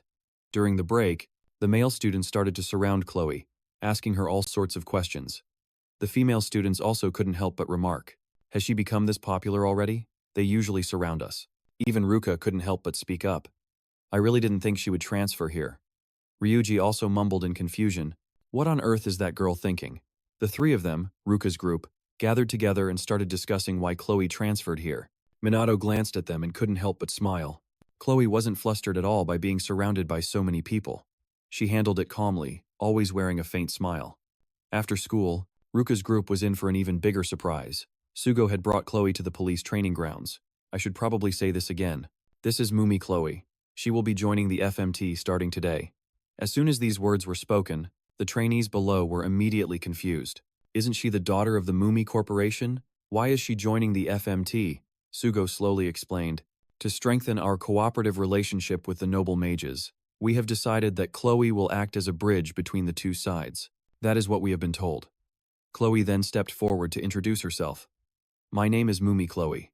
Although I am still a student and don't have much experience with magic, I hope to receive guidance and encouragement from everyone. Du's group glanced at each other for a long moment, before Du stepped forward on their behalf to shake Chloe's hand and said with a smile, "Congratulations, Miss Mumi." Chloe also politely nodded and replied, "Yes, I look forward to working with everyone."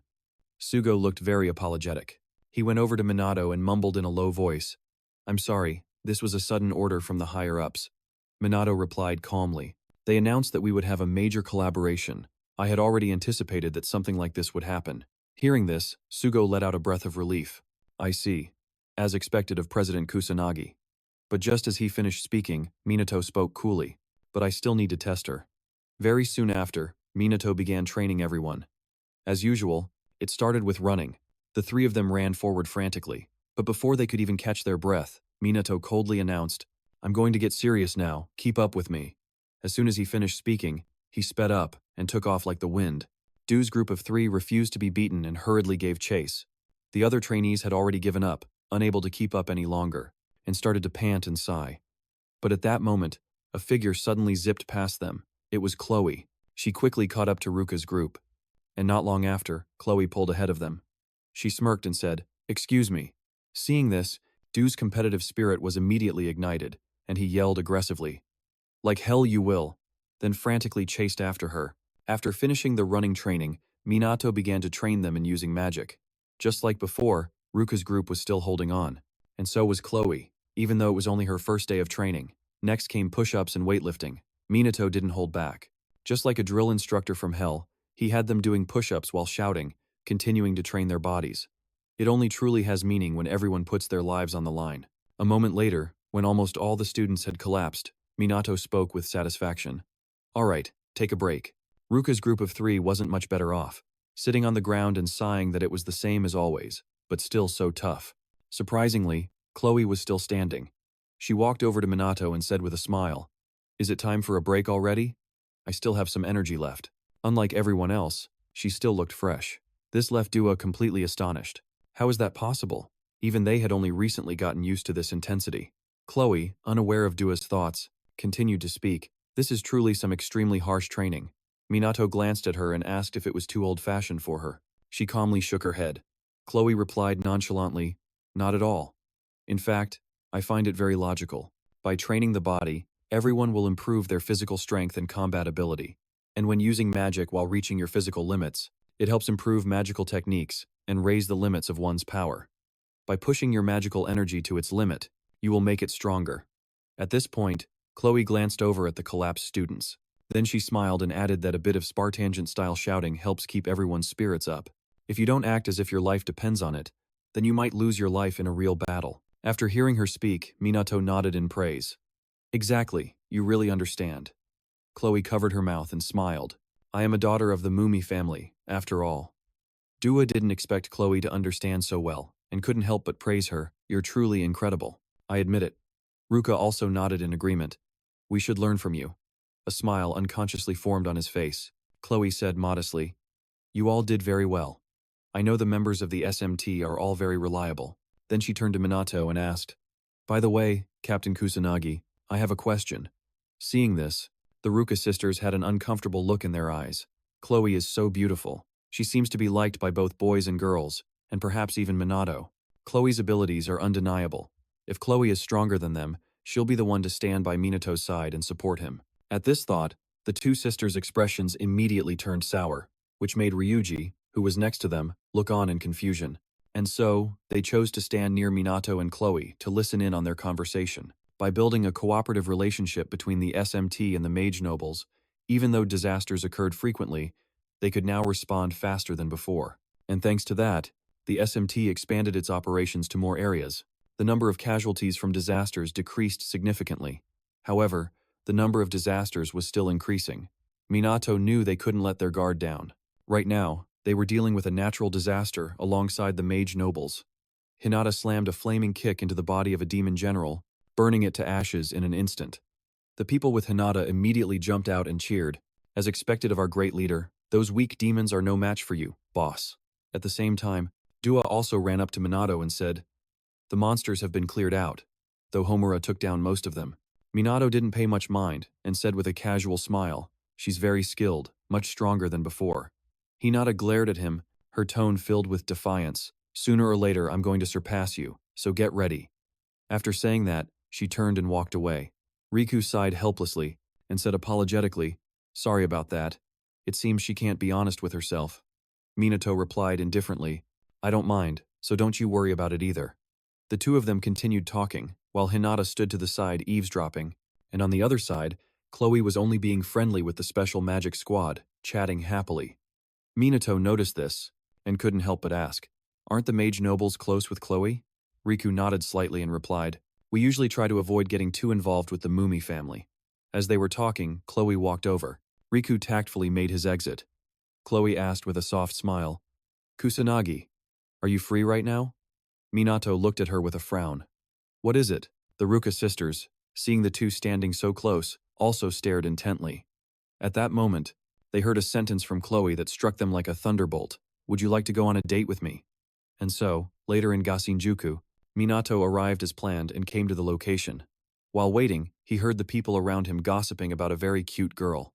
Before he could even process the gossip, another cry of surprise rang out. "Isn't that Mumiu Chloe? She's so gorgeous, go talk to her." Minato followed their gaze, and sure enough, he saw Chloe standing there. She wore a black dress, her long hair cascading to her shoulders, further accentuating her elegant beauty. Minato made his way through the crowd and stopped in front of Chloe, asking apologetically, "Have you been waiting long?" Chloe shook her head slightly and replied, "It's fine, I just got here too." The scene left the crowd stunned, and the people who were about to approach her all backed away. They left in despair, leaving Minato completely bewildered. Minato and Chloe began to walk and talk. Minato asked suspiciously, "So why did you invite me here? You don't really want to go on a date with me, do you?" Chloe smiled and raised an eyebrow, saying, "You saw right through me." "Huh. The truth is, I'm not familiar with this area since I just transferred, so I was hoping you could be my guide." After hearing that, Minato was confused, thinking she could have asked someone else. Chloe shook her head slightly and said with a faint smile, "I also have something I wanted to talk to you about privately, so that's why she called it a date." Minato nodded in understanding, but when he recalled the awkward atmosphere from earlier, he felt rather embarrassed. As he was lost in thought, Chloe sighed and said, "I'm the daughter of Mumi Hifumi, and no matter where I go, I always feel like I don't belong. Everyone pretends to respect me and gives me special treatment. But you're different." Minato was baffled by this. "I am?" Ignoring his reaction, Chloe continued to say with a smile, "The first time we talked, I realized you didn't treat me like everyone else does." Minato replied nonchalantly, "Because titles and status don't mean anything. What matters is the person you are, that's all." Hearing this, Chloe couldn't help but laugh out loud. She pouted thoughtfully and said, "You really are an interesting person." Meanwhile, a figure was quietly trailing the pair. It was none other than Du, secretly following them again, but what else could she do? Perhaps she should just give up. At that moment, Du spotted a familiar figure nearby. It was Ruka. She was following Minato too. Du was completely shocked. It can't be, her sister would never be doing that. It's just that Ruka was holding a red bean bun. There was no mistaking it. She was clearly following Minato. Anyway, Juka had to keep following them, or she'd lose their trail. So, while she was rushing to catch up, the two sisters bumped into each other. They stared at each other blankly for a moment, then quickly ran off, and while running they talked. Ruka asked suspiciously, "Why are you here? Is something wrong?" Juka quickly shook her head and denied it. "It's nothing." Up ahead, Minato heard the noise and turned his head to look back. Seeing this, Chloe asked curiously, "Is something wrong?" Minato frowned slightly, and after a long moment, he shook his head and replied, "It's nothing." The two sisters were hiding behind a large bear, letting out a helpless sigh. That was a close call. Just then, Juka realized something and exclaimed, "It seems we're both aiming for the same target." Ruka nodded slightly in agreement. Perhaps so. And so, their four eyes met, and on both of their faces was a look of sheer determination. In the end, Minato and Chloe's stroll had two tails following them. Everywhere Minato and Chloe went, the two sisters would follow. They kept sneaking around, looking just like they were trying to catch a cheating partner. After walking for a while, Minato and Chloe arrived at a drink stand. Chloe smiled happily and said, "So what will they do next?" Minato thought for a moment before answering. "They'll talk, then eat and drink, and then go home, I guess." The two sisters were sitting quite far away, so they couldn't hear what Minato and Chloe were saying. Over here, Chloe suddenly spoke with a melancholic tone, "I see, so this is what a normal date for a high school student is like." With that, she placed the glass of tea in her hand on the table, then coldly opened her mouth. "I wonder what the purpose of all this is. Just walking around, looking at things, and then sitting down to eat and drink. What meaning do these actions have?" Minato replied calmly. "Perhaps the actions themselves have no meaning at all." Chloe asked back in confusion. "But people still do them even without a specific reason?" Minato nodded slightly and explained, "What's important is who you're with. As long as you're with that person, even just taking a walk becomes special. That's the reason why the time spent with them becomes precious, even if it has no clear meaning." After hearing this, Chloe fell silent, and finally asked, "And that's what you call a date?" Shrugging indifferently, Minato pouted and replied, "I think so." "So what do you think? Was our time today valuable?" Chloe hesitated for a moment. Then after a while, she nodded and replied, "I think it was." Minato smiled faintly, and said with satisfaction, "I'm happy to hear you say that." Chloe suddenly lowered her head and mumbled in a low voice, "I often surprise people with my words or actions, but you don't flinch at all." She praised Minato for being a very lovely person. Of all the things they could have overheard, the two sisters heard this exact sentence. Both of them were simultaneously stunned. Could it be that Chloe likes Minato? But on the contrary, Minato didn't think much of it and said with a smile, "That's quite an honor." At that moment, someone in the shop recognized Minato and Chloe. They started whispering and gossiping. Minato, fearing trouble, quickly stood up and suggested, "We should go." Chloe nodded slightly and replied, "Good idea." The two of them quickly left the shop and returned to the train station. Chloe looked at him happily and said, "Today was really meaningful to me." Minato replied calmly, "Well, that's good then." Chloe hesitated for a moment, then cautiously asked, "Can we go out together again sometime?" "Of course, I don't mind at all." Minato agreed without any hesitation. He said he also wanted to get to know Chloe better. From a distance, the two sisters were shocked to hear this. Chloe was also a bit surprised, and said with a smile, "You're very straightforward, but I think so too. Well then, I'll see you later." With that, she turned and left. Minato also waved goodbye. Du watched their departing figures, her heart a mess of worries. Unbelievable that Minato would say something like that. Ruka was just as troubled. She wondered if Minato was really serious. At that moment, Minato also turned to leave. The two of them walked off in different directions, but a whirlwind of emotions swirled around all four of them. The next day, in the special magic team's classroom, Rui ran up to Minato, raising an eyebrow with a grin as he asked, "So, how was your date yesterday?" Hearing this, Du spoke up, slightly annoyed. "Why are you asking?" Rui pouted and replied, "I'm just curious about your friend."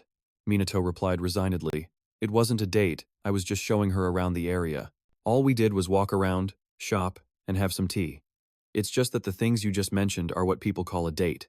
The two sisters didn't look very happy at that moment, while Chloe was cheerfully chatting with Karin, seemingly not paying much mind to what happened yesterday. Rui sighed helplessly. He just hoped it wouldn't cause any trouble. With that thought, he patted Minato's shoulder and warned, "Be careful, okay?" Minato looked at him, confused. "What are you talking about?" A little later, once everyone had gathered, Sugo began the meeting. "Now, allow me to explain our current situation. Up to this point, they had seen a significant decrease in casualties related to natural disasters and monsters within Japanese territory. After the Black Rebellion was quashed, there was also a similar decrease in the number of illegal mages. Furthermore, there have been no appearances of the Shadow Bearers or Chrono. Corinne also nodded in agreement. It seems the Shadow Bearers are rarely discussed these days. Minato frowned slightly in silence. The police can probably handle the illegal mage cases themselves now. Maybe the Shadow Bearers don't even need to do anything anymore. With that thought, he suddenly shouted fiercely, "But we can't get complacent. We will train ourselves even harder from now on." That's right. The entire special magic team immediately responded in unison. That evening, Minato returned home. After dinner, he lay on his bed to rest, lost in thought. The SMT members had improved their skills, but their coordination with the noble mages still needed improvement. Just then, his phone suddenly rang. Minato immediately answered, asking suspiciously, "What is it?" Leona's voice quickly came from the other end. "It's about Mumel Chloe and Takigami Shizuku. I've investigated them and thought you should know. Is now a good time?" Minato nodded slightly and replied, "Yes, tell me what you found." Leona immediately answered. "First, about Mumel Chloe. She isn't Mumel's biological daughter, but his wife's child from a previous relationship. Strangely enough, she only became his stepdaughter a few years ago. Both of Chloe's parents passed away in an accident. Perhaps Hifumi has been raising her since then." After hearing this, Minato asked doubtfully, "She's studying at a magic academy, right?" Leona nodded slightly and replied, "That's right.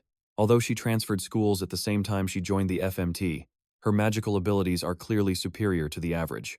Hearing this, Minato frowned. "You can't just call it superior to the average."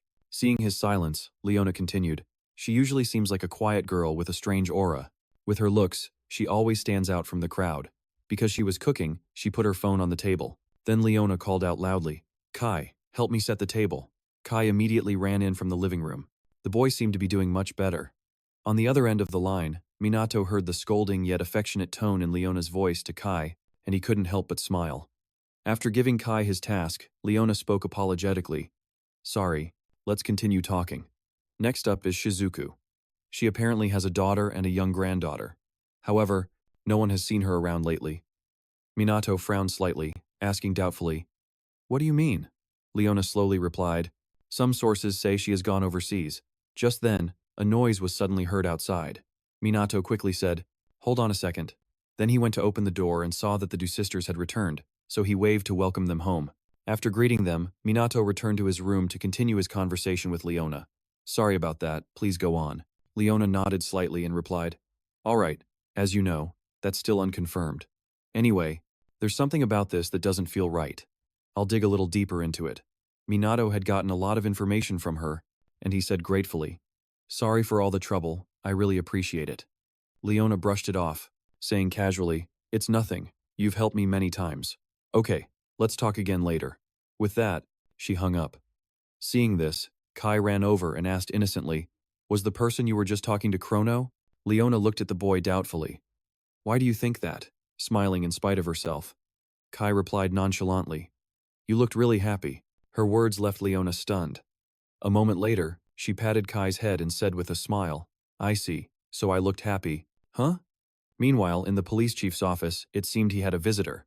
He coolly spoke, "We need to know more about Kusanagi Minato, and I want to assign that task to you." The visitor was none other than Shizuku.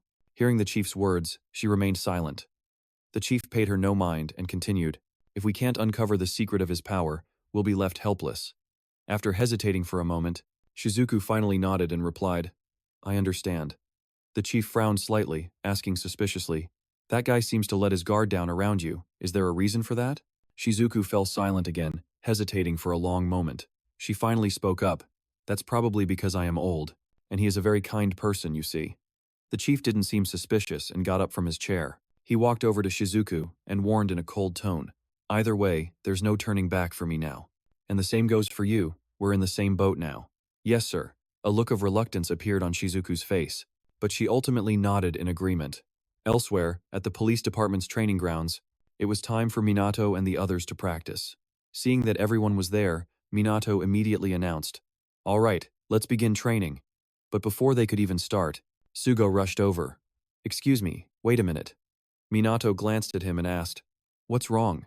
Sugo replied urgently, The US Army's MAGE division is in Japan for a meeting, and I've been informed that they want to observe our training session of the SMT.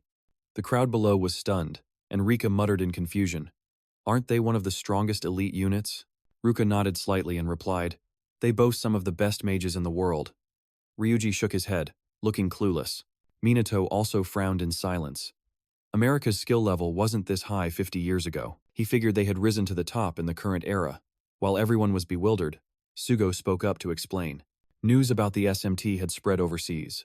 The recent battle with Chrono seems to have truly put us on their radar. Hearing this, Chloe curled her lips into a meaningful smile. "So, what they're really interested in is," she said, trailing off. Everyone else remained silent, with no one daring to speculate. Minato was also lost in his own thoughts, saying nothing. At that moment, Sugo continued, "There's another reason they're visiting Japan. In the current era, the disasters happening across the globe are similar to those 50 years ago, so the Americans might have come here to find a countermeasure." However, just as he finished his sentence, an aggressive voice boomed, "Who needs countermeasures?" startling the entire group. They jumped in surprise. When they turned around, they saw a man in a suit walking towards them. He had a muscular, well-built physique, unlike a typical Japanese man. Behind him was a squad of soldiers wearing United States military uniforms. Seeing those people, the SMT members exclaimed in surprise, "Is that the US MAGE division?" They looked terrifying. The American contingent approached Minato with an intimidating presence. Two powerful currents of magical energy were silently clashing. The pressure was so immense that it forced the people behind them to retreat, making it difficult for them to even stand. Just then, the muscular man suddenly narrowed his eyes at Minato. Right after that, he reached out with both his hands. Seeing this, the Ruka sisters grew worried. However, the man pulled Minato into an embrace and laughed loudly. "We finally meet, Mr. Kusanagi." But as soon as he said that, he seemed to notice something. Instantly, the man curiously inspected Minato, first squeezing his abs, then feeling his biceps. He muttered in disbelief, "Your body is toned, but you're too lean. Can you really fight to the death with a physique like this?" Minato, who was being constantly prodded by the man, spoke up in annoyance. "Could you please let go?" Only then did the man realize his gaffe and quickly let go, saying sheepishly, "Pardon my rudeness." He then introduced himself as Major Aaron Anderson, from the 157th MAGE Division of the US Army, and also the lead researcher at the Institute of Magic. Minato's eyebrows furrowed in surprise upon hearing this. The Institute of Magic? They research disasters and monsters, as well as all of magic? With that thought, he also spoke up to introduce himself. "I am the commanding officer of the SMT, Kusanagi Minato. These are the other members of the SMT." Aaron tilted his head back and guffawed. "Who needs introductions? I already know all about each and every member of the SMT. I hear they're quite skilled." The SMT members were instantly delighted by the praise. Who wouldn't be proud to be praised? Minato, on the other hand, grew silent and thoughtful. Japan's own magical research hasn't advanced much due to the mage aristocracy. Not to mention, my own knowledge is 50 years out of date, so I should consider this a good opportunity. With that thought, Minato smiled and spoke up. "You're an expert in magical research, right, Anderson? If you wouldn't mind, I have a few questions for you about the monsters and calamities." As soon as he finished speaking, the US soldiers behind him immediately dispersed and released a dense killing intent. In just a flash, it spread through the air. Minato sensed this and couldn't help but frown. In contrast, Ruka's group behind him had completely collapsed. The killing intent was too strong, completely overwhelming their magical power. After a long moment, Aaron finally shouted the order, "Cease fire." With his command, the US soldiers retracted their killing intent. Aaron looked at everyone apologetically and said with a smile, "My apologies for these greenhorns, but good hunting dogs can sometimes be overly cautious." Shrugging indifferently, Minato smirked and said, "It's fine, it was just a cool breeze." Hearing this, Aaron's anger turned into laughter. "The magic from my team was just a passing breeze to you, was it? Let me tell you something. You're quite a comedian." Minato couldn't be bothered to react to this jovial remark. Seeing Minato remain silent, Aaron spoke again. "You wanted to ask about calamities and monsters?" Minato nodded slightly and replied, "I apologize for my lack of knowledge, but I'm curious to know what they are exactly, as well as your recent findings." Aaron hesitated for a moment, then spoke in a low voice after a while. "It's difficult to summarize in a few words, and we are still investigating.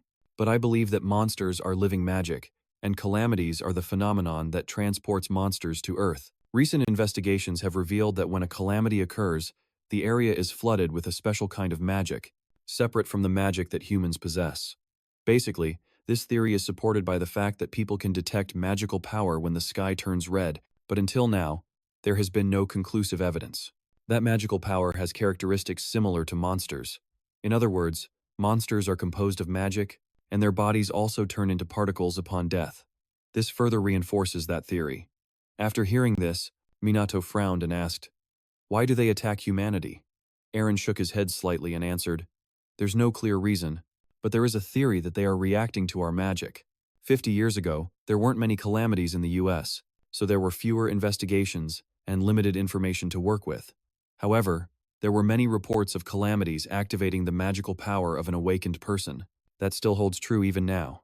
But recently, Eren has begun to understand more about this issue thanks to the improved quality of magic measurement devices. For example, when the magic of a calamity dissipates into the atmosphere, it still exists as natural magic. When a monster is destroyed, it generates an amount of magic. From this, he could deduce that the particles people see when a monster dies are its body disintegrating into magic. Du was stunned to hear this. That was what Minato had told her, but how did Minato know that? Minato looked intently at Eren and asked doubtfully, "I've seen a monster that seemed to be trying to cause a calamity before." Nodding indifferently, Eren calmly replied, "Besides some nearly identical cases, the world's first calamity occurred when there were no monsters here. It's very likely you misjudged the situation or mistook it for something else." Minato frowned slightly in silence. Mistook it? He didn't think so.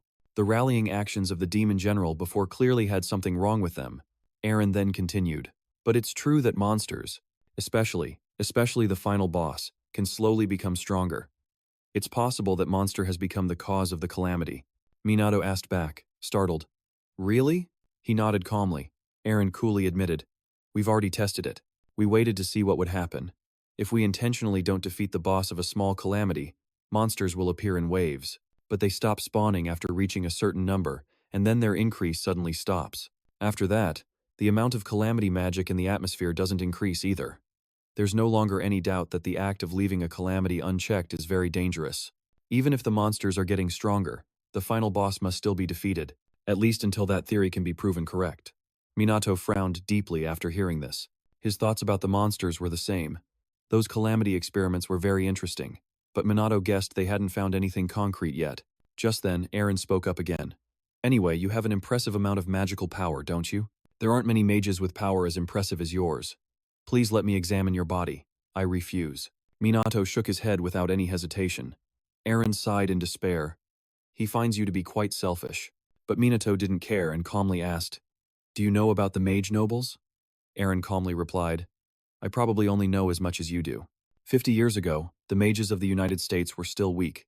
They stopped receiving dispatches and technical support from mages from Japan, and information related to mages was cut off." Minato frowned slightly, an effect of the mage nobles' monopoly on magical knowledge and techniques. There was no doubt about it, America had surpassed them. How ironic. After thinking it over, Minato spoke with gratitude. "I've learned a great deal from you today." Eren brushed it off. "Don't mention it. We owe them for their help during the world calamity, especially Ichikami Minato." Minato glanced at the soldiers behind him and asked hesitantly, "It seems like you're looking for something else." Just as he thought, the soldiers had been staring at him intently without looking away. Eren's voice turned serious. "To be honest, I want to taste your power for myself. That's the reason I came to Japan for a second time." Hearing these words, Sugo cried out in alarm, "Didn't you come to Japan to attend an important meeting?" Shrugging indifferently, Eren pouted and said, "Who cares about some stupid meeting full of ignorant bigwigs?" Sugo became even more urgent in trying to dissuade him, "But we are not permitted to conduct combat training. Captain Kusanagi, please talk some sense into him." But Minato spoke up aggressively, "If everyone just keeps their mouths shut, everything will be fine." When Eren heard that, he laughed excitedly and said, "I'm a huge fan of your spirit. This is a rare opportunity, so let's go all out." Minato didn't back down either, smirking, "Who needs countermeasures? Isn't that what you said? It just goes to show how much confidence you have in your own abilities, right?" Seeing is believing. Eren snorted coldly, and immediately after, all the US soldiers unleashed their auras. Minato's eyes now held a spark of excitement. This was a good chance to measure the magical power of the US mages. "Show me what you've got." Eren raised an eyebrow and said with a grin, "I'll let you have a taste of the power of this guy first." Without waiting for Minato's reply, Ruka's group moved forward. Du spoke up aggressively. If you're going to let your subordinates fight, then we will fight too. But Aaron waved his hand to stop them. I'm sorry, but could you please stop? Du asked, bewildered. But why? Aaron said in a low voice. We are only interested in the strong, unless all of you are on the same level as Mr. Kusanagi. These words made Du freeze. She didn't know what to say because the truth was that no one here was as strong as Minato. Seeing everyone hesitate, Minato immediately spoke up. This is a good opportunity. You've all fought monsters many times, but we haven't had many lessons on fighting other mages. Observe our battle carefully. The members of FMT responded in unison without hesitation. Yes, sir. Seeing this, Aaron couldn't help but be impressed. He thought they were just a bunch of nobodies, but surprisingly, they seemed very disciplined. Just then, Minato spoke up. Then let's get started. As soon as he finished speaking, Aaron's soldiers released their mana. Aaron shouted aggressively, All right, let's fight. Let the match begin. The US soldiers all got into their fighting stances, and in the blink of an eye, they split up and rushed toward Minato. Minato wasn't flustered at all, calmly casting his magic. Surprisingly, the US soldiers were able to dodge the magical beams he shot out. In just an instant, the entire group of soldiers had surrounded Minato. Seeing this scene, the group from Du's party immediately panicked. They had closed the distance without using any magic. They could reach Minato. In the blink of an eye? Minato was only slightly surprised. He smirked and said, Your movements aren't bad. The words had just left his lips when the US soldiers attacked again. Minato didn't rush to attack, calmly dodging their assaults. Feeling that their combat prowess was lacking, the US soldiers began to cast magic. Without giving Minato any time to breathe, they attacked relentlessly. A barrage of magic from various elements furiously rushed toward Minato. Minato didn't create a shield to block them. He just casually sidestepped to dodge.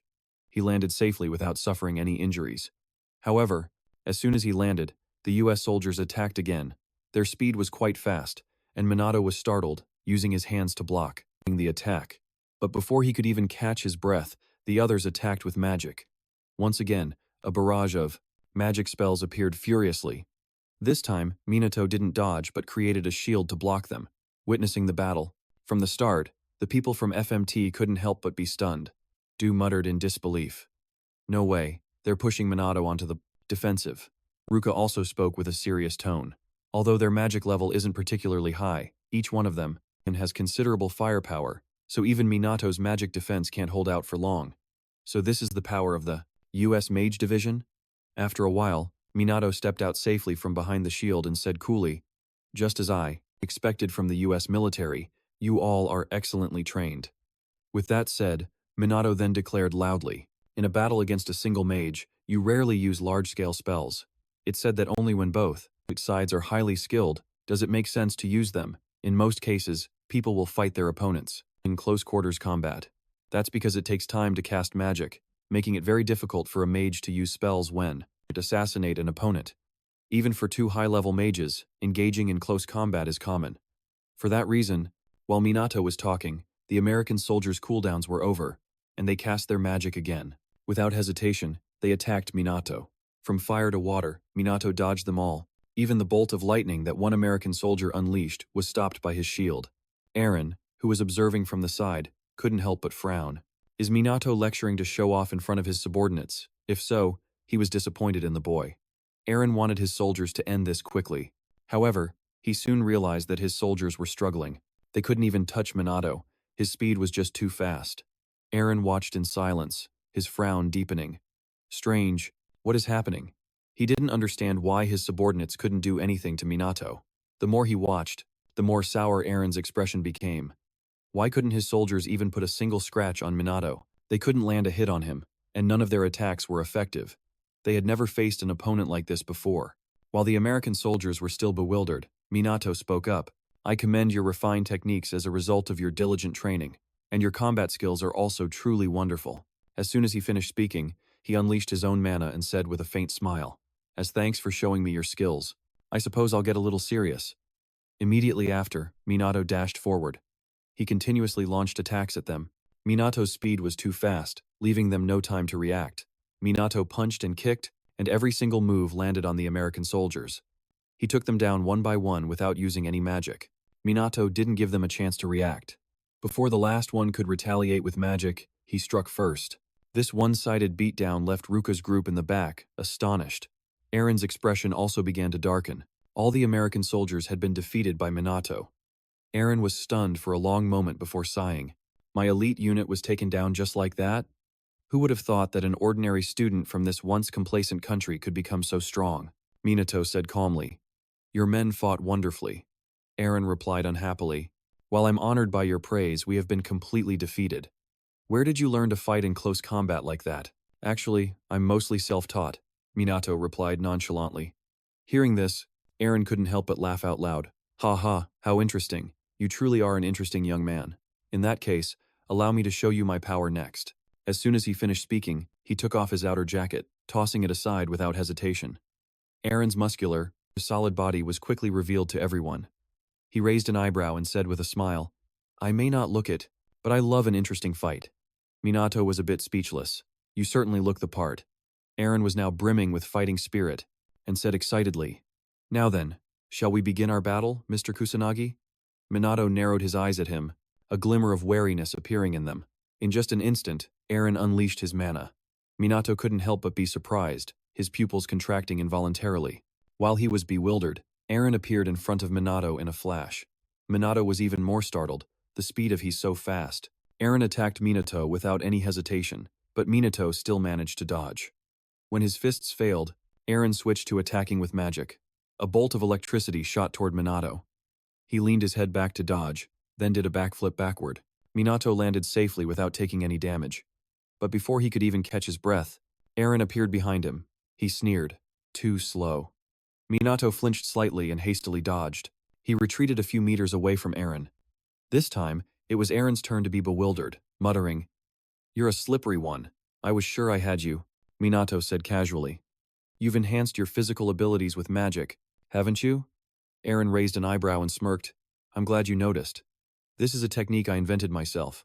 He started bragging. Thanks to recent advancements in magic measurement and sensing technology, we are in the process of establishing a method to freely control our magic. This power of Aaron's applies that method heavily. He calls it muscle magic. But just then, Minato simultaneously called out another name, mana arts, which was the name of this power. The moment he spoke, the mana in his body began to flare up. Aaron's expression instantly darkened. It was the same technique Minato had used in his battle against Chrono. His magical power was on par with his own, perhaps even greater. This technique was the culmination of decades of research. It was a mystery. How could Minato use it?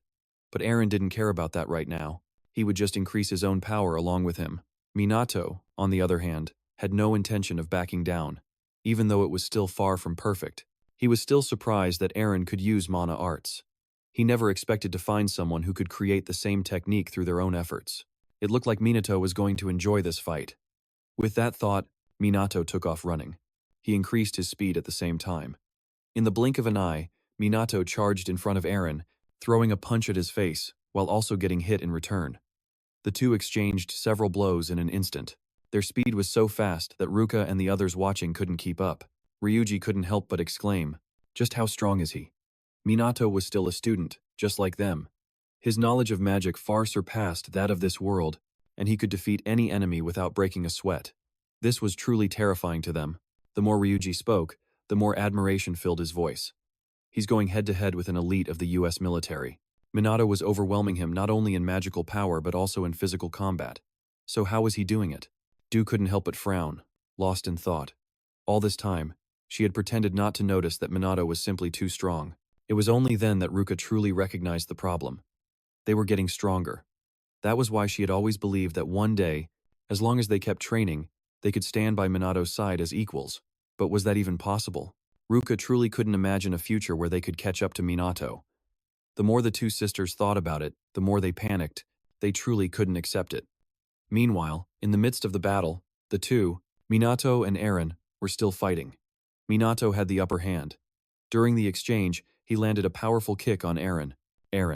Aaron was forced back, but he quickly threw a punch in return, only for Minato to block it. Not giving him a moment to breathe, he threw a punch back. His speed was too fast. Aaron couldn't dodge in time. He took the full force of the punch. Aaron fiercely bit his lip, trying to counterattack, but Minato instantly backed away. Taking this chance, Aaron sat on the ground to catch his breath heavily.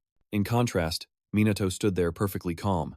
It was only then that Eren accepted the truth. Minato was too strong. He was just a child compared to him. Eren seriously wondered if Minato was even human. Was he a monster? Minato narrowed his eyes at him and asked coolly, "Shall we continue?" Eren shook his head slightly and replied, "No, I've lost. I'm speechless. That wasn't even a contest anymore." Minato walked over and helped him up. Eren sighed and said with a pout, "I've rarely seen anyone as strong as you. I mean, we have monsters in the United States too." With that, he made a proposition. "Please come visit my homeland. You will always be welcomed as a friend." Minato nodded without any hesitation and agreed. "Of course, I'll go if I get the chance." As soon as he finished speaking, the two shook hands. After a satisfying fight, Eren left contentedly, grabbing his jacket. "See you next time, Kusanagi. Farewell to the members of SMT." After they had all gone, the SMT members rushed over to praise Minato to the skies. "That was amazing, Captain Kusanagi. Not even the United States Magic Division was a match for you." Only Duuka's group remained silent, standing there. They had made a decision that could change their lives. In the following days, Duuka trained like a madwoman. She wanted to become stronger. Ruka aimed to walk alongside Minato, and Ryuji was the same.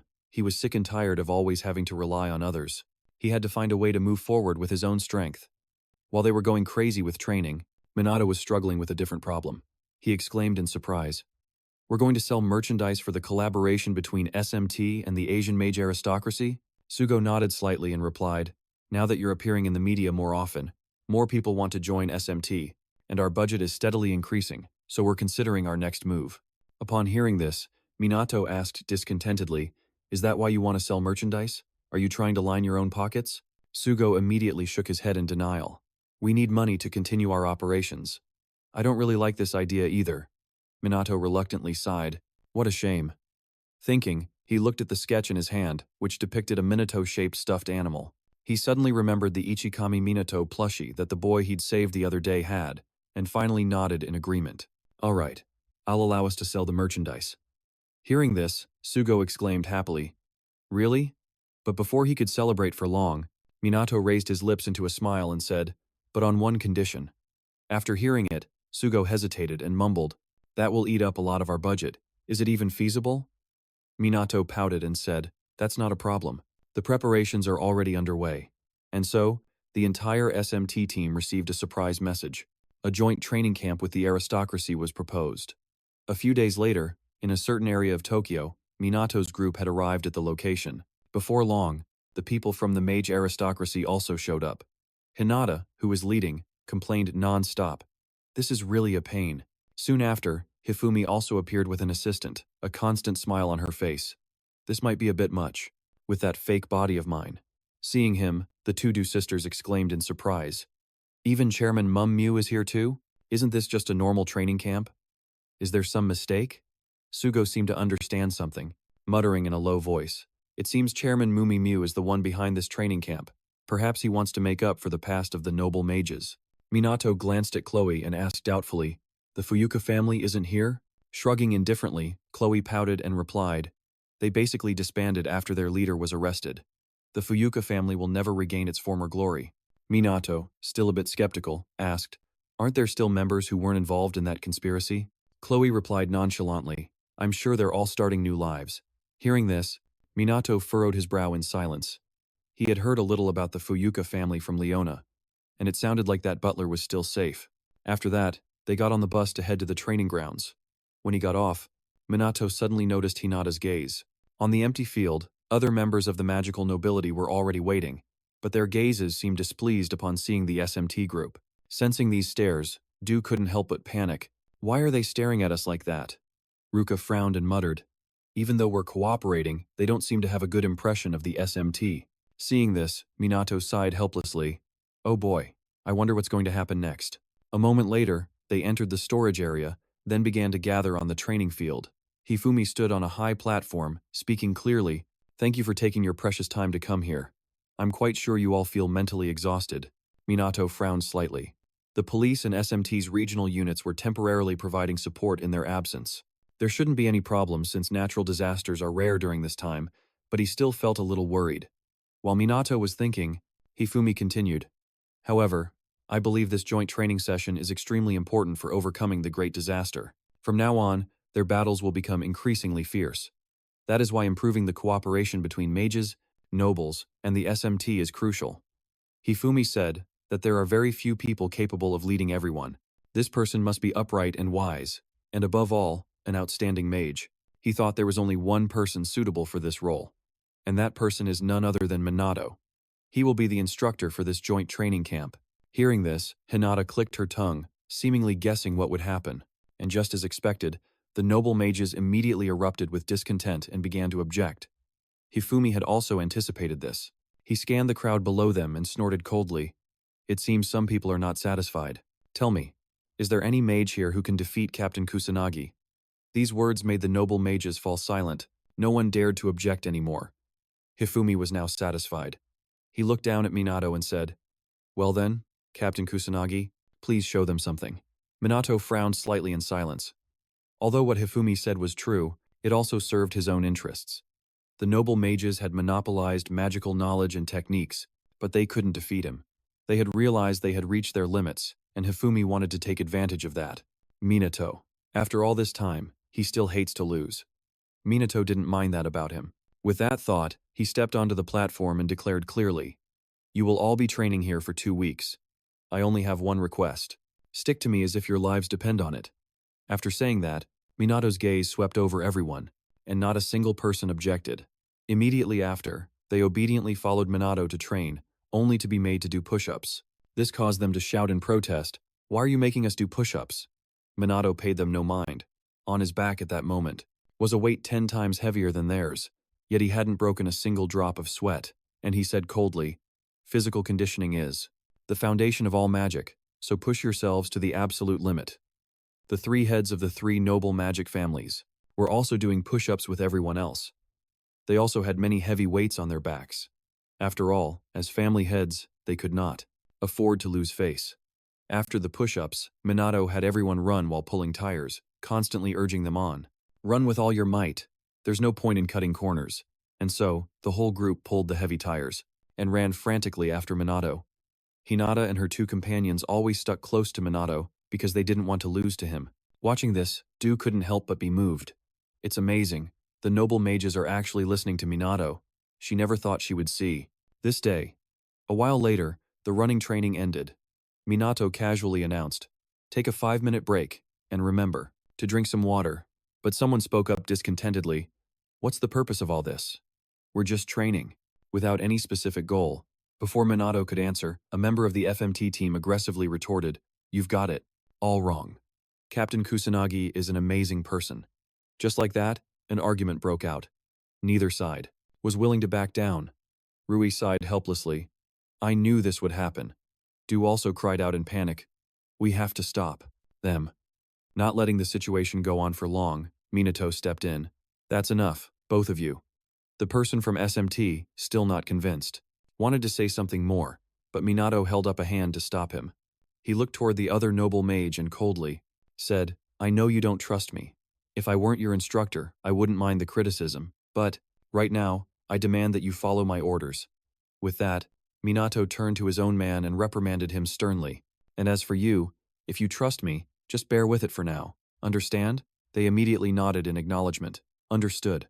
Captain Kusanagi, we apologize, Captain."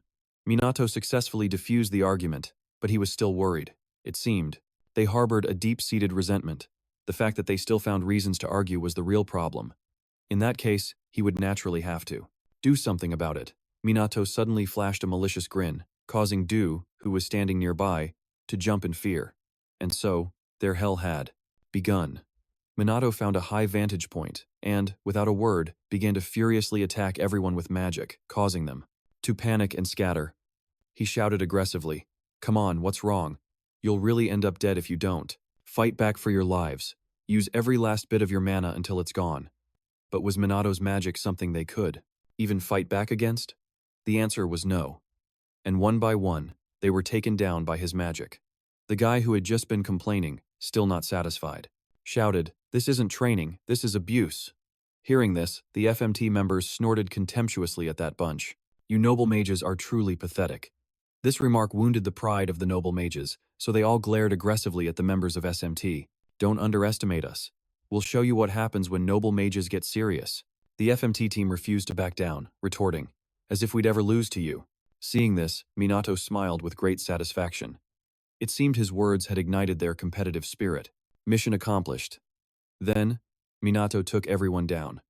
He then announced, "That's all for today. Get a good rest and prepare for tomorrow." With that, Minato turned to leave, but he was stopped after just 2 steps. Hinata called out, "Wait, Kusanagi." Minato turned slightly and asked with a frown, "Is there something you want to ask?" Hinata glared at him and demanded resentfully, "Are you really going to keep training us like this?"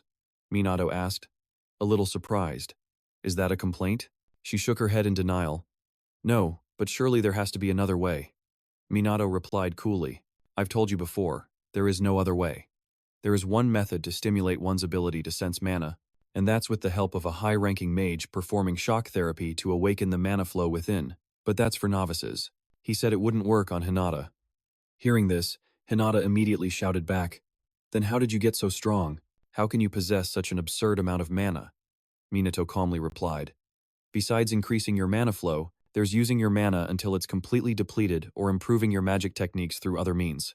Other than that, I don't know any other methods to become stronger." Hinata bit her lip resentfully and huffed, "Fine, forget it. Sorry." With that, she turned and walked away. Seeing this, Riku guiltily apologized to Minato before running after Hinata. Minato watched their retreating figures and fell silent, wondering how he himself had grown stronger. The first disaster was what had triggered Minato's awakening, yet he had never met another mage as powerful as himself. Why was he so strong, and why did he possess so much mana? He didn't know the answer himself. The next day, Minato continued to train them as usual. After taking them all down, he announced, "All right, that's it for today's training." The moment he finished speaking, all the noble mages collapsed on the ground and began to groan. One of them gritted his teeth and muttered resentfully, "Is this kind of training really doing any good? We are noble mages. Yet this grueling training regimen is no different from something you'd see in the military." Several days had passed since they began, and they were starting to think Minato was all talk. Overhearing their complaints, Minato immediately announced, "We're going to the mana measurement room, follow me." And so, the group of noble mages followed Minato to the measurement room, their attitudes still just as dismissive, whispering amongst themselves, "I bet nothing has changed at all." However, when they arrived at the mana measurement room, they were all stunned. The mana of one of the mages had increased to 40,000. The others showed similar results, leaving them utterly bewildered. It had actually increased in such a short amount of time. Seeing their reactions, Minato spoke up again, "And that's not all. You will become even stronger over the next 2 weeks." Hearing this, the eyes of everyone present suddenly lit up with a spark of determination. And in the days that followed, they fully committed to Minato's grueling training. Minato was very satisfied, seeing there were no complaints. This pep talk was considered a success. They had finally realized the value of this short-term training. If that was the result after just a few days, then if they went all out for these 2 weeks, their strength would grow even further. Minato saw the determination in their eyes, and was naturally very pleased. After the run, Minato began training them on how to use magic. Before long, the members of SMT were weakened and panting. Their mana was almost depleted. But just as they sat down, the noble mages surpassed them, even taunting them. "The FMT are just a bunch of weaklings, aren't they? You'll never be able to compare to noble mages." These words seemed to revive the FMT team's spirit, so they started running like mad. Seeing this scene, Ruka couldn't help but remark, "It seems they've sparked an exciting competition." Du also nodded in agreement. "At first I was a little worried too, but now they're full of fighting spirit." But just as they were talking, a brilliant flame shot towards them. The Ruka sisters immediately fled in panic. After running for a while, the two of them sat on the ground, panting. But after just 2 breaths, Minato approached them, saying with a wicked smile, "If you have time to chat during training, then this must be too easy for you, right? In that case, I'll increase the difficulty just for the 2 of you." Hearing these words, the Ruka sisters cried out in despair. A short while later, in the training area's cafeteria, the noble mages were eating and chatting excitedly. "My magic has been flowing so smoothly lately. Not only has my mana capacity increased, but even the level of our magic has improved." This made them very happy. Everyone was excited, and the atmosphere at the dining table became much more cheerful. Finally, someone couldn't help but exclaim, "I guess Captain Kusanagi's strength is really no joke." Hearing this, the others suddenly felt guilty. They had looked down on Minato before. While they were talking, the SMT members approached and said with a laugh, "I told you so. Captain Kusanagi Minato is amazing." Snorting, a noble mage retorted unconvinced. "I'll admit that, but our great mage is even more incredible." And once again, a debate broke out at the dining table, but this time the atmosphere was completely different. Minato smiled in satisfaction. It seemed his plan had worked. After the meal, Minato dragged everyone off to train again. This time, it was target practice. Minato stood on the sidelines observing, thinking to himself with some emotion, "It seems like everyone's magic level has improved. They're doing very well." Just then, his gaze fell upon one person, and that was Chloe. She was smoothly casting her dark-type magic. Minato frowned slightly, thinking to himself, according to Leona, Chloe's abilities were supposed to be above average, but they were clearly much higher than that. While he was thinking, Chloe suddenly turned her head and smiled at him. Minato said nothing, just watching her intently. It seems that Chloe is hiding her true strength. He couldn't see through her. But for now, Minato would put the matter of Chloe aside. What concerned him more was Riku. And then there was the hot-tempered girl, Hinata. Riku and Tusiru were doing fine, but Hinata lacked motivation. Minato could understand why. Every time she saw his face, Hinata looked like she wanted to bite someone. He had wondered why. However, it wouldn't be good if Hinata continued like this. It was a nuisance. So after the training session ended, Minato went to talk to Hinata. "Sorry for asking you to stay behind," Hinata said coldly.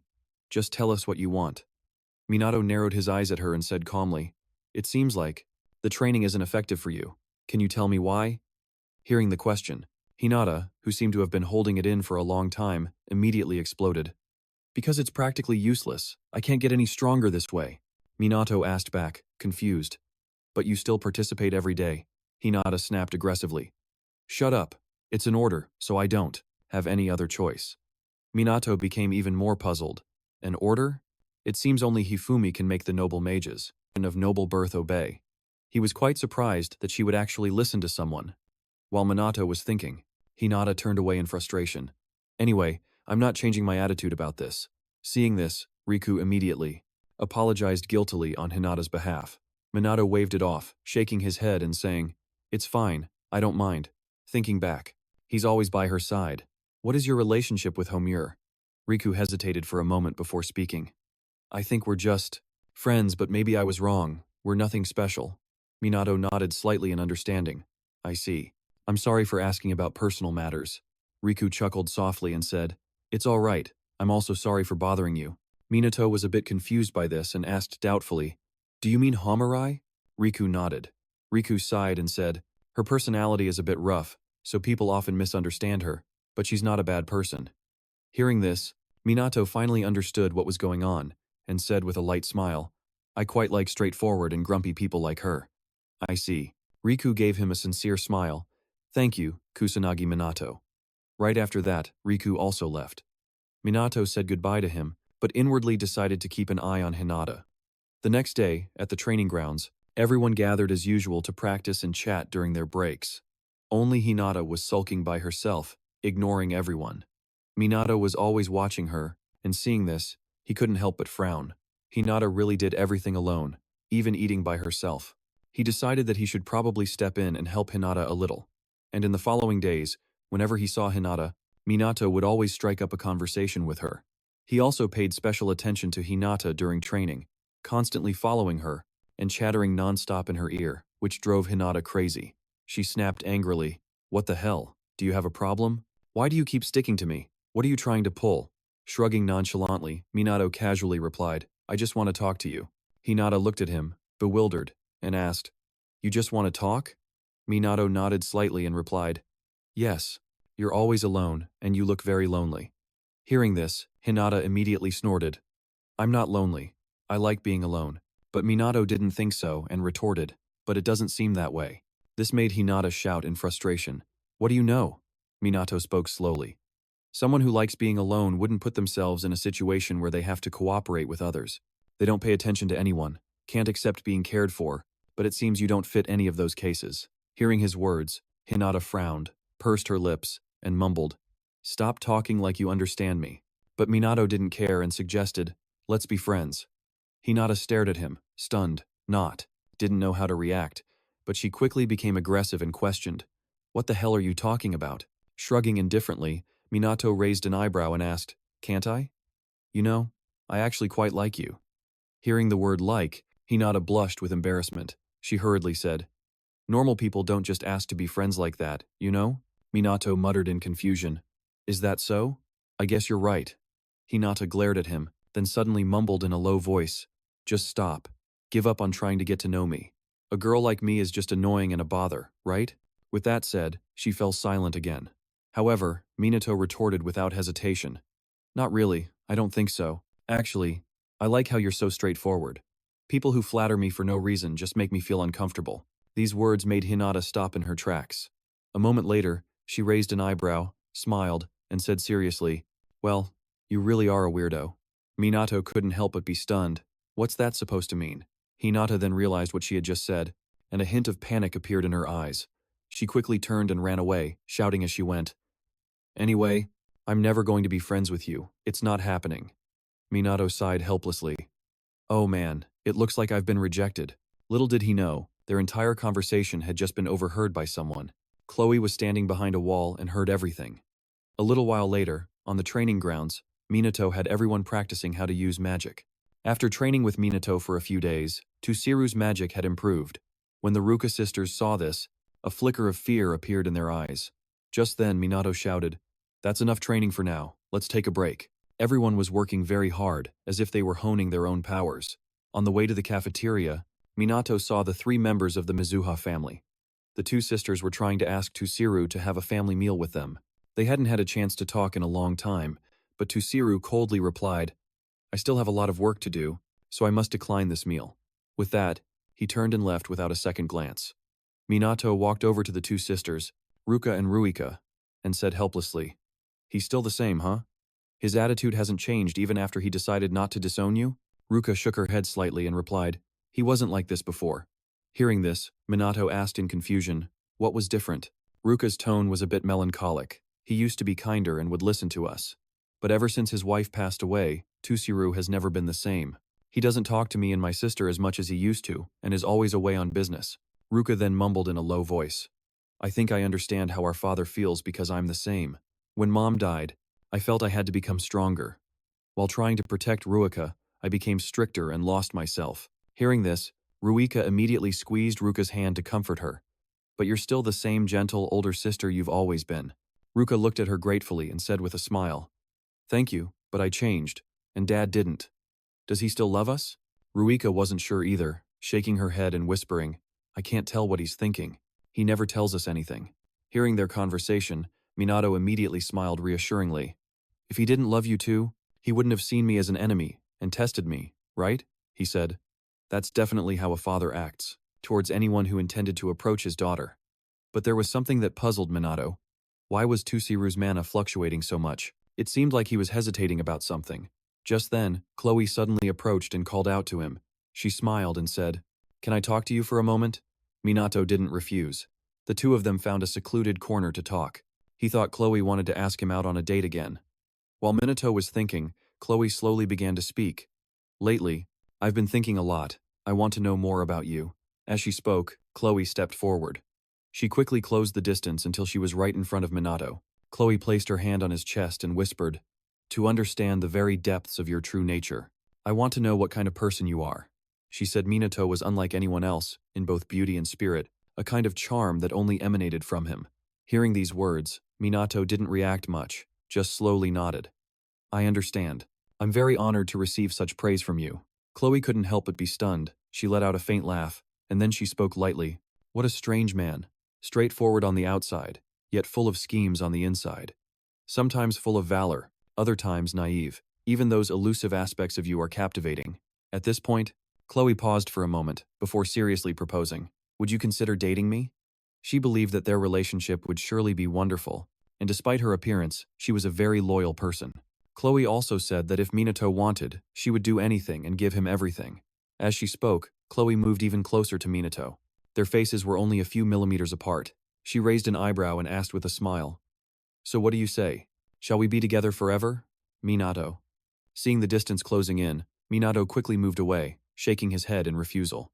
"I'm sorry. I have no intention of dating anyone.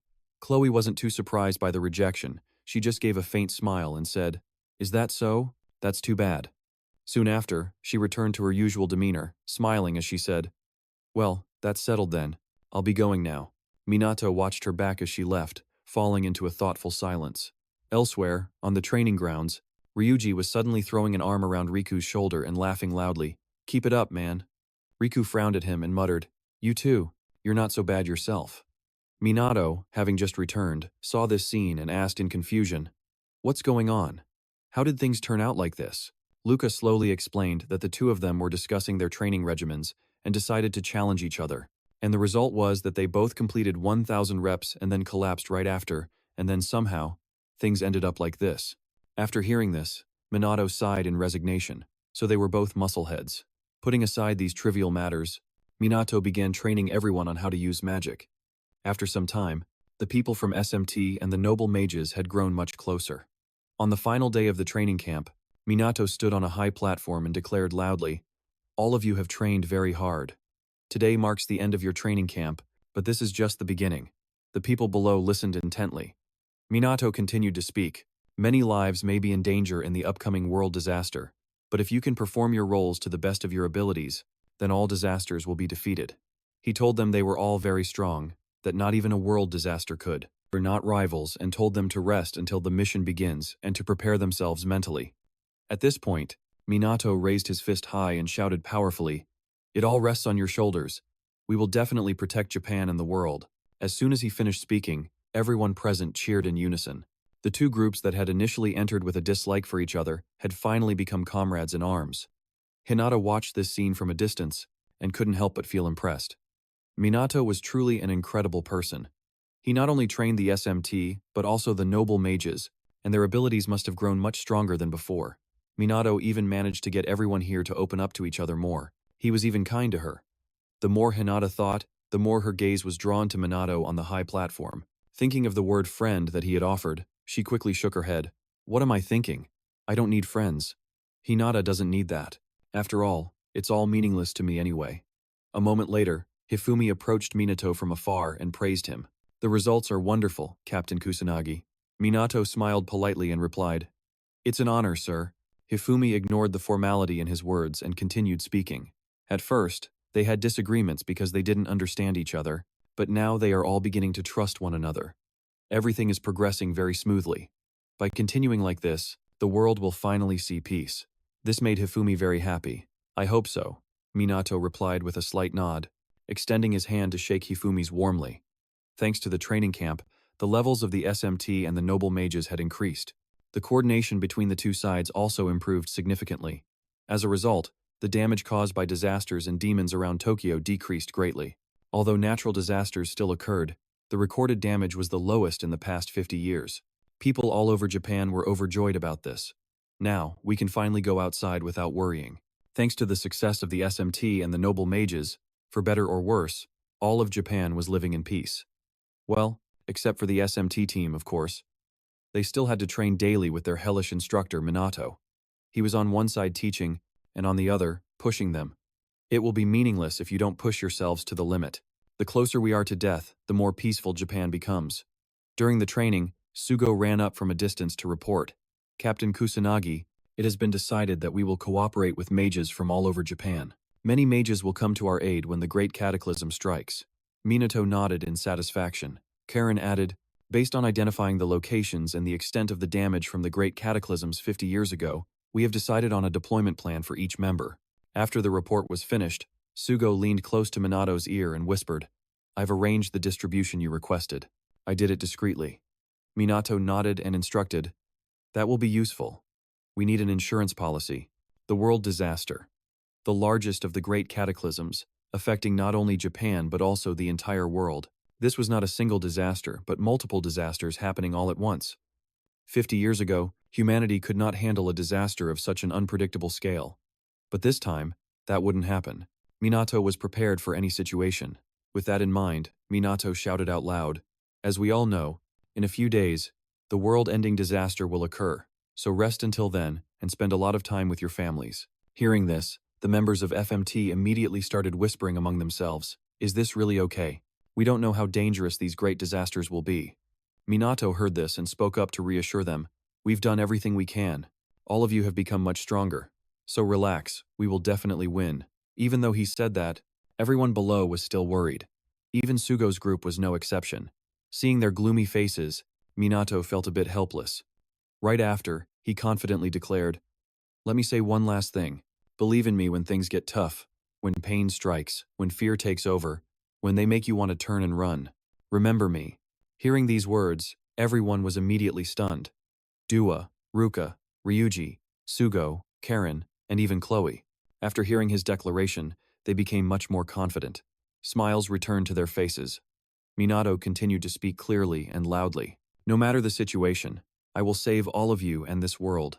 Therefore, you can always trust in me. No matter what happens, I will handle it." "Yes, Captain Kusanagi." Instantly, all the members of SMT shouted in unison. Besides them, the heads of the noble magic families were also very busy. Hinata and Riku were always inseparable. Tiru appeared aloof on the outside, but he was constantly busy handling his work. Hifumi was the president of the MAGE Association. He was always busy, but whether that was a good or bad thing was unclear. To prepare for the impending world disaster, everyone was extremely busy. Some handled their duties, while others spent time with their families. Dua, of course, did not waste this time either. Minato's group of 3 also tried to enjoy this final moment of peace. And then, the inevitable finally happened. After a few peaceful days, the world disaster announcement was broadcast all over Japan. As it had been predicted, the military quickly deployed to respond. The areas that needed to be quarantined were cordoned off by the police, and the SMT's battle had officially begun. This was their time to prove the results of all their training. Minato narrowed his eyes at the slowly changing sky. He slowly opened his mouth. "It's here." The sky was terrifying. It was the same disaster that caused the death of Ichikami Minato. An army of demons numbering in the thousands appeared. They began their invasion of the world. The key to victory was in the hands of Minato, the reincarnation of the great sage from 50 years ago, Ichikami Minato. He led the SMT towards the disaster, roaring powerfully, "Let's go! Let's save the world!" The world disaster was a phenomenon where thousands of calamities occurred simultaneously across the globe, being the greatest disaster in the history of mankind.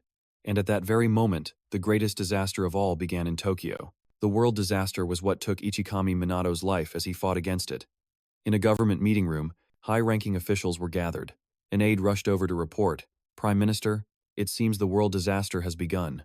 The Prime Minister's expression instantly soured. He pursed his lips and muttered, "We're counting on all of you." Meanwhile, in Old Shibuya, monsters had overrun the area. Minato led the group, rushing to the scene. Looking down from above, Minato surveyed the entire disaster scene. He frowned silently. It looks exactly the same as that time. The scale seems even larger. He could feel an immense magical power surrounding his body. But unlike last time, Minato would not let anyone die. Because the great catastrophe had occurred, the citizens were warned to stay indoors. Watching the sky gradually change color, everyone was worried, but the innocent children still firmly believed that the great sage would protect them and everyone else. The entire population of Japan was placing their faith in Minato. At the scene of the disaster, reporters had arrived by helicopter to report live on the situation. In an instant, the sky turned a brilliant red, spreading across all of Japan. Monsters poured out in increasing numbers, including many demon soldiers and demon generals. Although the reporter was terrified, he still tried to report the situation for the people watching at home. Demons were gradually appearing, and the people were being urged to evacuate from the disaster's projected location. But would they really be safe? No one could be sure. In a situation with an army of demon soldiers and demon generals attacking like this, they would be fine. The reporter grew more and more worried as he watched. In a flash, the number of monsters had become a massive horde, but just then, a blaze of fire brilliantly and furiously struck down, engulfing the horde of monsters in a sea of flames. At the same time, a majestic figure had landed. This person was none other than Minato. The hope of the people had finally appeared, and without a moment's hesitation, he flew into the sky and began using his magic to annihilate the monsters. At that moment, a massive wave of water furiously attacked the monsters, along with a series of lightning, wood, and dark magic spells that followed. This was the group of the most elite members of the SMT. The Juka sisters, Ryuji, Sugo, Karen, and even Chloe were present. Minato glanced at them and ordered, "Annihilate these demons now. Hold on until the leader of the disaster appears. There is more than one disaster, so don't waste your magic." Juka's group immediately accepted the order and began attacking with their magic. Under their powerful assault, waves of demon soldiers were annihilated. Minato then noticed a problem, frowning as he muttered, "There are more demons than usual." Juka nodded in agreement, "And they're stronger too." Ryuji, while killing monsters, asked with frustration, "Where are those noble mages?" Sugo replied in a low voice, "I'm trying to contact them, but I can't get through. Even Tusiru isn't picking up." Minato realized something was strange. He glanced at Chloe and asked, "You know something, don't you?" Chloe gently shook her head, denying it. "I'm sorry, I don't know anything." On the other side, Karin was trying to contact the noble mages, but the command system had lost control. She cried out in panic, "This is bad. Communications have been cut off." Minato frowned silently. All the meticulous preparations they had made for so long, and now they were facing a problem at the most critical moment. Something was definitely going on. Just then, someone from the army had run up. Minato looked at them and asked, "We've lost communications. What's the situation on your end?" The police officer hurriedly replied, "It's the same here, for both the police and the self-defense forces. The scene is in complete chaos. They can't coordinate their forces. The situation is spiraling out of control." Juka said in a panic, "We can't stop this disaster without the noble mages." Ryuji cursed in frustration. "Damn it, what the hell are they doing?" Seeing them losing their composure, Minato shouted to reassure them, "No matter the situation, what we have to do remains, so, even without the noble mages, we can still win if we know how to unite our strength." Everyone looked at him, seeming to have calmed down. Seeing this, Minato shouted loud and clear again, "I believe in you all." Everyone instantly regained their confident demeanor. That's right. What were they worried about? Just as Minato said, they just needed to do what needed to be done. Ruka smiled faintly. Just as she expected of Minato, he was always calm and reliable. With him by their side, they couldn't lose. And so they joined forces again to destroy the monsters. A series of powerful spells bombarded the monsters continuously. Seeing this scene, the reporter immediately exclaimed with joy, "Please look, SMT is controlling the demons." Just as expected of Captain Kusanagi Minato. With him, Japan will surely be protected. People at home watching the news also felt much more at ease. They had someone to rely on, someone to trust. The demons were no match for Minato's group, and many were quickly eliminated. There were dozens of disasters happening in Japan during the world catastrophe. This would be a tough battle without the noble mages to help. But with these numbers, Minato believed they could still manage. He had prepared for this day. And right at this moment, demons continued to pour out from the streams of magic in the air. Minato hurriedly shouted a reminder, "Don't let your guard down. The demons are still appearing endlessly." Ruka's group immediately received the order and rushed forward. Minato led the attack, clenching his hand into a fist.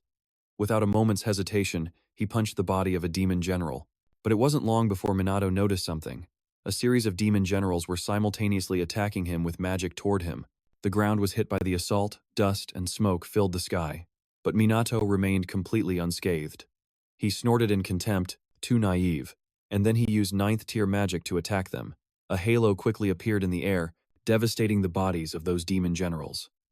Minato landed on the ground from the air, and before he could even catch his breath, another horde of demons appeared. Minato couldn't help but frown and mutter, "They're still coming. It looks like I have to do it." On another side, Ruka's group fought tooth and nail and finally took down the demons. Minato on this side also stopped the demons from appearing, killing any that came out. But something worried him. They were stronger and more numerous than 50 years ago. Just as Minato predicted, it seemed this matter was not simple at all. At that moment, the two sisters sensed a huge flow of magic energy rushing toward them. The two cried out in terror, feeling like the final boss was appearing. On this side, the crimson spatial rift in the sky suddenly showed a disturbance. From within it, a demon appeared. Seeing its giant body and the flow of its magic, Ruka's group immediately panicked. That was a demon king. It had finally appeared. Seeing that giant demon king, everyone was terrified. Ruka cried out in fear, "That's so scary." The older sister also couldn't help but exclaim, "This is no joke." Just as they were in a panic, the demon king unleashed its magic and began to attack. A brilliant flame appeared in the air. This was 10th tier fire magic. It directly erupted and exploded, and the surrounding radius was destroyed. The group on this side didn't dare to be careless, hurriedly casting defensive spells. However, its destructive power was too strong, and numerous buildings were destroyed. The rubble. When the smoke and fire cleared, hundreds of cracks had appeared on the ground. The Demon King glanced around for a moment and was about to leave the area. But before it could, a cold voice stopped it. "Where do you think you're going? The battle has just begun." It was Minato's voice, who had managed to use Fairy Aegis in time, a 9th-tier magic spell, to protect Ruka's group. As for the members of the FMT team, he had tried to protect all of them. The Ruka sisters looked at Minato guiltily and said, "Sorry, Minato, our reflexes were too slow." Minato gently shook his head and said dismissively, "Don't worry about it, the opponent is a demon king after all, just stay on your guard." Sugo remarked with emotion, "I can't believe he can use 2 spells at the same time." Chloe calmly spoke up, "Perhaps that fairy-like magic is an automatic type spell, and the magic that protected us was cast by Captain Kusanagi." Hearing this, Karin exclaimed in surprise, "But aren't you only able to cast 1 spell at a time?" Chloe slowly explained, "Automatic magic is an extremely high-level technique that allows the user to control magic subconsciously. The incantations that require high concentration, along with eliminating the need to channel mana for conventional spells, means the entire process of casting a spell can be completely bypassed. This phenomenon is similar to muscle memory. In other words, Minato has mastered controlling magic both consciously and unconsciously at the same time." The more they heard, the more unbelievable it seemed to everyone. Ruji spoke up in admiration as usual. "He just casually does the impossible." Just then, the Demon King attacked their position.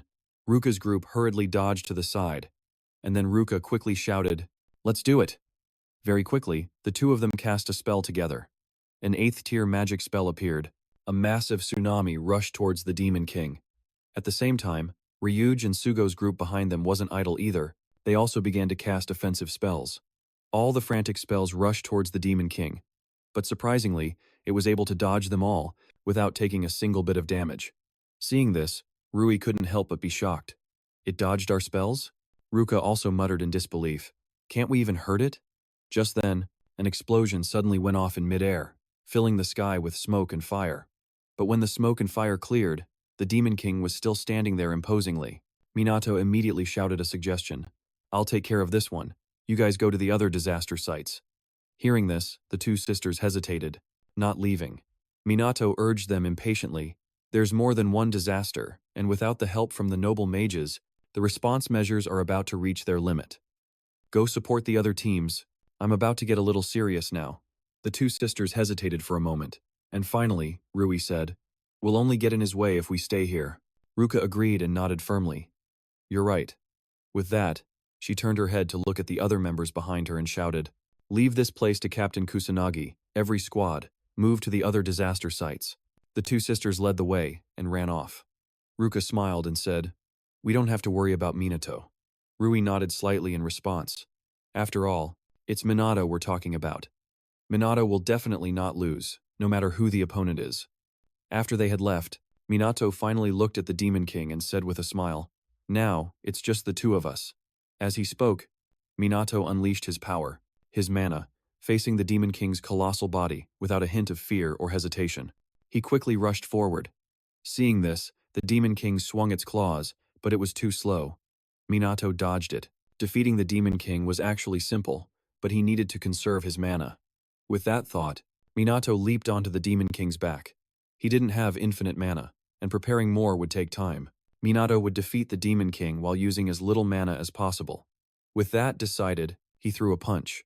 But the Demon King dodged it, so Minato didn't give up and continued his attack with 11th tier holy magic. In an instant, the Demon King was struck by brilliant rays of holy light.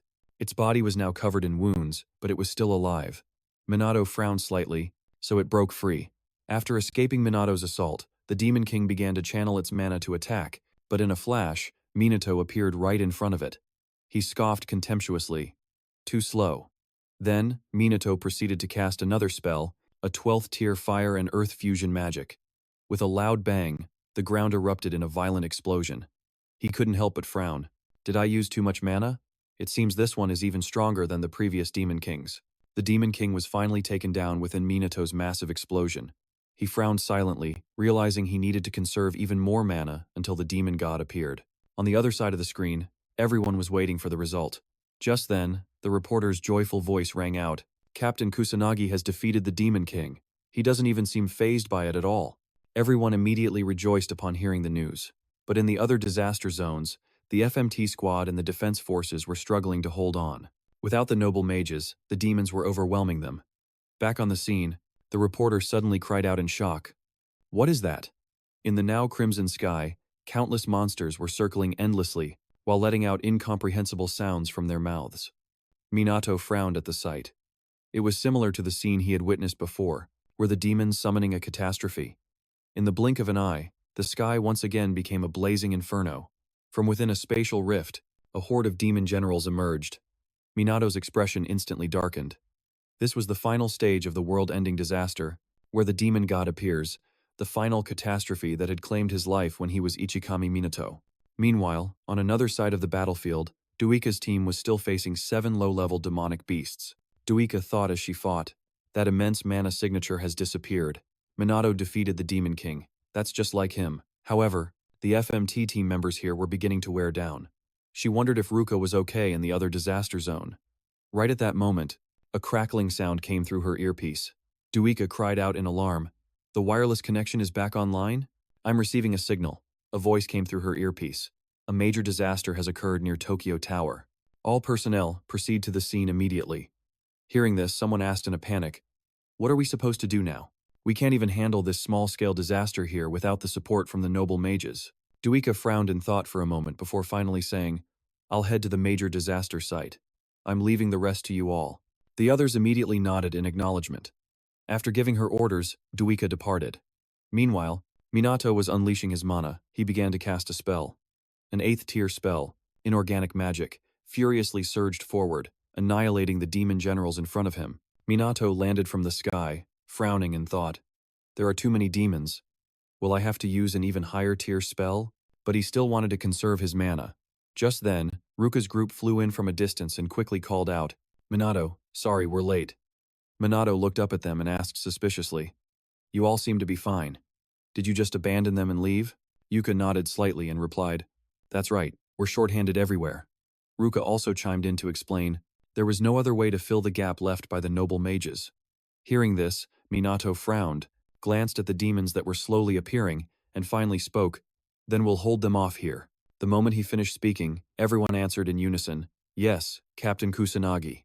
At the same time, aboard the helicopter, the female reporter was still broadcasting live to everyone about the disaster. This is the final stage of the catastrophe. Could this be the same disaster that took Ichikami Minato's life? But this disaster is clearly on a completely different level compared to the one 50 years ago. The citizens watching the entire battlefield scene on their screens couldn't help but exclaim, It's truly hell on earth. Are we still in the same world? They believed that humans couldn't possibly fight against this. Their only hope was Minato. Back on the battlefield, the pilot felt something was wrong and urgently said, It's too dangerous here. The other reporters have all evacuated. We need to leave now. But the female reporter aggressively shouted, No way. We need to show everyone their efforts. Besides, this helicopter is equipped with a monster repellent device that the demons can't touch. Yet, just as she finished speaking, a demon soldier approached the helicopter, startling her. In the nick of time, a shield appeared, protecting the helicopter. Seeing this, the female reporter joyfully exclaimed, Did you see that? We're safe. But her joy was short-lived. As the demon soldier tore through the shield, the terrified reporter screamed, No, this can't be happening. Almost at the same moment her scream rang out. 2 beams of mana shot in from a distance, killing the 2 attacking demon soldiers. Minato flew near the helicopter and asked with concern, Are you okay? Seeing him, the female reporter was immediately relieved, and the cameraman pointed the camera at Minato. Instantly, his voice was broadcast to everyone, the people of Japan. Right now, I'm sure everyone is panicking and afraid. Minato's voice was like a magic charm, instantly reassuring everyone. The anxiety in people's hearts quickly vanished. Minato confidently stood before the camera and declared clearly, Everyone is worried, not knowing when the demons will strike. But please rest assured, I won't let anyone die. With that said, he immediately turned and flew down below. The reporter watched his retreating back, mesmerized, and remarked, He's so cool. Down below, Sugo's group had already started the fight, furiously annihilating monsters. A series of high-level spells were unleashed, with even Chloe joining in. Of course, Minato wasn't idle either. He was confronting a demon king. 7th-tier magic type. The spell was cast, and the demon lord in front of him was instantly blown to bits. Minato didn't stop, immediately appearing next to another demon lord. He delivered a vicious kick, sending the demon lord plummeting to the ground like a broken kite. Ruka, who had just rushed over, saw this and couldn't help but ask in amazement, "Was that a magic nullification spell? That's incredible." Minato pouted and said, "It's not that effective and can only nullify spells up to a certain level." While they were talking, Yu suddenly shouted, "They're still coming." Minato immediately flew off, seriously reminding them, "Don't let your guard down." Everyone else hurried to follow him. The Ruka sisters joined forces to attack, unleashing a powerful tidal wave that crashed forward. Sugo's group wasn't idle either, beginning to use magic to destroy the demons before them. Nearby, Minato also began to unleash his own mana, and in the blink of an eye, a brilliant beam of holy light struck down. A series of furious explosions rang out, and many monsters were felled. Minato quickly regrouped with the others. Ryuji panted a few times, frowning as he muttered, "They're still here?" Just as he said, demon lords were still appearing. Before Minato could even make a move, a call for help came through his earpiece from an SMT member. "There are too many of them. We need backup now." He frowned in silence. It seemed the situation at the other disaster sites was no better. What should he do? In another part of the disaster zone, the members of the FMT were desperately trying to hold their ground. By now, everyone was weakened. At that moment, a group of noble mages approached from the distance. Seeing them, the SMT members shouted with relief, "You're finally here? Hurry and join the fight! Are you trying to make a heroic last-minute entrance?" However, the noble mages suddenly cast a spell attacking them, and then, a broken voice crackled through Minato's earpiece. "The noble mages have betrayed us. Don't trust them," he shouted in alarm. "Hey, what's happening?" Yu, seeing his grim expression, fearfully asked, "What the hell is going on?" Just then, a deep voice rang out. My, what is all this noise?" Yu looked over in shock, exclaiming in disbelief, "Your President Hifumi." The person who arrived was Hifumi, and behind him was a group of noble mages. Seeing them, Sugo couldn't help but step forward and demand, "The report said that the noble mages betrayed us. Is that true?" A small smile played on Hifumi's lips as he casually replied, "How could we ever betray you, right?" Hearing that, Sugo let out a sigh of relief, but his joy didn't last long. Hifumi let out a sneer and said, "We never intended to cooperate with you from the very beginning, so that wouldn't be considered betrayal, would it?" His words left the SMT members completely stunned and confused. Yu also ran out to question him, "Aren't we allies?" But she had only taken 2 steps when a bolt of mana shot toward her feet, forcing her to leap back in shock. Hinata snorted coldly, "Don't misunderstand, we never once saw you as allies." Minato seemed to understand something. He looked at Riku suspiciously and asked, "Kai, are you part of this too?" As you can see, without a shred of hesitation, Riku nodded in acknowledgement. The noble mages have turned against the FMT, the police, the self-defense forces, and the nation of Japan itself. Hearing these words, Chloe cried out in panic, "That's impossible, my father would. So that's how it is?" Hifumi threw his head back and laughed loudly. "The time has finally come." Immediately after, he flew up into the sky, he said smugly, "After countless experiments, it is finally complete." As soon as he finished speaking, in Hifumi's hand, a giant magic circle appeared. Seeing this, Ruka's group became terrified. At that moment, Chloe roared fiercely, "We'll stop it before it's activated." As soon as she finished her words, she summoned a 4th-tier spell. Shadow blades flew wildly toward Hifumi, but before they could touch him, a sharp claw intercepted them. All the monsters were surrounding Hifumi, as if he were their lord. This scene horrified everyone. Dua cried out in disbelief, "The demons are protecting Hifumi?" Sugo still couldn't accept the truth, shaking his head in refutation. There's no way that could happen. But no matter how much he denied it, the truth was still the truth. Hifumi had allied himself with the monsters. Minato was currently listening to the feed coming through his earpiece. On the other side, the noble mages were actually cooperating with demons and attacking the SMT members. The SMT members couldn't believe this.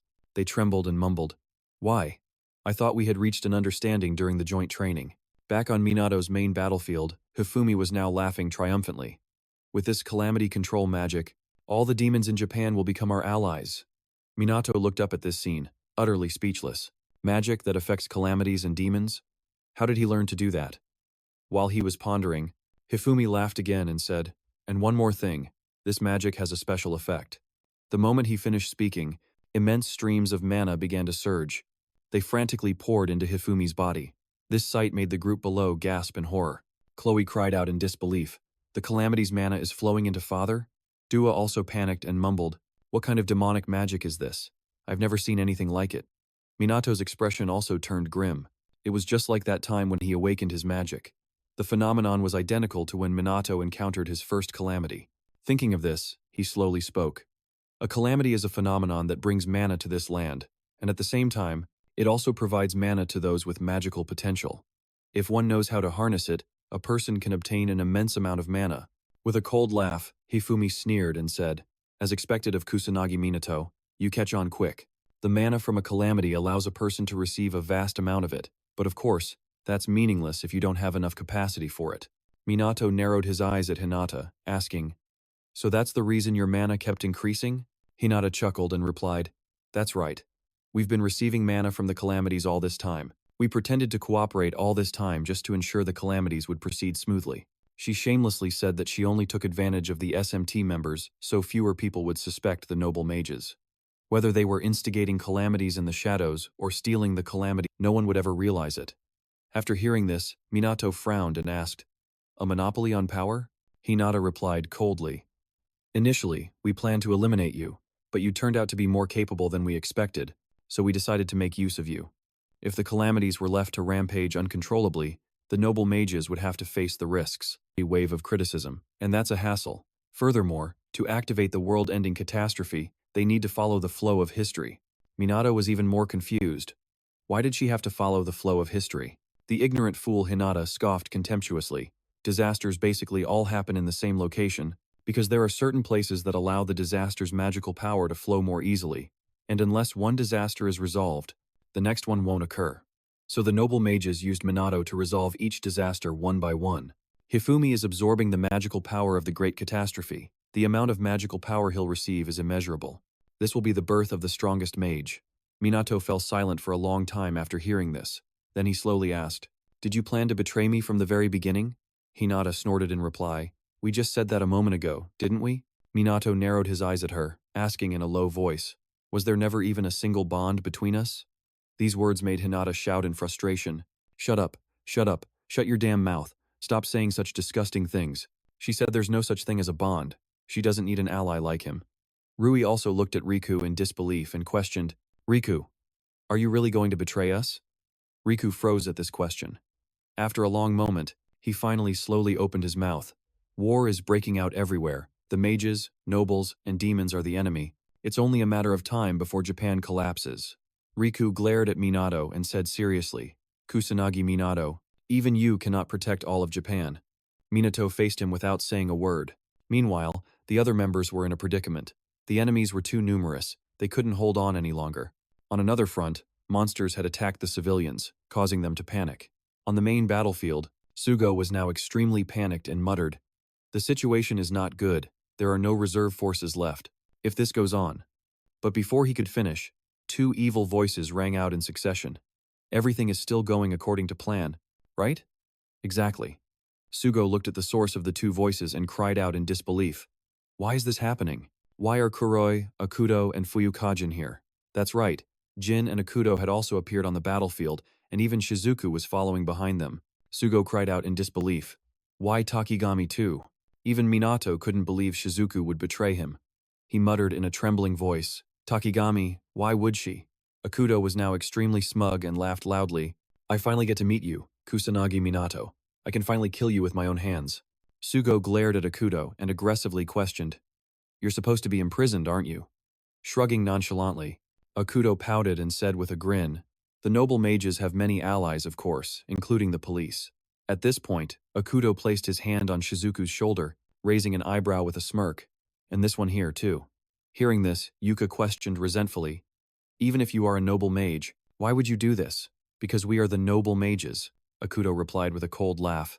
True to the title of nobility, they are noble beings. They believe they are far superior to weak commoners. With that, Akuto immediately laughed smugly, casting a spell in his hand. A chaotic phantom filled with dark energy lunged forward. He laughed triumphantly. "With magic, we could easily destroy half the city if we went all out." Akuto's chaos magic quickly reduced the buildings in front of them to a pile of rubble. Akuto scoffed and said, "We can level an entire city, or even a nation, all with just a single mage. But for some reason, the noble mages are being manipulated by weak commoners, by ignorant fools." So Akuto felt it was unacceptable. He shouted aggressively, "Isn't that strange? The noble mages are supreme, and beneath them are the mages, and at the very bottom is the weak, useless trash. That scum has gotten way too full of themselves. Jin then added coldly, "From the very beginning, our families became noble mages for this purpose, to rule over the incompetent. Yet those worthless things dare to take advantage of us noble mages." As soon as he finished, Akuto again threw his head back and laughed loudly. "But that's all over now. We've learned that we can become stronger through disasters. With this much power, we have no enemies. Now is the era of the noble mages." In an instant, their magical power erupted. This pressure made the two sisters panic. What the hell is this magical pressure? It's like they've become completely different people. Minato, on the other hand, remained calm standing there. This angered Akuto, who gritted his teeth and cursed. "Damn it, they're acting so nonchalant as if nothing is happening. It's so frustrating." Minato ignored him, glancing at Shizuku behind him. He coldly spoke, "Takami, did you deceive me?" Akuto, who was hot-tempered, was annoyed by this and shouted again, "You're ignoring us. Are you? How bold." Without waiting for Shizuku to answer, he spoke for her. "That's right. She's always been on our side, the kind of scum who only knows how to lie for personal gain and manipulate others." Hearing this, Shizuku lowered her head without saying a word. It was the same for Hinata and Riku. They now stood on the other side of the battle line from Minato, as the despicable noble mages. Akuto then laughed and said, "It's time to stop the chit-chat." Jin nodded slightly in agreement. "That's right, it's starting." With a cold laugh, Akuto smirked and said, "Now, let the slaughter begin." At the same time, in another area, a horde of monsters charged from a distance and began attacking the members of SMT. Not only that, they also entered the city, where the citizens were taking shelter, causing everyone to panic. A demon general shattered the glass windows and burst in. Miserable screams echoed through the air. Back with Minato, he received a report that the demons had entered the streets and was asked for his orders. Akuto laughed smugly and said, "What are you going to do, Kusanagi Minato?" Jin also gave a mocking, contemptuous smile. "Even someone as all-powerful as you can't save them from here." The situation was becoming increasingly disadvantageous. Chloe trembled and muttered, "Even if we leave right now, we won't make it in time." Sugo bit his lip fiercely. "What are we supposed to do?" Seeing the panic in everyone's eyes, Akuto and Jin became even more excited and laughed loudly. "You will be crushed by your own weakness and die at our hands. Taste despair. Feel the humiliation we felt." Yet at that moment, Minato suddenly spoke up. "There are 3 types of equipment for countering magic." These words stunned Akuto, who didn't understand what he meant by saying that in this situation, but Minato paid him no mind and continued. "First, there's the type used by mages themselves, basic magic. It has a longer duration and can control elements that the user normally couldn't. The second type is one that interferes with magic or magical power. The SMT and noble mages uniforms fall into this category. They can amplify magical power or suppress the strength of spells." Hearing Minato drone on, a slightly annoyed Jin asked, "Has this situation driven you mad?" Minato ignored him and calmly continued. "And there is one more type, though it has a short duration. Even those without magical power can use it.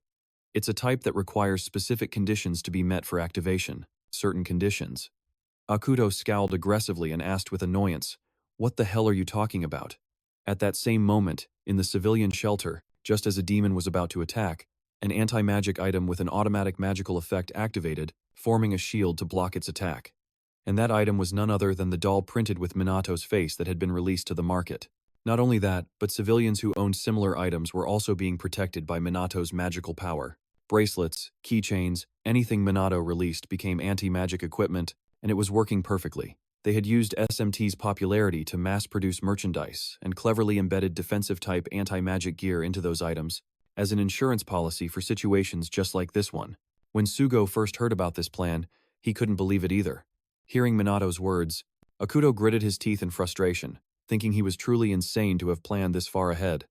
At this moment, Jin shouted in defiance, "But even if you can defend, it's useless. You yourself said that offensive-type anti-magic equipment has a very short lifespan, didn't you?" Minato calmly nodded and said, "Yes, that's right. So we'll do it like this." He had engraved his own magic into the anti-magic equipment. His mana was now spreading all over Japan. With his own mana, Minato could sense it accurately, even from a great distance. In other words, Minato's magic could reach anywhere in Japan. As soon as he finished speaking, numerous magic circles appeared above his head. Immediately after, Thousands upon thousands of mana rays shot out continuously.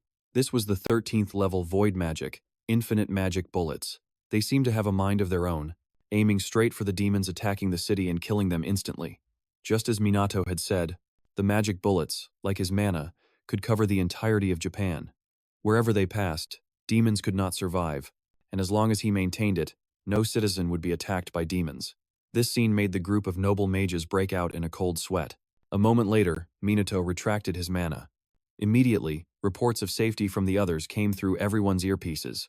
The Yuka sisters looked at Minato with admiration. This was beyond comprehension. They were truly speechless. Minato was just extraordinary. Akuto couldn't believe it, yelling frantically, "This is absurd. This can't be happening. Unleashing magic across all of Japan, that's not something a human can do." Seeing him lose control, Jin quickly tried to calm him down. "Calm down, Kuroi. The demons definitely haven't been completely wiped out yet." Hearing this, Akuto took a deep breath. Forcing himself to calm down, he pointed at Minato and yelled, "That's right, the noble mages are still out there. If the anti-magic devices can't be used multiple times, then the magic in those items will be useless anyway."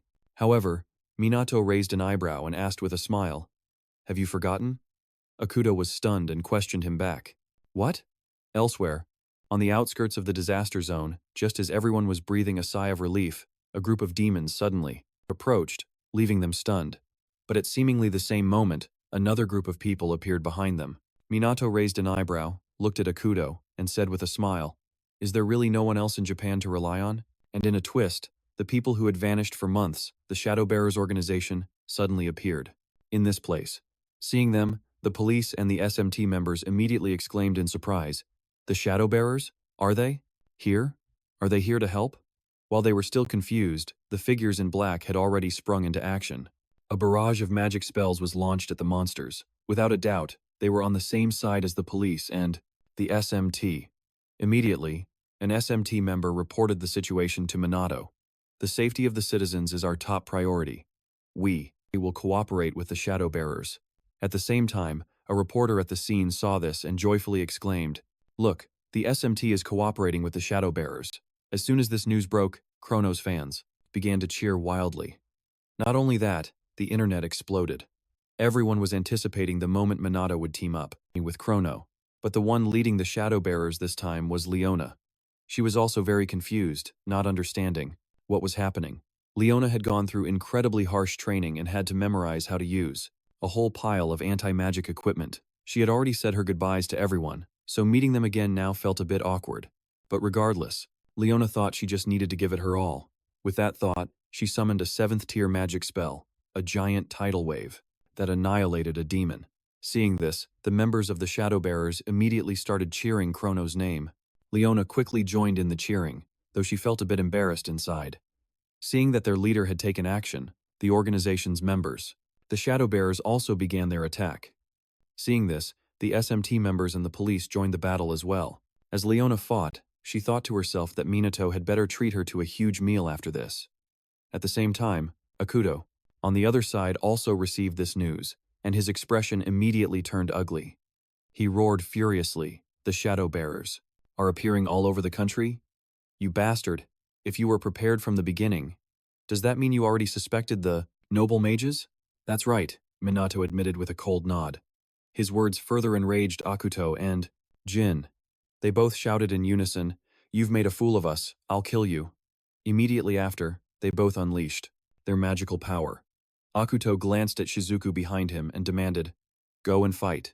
At first, Takigami Shizuku hesitated for a moment, then quickly unleashed her magical power as well.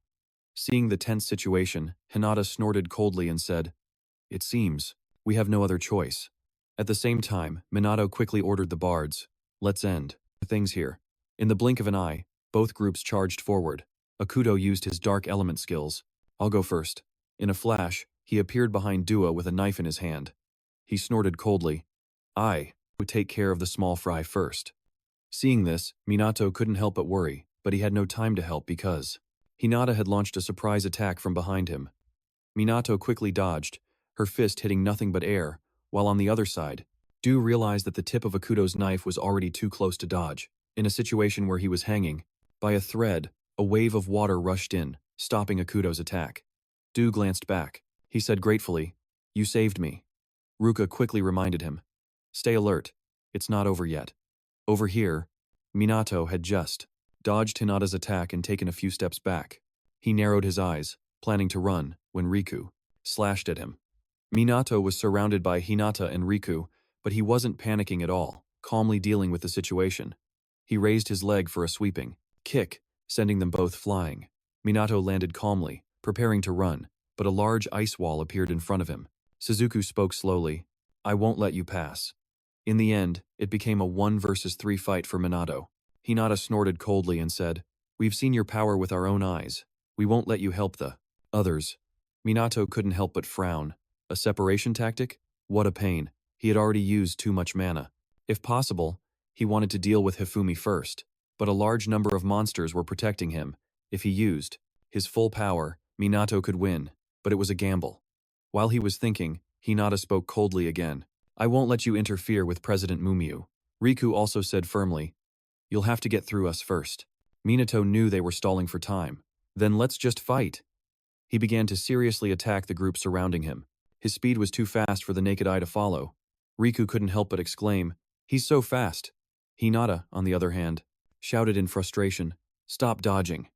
On the other side, Akuto and Jin weren't faring much better. They were sweating buckets from the fight, causing Akuto to mutter in annoyance, "They're so persistent and won't go down. Damn insects." But on the contrary, Du's side was also gradually weakening. Du panicked and muttered, "There are too many enemies. If this keeps up." Just then, Chloe suddenly shouted, "Don't give up. If it's us, we'll definitely win." Her words brought back everyone's confidence. Ruka nodded and said with a smile, "You're right. We can't lose hope." Du also smiled. In agreement, now is not the time to complain. Ruka glanced at Chloe and said apologetically, "It seems I've misunderstood you, Chloe. You have a fiery fighting spirit too." Smiling to herself, Chloe said confidently, "Maybe it's because I was inspired by everyone." And right after that, all the elite members of SMT went all out against the group of noble mages. Akuto grew a bit impatient and yelled, "Don't get arrogant, you weaklings." Then, he used 8th tier magic to attack. The Ruka sisters didn't back down, countering with a tidal wave. They both shouted in unison, "We won't lose." Immediately, the water wave and Akuto's shadow blade clashed with each other, and in the end, they neutralized each other. Seeing this, Akuto furiously gritted his teeth. "Damn it, they canceled each other. Out!" Jin also muttered in disbelief. "Really? Are they that strong?" At that moment, Akuto saw something else. Shizuku stood to the side, doing nothing at all. Rage rushed to his head as he gritted his teeth and cursed, "That damn hag." Meanwhile, Minato was still fighting the other group, but he was counting down every second, knowing it was almost time. Over here, Akuto finally lost his patience and yelled, "Takami, what the hell are you doing? Fight seriously. Kill him! If you don't obey, you know what's going to happen." Shizuku was immediately startled with terror. Right after, she summoned her magic. Before launching her attack, she spoke apologetically, "Forgive me, Kusanagi." Seeing this, Minato let out a helpless sigh. Seriously, seeing him smile and lower his magic, not even putting up a barrier against the attack from Shizuku, Duuka and the other two panicked. They shouted in unison, "He's not defending himself? That idiot? Is he trying to get himself killed? Move!" At that very moment, a raging gale rushed toward Minato, and he just stood there without dodging or defending, but surprisingly, the gale just grazed past his face. Duuka couldn't help but exclaim in shock, "It missed?" Shizuku lowered her head, trembling and muttering, "I really can't do this. I can't attack him." This infuriated Akuto, who roared, "You dare defy me? Do you have any idea what will happen to your family?" Hearing this, Shizuku desperately pleaded, "Please stop. Don't you dare touch my daughter and granddaughter." Akuto scoffed and said coldly, "You're the one who broke our agreement. One phone call is all it takes for everything to be over. Should I break one of their arms? Or both? Or perhaps, it would be better to just kill them." Shizuku was horrified, her eyes pleading desperately. But Akuto showed no pity, sneering contemptuously, "Your family will suffer because of you, and you deserve it." Just then, Minato received a call. He nodded and replied, "I understand. Right on time. Good work." This act infuriated Akuto, who shouted, "You're taking a call in a situation like this? That's enough. I'm going to kill her daughter and granddaughter right now." But just as he said that, Minato held out his phone and said with a smile, "It's no use. I've already saved them." Seeing those faces on the phone, Akuto was instantly stunned. He yelled in disbelief. That's impossible. Only a handful of people knew their location, and even the police were bribed. Minato casually replied with a smile. They were careful not to leave any traces, making them hard to track. But their own disaster evacuation plan became their fatal flaw. That's how we were able to pinpoint their location. It seems the members of the Shadow Bearers did their job well. It looks like their cover hasn't been blown. Akuto bit his lip fiercely and asked through clenched teeth, "When did you figure it out?" Minato slowly began to explain. Even with a family photo right there, she never mentioned her family. She was overly cautious around noble mages, so I had someone look into Takigami's background. As he spoke, he glanced at Shizuku, raising an eyebrow with a smile. "You should know by now. You can't hide anything from me." Takigami hearing this, Shizuku could no longer hold it in and burst into tears. She stammered in a trembling voice, "They're really safe. That's wonderful. So wonderful." With his plan foiled yet again, Akuto was absolutely furious. He grabbed Shizuku's arm and snarled through clenched teeth, "Damn it. You're always getting in the way. If it's come to this, I'll just take her hostage." Of course, Shizuku also wasn't one to be trifled with. She didn't hesitate to use a whirlwind attack to push Akuto away. Shizuku scoffed contemptuously, "Don't touch me, you filthy scum." Seeing this, Minato couldn't help but laugh and say, "Looks like you're finally getting serious." "Huh?" Shizuku bowed her head apologetically and said, "Kusanagi, I'm truly sorry. I deceived you." Minato didn't mind at all, calmly saying, "Don't worry about it. It's only natural to help a friend." Shizuku stared at him stunned. Then after a moment, she smiled and said, "You really are different." While the two were talking, Akuto had gotten back on his feet, shouting in frustration, "Stop being so sentimental, damn it!" Then, he looked at the group of noble mages behind him and suggested, "This time, let's get serious about killing them. Don't hold back." Hinata's brows furrowed upon hearing this, but said nothing. Meanwhile, Minato had walked over to Hinata's side. He muttered in a cold voice, "I told you not to take any more hostages. I'm disappointed in you, Homurai Kai." Hinata turned her head away, avoiding Minato's gaze, but her tone was still defiant. "Shut up, don't order me around." Elsewhere, the Ruka sisters had just finished off the demon general. Rui frowned and muttered, "It seems we've cleared out all the nearby monsters." Ruka nodded slightly and replied, "All the noble mages, except for their leader, have been defeated." Seeing that all of his men had been taken down, Dien's expression immediately turned ugly. "I never imagined they were this strong." Meanwhile, Minato and Shizuku were now standing back to back. Shizuku said slowly, "Kusanagi, from now on, I will fight by your side." Minato said jokingly, "How reassuring." Just then, a figure appeared in the distance. It was Tusiru. He spoke nonchalantly, "It seems the party has reached its climax. Should I lend a hand?" Seeing him, the Ruka sisters immediately panicked, while Akuto, on the contrary, was delighted and reached out. He slung an arm around Tusiru's shoulders, laughing, "You finally decided to show up, huh?" Seeing this, the Ruka sisters shouted angrily, "What do you think you're doing? Get away from our father." Shrugging nonchalantly, Akuto smirked and said, "What dutiful daughters you are. Go on and tell them which side you're on." The Ruka sisters seemed to realize something, but they still shook their heads in disbelief. "No way, father. Are you on their side? If you dare insult our father, we will not forgive you." But Tusiru was about to disappoint them. He took a deep breath and declared firmly, "I am an ally of the noble mages." In the eyes of the Ruka sisters, despair dawned, and they muttered in disbelief, "No, that's a lie, isn't it? It can't be." Suddenly bursting into laughter, Akuto gloated, "During the bombing incident, I thought Tusiru had betrayed us, but the truth was something else entirely. Even though I was exiled from the noble mages, the connection between him and me was never severed. The noble mages control the surface world, while the Black Rebellion aims to dominate the underworld, all for the sake of the noble mages ruling the world." Tusiru continued, "But because of the Dark Mage, the Black Rebellion was destroyed. Information about our affiliated organizations also began to leak. Not only the noble mages, but the government, the financial sector, the police, and many other organizations were also involved."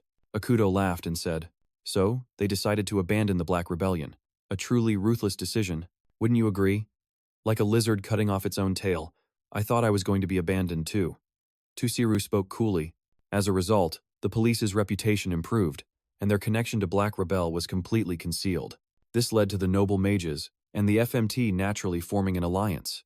At this point, Akuto laughed loudly. The entire country of Japan had been deceived by the noble mages. Jin, who was beside him, couldn't help but speak up. The noble mages for so many years still haven't changed at all. Over the long years, a few fools have misunderstood the true purpose of the noble mages. Minato suddenly remembered the butler who had accused Jin before. After hearing this, the Ruka sisters still couldn't accept it and shouted, "No way, this can't be true. Tell us it's a lie, father. Just like before. You're conducting a secret investigation, right, father?" Tusiru slowly shook his head and replied coldly, "I have never changed. I am a pure noble mage, and I have no intention of betraying my allies." Biting her lip fiercely, Du muttered in despair, "So all this time, you've been our enemy?" Ruka felt the same. Neither of them could accept that the father they had always respected was aiding the enemy. At that moment, Minato slowly stepped forward. He questioned in a cold voice, "I can't understand this. Why are you protecting the noble mages? They oppress others and only pursue their own interests. Do people like that even deserve to be called nobles? Be silent." Tusiru didn't answer, only uttering those two words coldly. But Minato didn't listen and Tusiru spoke coldly. "I've had enough of your nonsense. I will kill all of you and restore the world of noble mages." Seeing this, Minato felt helpless, scoffing and cursing this stubborn old man. Immediately after, both Minato and the members behind him also unleashed their magical power, preparing to fight a confrontation between the SMT and the world of noble mages and demons. This was truly going to be a fierce battle. Meanwhile, in the sky, Hifumi was still continuously absorbing the disaster's magical power. Instantly, Hinata summoned an attack spell. A brilliant conflagration erupted, quickly, spreading over a large area. Minato hurriedly used spatial magic to evade. Ruka's group was no exception. They didn't want to be burned to a crisp. But because of this blaze, Minato was separated from the others, not knowing if everyone was okay. But he had no time to worry. Hinata, Riku, and a group of demon lords had surrounded him. Riku spoke seriously. "Let's continue. Round 2 begins." This time, Minato didn't need to hold back anymore, he said coldly. "I won't be going easy on you, got it?" At the same time, Akuto and Jin were confronting Sugo, Karin, Ryuji, and Shizuku. Jin complained with dissatisfaction. "Fighting against side characters like these, it's boring as hell." Akuto also scoffed contemptuously, "You bunch of weaklings, just hurry up and die already." These words made Sugo's group dissatisfied. They roared in anger. "You're the side characters here. You'll regret looking down on us." "Don't be so arrogant." Jin snorted coldly at the weaklings, then unleashed his 8th level wind magic to attack. Ryuji didn't back down either, shouting, "Too slow," before he also began casting his magic. A giant boulder. "My time to shine." Elsewhere, Shizuku was a little worried. "The amount of mana is terrifying. It seems like they have some sort of plan. I'd better provide support right now." With that thought, Shizuku quickly threw the crystals in her hand. She was going to amplify their magic with this anti-magic equipment. In the blink of an eye, the crystals suddenly lit up. Sugo and Ryuji's bodies erupted with mana in unison. Karin, for her part, wasn't idle either. She immediately yelled, "I will grant you the holy attribute." As soon as she spoke, a holy light enveloped the two of them. Confidence quickly filled their eyes. Ryuji laughed excitedly. "With this, we can win." Seeing this, Jin became furious, roaring aggressively, "Die, you foolish commoners." Immediately after, a spatial rift was created. At the same time, Akuto also summoned several reapers. He scoffed coldly, "Sink into darkness, you weaklings." Ryuji didn't dare let his guard down, hurriedly using magic to defend. Sugo, for his part, was not idle either, summoning a blade of light to strike down. In an instant, the spatial rifts of the other two were enveloped by lightning. Immediately after, the reapers were also pierced and killed by the blade of light. A fierce battle between the 4 of them erupted, with each wanting their opponent to fall. A moment later, the blade of light pierced straight through the 2 spatial rifts, then stabbed straight down, piercing the body of a reaper. Jin was also affected, and he cried out in pain, screaming. As the one who summoned the reapers, Akuto took the brunt of the lightning damage. The crackling sounds coursed through his body. At the same time, Sugo's group was completely exhausted. Ryuji began to complain, "I've really reached my limit." Sugo also sighed, "I'm out of mana." Before long, Akuto and Jin stood up. From the rubble, Jin pursed his lips and muttered, "Damn it. I never thought we'd be pushed this far." Seeing, at this sight, Shizuku couldn't help but be horrified. "You can still move?" Karin also cried out in disbelief. "To think you can still get up." Although Akuto and his companion managed to stand, They had already used too much mana, and they were also out of magic resistance gear. The damage was too severe, so it was probably best to wait and see what Sugo's group would do next. Meanwhile, Shizuku had also used up all her magic resistance gear and didn't have much mana left. The consequences of neglecting her training were finally catching up to her. Only Karin had mana left, but she wanted to conserve it in case she needed to heal someone. Besides, she wasn't skilled in combat. Karin figured it was best to just observe for the time being. Elsewhere, at the Battle of the Ruka Sisters, they were facing their own father. Both sides were using water-based magic, with waves furiously crashing into each other before dissolving and vanishing. Tusiru wasn't holding back at all, creating a giant sphere of water and launching it. Rui looked up at the water sphere hurtling towards her, panic flashing in her eyes. At that moment, Chloe rushed in and pushed her aside, and then Chloe was struck by the water sphere head-on. The two sisters immediately rushed over in a panic. Chloe was severely injured and had fallen unconscious. The two sisters breathed a sigh of relief, seeing she was only unconscious. Tusiru watched this coldly, muttering without emotion. The first one. Anger flashed in the sisters' eyes as they both shouted in unison, "Even if you are our father, for hurting our comrade we will not forgive you." "Are you really serious, father?" Tusiru maintained his usual indifferent attitude, coldly replying, "I told you so from the start." These words filled the Ruka sisters' faces with despair. They defiantly declared, "Then we will also fight seriously, and we will surpass you right here. The new magic that we have developed, we will unleash it with all of our mana." Immediately after, the two combined their powers to cast a spell. An 11th tier magic spell appeared, and a barrage of bone ice shards began to fly out. Tusiru didn't back down in the slightest, also casting a magic spell of the 11th tier in retaliation. Raging Tide and the barrage of bone ice shards instantly collided with each other. The sisters bit their lips, struggling to maintain their mana. On the other side, Tusiru wasn't doing much better. Although his mana reserves were larger, he couldn't gain the upper hand. The Ruka sisters shouted defiantly again, "Until we can hear the truth from you, father, we cannot lose." Right after that, the mana of both sisters erupted. The bone ice seemed to be empowered, surging forward aggressively and quickly tearing through the raging tide. The bone ice shards continued straight ahead and pierced Tusiru. He collapsed directly onto the ground. Seeing this, Rui finally let out a breath of relief. "We won." Ruka also pursed her lips and murmured, "We defeated our father." But despite that, in their eyes there was not a single spark of joy. However, it wasn't long before Tusiru shakily stood up. He pursed his lips and muttered, "Not yet." The sisters were horrified, realizing that even after taking their most powerful magical attack, he was still standing, as expected of our father. While the two were lost in admiration, Tusiru once again cast a spell. Seeing this, Rui tried to dissuade him. "Please stop, father. I don't want to fight anymore." Ruka also tried to persuade him to turn back. "If the family kills each other like this, mother will be heartbroken." At the mention of his wife, Tusiru suddenly hesitated for a moment and then immediately let go. But at the same time, Akuto had appeared out of nowhere. He had reached their battlefield. Seeing Tusiru let go, a flash of fury appeared in his eyes. Immediately after, he saw the gun lying not far away. So Akuto dashed like the wind and picked up the gun.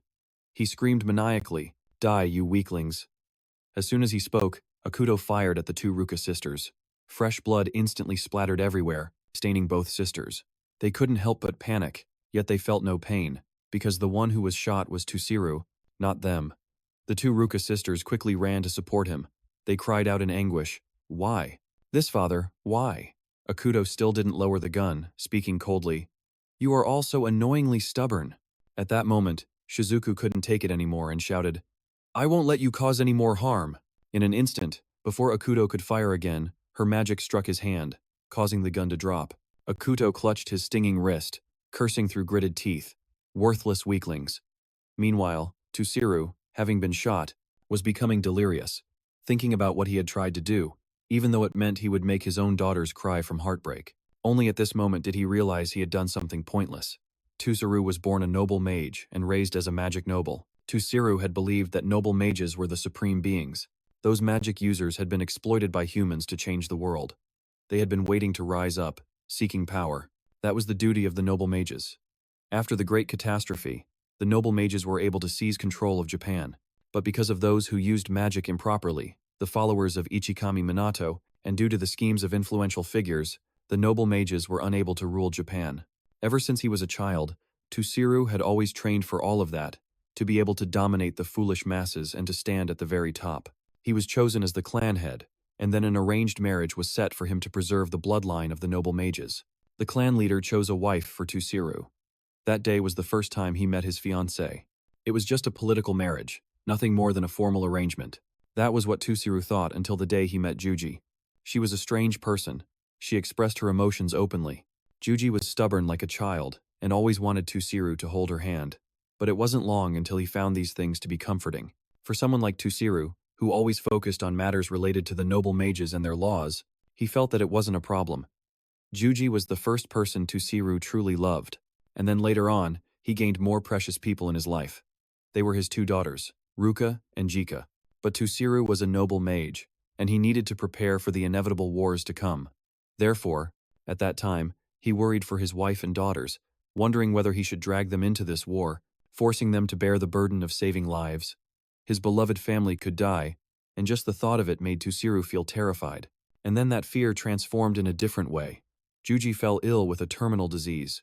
Before she passed away, she instructed Tusiru to take good care of their two daughters and to always love them. At the time, Tusiru had agreed. With those final words, Juji passed away peacefully, as if her mind was at ease. But Tusiru was unable to keep his promise to Juji. Without her, he didn't know how to love his daughters. He was the head of the mage nobility, raised to believe that the law was absolute. Inside Tusiru, the law and his love for his two daughters were in conflict. And in the midst of it all, his daughters joined the FMT, the enemy of the mage nobility.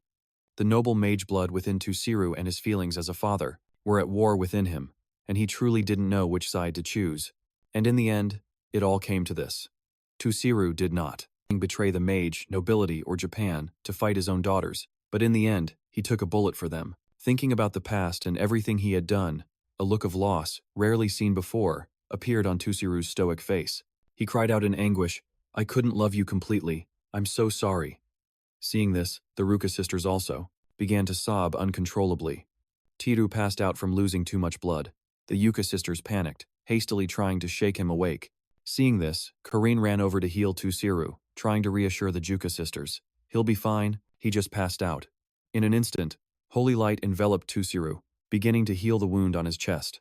Realizing he would be okay, the Juka sisters went to confront their enemy and yelled, "You dare harm our father, we will not forgive you." Akuto and Jin didn't back down one bit, saying coldly, "You're just a bunch of weaklings, with no magic power left. It's time to end this." The Juka sisters' eyes were now filled with hatred, their voices filled with killing intent. "This is where noble mages like you will meet their end. We will avenge our father right here." Meanwhile, in Minato's battle, he was now surrounded by Hinata and Riku. Hinata furiously charged toward Minato, putting all her strength into a powerful kick. Although Minato blocked it with his arm, he was still sent sliding across the ground, right into an encirclement of demon lords. Almost simultaneously, all of them unleashed their attack magic on Minato, but they didn't stop there, relentlessly throwing punches. In a flash, the ground was completely destroyed by their assault. Watching from the sidelines, Hinata couldn't help but frown in doubt. Is he dead yet? Riku, however, couldn't believe it and cried out, "Impossible, he's completely unharmed." Just as he said, Minato had caught a demon lord's fist. He smirked and said, "That was a decent punch." The more Hinata watched, the more horrified she became. "Impossible. How does he not have even a single scratch?" Riku also mumbled in bewilderment. "This is impossible for an ordinary person." Minato ignored their reactions, frowning as he muttered, "There are too many of them. I should thin out their numbers a bit." As soon as he finished speaking, he leaped into the air, then slammed a punch down, causing one of the demon lords to be smashed to pieces. Another demon lord tried to grab Minato but failed. Minato let out a cold laugh as his hand began to channel magic. A brilliant holy light quickly descended, and all the demon lords were turned into ash and dust. This sight horrified Hinata, and she cried out in disbelief, "You've got to be kidding me. Here, even. There's also the Demon King. There's no way you can take him down that easily." Hinata stated that their mana had surpassed 1 million. Thanks to their disaster-class mana, they had already reached Ichikami Minato's level. So what in the world was that power of Minato's? Hearing this, Minato scoffed disdainfully, thinking that information must be wrong. There's no way Ichikami Minato could be that weak. Unconvinced, Hinata pointed at the others behind him and yelled, "Oh really, but what about your comrades?" Ruka and Juika were panting from exhaustion. They kept groaning, "I can't move. Is this our limit?" Sugo's group was in the same state. Their bodies refused to obey them, and their mana was completely drained. Seeing this, Akuto laughed triumphantly. Ha ha, this is what happens when the weak act so arrogant. You're all finished. Jin also yelled aggressively. Just die already, you're all in the way. But at that very moment, Minato suddenly appeared behind Jin and Akuto. He asked coldly, "What were you planning to do to my comrades?" Hinata couldn't help but whip her head around in shock. Since when? Ignoring their reaction, Minato scoffed coldly. You're a real eyesore. After that, he lifted his leg and kicked both of them, sending them flying dozens of feet away. Seeing him, Sugo's group couldn't help but rejoice. Ruka said apologetically, "Sorry for being such a burden." Minato was non-committal. He casually said, "You've all fought hard until now. You did well. Leave the rest to me and step back, so you don't get caught in the crossfire." With that, he flew off again. Yu stared after him blankly, asking with concern, "Will Minato be okay?" Ruka frowned slightly, pursing her lips. "I can't even imagine him losing." Sugo's group also watched with hopeful anticipation. "The future of Japan rests on your shoulders. You have to win."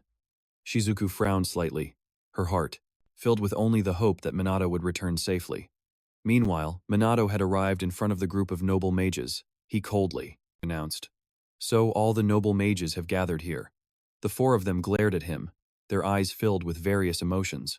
Akuto roared with fury, "I'll tear you limb from limb. I'll grind you into dust." Jin also spoke, filled with rage. "How dare you trample on us noble mages?" In contrast, Hinata was merely annoyed, confidently stating, "Even you can't take on 4 noble mages at once." Riku added coolly while drawing his sword, "I will finish you right here." Minato paid no mind to their threats, beckoning with a smirk. "That's enough trash talk. Come at me." The 4 noble mages immediately charged forward to attack. Minato easily dodged their attacks, but before long, a tornado rushed toward him. He quickly used magic to disperse it. Before he could even catch his breath, he saw Hinata and Riku simultaneously charge at him. Minato didn't let his guard down, calmly dealing with them. Akuto, watching from the sidelines, was very displeased and quickly pulled out his gun. He started firing, silently cursing Minato. However, Minato had already created a defensive shield around himself. The bullets couldn't do anything to him at all. Just then, Minato suddenly crouched down, and a series of magic circles appeared on the ground. In the blink of an eye, stone pillars shot up from the ground, rising rapidly, with flames erupting from their base. All 4 noble mages were sent flying. Hinata cried out in disbelief. 12th tier earth and fire combination magic? The ground beneath them vanished, and her body slammed hard onto the earth below. Hinata sat up, trembling, unable to help but feel. Could only marvel, in the blink of an eye, all the noble mages were defeated. Minato slowly approached them. He coldly spoke, "I'm a bit surprised myself. Maybe I lost control a little." Akuto glared at Minato, unwilling to accept defeat. Jin just clutched his head and screamed, "A monster! A monster!" Hinata finally conceded, reluctantly sighing, "We can't win, it's impossible." How could they possibly defeat a terrifying monster like Minato? Hinata helplessly lowered her head, not daring to face him. Minato paid her no mind, looking up at Hifumi in the sky. The noble mages had been defeated, now it was his turn. But just then, Hifumi suddenly burst into a triumphant laugh. "It's too late." His entire body was then enveloped by a crimson torrent of mana. A low, dull sound echoed. "Summoning the Demon Lord requires a colossal amount of mana. If I absorb all of that mana into myself, what do you think will happen?" Shortly after, from within that crimson cocoon, a set of claws emerged. Then came Hifumi's entire body, but the sight before them horrified everyone below. The Dua sisters cried out, "No way, what is this?" Minato's expression instantly darkened. Hifumi now had a pair of monstrous hands, and a pair of wings had sprouted from his back. Ryuji also panicked and muttered, "He looks like a monster. What on earth is happening?" Suzuku was just as worried, muttering in disbelief. "It can't be." Hifumi then calmly descended from the sky. He landed and said with a cold laugh, "I must admit, I'm surprised. I never expected that I would turn into a monster, but this feeling is absolutely fantastic." Hifumi doesn't hate it. Minato narrowed his eyes at him. He asked coldly, "Is this what you wanted? Were you so desperate to become stronger that you had to turn yourself into a monster?" Hifumi replied nonchalantly, "I no longer care about being human. My mana has easily surpassed 10 million. I have surpassed even Ichikami Minato." Just then, a trembling figure walked this way. It was Hinata. She was weakened but still tried to drag herself forward, constantly muttering, Father, I tried my best just like you told me to, even when I was sent away as a foster child. Hinata continued her plea as she approached Hifumi, finally hugging his leg and crying loudly. I even fought against Kusanagi. I was so scared, but I did my best. So please praise me, Father. Please acknowledge me. Shut up. But Hifumi just cursed at her, then swatted her away with his hand. Fortunately, Minato rushed over to catch Hinata. Although she had fallen unconscious, Hinata kept muttering, Father, why? Why? Minato looked helplessly at the person in his arms. He finally understood. Minato quickly carried Hinata and landed safely. He handed her to Dua, telling her to take care of Hinata. She didn't want to at first. Who would want to take care of their enemy? But in the end, she still nodded in agreement. I understand. Minato's actions made Hifumi displeased. He snorted in contempt. Protecting the weak. What a hypocrite. Why not just abandon the useless trash? Minato narrowed his eyes at him and asked in a low voice, She's your daughter, isn't she? Have you no conscience left? Hifumi answered without a single shred of hesitation. None. A flash of disappointment appeared in Minato's eyes, and he aggressively shouted, What has happened to you? Hifumi suddenly burst into laughter. He said excitedly, No, I have ascended. I have surpassed Ichikami Minato. I have become an entity on par with a god. Minato looked at him, confused, and asked, Why do you want to surpass him so badly? He's already dead. Hifumi snorted and said coldly, Correct, he is dead. He died protecting worthless weaklings. Even though he stood above me, even though he said he would wait until evil was purged, he died anyway. He said he couldn't forgive Minato for winning, and then just leaving, so he has to surpass you. Hifumi grew more and more smug as he spoke. I am the ultimate entity. All other magic is useless. How arrogant. Hearing this, Minato snorted coldly and unleashed all the magic power in his body. Hifumi didn't seem to care at all, laughing maniacally. Arrogance is the privilege of the strong. Immediately after, he cast his spell. A swarm of dark phantoms charged toward Minato. Seeing this, Vuka's group in the back immediately panicked. Tier 14 magic? Impossible. And without an incantation too. Minato, on the other hand, was not the least bit flustered. He calmly created his own Tier 14 magic. A wall of ice appeared. The dark phantoms flew right into the ice wall. In just an instant, the ice wall cracked and then it exploded, turning into small shards that flew towards Hifumi. But he just stood there defiantly, not even trying to dodge. And as they flew in front of him, they were blocked by a dark aura that swirled around him. Hifumi then spoke with contempt, an interesting but simplistic magic. Hearing this, Minato couldn't help but smirk. Then I'll be more versatile next time. Sugo's group in the back watched the two fight, their eyes filled with disbelief. They kept muttering, What kind of battle is this? There's no way a human could win against something like that. But Ruka and her sister had immense faith. They believed that if it was Minato, he would be able to win. But at that moment, Shizuku suddenly cried out in alarm, Impossible. That thing is unbeatable. Hearing this, Du asked in surprise, What's wrong? Miss Tagami. Shizuku tremblingly pointed forward and muttered, Kusanagi is in the middle of the battle. Minato was now forced onto the defensive. He had to continuously create shields to defend himself, as Hifumi's attacks relentlessly flew towards him. Not daring to be careless, he created a level 14 shield to block them, but Hifumi's assault didn't let up. Minato's shield kept wavering. Before long, it was destroyed. Minato had no choice but to block the attack himself. Seeing this scene made Du panic. Ruka also couldn't believe what was happening right before her eyes. Minato was actually being pushed back, and on top of that, his body was covered in wounds. Fortunately, Minato had healing magic. The injuries on his body quickly vanished. Hifumi looked down from the sky and spoke with contempt. So weak. Have you already exhausted your magic in just this one battle? Minato hadn't even had a chance to reply when Du and her sister hurriedly shouted, Is Minato going to lose? That's impossible. All three of Sugo's group were the same, each one speaking with overflowing confidence. There's no way Minato would lose to anyone else. Kusanagi will definitely win. The only one worried right now was Shizuku. She muttered in a panic. Why didn't I realize it sooner? We've been too cruel. Everyone looked at her, confused. Shizuku pursed her lips and muttered, He always acts so confident, always saying that everything will be fine. He always says to just leave it to him. He's always saying things like that to reassure us, reassuring everyone. But Minato is also human. He's just a person, just like them. Her words made the whole group fall silent. A flash of sorrow appeared on Du's face. They had relied too much on Minato. They thought that they always trusted him, but in reality, they were just pushing everything onto him. Minato's back was too far away for anyone to reach, and no one noticed. No one realized how hurt Minato was. No one realized how he had protected them all along. Realizing this, the group began to feel guilty. Ryuji harshly cursed himself. I'm the worst. Sugo quickly chimed in as well. And all of Japan felt the same. Shizuku then said urgently, if we don't believe it, everyone will feel uneasy. That's why he always smiles like that. He projects confidence. He's always been like that, and we never noticed. With that, she broke down crying on the spot. Du, with tears welling up in his eyes, looked towards Minato and shouted, Minato! Hearing the shout, he turned to look, only to see the entire group with tears in their eyes looking at him. Minato smiled faintly and said confidently, I won't lose. But just as he finished his words, Hifumi lunged forward, scoffing coldly. You will die here. Minato's eyes instinctively narrowed, and he couldn't help but be startled. But just before Hifumi's attack connected, Minato managed to dodge. However, the man relentlessly pressed his attack, muttering under his breath, too slow. Minato didn't dare let his guard down and quickly dodged. And so, the two fell into a stalemate.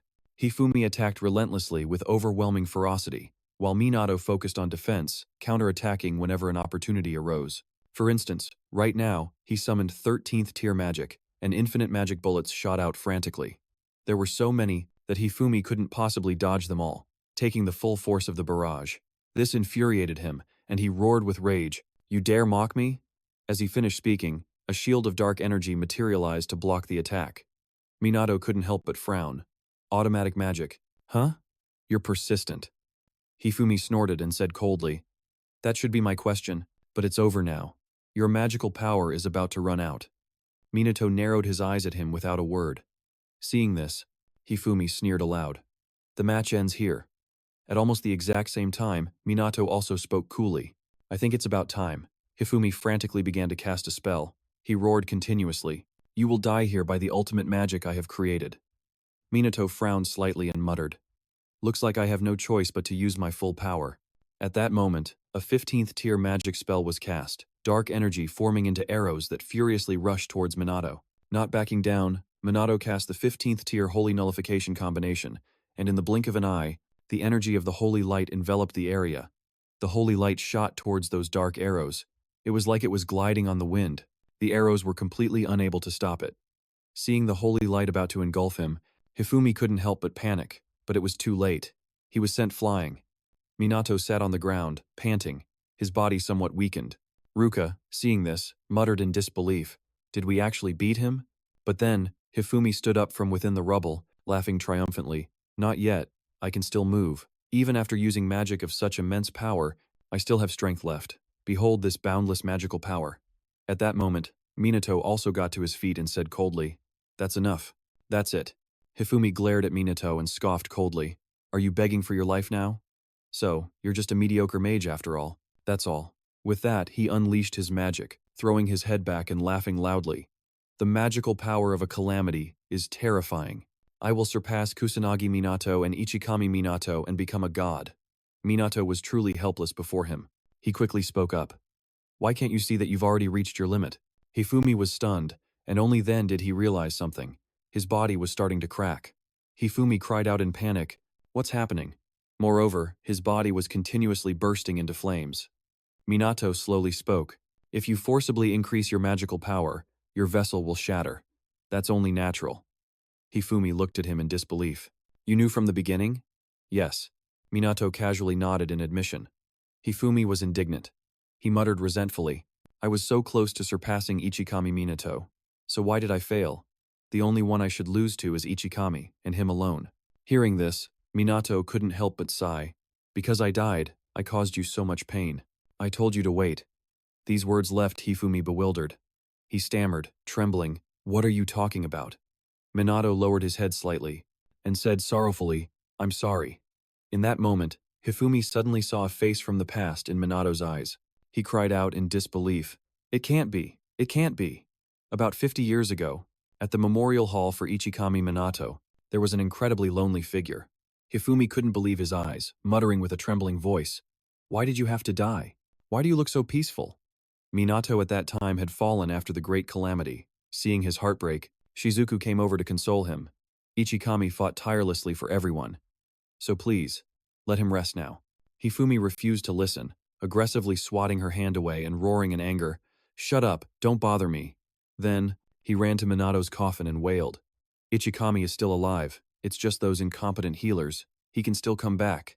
Shizuku, afraid that Hifumi would do something rash in his grief, quickly pleaded, "What are you doing?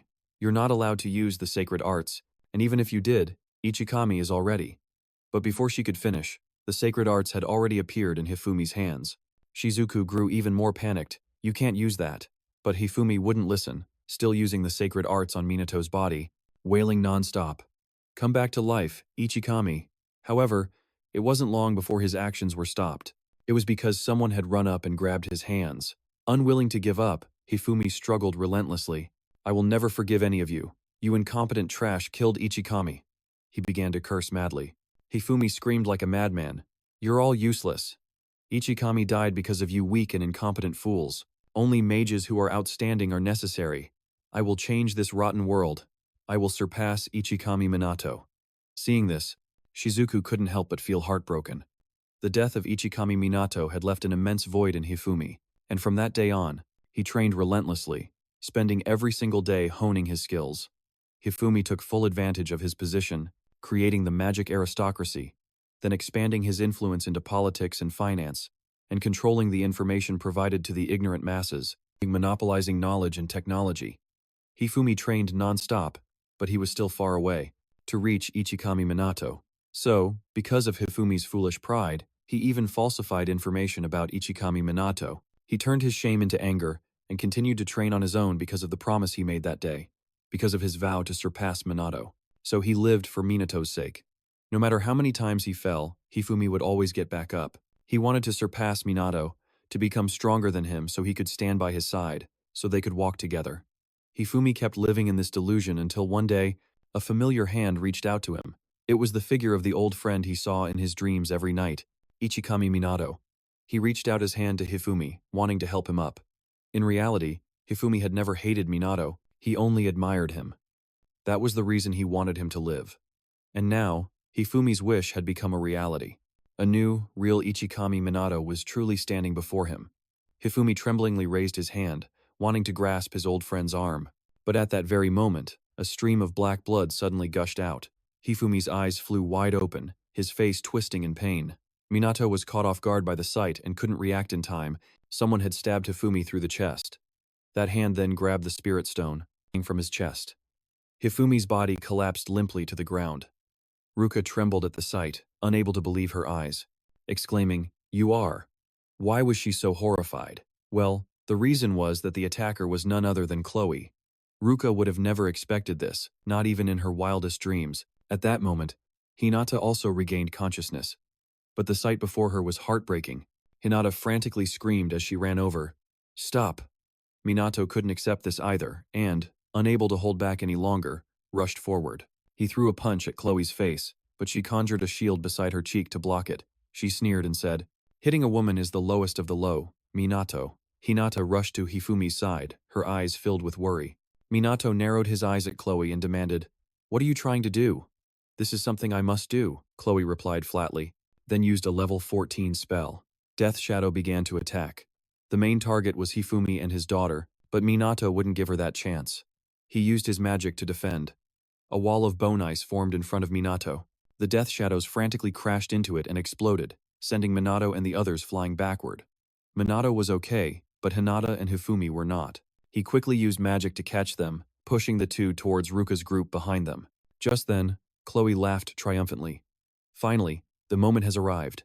As soon as the words left her mouth, she swallowed the spirit stone into her mouth. In the blink of an eye, a colossal surge of magical power erupted. It enveloped Chloe's body, then began to spread relentlessly through the air. Minato quickly turned away to avoid its influence.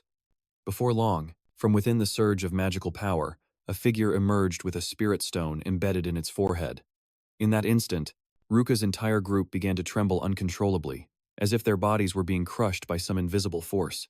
Chloe's wicked voice rang out, "It's been so long, for 50 years, I've waited and waited." And finally, the moment she had longed for had come. The look on Sugo's face was extremely grim. They couldn't seem to believe their eyes, because Chloe's entire body had completely transformed. It had become gigantic, its body covered in purple spirit stones overflowing with magical energy. Both Hinata and Shizuku also couldn't believe their eyes. They muttered in terror, "This can't be happening." Chloe's current form was that of a demon god.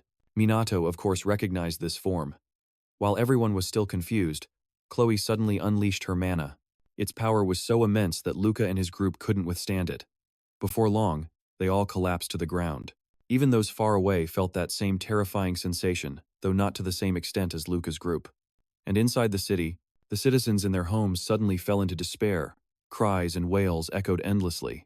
The demon god then threw her head back and laughed loudly. All of Japan was being swallowed by despair. Can you hear it? The screams of humanity. With that said, she looked towards Minato and called him Ichikami. Minato? Minato was instantly stunned upon hearing that name. The demon god let out a sneer and continued, "The moment I touched your hand, I knew for certain that you were Ichikami Minato. That's why she infiltrated SMT, gathered all sorts of information, and gained everyone's trust, lulling them into a foolish sense of security." Hearing this, Minato couldn't help but frown and aggressively question her. Hifumi's unusual behavior and that catastrophic magic. You were the one pulling his strings, weren't you? Shrugging indifferently, the demon god pouted and said, "Pulling strings sounds so malicious, doesn't it? I simply brainwashed him. For over 50 years, the demon god slowly brainwashed Hifumi. She's like a demon. No, wait. She is a demon. The silent disasters, the demons growing stronger, and the birth of a massive source of mana. By triggering the great catastrophe, the demon god concentrated all that chaotic mana into a mortal vessel. By seizing it, the demon god would be resurrected. The last thing left to do was kill Minato. As soon as she finished speaking, she cast a level 15 spell. A barrage of dark arrows appeared and flew towards Minato. Not daring to be careless, Minato tried to cast a spell to defend himself, but his arm wouldn't stop trembling. The spell failed to cast. The demon god laughed even more triumphantly. "Your mana is about to run out.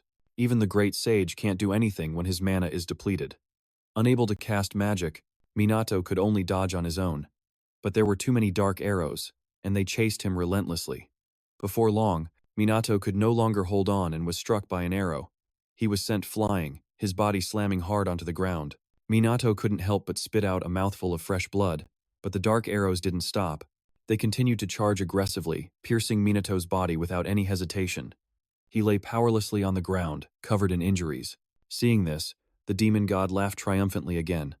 "Just like 50 years ago, you fought for others and sacrificed your life for others. You should have just left them to their fate." But as soon as she finished speaking, she saw Minato's arm move slightly. The demon god couldn't help but be surprised, her brow furrowing. Sure enough, before long, Minato pushed himself up from the ground. The demon god clicked her tongue in exasperation, covered in injuries, his mana so depleted that even his automatic magic couldn't activate. But Minato didn't care. He roared fiercely. "Answer me. For the past 50 years, what have you been doing and why did the demons kill people? Why were they able to come to this place?" And he wanted to know what the catastrophe truly was. Humfing softly, the demon god laughed scornfully. "In a situation like this, you're still asking questions? Fine then. I'm in a good mood. I'll tell you in your final moments. The secret of the catastrophe is..." As she said this, the demon god suddenly stopped, a wicked smile on her face. Then she chuckled and said, "You all must have had your suspicions. The calamity is a phenomenon involving the transfer of demonic beasts and magical power. Magical power is transferred from the demon realm to Earth, where it is consumed, and the more demonic beasts that appear, the more magical power increases. As the magical power grows, it becomes possible to summon even stronger demonic beasts. And ultimately, the demon god is destined to descend upon the Earth. But since Earth has no magical power, as a result, initially, only low-level demonic beasts could be summoned. However, once the magical power reaches a saturation point, humans will also transform into demonic beasts. After the first calamity, the planet should have been instantly flooded with demonic beasts. But for some reason, humans didn't transform into demonic beasts, and mages appeared. And then the worst possible thing happened. Mages absorb magical power, and because they don't turn into demonic beasts, the amount of magical power required for the demon god's advent became insufficient. Mages are nothing but an obstacle to the demonic beasts. That is why demonic beasts kill mages, and they also began to eliminate humans who did not transform into demonic beasts. Upon hearing this, Minato's expression immediately darkened. The demon god paid no mind and continued speaking. Originally, just the first calamity should have been enough.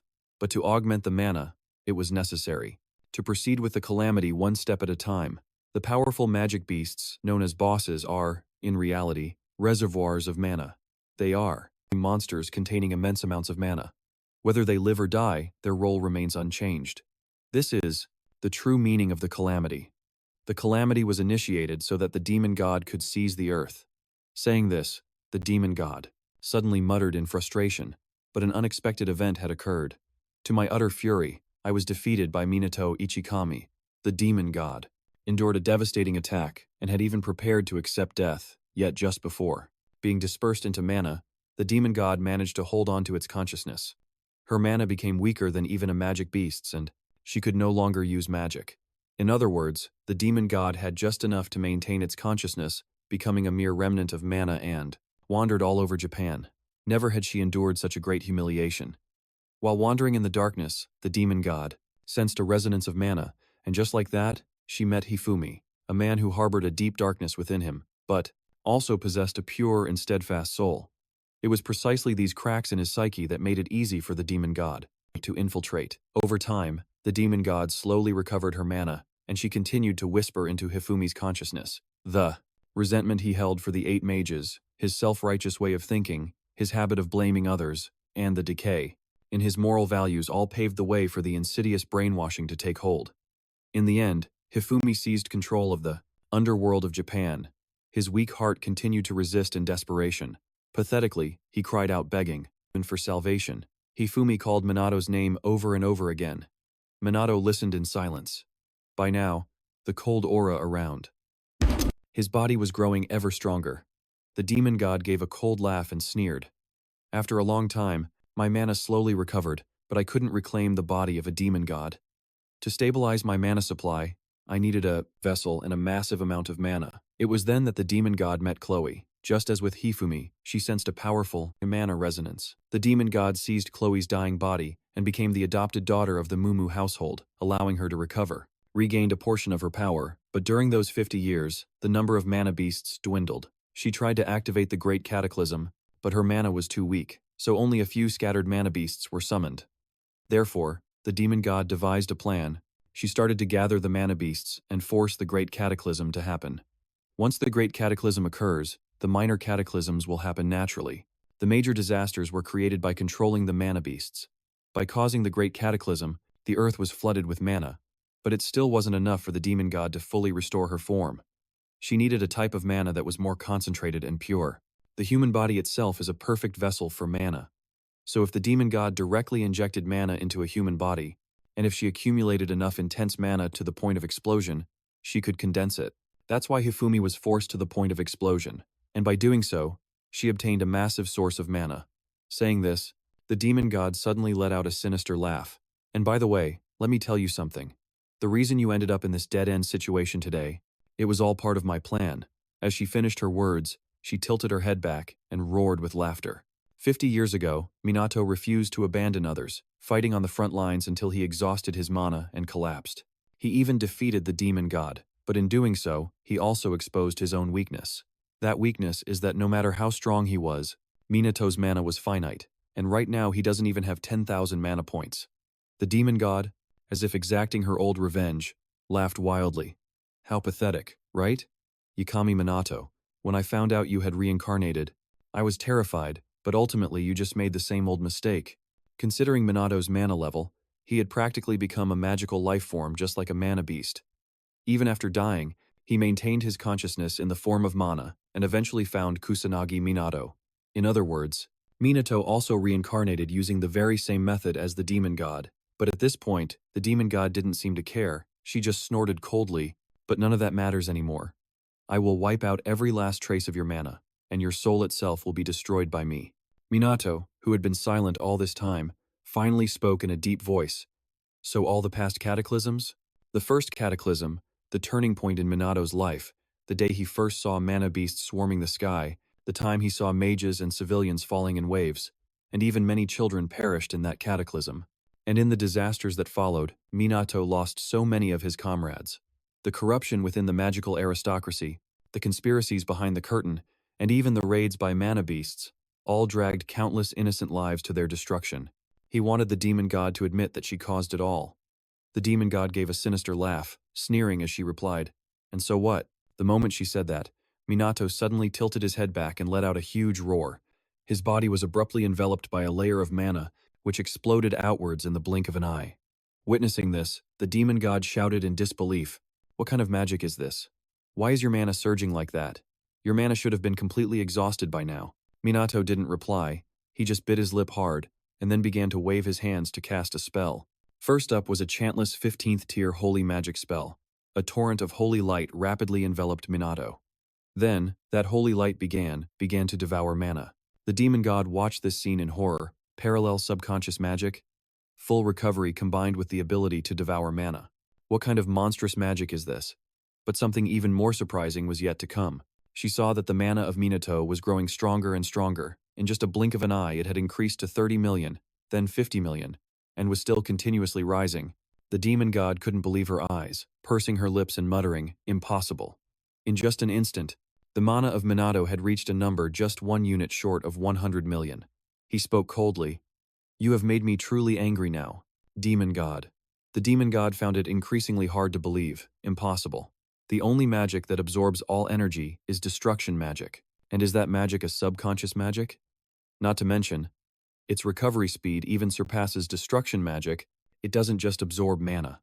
In other words, the ability to recover stamina and mana, its level of perfection is nearing its absolute limit. This entire area has been enveloped by infinite mana. At the same time, outside, the two sisters, Du and Ruka, woke up. Seeing this scene, Ruka cried out in panic, "What's happening?" Du also hurriedly said, "I can feel the pressure from the demon god's energy and also." But before she could finish, they saw a steady figure standing within that torrent of mana. Ruka exclaimed in amazement, "It's Minato, what's going on?" Inside the battle, the demon god defiantly shouted, "You bastard, how can you use such magic?" Minato didn't answer immediately. He walked towards her step by step. Only then did he open his mouth coldly. "If what happened 50 years ago repeats itself again, then of course I won't let it happen a second time. 50 years ago, the number of mages was very small, and they weren't prepared for the great catastrophe. So today, Minato has increased the number of mages, trained them, and taught them how to deal with monster disasters. As for Minato, to overcome his own weakness of mana depletion, he researched absorption magic and conducted a series of experiments. But if he used it on monsters, there was a high risk of being discovered by the demon god, so he limited his subjects to humans. Using it as a subconscious magic was still very difficult, but this source of his anger would make it effective. The demon god bit her lip fiercely, shouting in frustration, "Don't be ridiculous anymore. Ichikami, you're rambling on as if you prepared everything. Are you trying to prove that you knew I existed here?" Minato smirked and said, "When I was reincarnated, I wasn't sure yet, but I still considered this possibility, so I planned for everything." As time passed, the truth became clearer. The moment the demon god noticed him, he also noticed her. Hearing this, the demon god furiously roared, "So, letting me run free was your idea?" Minato smirked and mockingly said, "You're a terrible actress." The demon god had now gone berserk, and she aggressively charged in front of Minato. Of course, Minato didn't back down one bit and quickly dashed forward as well. With a loud crash, the two powerful streams of mana collided. Minato continuously created magic circles to attack the demon god. Because the speed of those mana beams was too fast, she couldn't dodge them at all.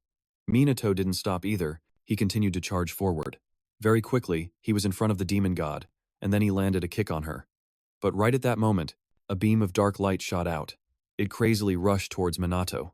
Unfortunately, it hit an invisible wall, and then it instantly vanished into thin air, not even touching a single hair on Minato. Seeing this, the demon god immediately panicked. She trembled and muttered, "What did you do? What on earth did you just do?" Shrugging indifferently, Minato pouted and replied, "Nothing much, I just stood here." Hearing this, the demon god grew even more frantic and screamed, "Then tell me, it's a barrier, isn't it? I won't accept this. I am the demon god of all demons. How dare a mere human outsmart me?" She was like a madwoman, constantly shaking her head in denial. Then the demon god threw her head back and shrieked at the sky. She roared fiercely, "I will not accept this." At that moment, a group of demon kings appeared and surrounded Minato, but he wasn't scared at all, calmly standing his ground. No matter what they planned to do, he just had to stay inside his shield.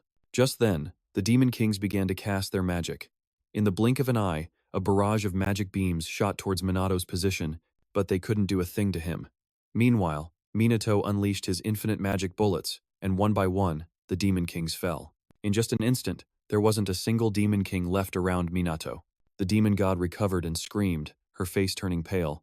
Immediately after, dark arrows flew out frantically. Minato quickly dodged them. The demon god created large magic circles. In a moment, a series of magic circles appeared above her head. Furious magic power erupted from them, then coalesced into a 5-colored orb that plummeted from the sky. Minato finally began to fight back. He cast a level 15 ultimate magic called World-Ending Explosion. Instantly, a giant statue appeared.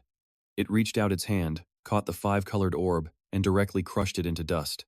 Minato landed safely on the ground, completely unharmed. The demon god was utterly terrified, unable to believe her eyes. He blocked her 9-layer divine art so easily? Was Minato even human?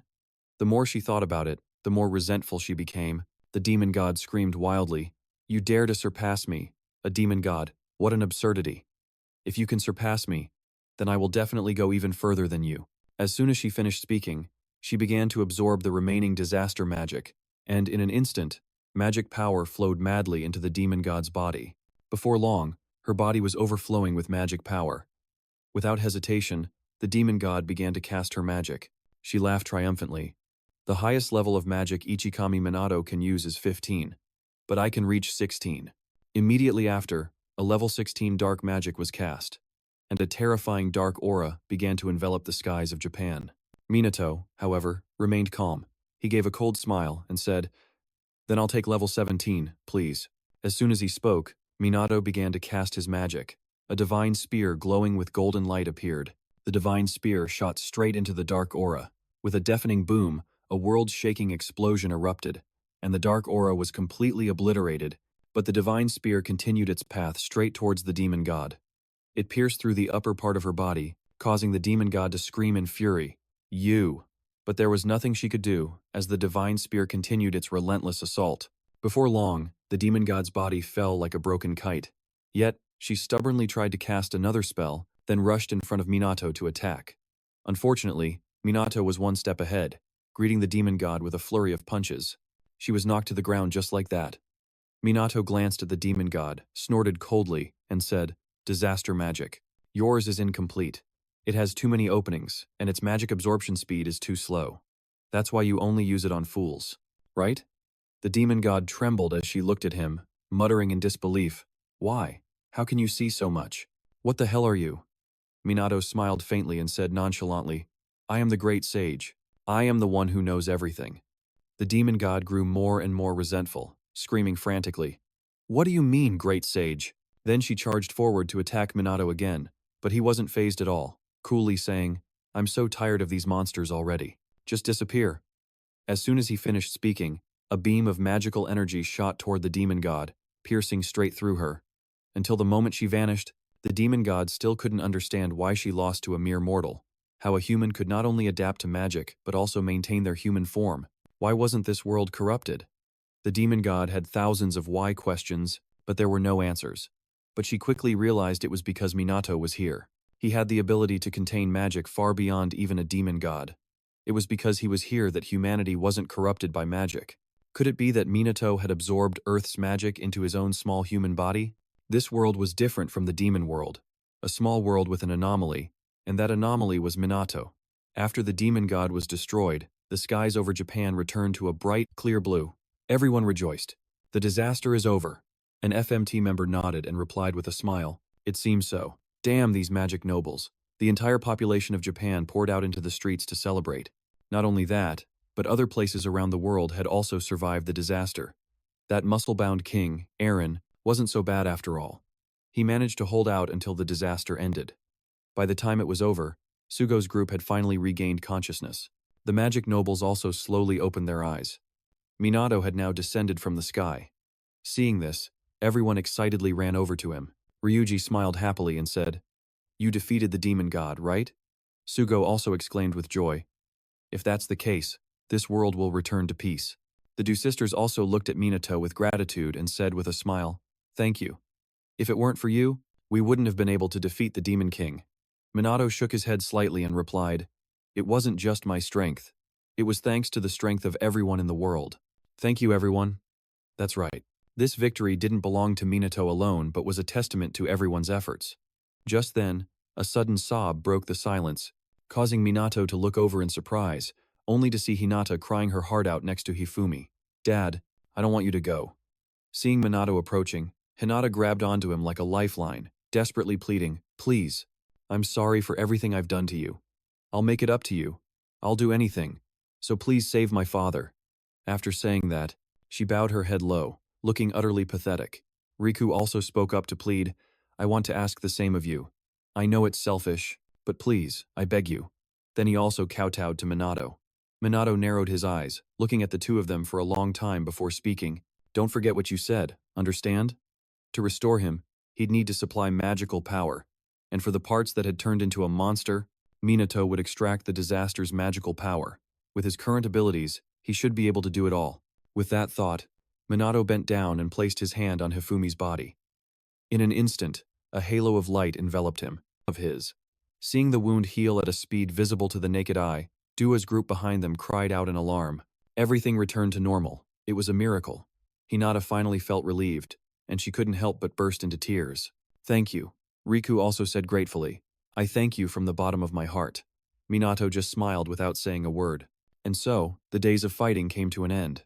Thanks to information from Hinata, Riku, and Tusiru, the magic nobles along with their other accomplices were arrested one by one.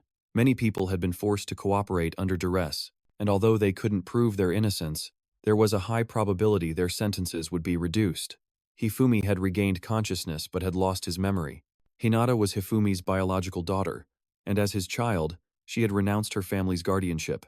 She grew up in solitude, never knowing a father's love. However, her obsession with her father never faded and had become twisted. Minato took the opportunity to visit Riku, who told him everything. I couldn't bear to see Hinata abandoned like that. So I played the role of her older brother, telling myself I was looking out for her. He said that he had also been lonely and had never known the warmth of others. Perhaps it was a one-sided empathy, and he too became obsessed. By the time Riku realized it, it was too late to turn back. At this point, Riku bowed his head, trembling and muttering, I am a murderer. I dragged so many innocent people into this disaster. I'm a terrible person. Minato stood up from his chair and spoke coolly. Your sins won't disappear, but there are some burdens you don't have to carry. Take a look at today's newspaper. With that, he turned and left the cell. Riku later returned to his room, also carrying a newspaper. When he saw the news inside, tears streamed down his face, because it reported that the number of casualties from this disaster was a big fat 0, which lessened Riku's guilt slightly. Meanwhile, at the hospital, a changed Tusiru looked apologetically at the two Dua sisters after waking up, saying in a low voice, Because of my weakness, I caused you so much worry. I'm sorry. Dua didn't mind at all and said with a cheerful laugh, From now on, it's just the three of us. Let's do everything together as a family. Ruka nodded in agreement. That's right, because we're a family. Tusiru was stunned. He suddenly heard Ruki's voice echoing in the wind. She smiled at him, gently advising, Don't make our daughters cry anymore, okay? In an instant, tears streamed down Tusiru's face. He bowed his head and muttered, Yes, you're right. 1 month later, everything was settled smoothly. Everyone got a happy ending, except for Minato, who was very frustrated. After returning to school, he once again had to face being surrounded by female students. It wasn't just in the classroom but also in the hallways. Wherever he went, he would be mobbed. Finally, Minato couldn't take it anymore and escaped by jumping out a window. But he wasn't the only one running away. So were the two Dua sisters. The three of them looked at each other helplessly. A moment later, they finally found a secluded spot. Minato sighed in frustration. Seriously, give me a break. Dua looked up at the sky and said with a laugh, I guess that means peace has returned. Ruka also nodded in agreement. It seemed like all the monsters had completely disappeared. Hearing the word peace, Minato fell into deep thought. It was true that the demon god had been defeated, and no new monsters had appeared. But has peace truly returned? He had no idea. Meanwhile, the Yuka sisters were secretly observing Minato. Back then, they clearly heard the demon god call Minato Ichikami Minato, and his appearance at that time looked exactly like the great sage the two of them saw in a picture. This meant that the Minato by their side was the great sage Ichikami, the Minato who had died 50 years ago. As they were lost in thought, Minato spoke up.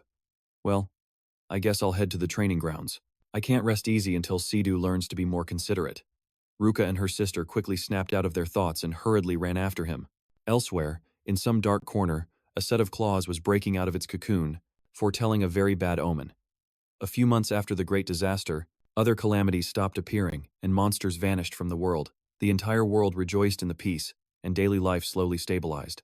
People went about their own business, no longer having to live in fear. Then one day, Sugo made a shocking announcement to everyone. Du exclaimed in disbelief. "The Magic Task Force is being disbanded?" Sugo calmly replied. "The main mission of the Magic Task Force is to deal with monsters and disasters. Since those threats have disappeared, its disbandment is a matter of course." Du pursed her lips and muttered, yeah, that makes sense. But after saying that, she didn't know what else to add. The members below began to whisper among themselves. "We worked so hard to get this far, and we're really going to be disbanded?" Seeing this, Minato spoke up to reassure them. There's nothing to be sad about. Above all else, we should be happy that peace has returned. He said that even if the team disbands, everything they've built will not disappear. Everyone has grown a great deal and accomplished so much. You have all overcome numerous challenges. You can all thrive anywhere, as long as you believe in yourselves. As soon as he finished, the group below immediately responded in unison, "Yes, sir." And so, as a sort of farewell party, they started spending time talking with one another, sharing their final words. Afterwards, the team members officially said their goodbyes and departed. Minato's group also cheerfully waved goodbye to them, but Du couldn't help but say, "So the Magic Task Force has really come to an end." Ruka nodded slightly and mumbled, "That means we'll go back to being students." But Ryuji immediately shot back. "No way. That can't happen." Thinking about being mobbed both inside and outside the classroom, Ryuji knew he would never make it through class in that crowded room, especially now that they were so famous. Speaking of school, Minato's spirits immediately sank, and he shook his head, muttering, "I don't want to go back to school either." Seeing this, Ryuji couldn't help but click his tongue, thinking it seemed to affect him more than they realized. Just then, Sugo suddenly suggested, "How about becoming celebrities or something? You've been getting followed, right?" But he hadn't even finished his sentence when he received a death glare from Minato. Minato asked through gritted teeth, "Are you serious?" Sugo broke out in a cold sweat, shaking his head and denying it. "No, my apologies. I heard that you all can complete your coursework remotely, and might even receive recommendations to universities. Companies all over the world will want you. You all saved the world, so now you should think about your own futures." Minato's group was stunned to hear this. Sugo was right. On the way home, Ryuji, he was still mumbling about it. "My future, huh?" Minato glanced at him and asked, "Have you thought about what you'll do after graduation?" Ryuji calmly replied, "I really can't afford college. I want my mom to live comfortably, so I guess I'll get a job." Minato couldn't help but frown. That sounded tough. Ryuji just shrugged and said casually, "Lately, I've been getting paid by the Special Magic Task Force. That's made my life a lot easier. My mom was able to switch from the night shift to the day shift." Hearing this, Minato chuckled. "Your little brother must be happy too," and smiled to himself. Ryuji said happily, "Yeah, it's been really fun every day. You should come over again." Then he turned to Ruka and suggested, "You too, Ruka. The kids said they really miss you." Ruka was a little startled, but she quickly nodded in agreement. "Yeah, I'll visit soon." Minato then glanced at the Dua siblings and asked what they had decided to do. Du replied cheerfully, "I'm thinking of studying abroad at a magic university." Ruka also nodded in agreement. "Me too. I want to learn more about magic." Seeing the two of them in agreement, Minato smiled with satisfaction. Even though their father had been arrested, it must have been very difficult for them. It's good that they have each other. They continued on their way home cheerfully. However, during that time, Ruka had something on her mind. In the end, she still hadn't gotten a chance to ask if Minato was really Ichikami Minato. She had also thought reincarnation was impossible, but the facts proved it could happen. Du was also thinking the same thing, considering his vast knowledge and skills, his demeanor, and his power. If Minato was Ichikami Minato, everything would make sense. Along the way, Ryuji suddenly remembered something and asked, "Oh, right, how is Mrs. Kigami doing?" Minato slowly replied, "I visited her the other day. She seemed to be doing quite well. Because Suzuku committed her crimes under duress, it seems she'll only get a suspended sentence." Hearing this, Ryuji let out a sigh of relief, but he quickly grew melancholic and muttered, "Riku will probably get a pretty heavy sentence." Minato frowned slightly. "I don't think so." He slowly began to speak. The Noble Mages Association made a pretty serious mistake. They worshipped elitism too much, which led to their downfall. Ryuji couldn't help but feel resigned. He knew that, but he still wasn't happy about it. Ruka and her brother lowered their heads without a word, as they also knew it all too well. Seeing their expressions, Minato sighed softly to comfort them.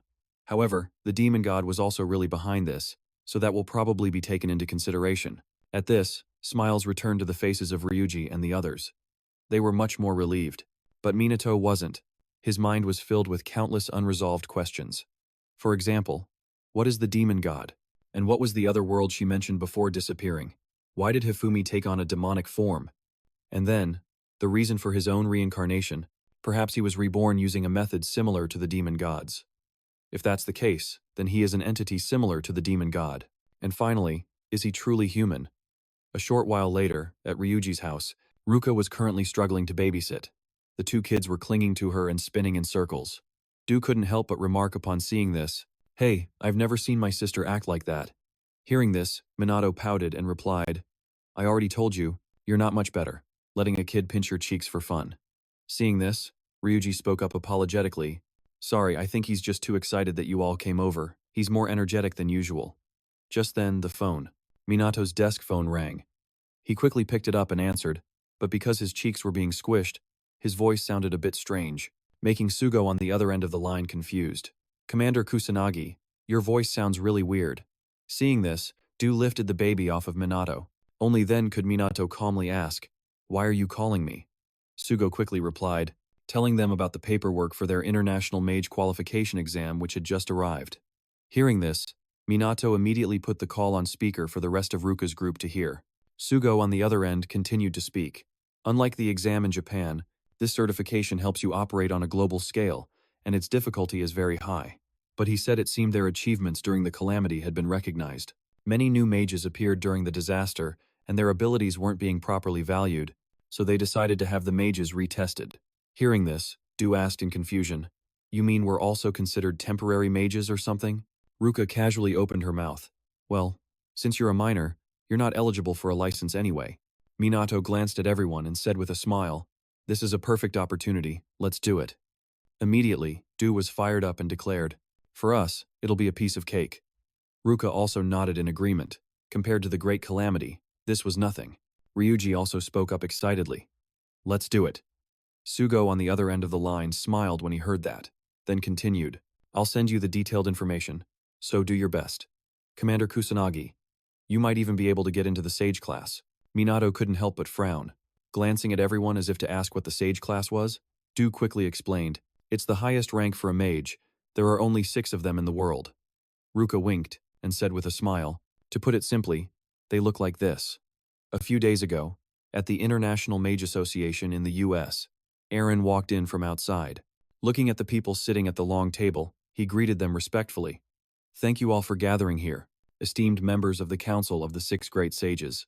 As soon as he finished, one of the 6 Great Sages, Andre Grandin, aggressively shouted, "How dare you summon me from so far away? Are you looking down on me?" Another great sage named Victor Butler, seeing his strong reaction, couldn't help but taunt, "I really can't stand to see someone let their emotions override their reason. Please have some dignity." Vivama, a female magic sage, also couldn't help but speak up. Less intelligent people are often ruled by their emotions. It seems that doesn't change even at the sage level. These words made Andre furious. He unleashed his magical power, gritting his teeth and yelling, "You dare look down on me?" But before he could even make a move, a hand grabbed Andre's arm. This person was Ma Faran, a mystic sage. He spoke coolly, "Stop it." Andre didn't back down at all, glaring at Faran. "You bastard, are you deliberately trying to provoke me to this extent, huh? That's enough." While everyone was making a commotion, an authoritative voice rang out. This was Leonard Forder, the one chosen among the 6 great sages. He spoke coldly. "Sages should not be bickering amongst themselves like this. Andre, can you not maintain your composure in this place?" With Leonard's words, Andre snorted coldly, pulled his hand back, and pouted, saying, "I get it."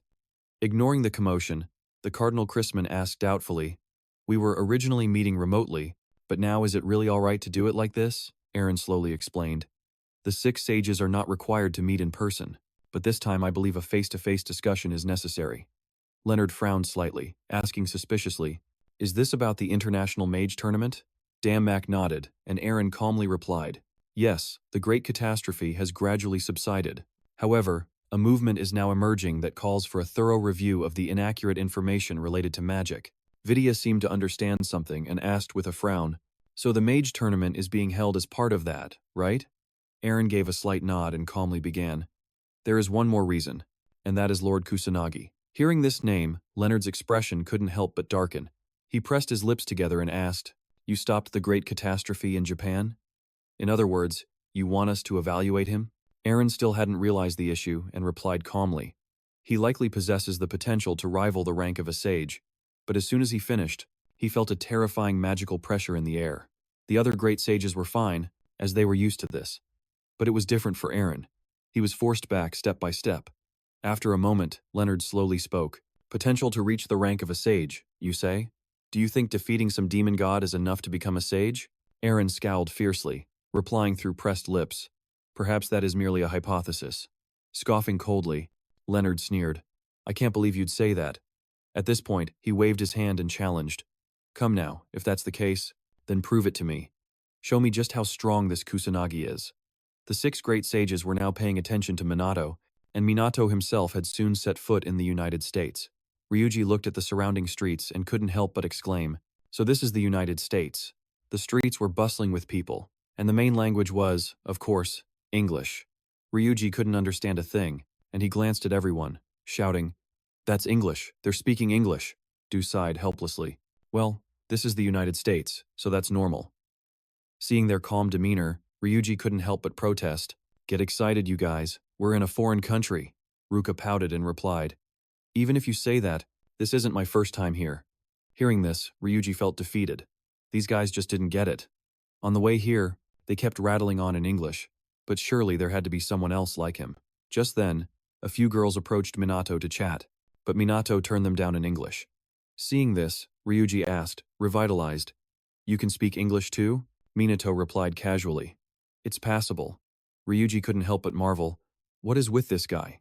He's good at academics, good at sports, and his magic is monstrously powerful. Is he even human? Seriously, save some for the rest of us. At that moment, Du spoke up, suggesting, "I'm heading back to the hotel to rest." Ruka also nodded in agreement. "That was a long trip. I'm tired. Today, let's just take it easy." A few days later, at the headquarters of the International Magicians Association, Minato's group went inside to complete their registration. Being a technophobe, Minato froze like a statue when he saw the facial scanner, so Du had to guide him through it. Soon after, a card with Minato's picture on it was printed out. Then, the four of them got into an elevator to go upstairs. Before long, the elevator doors opened. They quickly stepped out.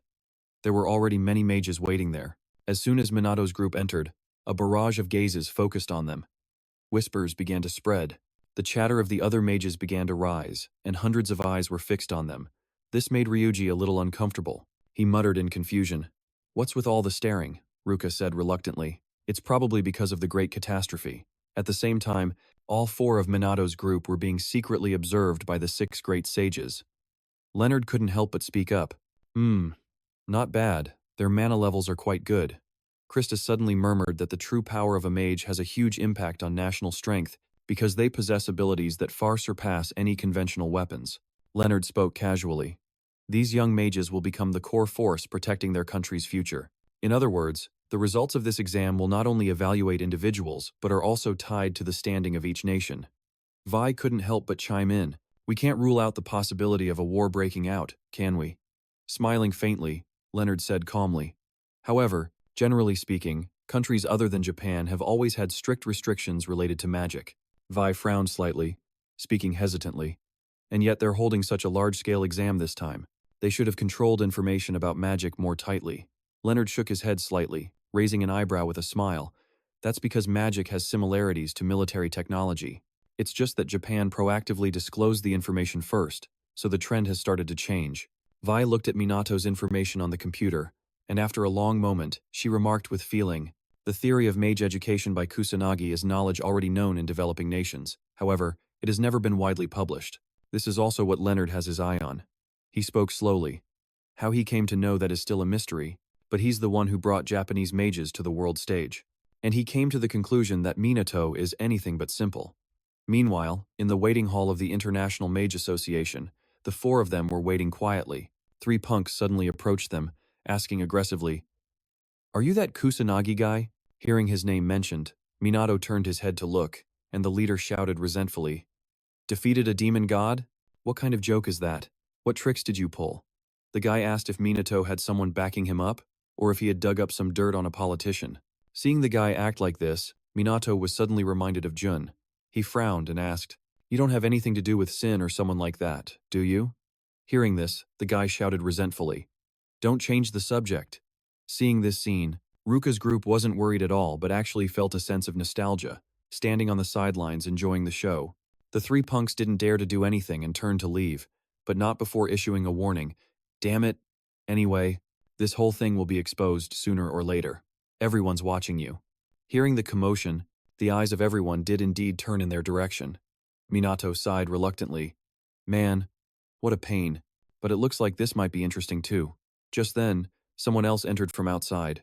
It was a pink-haired girl with a face that was a mix of innocence and seriousness.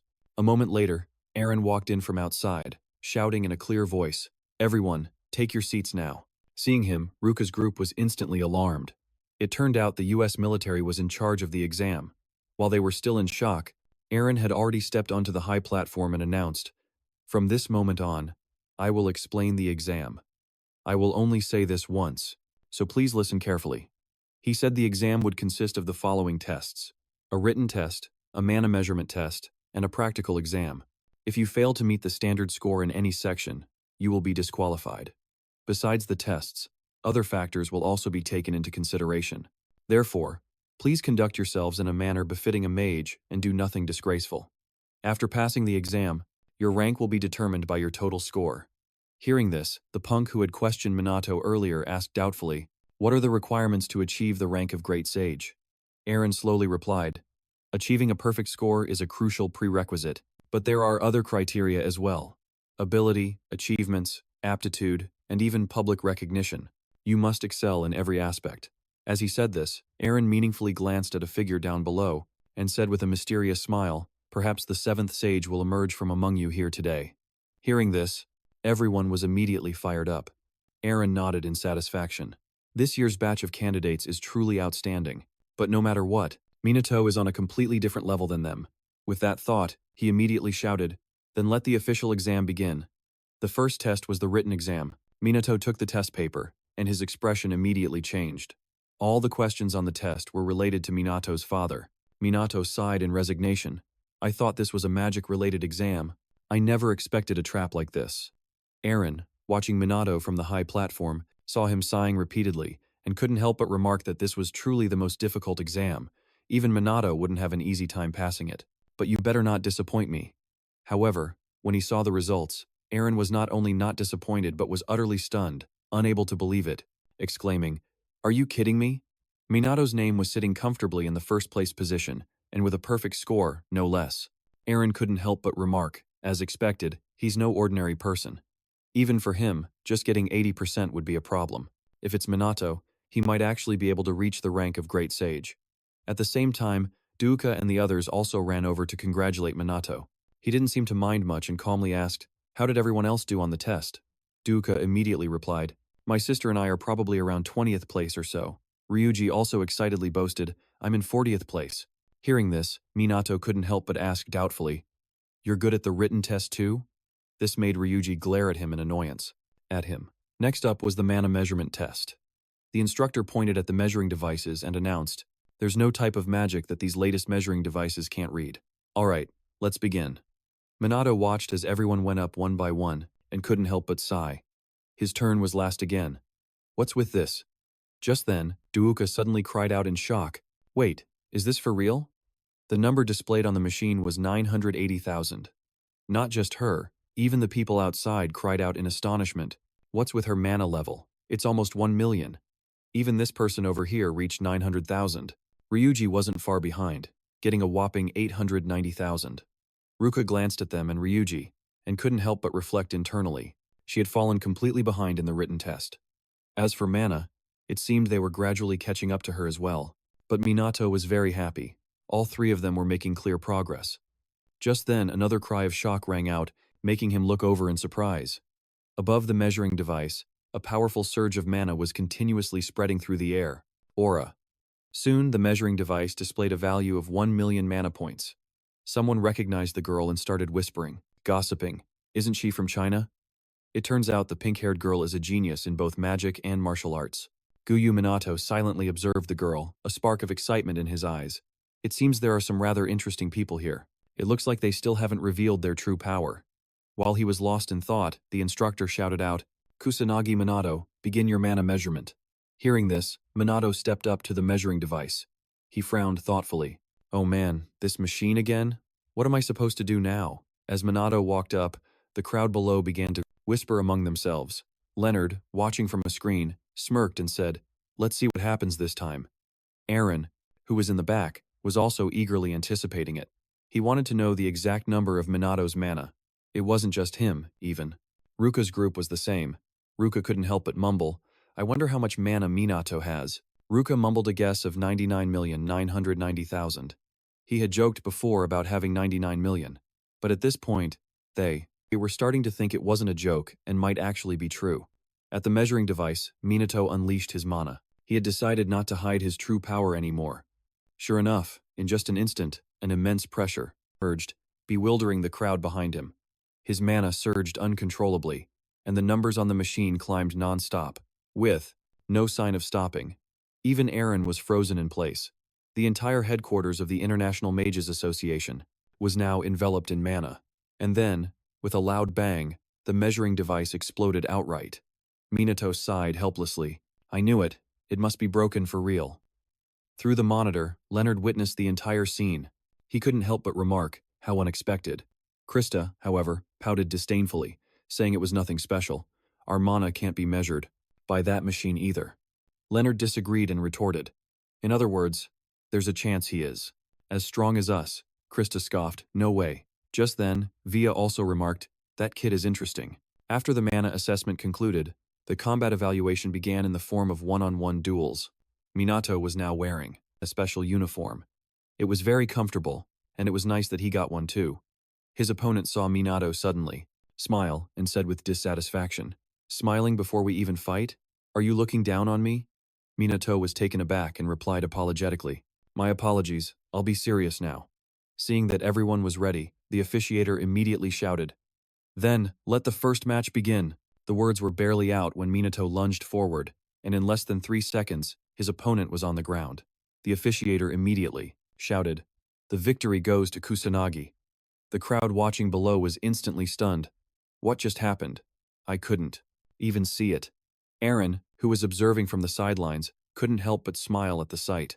So many people had doubted Minato, but with this test, the entire world would know his true strength.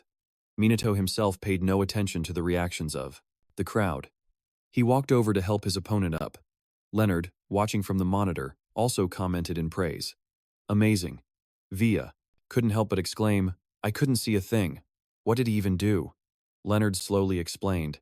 He closed the distance to his opponent in less than 1 second from the start, and then Minato used magic.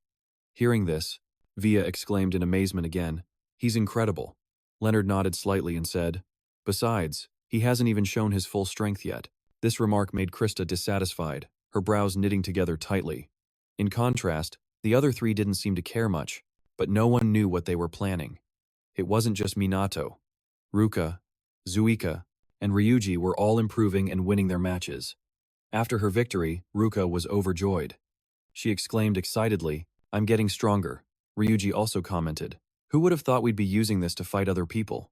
Ruka nodded in agreement. Minato's anti-monster training is really paying off. Minato watched the three of them closely and praised them. You guys did a great job. In her excitement, Zuika winked and said with a smile, hey, I can beat you now. You'll have to use your full strength to beat me. Minato smiled and raised an eyebrow, asking, wanna try right now? Zuika was stunned for a moment, then quickly waved her hands to refuse. No. Just then, the announcer ran over, Kusanagi Minato, the next match is about to begin. Minato, slightly startled, quickly replied, got it. And just like that, Zuika escaped a bullet, breathing a sigh of relief. She had almost dug her own grave. I have to be more careful.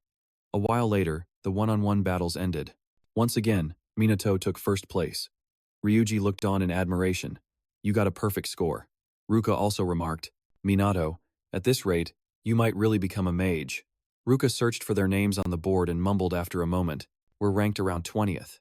Ryuji looked at the name ranked below Minato and couldn't help but exclaim, "Second place is Gusui?" Just as he finished speaking, a clear voice rang out from behind. "Did you call for me?" The group jumped in surprise and turned around to see Suizan, who had appeared behind them at some point. Minato was a little bewildered, wondering when this girl had shown up. While he was lost in thought, Suizan spoke up. "Kusanagi Minato, I'm really looking forward to the next test." Minato frowned slightly and muttered in confusion. "The next test?" Zuika jumped in to explain for him. "It's a battle royale-style survival test, held in a forest. Each participant is given a certain number of points based on their performance, and you can take points from your opponents. If you lose, you fail the standard. The test lasts for 1 week. At the end, the points you've earned will be added to your total score." After listening, Minato asked doubtfully, "What's the maximum score?" Zuika casually replied, 2,000 points, at least 2,000. People with low scores from the previous round will have a chance to get a high score this time, and you can also just run and hide once you have enough points. Minato frowned and fell into deep thought. Zuika, on the other hand, excitedly exclaimed, "And you can form teams too. Anything goes except for killing. If you kill or seriously injure an opponent, you'll be disqualified." At this point, she looked around but didn't see Suizan anymore. She asked in confusion, "Where'd that girl go?" Ryuji sighed helplessly. "She took off a while ago." Just then, Eren also showed up and announced, "By the way, I'll be participating too." He mentioned that they would receive a reward for defeating an instructor, so you all should get ready. Eren looked at Minato with fiery determination, issuing a challenge. "Let's have a serious fight, Kusanagi." "Yes," Minato replied with a nod, not hesitating at all. Eren smiled in satisfaction. "Get some rest before it starts. See you later." With that, he left. Just then, Ruka, Zuika, and Ryuji huddled together to talk. Ruka frowned and said, "The instructors are participating too. Join us?" Dua, after thinking for a long time, finally spoke up. "We should form a group." "However," Minato coldly replied, "I'll go solo. Good luck, everyone." With that, he turned and left. Ruka's group of 3 watched Minato's retreating back and fell into silence. A moment later, Ruka spoke up, "We can't rely on him forever." Dua also nodded in agreement. "You're right," Ryuji excitedly exclaimed. "We're not just going to sit around and do nothing." Meanwhile, in the observation room, Krista couldn't stand it anymore and got up from her chair, complaining, "Are we really supposed to watch for a whole week?" Leonard squinted at her and asked, "Are you disappointed?"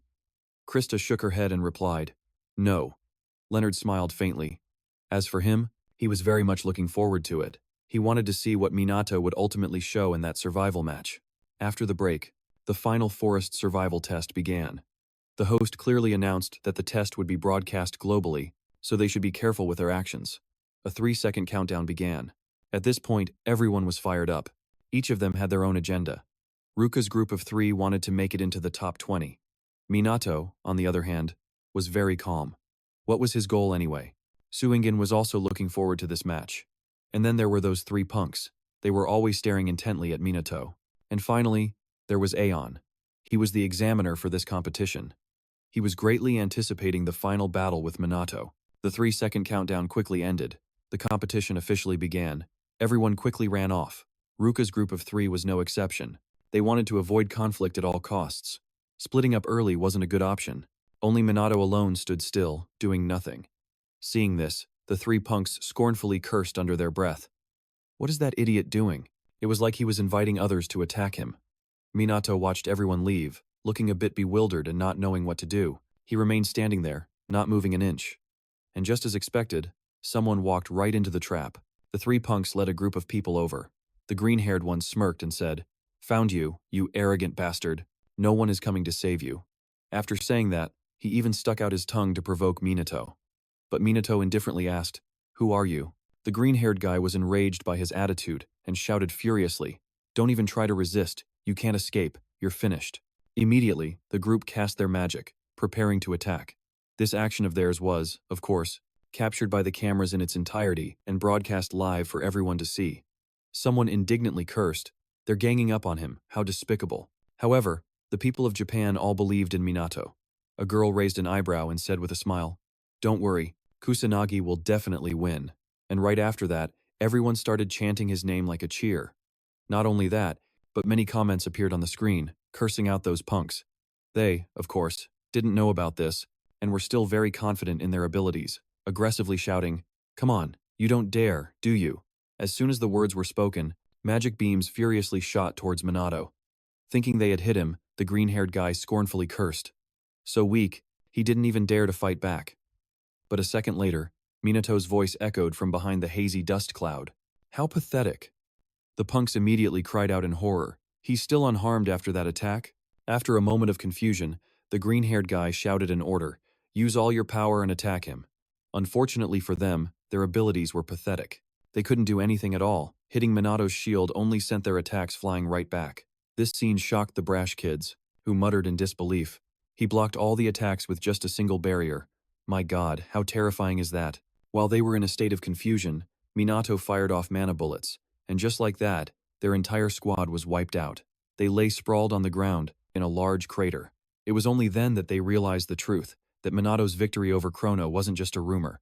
At the same time, another group that hadn't joined the fight was quietly checking the news on their phones.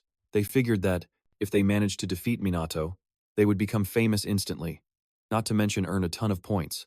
And so, Minato was targeted once again. Seeing him still standing there, they quickly rushed in for a sneak attack. Unfortunately for them, Minato wasn't someone they could ambush. With just 3 beams of magic, they were all knocked to the ground. Minato pouted and said, "This is already the 5th ambush." Elsewhere, the sisters Juka and Ruka were also fighting against other participants. The tsunami magic they created quickly washed away their opponents. Juka finally breathed a sigh of relief. "We did it." Ruka couldn't help but say, "I can't believe we had to use grand magic." Just then they heard whispers from other players. "You really shouldn't mess with that Kusanagi guy. Nobody dares to touch him. It's just your bad luck." Juka quickly ran over to the group and asked doubtfully, "Did you guys fight him?" One of them immediately replied, "It wasn't just us. Several others have already been eliminated." Another person trembled and muttered, "That guy is terrifyingly strong. He's a real monster." Hearing this, Ruka wasn't too surprised and casually remarked, "Minato really is the strongest." Juka also sighed and said, "We can't win against him." But at that moment, Ruka suddenly hesitated and mumbled, "Minato is definitely strong, but we could just avoid a conflict with him." The 3 of them agreed with this idea. It was really their only option, but would that be okay? Elsewhere, the martial arts prodigy, from China, Shui Yin, was in a corner of the forest, calmly training as was her habit. Shui Yin's talent had revealed itself. Early on, at 13 years old, she was already the strongest in China. In every field, no one could defeat Shui Yin, and she was certain that one day she would surpass her master and her senior disciple. Shui Yin sometimes felt very bored, as there was almost no one stronger than her. All the opponents she had ever fought were mediocre. Shui Yin wanted to fight someone stronger, which was why she entered this competition. Shui Yin was overwhelmingly powerful. A single punch could knock down an ancient tree. This immense power made everyone wary of her, which was why people stayed away. But Shui Yin didn't give up. She promised herself she would reach even further, to a height no one else could touch. To do that, she had to face stronger opponents. And the chosen one was none other than Minato. Shui Yin sought out. Minato pointed right at him and said, "Kusanagi Minato, you're next." Minato wasn't scared in the slightest, calmly smiling as he spoke. "You're the next one?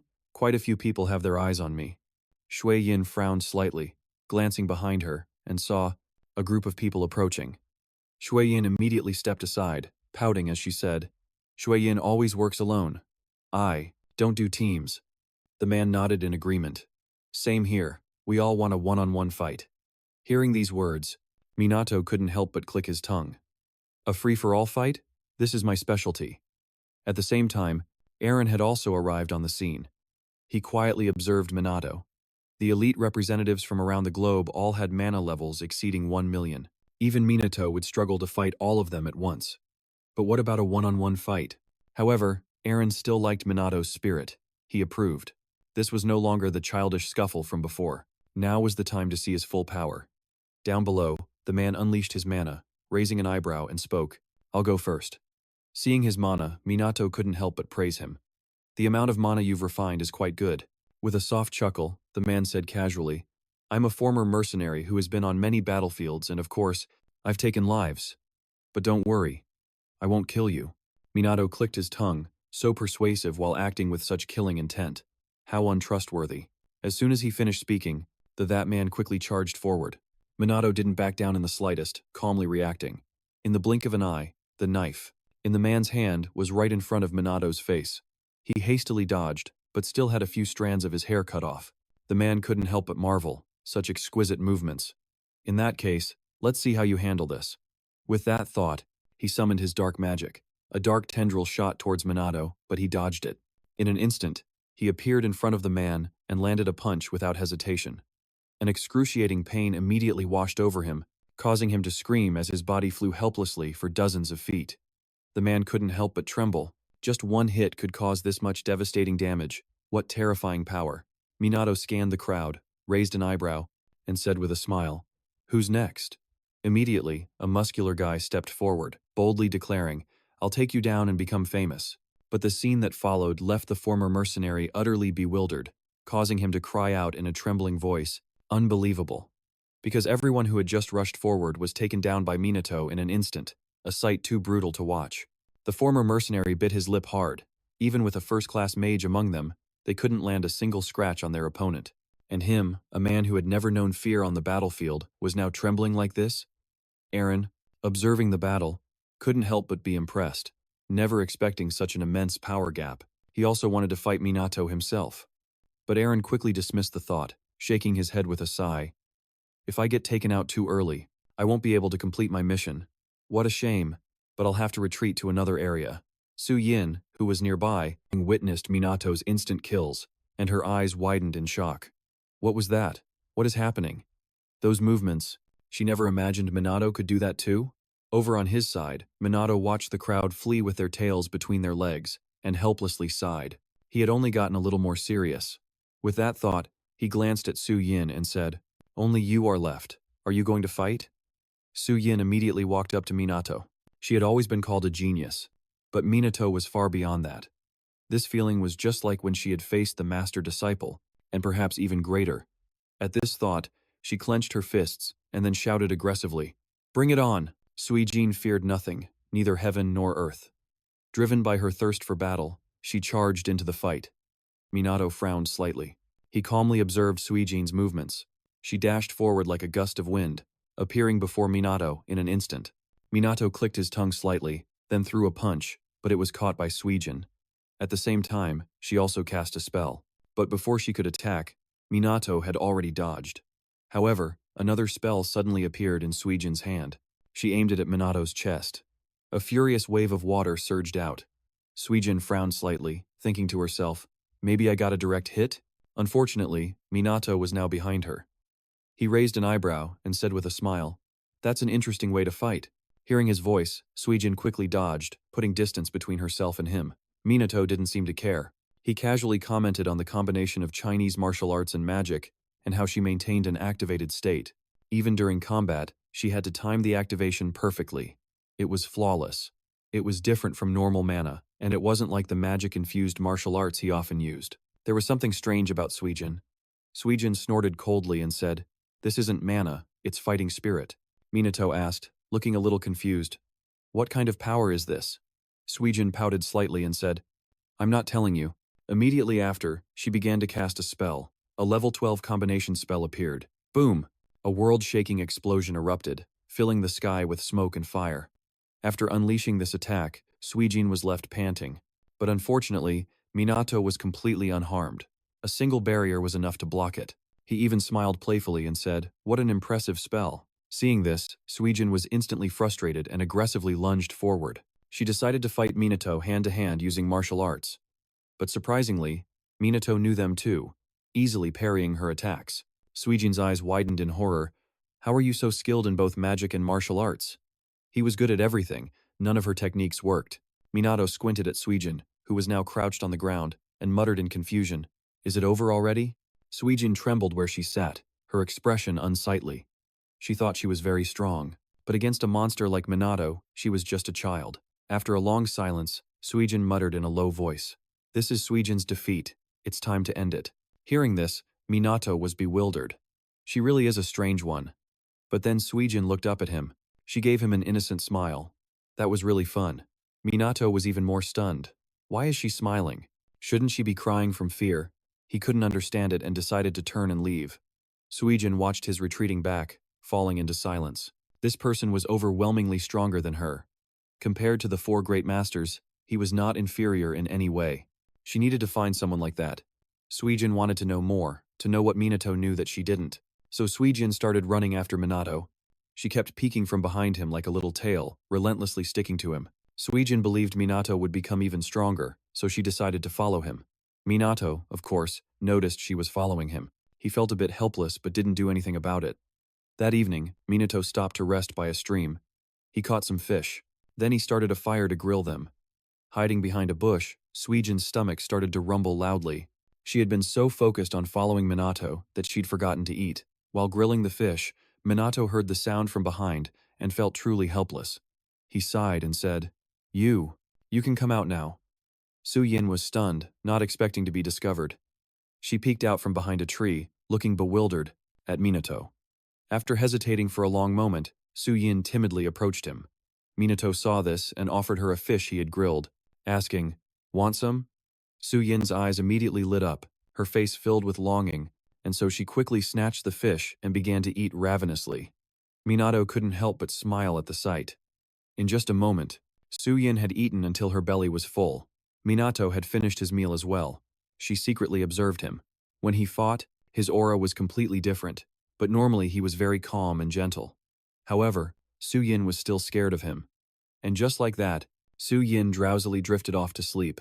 Minato felt a bit helpless seeing this, thinking her guard was far too low. The next morning, Suyin woke up from her daze to find a jacket draped over her. Seeing her eyes open, Minato immediately spoke up. "You're awake?" Suyin sat up with a start. She couldn't believe she had fallen asleep in front of an enemy. Minato didn't seem to mind at all, and offered Suyin an apple, smiling as he said, "You really slept soundly. Want to eat this?" Suyin nodded slightly and replied, "Thank you." She took the apple and moved aside, not understanding why Minato was acting as if nothing was wrong. Suyin had clearly let her guard down, so why didn't he act? She just couldn't understand. Shortly after, Minato resumed his journey. And as expected, Suyin followed behind him. But this time she wasn't sneaking. She was openly tailing him. Although they were traveling the same route, they each kept to themselves, and Minato showed no intention of attacking Suyin. This made her suspicious, and she finally couldn't hold it in any longer and asked, "Aren't you suspicious of me?" Minato casually replied, "Whether you follow me or not is your choice. If it becomes a hassle, feel free to run away." Suyin was stunned by his words, and it took her a moment to react before speaking up aggressively. "You arrogant jerk, I have a question." Without turning his head, Minato asked nonchalantly, "What is it?" Suyin pursed her lips and demanded, "Why are you so strong? How did you learn magic?" Furthermore, she wanted to know why Minato was traveling alone. Where were his companions? Minato waited for Suyin to finish her barrage of questions before slowly answering, "The secret to becoming strong is talent and hard work." Suyin frowned upon hearing this, and after a long pause, she shook her head and muttered, "Hard work, huh? I can't do that." An unconscious smile appeared on Minato's face as he continued. "Magic is the simulation and manipulation of phenomena, and after that, everything depends on a steadfast will." Suyin listened with great focus, but she only understood bits and pieces, so she asked in confusion, "So it's spiritual will, right? Is there a trick to achieving that?" But Minato didn't answer her question, instead saying mysteriously, "I'm waiting for someone." Suyin heard this and asked, bewildered, "Who?" With a soft chuckle, Minato casually replied, "My enemy." Elsewhere, Ruka's group of 3 had just defeated another group of people, and they probably had enough points. Rui sighed in relief, saying, "As long as we avoid fighting him, we will pass this round." Ruka nodded slightly and replied, "Because if we fight him, we'll definitely lose, and our chance to pass the exam will disappear." These words made the 3 of them fall silent. But after a moment, Ryuji suddenly asked hesitantly, "But if we only pass because we were afraid of him, can we really hold our heads high and move forward?" None of them had ever managed to defeat Minato. Just once. "That's not wrong," Ruka sighed helplessly. "Minato has always been alone, because he's so strong he has no rivals. You felt the same way. Minato fights, while they just follow behind him." Just then, a noise suddenly came from the bushes, startling you. The former mercenary walked out from there, shaking his head and saying, "It seems he doesn't have a single friend, how lonely." Yu narrowed his eyes at the man, asking in confusion, "Where's everyone else?" He slowly replied, We fought but had to retreat. You guys too? Ruka asked in confusion as a group of people approached. The condition for elimination is being unable to continue fighting. Yu slightly furrowed his brow in thought. In other words, they haven't lost yet, but why didn't he finish them off? Ryuji thought for a moment before speaking up. Would that be too wasteful? Or maybe he went easy on them? Go easy on them? No way. Yu shook his head in denial. Maybe he has some plan that we don't know about. This statement shocked Ruka and Ryuji. Just then, Aaron suddenly spoke up. Are you all planning to team up to take him down together? Yu nodded slightly and replied. The number of remaining contestants is probably around 100. If we all work together, we might actually be able to defeat him. After hearing this proposal, Aaron frowned in silence. An interesting strategy, but don't forget, I'm an examiner. Yu narrowed his eyes at him, raising an eyebrow and saying with a smile, Don't you want to beat him? He's very strong, probably the strongest person here. Ruka and Ryuji also agreed with this idea. However, the former mercenary was unconvinced and wanted to object. That's a bit of an exaggeration. But before he could finish, Aaron cut him off. In my eyes, he has power on par with the 6 great sages. This statement stunned the crowd, who then started whispering among themselves. That guy is absurdly strong. If you told me he was at the level of a sage, I'd believe it. While everyone was in a state of confusion, Yu suddenly shouted defiantly, So what? I still don't want to give up. He's only one person, and we have numbers. Ruka also nodded in agreement. We can do it too. We'll show that arrogant guy what we're made of. Aaron narrowed his eyes at them and asked in a low voice, But do you have a plan to win? Yu smiled confidently and said, Even a 1% chance is worth a try. On the 3rd day of the practical exam, Minato was still as carefree as ever, eating and sleeping, then sleeping and eating, not looking like he was competing at all. Meanwhile, Su Yin, who was following him, looked more like a contestant. She started training before the sun was even up. The girl practiced with her mana, and then threw a few punches from her ancient martial arts. Her movements were very fluid, but Su Yin had something on her mind. She had been too confident. She couldn't even touch Minato's level. He was terrifyingly strong, almost inhuman. Even Su Yin could feel his isolation. Minato had long been a lonely person, and she could sense this about him. While Su Yin was lost in thought, Minato woke up and said jokingly, Training even during the exam? Su Yin glanced at him and replied calmly, It's part of my routine. Minato scanned her over for a long moment before speaking. Martial arts that use a different energy than magic? Interesting. Hearing this, Su Yin became annoyed and corrected him. This is fighting spirit. She explained that it allows her to unleash many times her normal physical strength. When using a staff, that power increases even more. After hearing this, Minato muttered in confusion. Fighting spirit and a staff? Su Yin slowly, patiently explained. First, focus on refining your internal energy. Guide the flow of your combat aura throughout your entire body, and relax, letting it envelop you. As she spoke, the girl demonstrated, harnessing all the power in her body and finally releasing it outwards. Minato, who was watching from the side, couldn't help but clap and praise her. That's amazing. Su Yin didn't seem happy about the praise at all and sighed. It's nothing special. I still can't beat you. Minato smiled at the girl and pouted critically. Your magic is still pretty clumsy, isn't it? Su Yin was annoyed by this and snorted. I'm self-taught, and I've never set foot in a magic academy, so it's understandable that my magic isn't perfect. That's all. Minato gave a slight nod and began to explain slowly. Fighting spirit and magic seem similar, but they are fundamentally completely different. It's best not to use the same way of thinking to control both. You're inherently bad at sensing and controlling mana, which is why your spells are so unstable. Upon hearing this, Su Yin looked doubtful, asked, So what do I need to do? Minato calmly replied, I will transfer a high-density stream of mana into you, focus on feeling it with your entire body. He never expected he'd one day transfer mana to a low-level mage like this. But Su Yin had come this far solely on her innate talent. She's truly an interesting person. As he thought this, Minato placed his hand on Su Yin's back and began to transfer mana into her body. Before long, she immediately cried out, I can feel it. I've never felt such a burning source of mana before. Minato slowly said, This is true mana. Engrave the difference between it and combat aura into your body. Su Yin excitedly watched the mana flowing within her and said with a happy smile, So this is real mana. I understand now. It feels like I can almost touch it.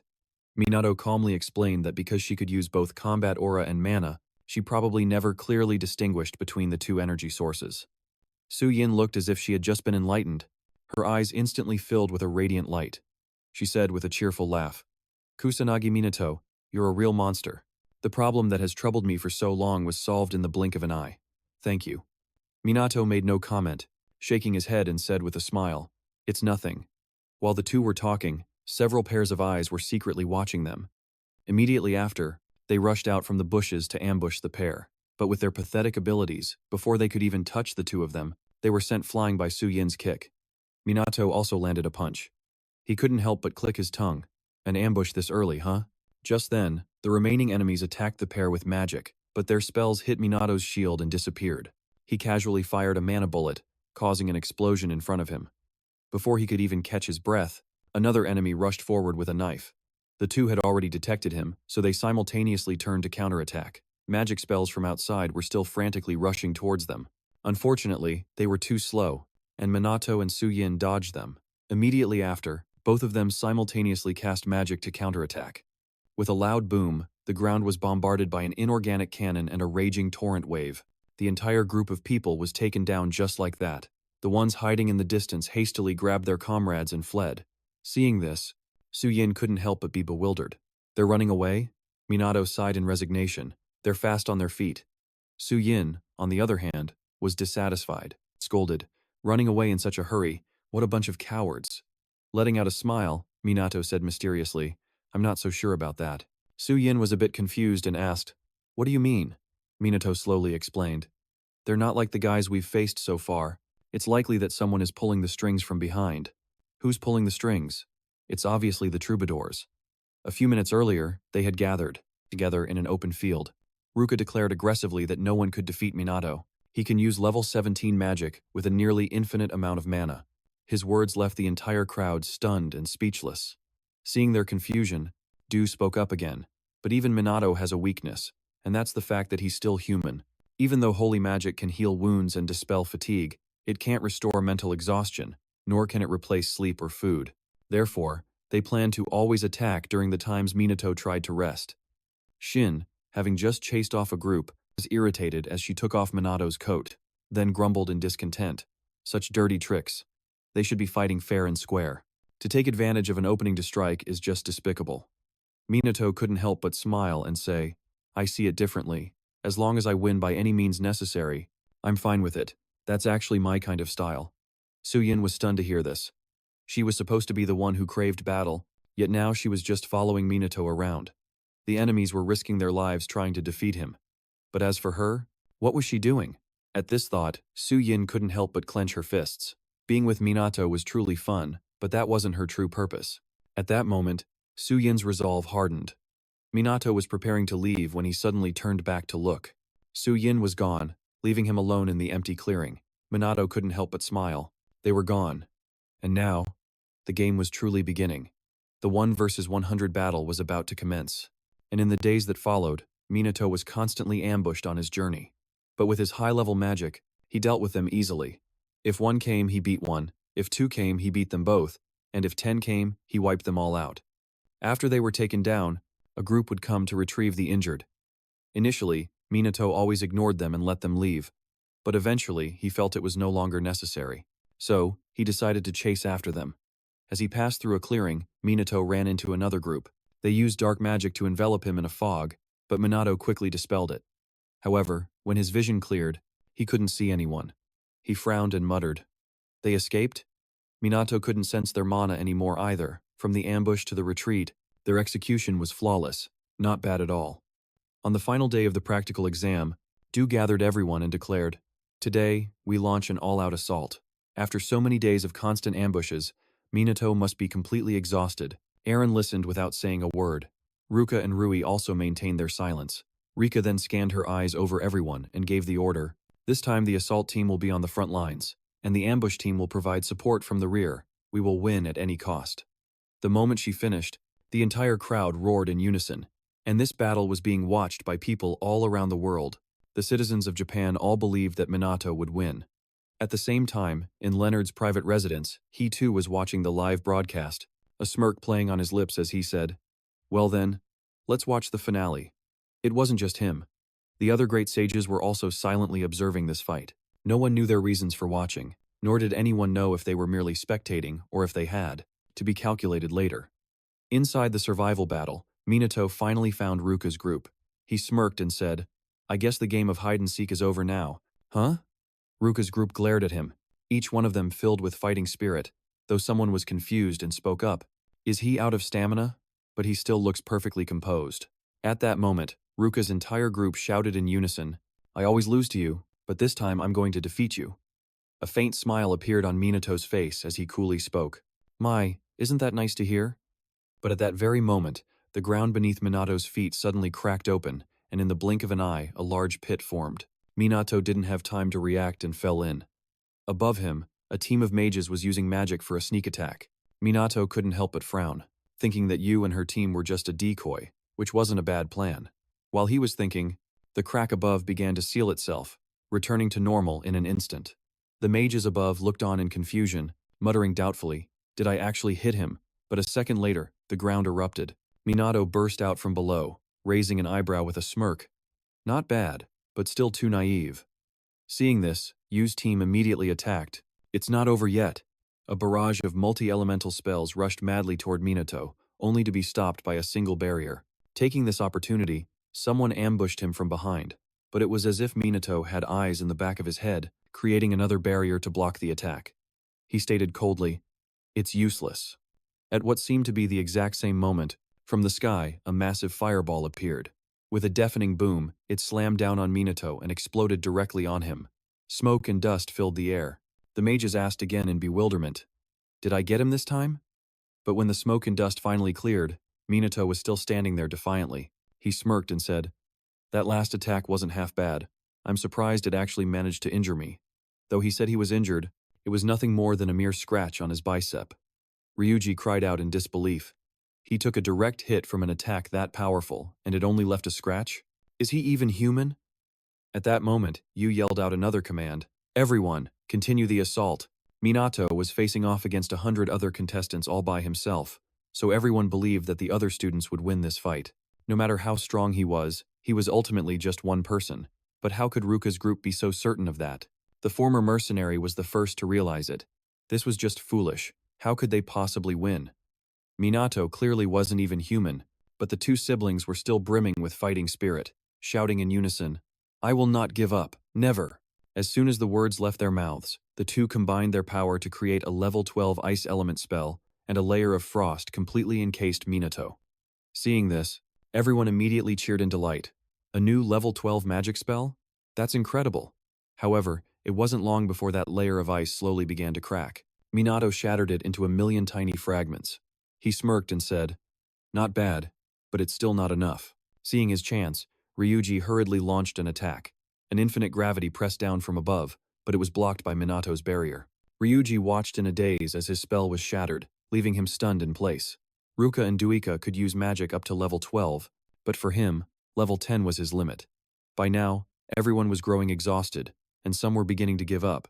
Even if they all attacked at once, he still blocks everything. Is it impossible to win? Hearing this, Yu shouted loudly.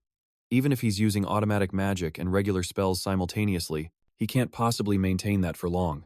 If we keep up the attack, she was certain that he would eventually fall. Anything can deal damage. Meanwhile, Eren had taken off his outer coat. He laughed excitedly and said, "Well, then it's my turn to make a move. A close combat strike that even you, Kusanagi, can't completely block, right? Behold muscle magic."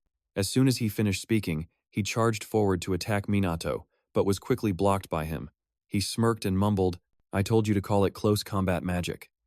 Right after that, the two exchanged a few blows, at a speed so fast it was unbelievable. Whether it was fists or magic, Minato casually parried them all. But Eren didn't give up, frantically attacking. Minato wasn't panicked at all, calmly responding. Seizing this opportunity, the two sisters attacked in unison. Thousands of bone ice shards shot towards Minato at breakneck speed. They believed that in that state, he would not have time to cast a spell. A magic barrier couldn't possibly block an 11th level spell, could it? Just then, a loud explosion resounded, sending dirt and rocks flying everywhere. The two sisters cried out joyfully, "It hit!" But when the smoke and dust cleared, a figure emerged from within. Minato casually smiled and said, "Good coordination, to be honest, that startled me." Seeing this, the mages couldn't help but be shocked. Impossible, he's almost completely unharmed. The two sisters also cried out in confusion. How could he block an attack like that? He didn't have time to use a high-level spell, did he? Minato clicked his tongue and shook his head. I didn't use a high-level spell. Du, in disbelief, glared at Minato. Don't tell me you used a low-level spell. Ruka also retorted. Unconvinced. Are you saying that you blocked a 12th level low-grade spell? How? Minato slowly explained. I narrowed the range to the point of impact and created a minimal shield at an angle. He had taught them this before. At this point, Minato raised an eyebrow and spoke up. I taught you that from the very beginning, didn't I? Use magic efficiently with the appropriate amount of mana. Hearing this, Rui spoke up, unconvinced. That's not something you can just do instantly in a situation like that. Ruka also said resentfully. There has to be a limit to creativity. Minato clicked his tongue twice and said with a smirk. From now on, I'll get a little serious. He immediately unleashed his mana, but not too much of it. Minato raised an eyebrow and sneered. I think this is about 10%. Hearing this, the faint of heart turned tail and ran. But Minato gave them no such chance. He immediately attacked, knocking them out on the spot. Minato spoke in a low voice. I don't make a habit of attacking those who are running away, but I have no reason to forgive those who abandon their comrades. While he was speaking, Eren launched an attack, but Minato just stood there calmly, and he couldn't do a thing to him. He scoffed, your training is far too lacking. Immediately, Minato threw a punch, directly sending Eren flying away, his body slamming hard onto the ground. Just as he thought he couldn't defeat Minato, perhaps he needed to do more research on building muscle. With that thought, Eren fell unconscious. Seeing this, Du immediately panicked. Eren was the only one who could fight in close combat, so what would they do now that he was gone? Meanwhile, Minato had cast mana bullets and they treated the people below like shooting targets, attacking frantically. In just a moment, almost all of them were taken down. Although they could still resist, their bodies were trembling uncontrollably. Minato narrowed his eyes at them and sneered in contempt. Is that all? Ruka bit her lip fiercely. It was reckless to think they could defeat him. His amount of mana, level, and combat skills were all far superior. But just then, Ruka suddenly spoke up. It's not over yet. This caused Rui to look at her in a panic. But Ruka didn't care, shouting fiercely, I can't give up. That's all I have. Seeing this, Ryuji felt helpless. Why be so stubborn? Minato couldn't help but speak up as well. I admire your fighting spirit, but you're no longer able to fight, are you? And it seems like you have no teammates left either. But just as he finished his words, a small figure appeared on the cliff ahead, but her shout was filled with authority. I am here. The person who arrived was Su Ying, who had been missing for days. Seeing her, Ruka's group was instantly bewildered. Su Ying paid no mind to their reaction, jumping down to the ground to stand opposite Minato. Minato narrowed his eyes at her, and after a moment, remarked with surprise, your ability to sense and control mana has improved. You've been training, haven't you? Fing softly, Su Ying replied coldly. I'm not telling you. Minato couldn't help but smile. His mana began to surge. And right after, they both charged at each other at the same time. Their speed was immense, exchanging dozens of blows in just a moment. Su Ying combined close-quarters combat with her fire magic, and a spectral fire dragon materialized, lunging toward Minato. However, he wasn't flustered, calmly allowing it to pass right through him. Minato smirked. Interesting. The moment he spoke, he cast his own magic. Seeing this, Su Yin froze in shock, because a spectral water dragon had now appeared in front of her. It roared as it charged the fire dragon, and in a flash, both dissipated into smoke. Minato landed from midair, looking extremely arrogant. He couldn't help but exclaim in excitement. The combination of martial aura techniques and magic, quite an interesting idea. Su Ying glared at Minato, questioning him in bewilderment. A technique that I was finally able to use. How can you use it so easily? With a slight smile, Minato answered casually, because I just saw it once. This statement only made Su Yin more thrilled. She smirked and said, just as I thought, you're not an ordinary person, but that's what makes this fun. Let's continue the fight. Kusanagi Minato. As soon as she finished speaking, Su Yin charged forward like a moth to a flame. Minato didn't yield an inch, engaging her in hand-to-hand combat without falling behind. Su Yin could now confirm that he was truly on par with her master, and at this rate, she was going to lose. Meanwhile, Minato was silently impressed. Su Ying was growing stronger with each battle. Her potential was truly enormous. But just then, a wave of water suddenly attacked, forcing Minato to dodge in surprise. Ruka's group had somehow managed to launch another coordinated attack. Ruka yelled fiercely, "We'll lend a hand." Su Ying frowned slightly at them, hesitating for a moment before nodding. "Do as you please." And right after that began Minato's 1 versus 4 battle. Ruka's group of 3 no longer had the strength for direct combat, so they just provided support for Su Ying. Su Ying was a little surprised. This was the first time they had ever fought together, but it was going more smoothly than she had imagined. Thought a lot. This might not be so bad. Suizan felt pretty okay. Minato watched Suizan's movements as she coordinated with everyone. He couldn't help but sigh. She was a bit clumsy, but that was no reason for him to go easy on her. The people watching the battle on the screens couldn't help but be shocked. This performance by Minato was truly insane, and the results surprised many people. When time was up, everyone had been taken down. The only one still standing tall was Minato. He glanced over at everyone, smirked, and said, "I guess that's it, huh?" Lying on the ground, Suizan couldn't help but exclaim, "He's so strong." Ruka also sighed in defeat. "We couldn't do a thing." Ryuji fiercely bit his lip, cursing under his breath. "Damn it." Dua, on the other hand, fell into despair. No matter how they planned or how many people they had, they still couldn't win. Minato was on a completely different level than everyone else. At that moment, Minato walked over to heal Suizan. He smiled as he worked, saying, "That was a pretty interesting match." Hearing this, Suizan snorted in annoyance. "Interesting? Easy for you to say since you were holding back, wasn't it?" Minato didn't reply and turned to heal Ruka and the others, praising them generously. "Your strategy was excellent. Thanks to all of you, I had a pretty good time." The 3 of them had recovered their strength, but Ruka was still in despair. The reality was that they couldn't even come close to Minato's level. Someone that powerful is often lonely. But they weren't strong enough to share in that loneliness.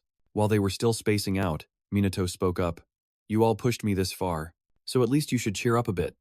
Hearing this, the 2 Dua sisters glanced at each other and then broke into smiles. Meanwhile, Rui was quietly observing the 3 of them. Minato was the strongest and most amazing friend he had. Juika and Ruka were also getting stronger and stronger. But what about Ryuji? Had he already hit his limit? And after that climactic battle, newspapers and media outlets were flooded with Minato's face. He once again became famous. Some people even claimed that Minato was the strongest legend and could likely go toe-to-toe with all 6 of the sages. Leonard was also very pleased with Minato's battle. He clapped in praise. Even when surrounded, the boy still maintained the initiative and took down top-tier mages with ease. "He's the closest to perfection I've ever seen." Leonard didn't know if any of the 6 sages would acknowledge Minato, but it would require the approval of at least 4 of them. Meanwhile, after watching the fight, Andre had an extremely sour look on his face. Via, on the other hand, was very pleased. As for Victor, he had quietly disappeared from the cafe, his thoughts unknown. After watching the battle, Farron silently removed his earphones, his satisfaction unknown. Krista was initially unhappy about having to watch Minato's fight, but she still watched the entire match. A few days later, Aaron stood on the high podium of the High-Rank Mage Association and announced, "All right, it's time to announce the results. We will now announce the scores and rankings of all who passed the exam." Hearing this, the crowd below immediately fell silent, their eyes fixed on him. Right after that, Aaron had the results displayed on the board. Juka was in 19th place with 1,601 points. Ruka was in 20th place with 1,591 points. Ryuji was 21st with 1,589 points, just behind Ruka by 2 points. The siblings immediately cheered with joy. "We passed. We did it." Just then, Ryuji suddenly pointed at the screen and exclaimed in shock. "Look, just as expected, Minato is rank 1 with 2,000 points and has become a great sage. Sui Yin is rank 2 with 1,789 points, classified as supreme rank." Seeing Minato's result, the Juka sisters were instantly stunned. The sage rank? Is Minato about to join the 6 sages? Aaron then announced loudly, "By the unanimous agreement of the 6 sages and the Mage Association, Kusanagi Minato is officially promoted to the sage rank of Great Sage. And from this day forward, the 6 sages will be known as the 7 sages, with Minato being one of them." Hearing these words, the crowd below was completely convinced. His abilities were already crystal clear, and the Juka sisters immediately ran over to congratulate him. Sui Ying and Rui were no exception, and everyone was happy for Minato. In an instant, the room was filled with applause. Juka squinted at the person on the high platform. He was getting further and further ahead of them. At that moment, Ruka couldn't help but sigh, thinking that wanting to stand by Minato's side was perhaps too arrogant of her. After that day, the news that he had become one of the 7 sages was announced globally. Minato became a hot topic, and reporters went crazy trying to schedule interviews with him. Minato's fanbase grew larger and larger. That evening, in a large banquet hall, a welcome party was held for everyone after the examination.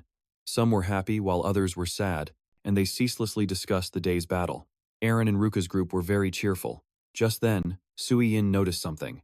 Minato had quietly stepped out onto the balcony alone. She hurriedly ran after him, and the two of them stood on the balcony looking down at the bustling city streets below, neither of them speaking. A moment later, Sui-yin finally spoke up, breaking the silence. "Congratulations, the seventh great sage." Hearing this, Minato just gave a casual hum. Sui-yin looked at him in confusion and asked perplexed, "You don't seem very happy." A faint smile appeared on Minato's face as he sighed and said, "Am I a sage?" Sui-yin glanced back into the banquet hall and slowly said, "Your friends? They're looking at you differently now." Minato nodded slightly and replied, "Everyone has gotten stronger." Sui-yin looked at him intently and asked vaguely, "Helping everyone in the world improve together and live in harmony. Is that your goal?" "Who knows?" Minato said emotionlessly with an indifferent shrug. "Juka, Sui-yin, and everyone else. What exactly is the world they see, the world they live in?" Seeing the bewildered look in his eyes, Sui-yin asked blankly, "Don't you feel lonely?" Hearing this, Minato glanced at her. After a long moment, he replied nonchalantly, "I forgot that feeling a long time ago. Besides, now I have people who are trying to catch up to me." Saying that, Minato glanced at Sui-yin with a smile and said, "And you're one of them too." Sui-yin's cheeks instantly flushed red in embarrassment. Minato didn't seem to notice, reaching out to pat her head with a smile. "Thanks, Sui-yin." With that, he turned to go back to the banquet hall, leaving Sui-yin alone with her tangled thoughts. What in the world is happening? What is this feeling? Yeah,